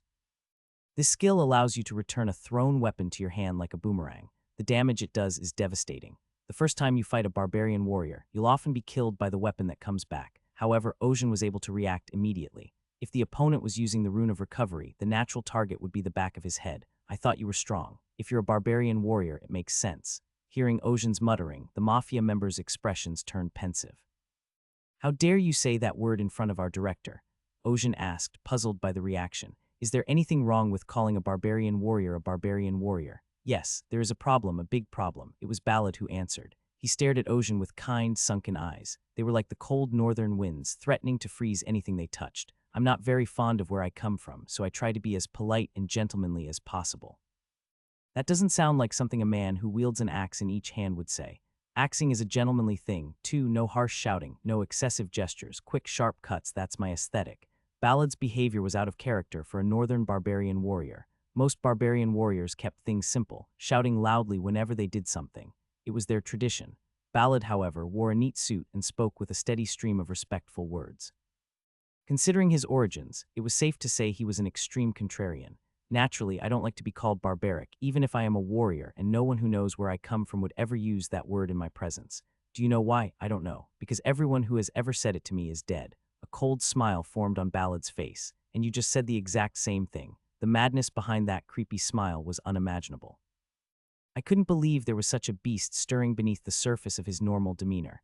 Ironically, though, it was only then that Ocean realized that Ballad was a true barbarian warrior. How times have changed. Barbarian warriors wear suits and wield axes. The comment was a bit of a grumble, but it struck a chord with Ballad. Ballad smirked. You've done it again. And with that, he vanished like a mirage. Ocean's eyes rolled rapidly. Left, no, right. Just as he was thinking that, as he brought his sword upright, 2 axes struck his blade. Quang, the wind whipped around with a huge impact. Ocean strained his arms. He didn't just want to withstand it, he wanted to push it away. At that moment, a faint red glow emanated from the black tattoos on both of Ballad's forearms. The force pushing against Ocean's blade increased. Oh no. Ocean abandoned the idea of fighting back immediately and stepped back. Enhancement Rune. It was a typical rune for barbarian warriors that temporarily boosted their physical abilities. I see you're familiar with it. Ballad quickly caught up to Ocean. His movements were even faster than before. It was probably because of the runes on the bottom of his suit pants. This time, it's the Rune of Speed, which increases movement and attack speed. Kagagagagang, Ocean retreats backwards, and Ballad follows behind him. Meanwhile, their arms flailed as they swung their weapons, and countless flashes of light flashed in the air. The gang members, barely able to recover themselves, could only watch with open mouths as the superhumans dueled. Who the hell is that guy? How can he fight as an equal against the rune-using director? The one they didn't understand the most was Ojin. At first, they thought he was just a physically enhanced mutant who could wield a sword, the kind of guy who would die when Ballad used a rune. They thought he was a common fixer in Turna, but in reality, their fight was a back-and-forth affair, with neither man getting the upper hand. If anything, Ojin seemed to have the upper hand. At that moment, their movements stopped. Their weapons were locked in a grapple and Ballad frowned. Even after using the rune of enhancement and the rune of speed, Ojin still wasn't pushed back. On the contrary, his movements became even faster than before, as if he had shifted gears to match this side. Not full power yet, is this it? Then that laxity will get you killed. Ballad swallowed that backhanded remark and used another technique as a pure white frost began to form on the blade of Ballad's hatchet. The frost's chill spread to the surroundings, even to Ojin. Soul of Frost, you can actually use the power of frost. But his reaction was far from panic. Ojin had seen through Ballad's technique naturally. Boom! Ojin lifted his leg and stomped down hard on the ground. A stormy wave surged from its center, pushing the chill in the air in all directions. Taking 2 or 3 steps back, Ballad stared at Ojin in disbelief. How the hell did you? Most opponents would panic and die before they could react, but not Ojin. It was the same when he dodged the axe from behind, and it was the same now. No matter what hand Ballad dealt him, he took it all in stride and kept his cool. It was unbelievable. Were you from the north? Do I look like it? Ojin's appearance was far from Nordic, to say the least. He had none of the distinctive physical features of someone from the north. How else could you? I just know. No matter what hand Ballad dealt, Ojin could handle it. He'd fought barbarians countless times in the game. Barbarians are characterized by their lack of stiffness when attacked and their bulldozer-like nature. As a result, it was one of the most favored classes in PvP among players. Ojin met countless barbarian players there, and he defeated them all. Ballad's abilities, amazing to others, were just one of the many things he had to deal with. Still, you're amazing, boy. I can't believe you're using 2 barbarian traits. Barbarians have 3 traits. Rune Raven, which is tattooing runes on his body to activate runic magic. Frost Wolf, which grants cold and storm lightning powers to their weapons. And the final talent is the Berserk Bear, which grows stronger as your health decreases and even drains your health. Ballad was using 2 of the 3 talents. This is unusual considering that NPCs usually only have 1 talent, but it wasn't unheard of. Heroic NPCs can do that. Heroic NPCs carry a lot of weight and power in the game. Most of them are the pinnacle of their talents, but there are a few who have mastered other talents as well. Ballad was one of them. Nice to be reminded of something from my gaming days. In a world that had become too real and too changed, it was quite pleasant to find traces of a favorite pastime. So much so that Ojin found it amusing to watch Ballad attack him. So, what are you going to do now? Are you going to use Berserker's Roar, maybe Stormhawk's Call, or you can use the Rune of Immortality and charge? How on earth did you? Ballad was overwhelmed with embarrassment as Ojin's mouth spilled out all the secrets of the tribe. There were many names among them, names that are now lost and only legends. Ballad had forgotten that he must kill Ojin for crossing his line. The embarrassment was overwhelming, and Ojin was puzzled by Ballad's reaction. What, you can't use them?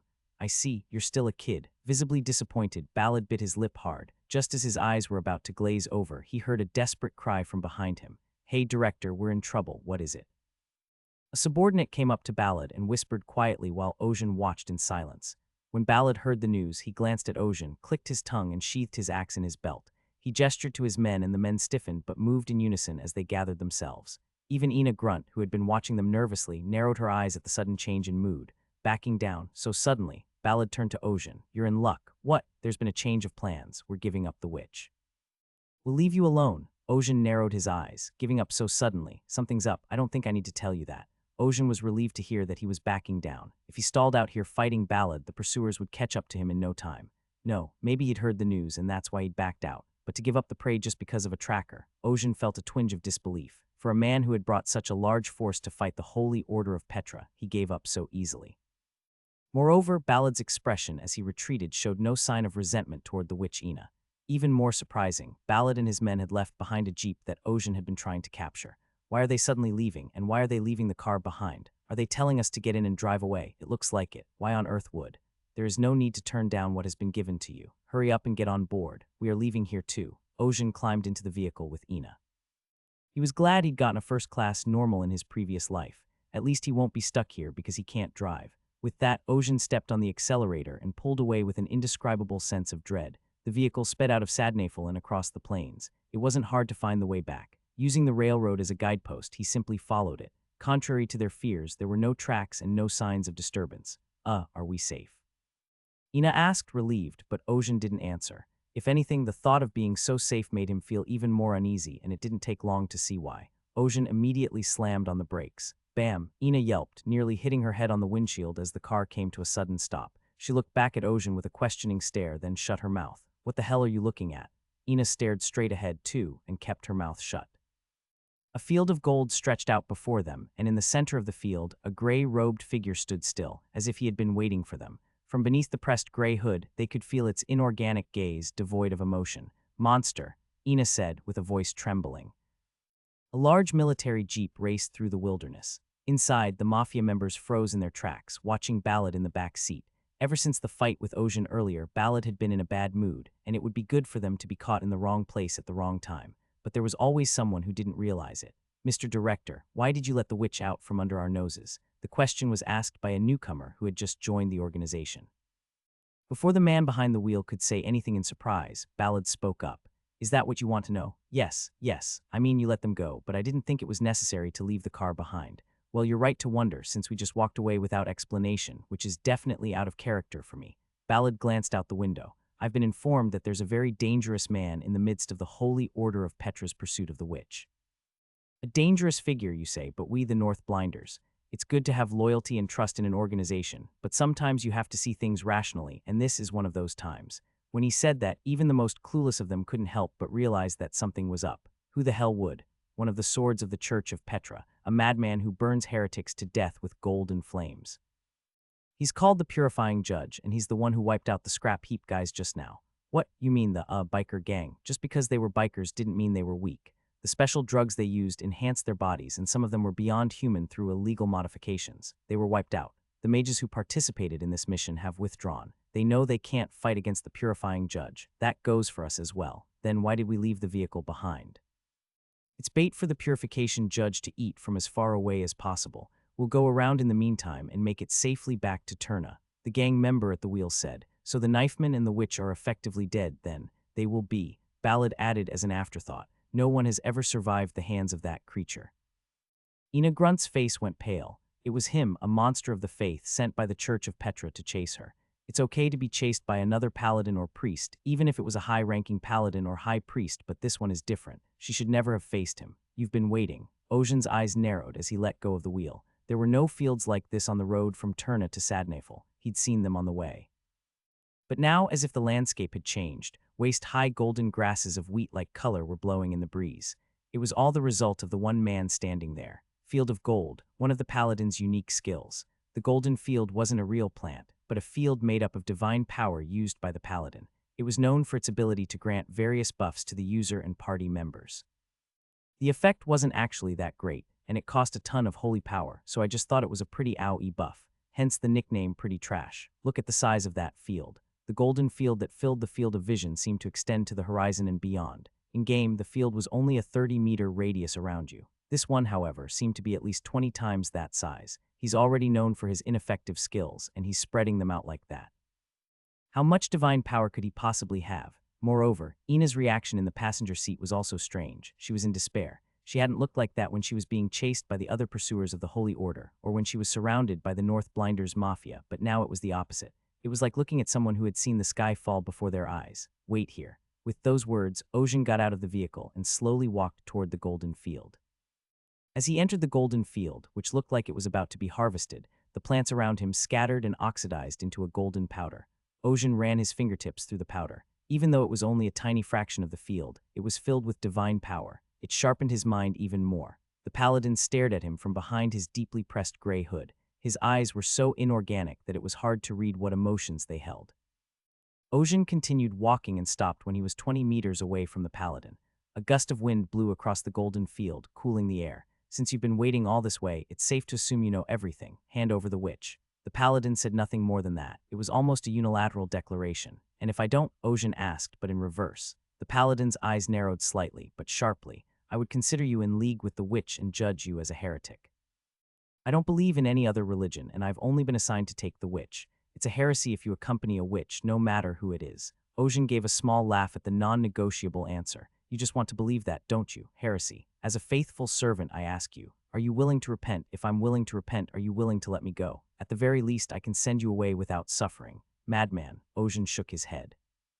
That won't do because I can't turn back after coming this far. Ojin drew the sword at his belt. Sunlight and golden light mingled and scattered over the crystal clear hilt. Then I can only purify you. The judge reached to his waistband and pulled out a sheathed blunt weapon. It was a weapon called the flanged mace. It was clean and simple in design, the kind of weapon a thrifty priest or paladin might use. Ojin and the judge stared at each other wordlessly as the wind blew between them.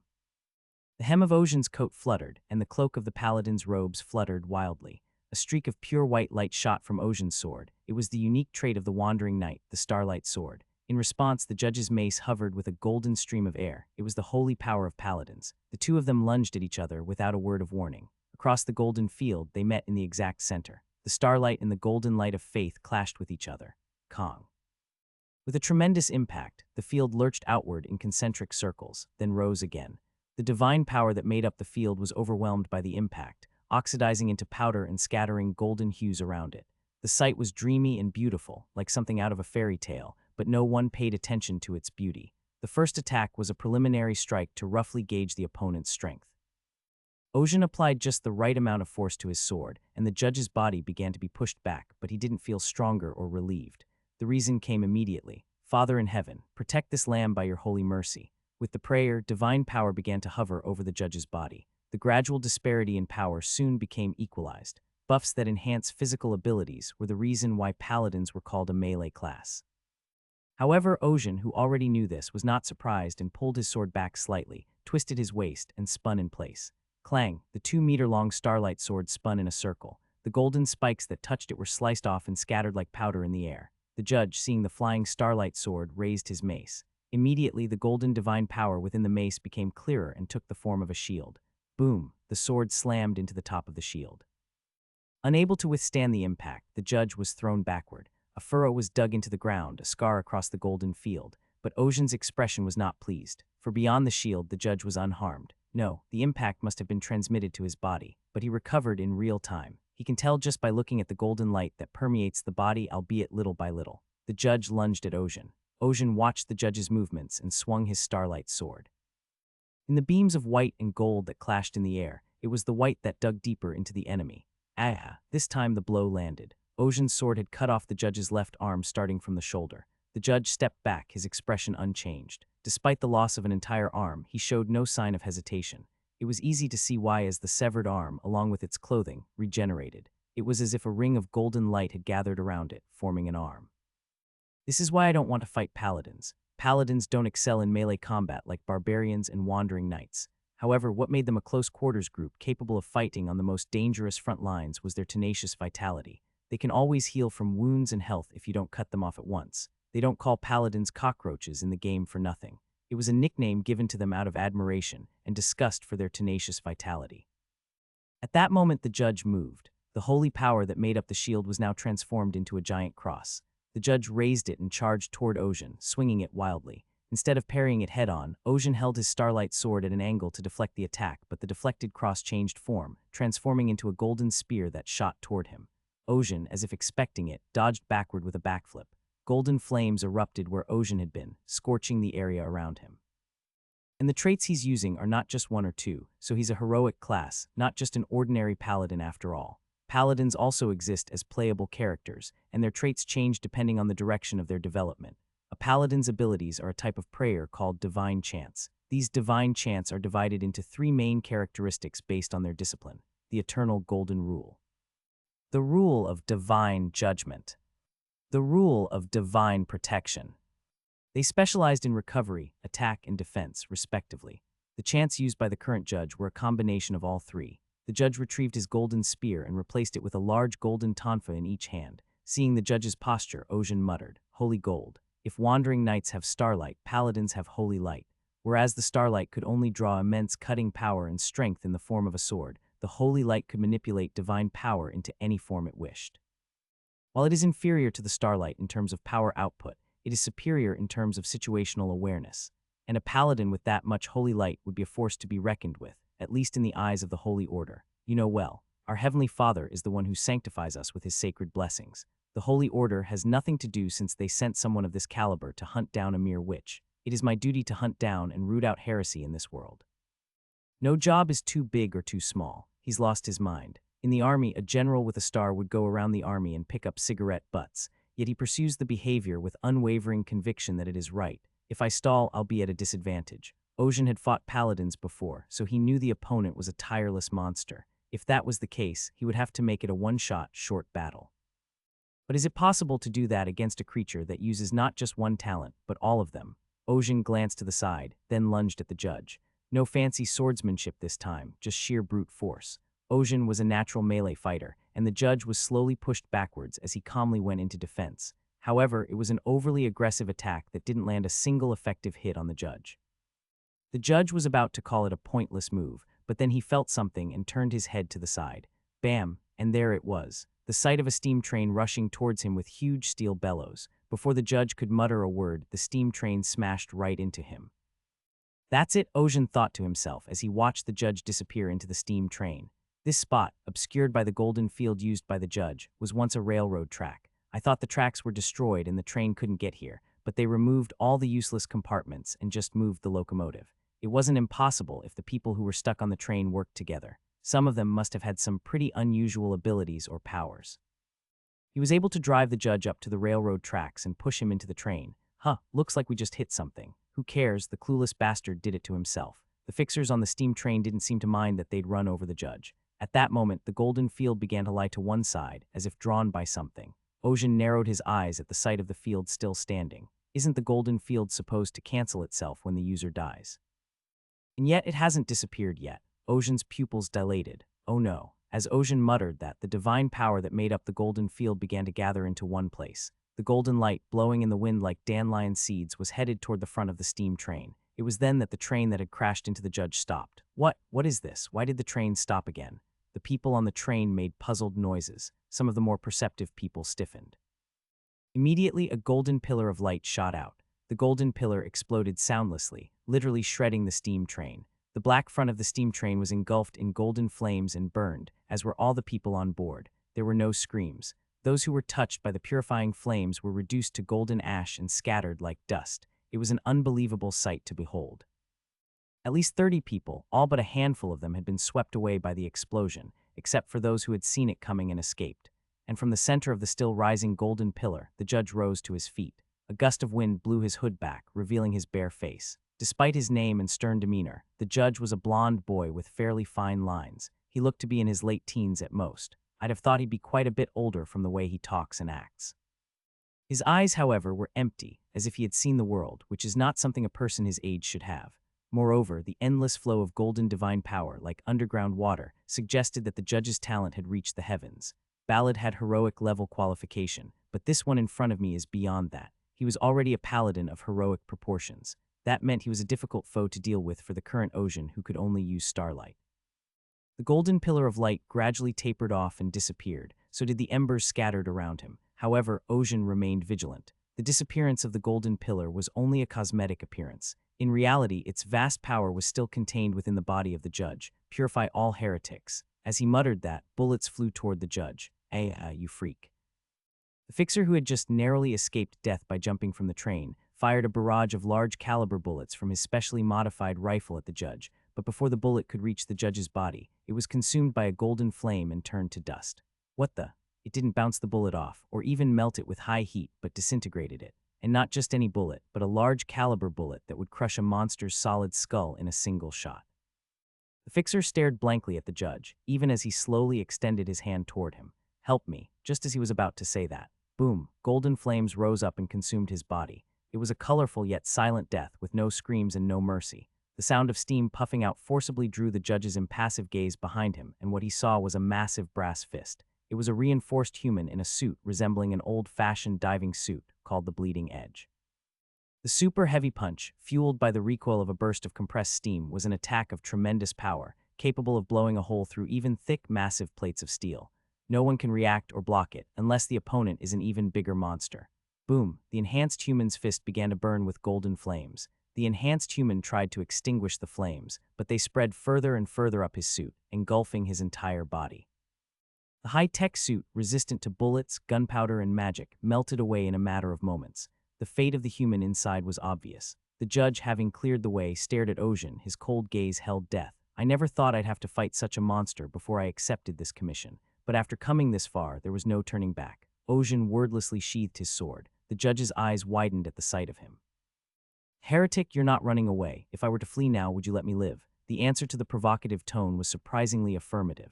Yes, why, I'm a heretic in your eyes. Certainly you have rejected the will of God by allying yourself with that wicked witch, but because of the courage and strength you have shown, that pure power says you deserve the mercy that is bestowed upon you. He meant the holy light. That favor is likely due to Ocean's maxed out faith stat.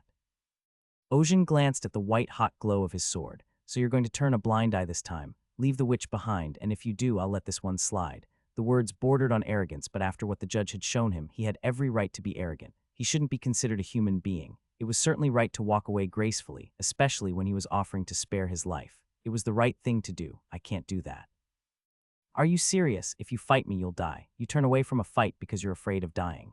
Ocean muttered that and turned his attention to the jeep they had gotten into. Ina was sitting in the passenger seat, her gaze filled with fear and worry. She had stayed where she was, doing as Ocean had told her when she could have left them alone and run away. She was either stupid or a good listener. Ocean smirked at the sight.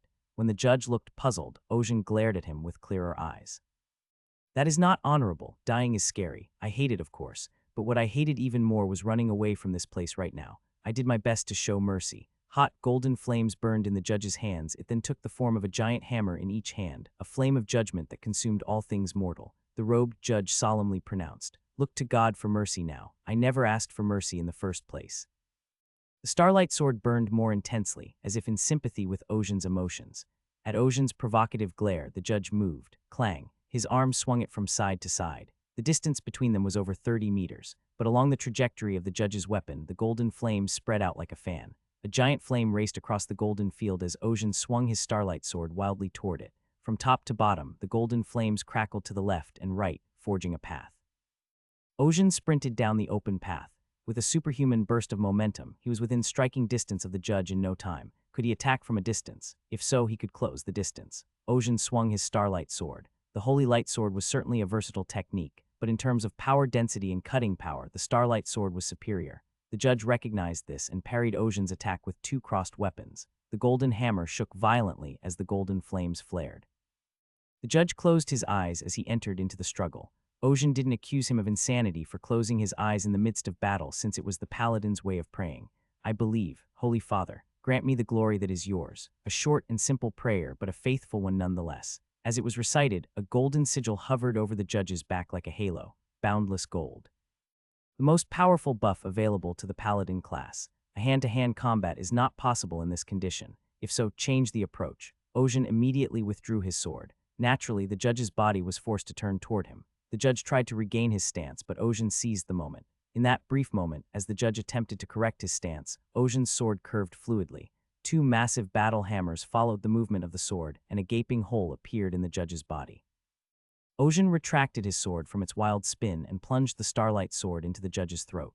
It was a blow that stabbed right through the gap created by his opponent's heavy buffs. It was said that even if you cut off a limb, it would regenerate, but would he do so if you struck him in the neck? However, Ocean's expression quickly hardened. The tip of the incandescent starlight sword was stuck right in front of the judge's throat, and he didn't move. The Great Father favors me.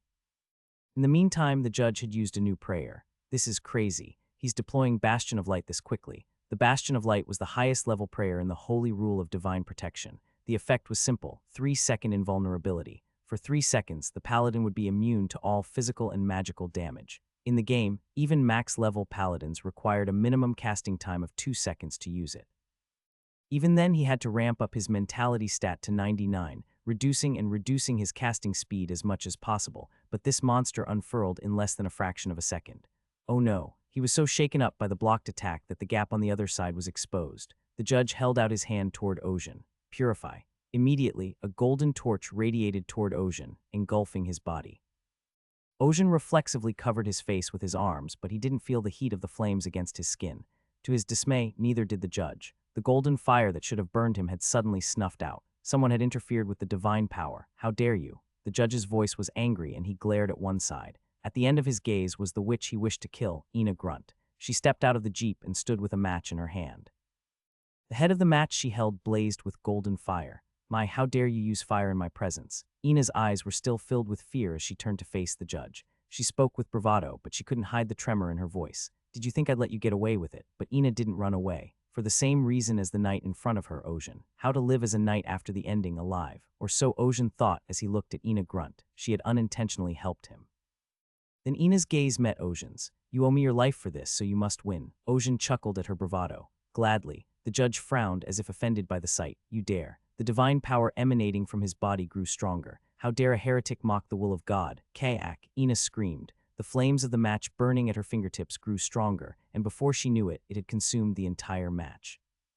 Ina reflexively let go of the match, and the sealed flame was reinserted into the judge's body, but that brief moment was enough for Ocean to close the distance. The judge ignored Ocean and reached for Ina. His purpose was to kill the witch in the first place, so he didn't need to waste time playing games with Ocean.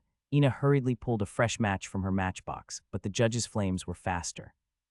The golden flames spewed out in a radial motion, rushing toward her like wildfire, but it was instantly sliced in half by the starlight sword.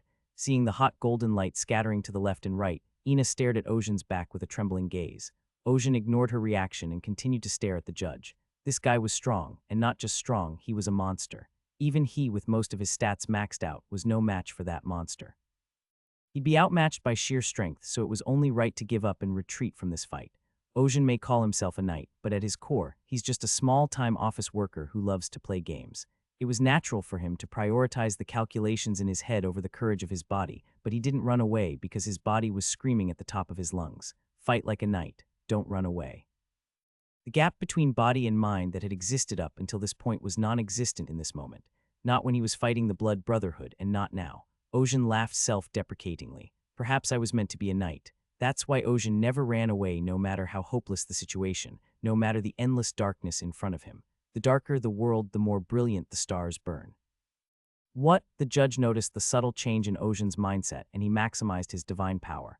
The golden field churned like a stormy sea, bending to his will. That incandescent sword is definitely dangerous. Its cutting power could easily slice through his divine gold, splitting even the flames of purification and judgment. In terms of sheer power density and sharpness, any prayer he could use would be no match for that sword. But it is a double-edged sword. As a sword, it could only cut what came from one direction. Father in heaven, let them all burn with the fire of perfect mercy. As the judge recited his prayer, flames spread across the field. The flames rose from all sides, writhing at the judge's will, and rushed toward Ocean and Ina like a giant tidal wave. Back, forth, left, right, there was no room to dodge, and the simultaneous rush of flames could not be stopped by a single sword. It is finished. The flames engulfed Ocean and Ina at the same time as the judge's declaration. They were reduced to golden ashes, purified. As the judge thought this, he looked up to see a glimmer of light in the golden flames. The flames are pushed back. The all-consuming golden flames seemed to be held back by something. The flames, exhausted, slowly subsided and quieted, revealing the power that sustained it. It was a pure white sphere. It looked like what it would look like if you took a twinkling star in the sky and brought it to Earth. At that moment, the white sphere split from the crown and unfolded like a flower petal. Like a magnolia bud opening into full bloom for spring, the light spread out in all directions, and then took on the form of a man's body. It was a cloak. Cloak, which seemed to be made of fabric cut from brilliant starlight, fluttered without wind. Around its neck and shoulders, the pure white feathers glistened. Nebula Silk, one of the skills of the Wandering Knight, was a self-buff skill that envelops the user in a cloak of starlight power, increasing all resistance, defense, and movement speed. Wrapped in the cloak of starlight, Ocean stared at the judge with a more subdued gaze. Now, the starlight sword still burned hot in the slit in his cloak. We're even.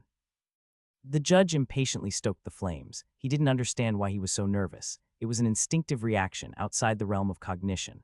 The flames spread across the field once more, threatening to engulf Ocean and Ina from all sides. At that moment, Ocean's cloak moved. It expanded and fluttered, turning into a cocoon around Ocean and Ina's bodies. The holy fire rained down on them but failed to do any damage. Ocean returned the nebula to its cloak form. It was a beautiful sight to see the cocoon unfurl like a flower in full bloom, then transform into a cloak and attach itself to Ocean. Ina watched in disbelief. It was one thing for the sword to emit light, but what about the cloak that warded off the golden flames? It's like a myth. She couldn't believe what she was seeing, but Ina hadn't forgotten what she was supposed to do. Pulling a spare match from her matchbox, Ina nodded to Ocean. I'm fine now, so you can go. Sure. Ocean lowered his stance. It was the stance one would take to run. Chaya. Immediately afterward, the cloak shot out a huge blast of energy from both shoulders. A spray of starlight dust scattered in all directions, and Ocean used the recoil as a springboard to charge at the judge. The golden field between Ocean and the judge split in half, as if the world was splitting apart. The judge instinctively formed 3 shields of divine power. This was the first time he had ever made so many shields. With a single blow, the 3 divine power shields were split in half, and the right arm of the judge beyond them was also severed. The severed arm was immediately repaired, along with his clothing, but the judge couldn't hide his shock. It was so fast that he can't even compare it to before. Was it the effect of that cloak? The sword, which was already a great cutter, became even sharper with the synergy of the cloak's added speed. In the meantime, Ocean turned as he passed the judge. Instead of stopping in place, the acceleration of his cloak sent his body spinning wildly to the side. A pure white flash lingered in the air along its trajectory. It was like watching the aurora borealis from a comet passing by. Then the comet raced across the ground, rushing toward the judge once more. The star power did not seem heretical at all, not of heresy. The judge gritted his teeth at his instinctive thought. It was hard for him to accept that his devout faith had been broken, if only for a moment. As if to deny his own weakness, golden flames flared in his hands. The flames took the form of a weapon. It was a polearm that contained most of his divine power. Layers of shields were useless against that sword, so there was no choice but to return the favor. Father in heaven, have mercy on this lowly lamb. The judge prayed fervently and sincerely. His faithful conviction gave him courage and strength as he ran full speed ahead. His hands glowed with gold as he gripped the great polearm, more than 5 meters long. And that wasn't all, as a ring of gold formed on the top of his head, creating a halo. The halo's shape resembled a crown of thorns jutting outward. I believe, he said, that in my hands is glorious victory. Emotion flashed across the judge's otherwise expressionless face. It was more than frustration, more than anger at the current situation. It was a refusal to lose to Ocean. And so I will give it to my father. Ocean could see his expression clearly as he charged toward the judge. A good look. The mutterings were inaudible to his opponent, but he must have gotten the hint, for the animosity burned stronger in his direction. The judge took a stance. He was about to swing his golden polearm, channeling all of his divine power, when Ocean approached. His body had been buffed to the max, and his weapon, which contained the maximum amount of divine power, was ready. He was going all out, but Ocean did not shy away from the confrontation. The stardust from the cloak on his back became clearer and more intense. Ocean became a blur of light, closing in on the judge. The judge swung his polearm as if waiting. The starlight sword and the golden polearm clashed. The clash of forces caused a great flash of light. The light condensed into a point, then slowly expanded in size. The golden field touched by the golden light scattered like powder. Even Ina, who had been watching anxiously from a distance, could only shield her eyes with her hands. What's going on? When she realized that the light had slowly subsided, she lowered her shielded arms. She stared wide-eyed at the center of the explosion. A large crater had formed where the golden field had disappeared. Did you win? It was Ocean who stood upright, and it was the judge who fell. In the end, Ocean had won. On the ground, the judge looked up at the sky in a daze. The sky was clear and pristine, incongruous with the tumult on the ground. It was as if it was completely disconnected from the rest of the world. How long has it been since I've looked up at the sky like this? Although his father was said to be up there, he always put his hands together and bowed his head to pray. He looked down, not up, and swung his bloody mace at the heretics and wicked. He believed it was right, but for the first time he was defeated. Chuck. Ocean's blade pointed under the judge's chin. The eternal starlight was no longer there, but given his current condition, even without that starlight, it would be over the moment he slit his throat. The end. Just as the judge was thinking that, Ocean opened his mouth. What is your name? Why do you ask that out of the blue? Was he going to insult him right before he killed him? But the judge quickly dismissed the idea. From what he'd seen of Ocean during the fight, he would never insult someone. He asked because he really wanted to know my name. Martinez. The judge didn't understand why he answered with a name. Ocean mulled over the name a few times as if it were quite a curiosity before sheathing his sword. Ocean, you mean, you won't kill? Yes. Why? Ocean said nonchalantly, because you have shown me mercy once, and it is only right that I do the same. It wasn't a lie. In fact, Ocean was quite pleased with the way things were going. Not only had he won the fight, but he was now able to use a new skill. It felt like I was PvPing with a paladin again, and it brought back memories. The fight with Martinez was nostalgic enough, so he tried to be merciful. The Order will not tolerate your presence. Well, then you can come back as many times as you want. Ocean was rather pleased with the news. Fighting such a powerhouse would surely allow him to use new traits. Martinez was speechless at Ocean's delight. And you look so young, don't tell me you've seen the world already. With that, Ocean retrieved his sword and put it back in its scabbard. Martinez looked at him with an unreadable gaze and opened his mouth. Bang. A jeep slammed into Martinez as he was about to speak. Martinez was sent flying and landed in the dirt, and Ocean stared at him, dumbfounded. Just then, the driver's side window of the vehicle opened and Ina spoke up, her face beaming. "Come on, let's go." Ocean looked at Ina in disbelief. He never thought she would suddenly hit the judge with a car even though the fight was over. She was angrier than he thought, considering she had yelled at him earlier while suppressing the golden fire. Ocean immediately climbed into the passenger seat. Ina immediately stomped on the Jeep's accelerator and took off at full speed. Now that Martinez was down, the gold fields were disappearing, and the Jeep sped along without a hitch. Is it okay to leave it like that? The judge, it's a monster that was hit by a steam train and melted it down, so what's a little Jeep going to do? He can reattach a severed arm like a lizard's tail, so there's no way he's going to die from being hit like that. He's still tired after the fight, but he'll recover quickly. Even knowing that, Ina's punch was the result of a tantrum against the man she had been chasing all this time. I'm surprised you even know how to drive. Trying to make a living, I ended up doing all sorts of odd jobs. A witch, what does that mean? Did you think a witch would make a lot of money playing witchcraft? I didn't. Ina gave me a bitter look. Of course, I've made some money doing it, but not exactly for the money, and I did it out of the goodness of my heart. That ability to show illusions. It's not just an illusion, I can show you anything you desire, even touch it, not even a complete illusion. Based on that, Ina was paid to show people the illusions they wanted. At first, she thought it was the right thing to do. By showing it to someone who had lost a loved one, she could help them heal their wounds. The world condemned witchcraft, but Ina thought differently. Even witch power, if used in the right way, could help someone. It was a vain wish, she says, because the world isn't so easy. Most memorable was the vision of a child. In this world, children also work to earn money, delivering newspapers, running errands, sweeping chimneys.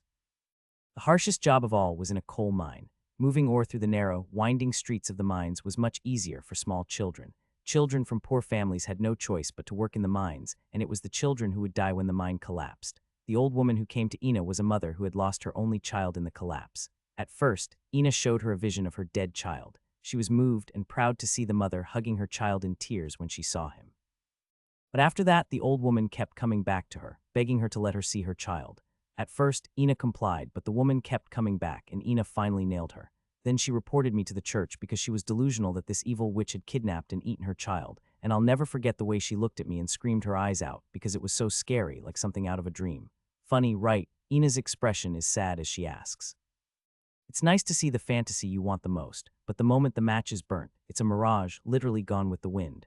That's why it's short, and that's why it's so intense. Because the moment you wake up from a sweet dream, what awaits you is an empty, bleak reality. Everyone wants to have sweet dreams, especially when the reality is hard and demanding. I thought I was helping them with good intentions, but I wasn't. Instead, the sweet fantasy was a drug-like quagmire that was hard to get out of. The more you get hooked on it, the more broken you become, until all you have left is madness and obsession, begging for more. So I tried to refrain from witchcraft as much as possible and learned what I could. Driving is one of those things. That must be hard work, but you're amazing. Are you the only one? Ocean, sitting in the passenger seat, laughed at Ina's scolding. The lighthearted retort made it seem like no big deal, and she couldn't help but wonder. What the hell was that? What are you talking about?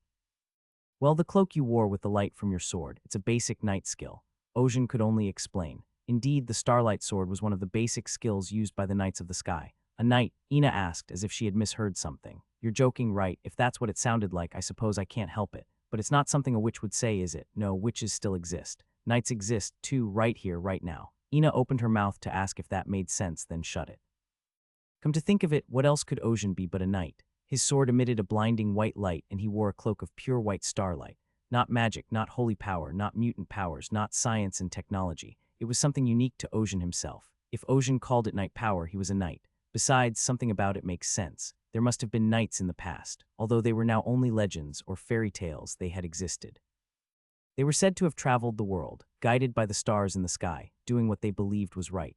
Ina had heard such stories from her grandmother as a child, like a righteous knight, defeating an evil dragon and saving a princess. As she listened with wide eyes, she remembered imagining that she too would one day have a knight like that. A knight. Ina laughed softly as she remembered the nostalgia and compared it to her current situation. In the fairy tale, the knight defeated the evil dragon and rescued the princess, but the knight in the passenger seat defeated the paladin and saved the witch. The knight in the fairy tale rode a brave white horse, but Ocean was in a jeep. She couldn't help but laugh at the strange irony. But how on earth did you think to fight the judge like that? He's supposed to be one of the most talented monsters of his time, because I've fought a lot. I've had my fill of PvP with paladins. Ocean was careful not to avoid a fight that came his way, so he kept his PvP window open at all times, waiting for acceptance. Usually, curious people applied to PvP with Ocean, with a disproportionately high percentage of paladins. This is because they are the only class that can fight long battles against wandering knights. For reference, the next most common classes were warlocks and barbarian warriors. Ocean's answer was based on his memories, but Ina's reaction was different. You fought a lot with paladins of the order. Who the hell is this guy? But judging from the bored look on his face, the secretive man was unlikely to answer her questions. Are you sure about this? You've ended up in an adversarial relationship with the Holy Kingdom and you've even given them your name. Wouldn't it have been better to erase the evidence even now? It's useless. Ocean stared out the passenger window. His dark eyes reflected the desolate landscape as it rolled by. If the young judge is dead, the order will be on his trail, and it will be known that he has confronted us. Right, because if we make it to the city in one piece, they'll be on our tail. That's why I let him go. At least he's not going to do anything completely out of line. Of course, this was just an excuse that came to mind. If he had to guess, it was more like mercy for a good fight. It also allowed him to use the nebula silk. I'm tired. I need to get some sleep. What? Drive safe, please. Despite his outward appearance, Ocean was on the verge of passing out. It was a good thing he'd got to use the nebula silk, but it was the first time he'd used it, and it had taken a huge mental toll. If only he hadn't used it so casually. He used his first skill at full power and ran nonstop to deal with the judge. The recoil came like a tide now that the fight was over and the tension was gone. Ocean immediately closed his eyes and drifted into a quiet sleep. Behind the wheel, Ina's eyes widened in disbelief at the sight. Really, he's actually sleeping here. No, of course it was a struggle, but he managed to win against the judge. What about that starry sword? It was a sword of such high firepower that it could cut through the judge's boasted divine power. No, could it even be called a sword? It's actually a mass of calories, just in the form of a sword. Fighting with it would have consumed an incredible amount of energy. Still, the situation has changed. She is the client who asked for help, so why is she suddenly acting as the driver of the fixer? Damn, I just have to wait until he wakes up. I'm going to confront him right away. Even as she said that, Ina's driving became noticeably softer, as if she didn't want to disturb his sleep. It was when they arrived in Turna that Ocean's eyes opened. Unable to drag the car all the way inside, they left it in the care of a nearby mechanic and traveled separately for internal transportation. When they reached the entrance to the Violet Fox Tavern, they heard a loud noise from inside. Instead of opening the doorknob, Ocean focused his senses on his ears and listened in on the conversation inside. Isn't it about time he got back? It's taking him quite a while. I thought he'd be back sooner or later, but I'm surprised. Maybe he hasn't given up. I've heard rumors that the scrap yard guys are on the move, and even those nasty mafia guys are in on it. I wonder if he'll come out of it with a little warning. It was Lorraine, Ronan, and Dialin, respectively. Then he heard Lorraine exclaim as if she were certain. Of course he will. It's not something a single fixer can do. He'll be back soon. Since Lorraine is so sure, I'm guessing it's something else. Well, what do you say we make a bet? Will our youngest succeed or fail in his mission? I'm betting on failure. Thinking that they were having a good time talking while he was gone, Ocean opened the door and stepped inside the tavern. The three sitting around the table, talking incoherently, looked at him and shut up at the same time. Ronan was the first to wake up, and he greeted Ocean with his usual suspicious smile. Hoo-hoo. Welcome, Mr. Ocean. You're a little late. I was taking care of some business, so I'm late. Well, you shouldn't feel too bad. Being a fixer isn't always about success, is it? Sometimes you fail and we don't mind. What are you talking about? I never said I failed. What does that mean? Instead of answering, Ocean moved to the side. Then from behind Ocean's back, Ina Grunt appeared. The three's expressions changed when they saw her. Ronan's smile vanished from his face, and his narrowed eyes grew longer. Dialin looked bewildered, and Lorraine's expression was the most telling. It was a look of horror, like the sky was falling. This is our client, Ina Grunt. I brought her back safely, Ocean said, glaring at the three of them, especially at Lorraine, the one who had said that he was sure to fail. Lorraine broke out in a cold sweat, then quickly exclaimed. My, what did I tell you? Our youngest will succeed. What? Surely it wasn't just a moment ago. Aha, come to think of it, I forgot to clean my guns today. I'm going first. Lorraine scurried away as if she wasn't going to allow him to answer. Ronan shook his head in disbelief, and Dialin smirked as he banged his head on the table. Is this a group of fixers, right? Ina Grunt muttered with a weak voice from the ridiculousness of the scene. Ocean introduced Ina Grunt to her coworkers. This is Ronan Roland. He's a broker in this fixer's office. Say hello. Ronan greeted Ina with the gentlemanly smoothness and courtesy of a gentleman. Pleased to meet you, Miss Ina Grunt. I'm Ronan Roland, a broker with Violet Fox. It is indeed an honor to meet the illustrious witch I've only heard stories about. Ina glared at Ronan, then quietly slipped behind Ocean's back. Ocean turned to face Ina, who had only her face peeking out. What's wrong? That guy, he's too suspicious. He couldn't ask her what was so suspicious. In fact, Ocean was thinking the same thing. It's his eyes. People like that must be hiding something. It's clear that Ina is in a temper tantrum, as she felt when she rammed the judge with her car. Hoo, you're funny, he said, but when you say that, it hurts my delicate feelings. Wowed, you're lying through your teeth without even blinking.